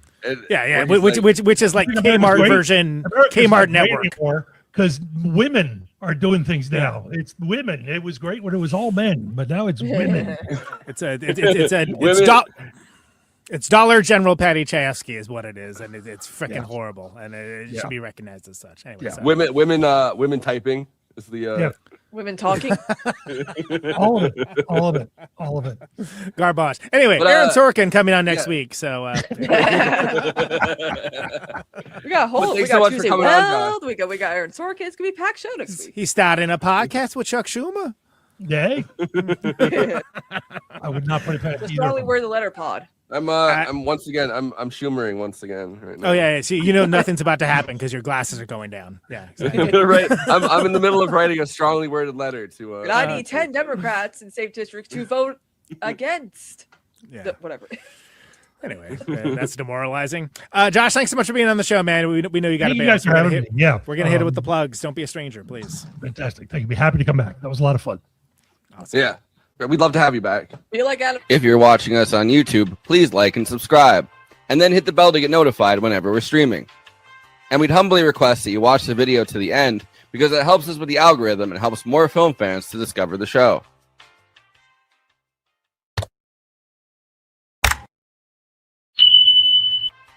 We're also monetized. If you want to get your chat questions definitely read on stream, you can always send us a super chat, which will help us keep the show going. Every cent helps.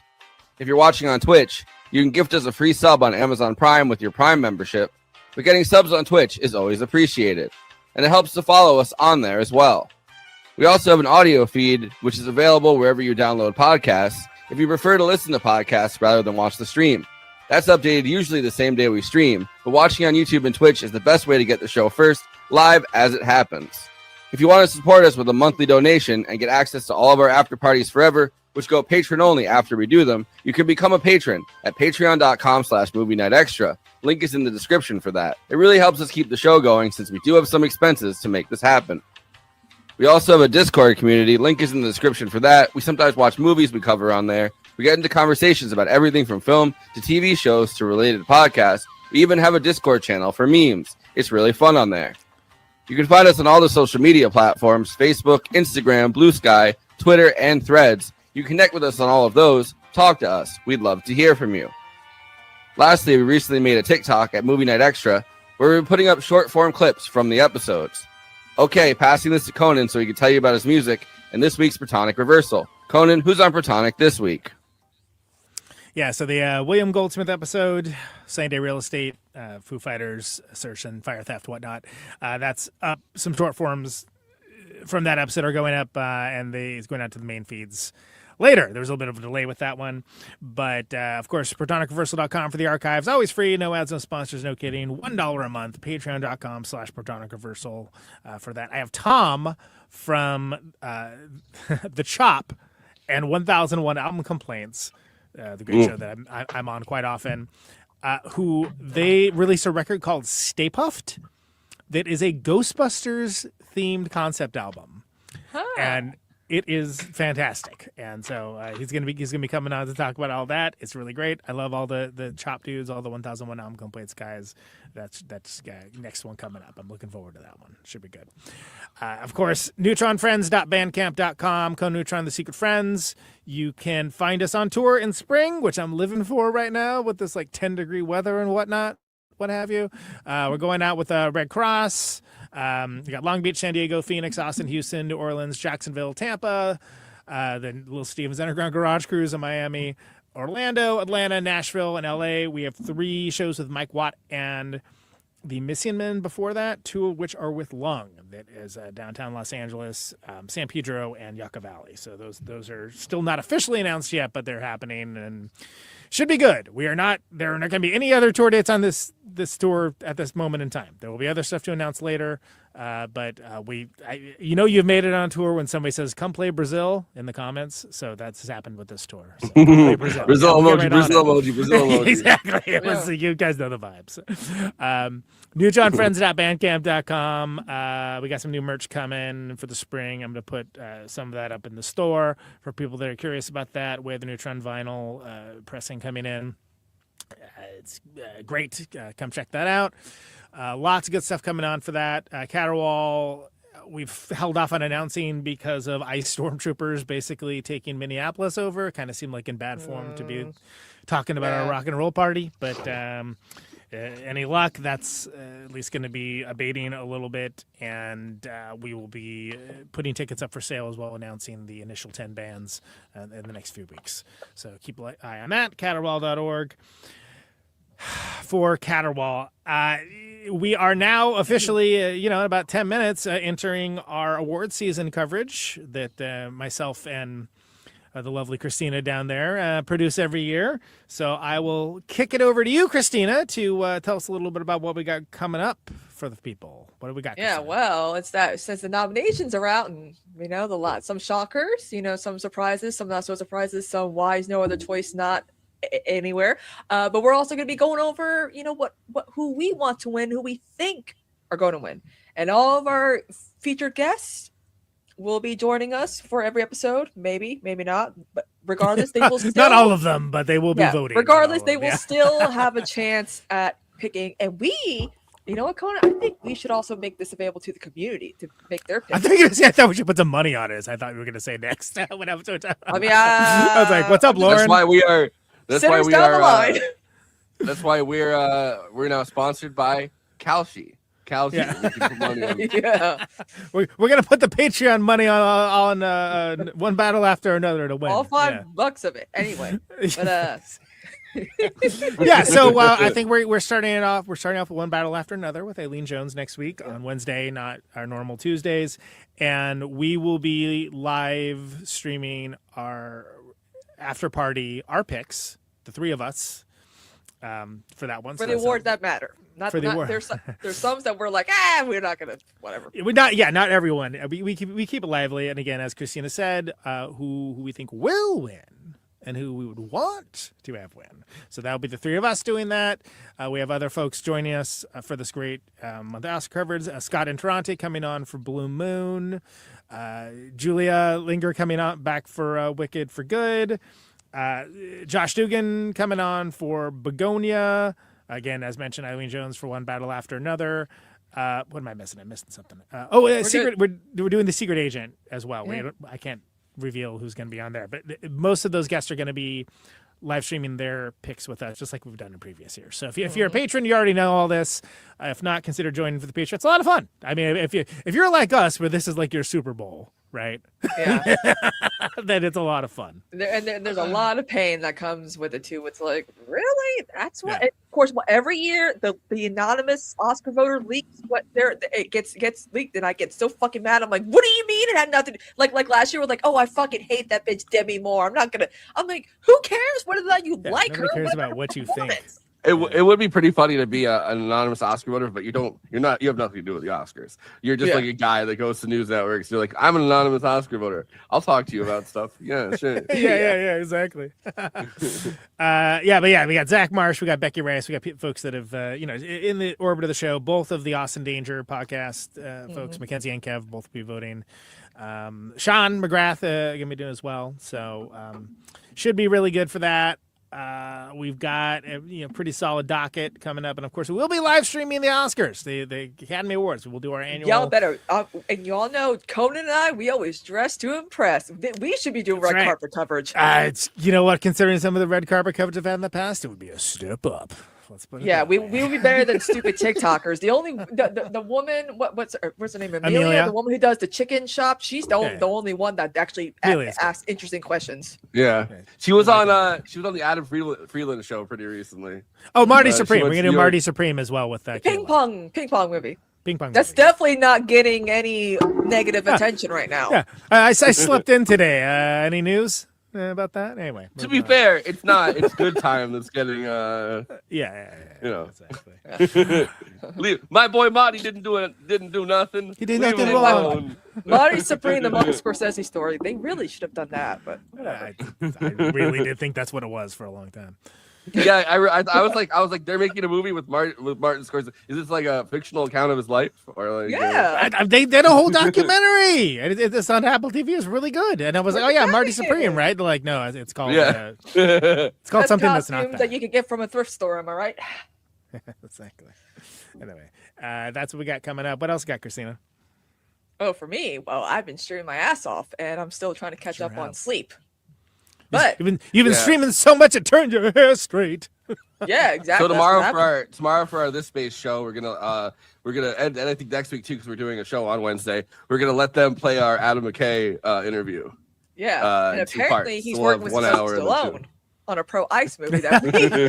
Heroes of Ice. It would be funny. It would be funny if it cut off right there before he said. You guys thought I We was will be like, joking. wait, what? We went psych. I know we're not covering the stupid Melania movie. We do not support Brett rape, whatever. Anyway. Yeah, his name did get invoked earlier for talking about the Red Dragon. Hannibal Lecter. Yeah. Yeah. That is Comeback. That's story, a movie. am I right? I am literally wearing a Death's Head moth bolo tie. That's how much I'm down with the whole Silence of the Lambs, Hannibal Lecter world. But yeah, Red Dragon's not that good. I mean, it's 2/3 of it is, and like there's things that are great in it, but boy, But the important 1/3 of it is what matters, right? which is the end, and it's not great, and it's very telling that Jodie Foster was like, nah, I'm good, and props to Julianne Moore for doing her best. What's up? Yeah, because isn't that the one where that's always parody? Because it's like with Ray Liotta. Yeah, And exactly. Sorry. Hannibal. Yeah, it's I'm like from fucking Goodfellas to this. Okay. Yeah. Okay, right. Anyway, so basically, in the movie pantheon, Manhunter, awesome. Silence of the Lambs, awesome. We need to cover it. You can skip the other two.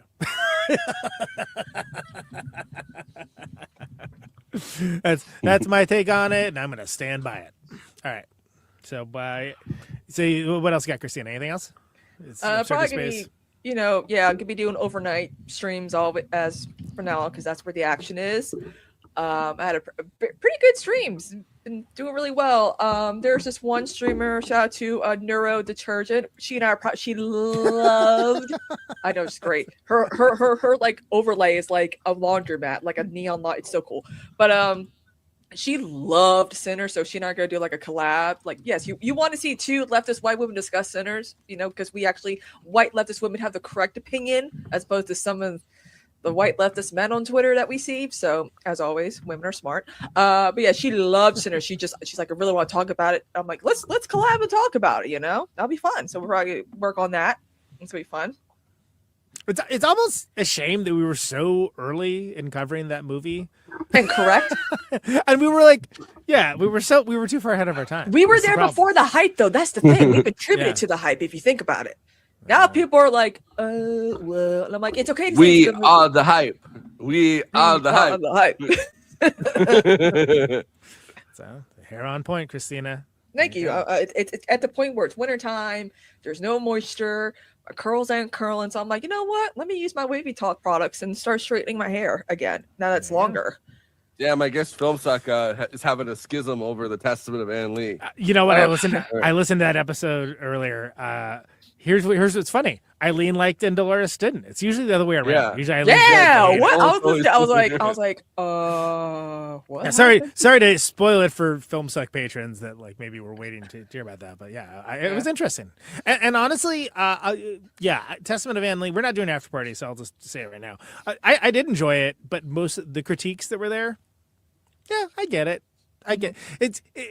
I thought it was cool though, and I thought it did things that I hadn't really seen before, and I thought it was interesting. I think Amanda Seyfried was freaking awesome in it. Like she's Yeah. she's a Also, she's a socialist. We love her. Comrade She Seyfried. came to she came to Upstate Films like in Socrates, like like a 30 minutes above me kind of, and she actually did like personalized they're playing it right now in the theater, in the independent theater, and she did like personalized promo where she was like, this is Testament of Ann Lee, come see it at Upstate Films in Socrates. And I mean, you saw it, right, Forrest?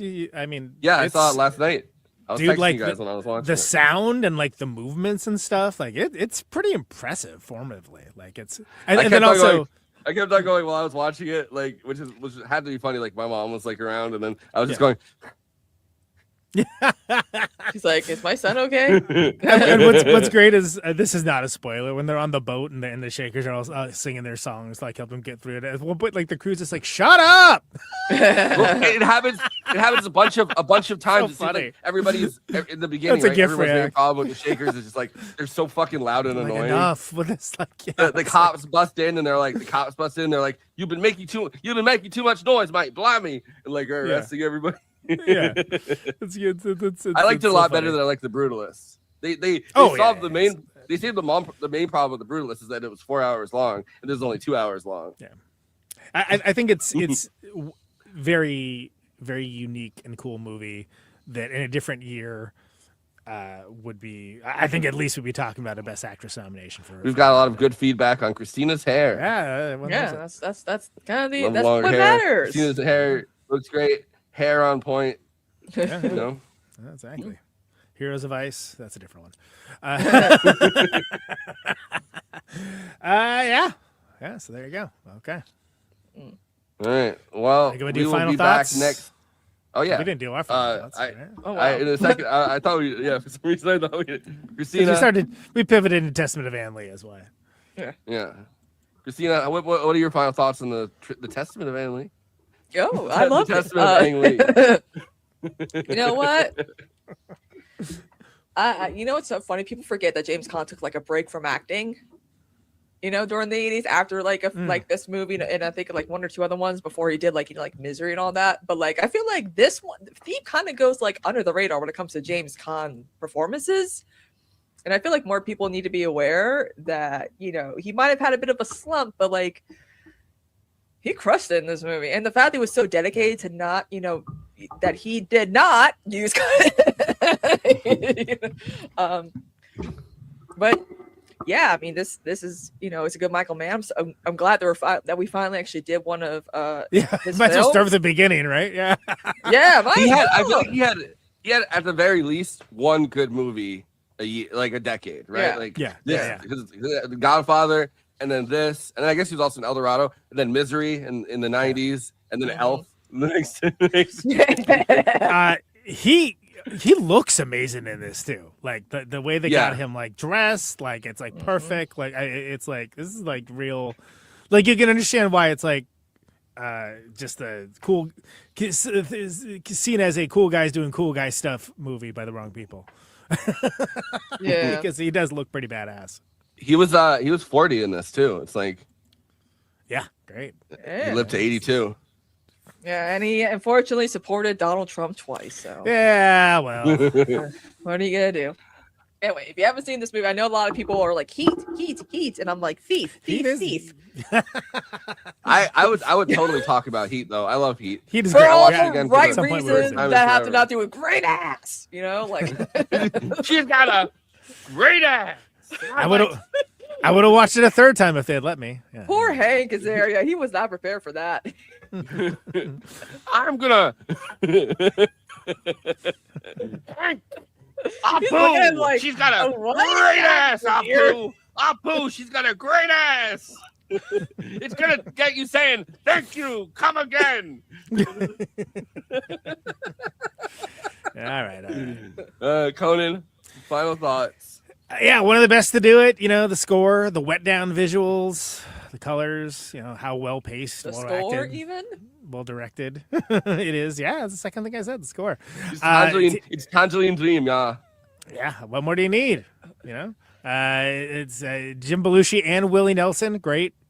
Classic Chicago scenery in here. Astounding. This is a directorial debut. And yeah, it's a real pleasure to talk about this with Josh Olson. And I think it was a. Hopefully, he said he'll come back on. They invited. We keep having cool big guests on. They keep inviting themselves back. So we will oblige them. That's all I'm going to say about it. For sure. It was great to talk about it. And like I said before, drive who? Nicholas Winding Refn owes Michael Mann royalties for he's got a back in his great career. drive. I'm gonna. All right. Well, next week we're Woof. gonna be streaming on. Next week we're gonna be streaming on Wednesday. We're gonna be talking about one battle after another. Right. What came first? the first wait, battle we or also the... we also gotta start doing our watch parties too. So what day? Oh yeah. So join the Movie Night Extravaganza Patreon. I know there's been a lot of in the talk Discord. In the Discord about people having not seen a lot of the nominees, so The girls got you may or covered. may not be having some events play within. So keep Join up the with the Patreon. Discord because I Join the pretty sure Patreon, that- and the Patreon should be in the in the bio, but I'll make sure it is right after this. And if it's not, it'll be in there very shortly. There you go. So good double episodes. Adam McCain, Josh Olson. Coming up next, one podcast after another. Yes.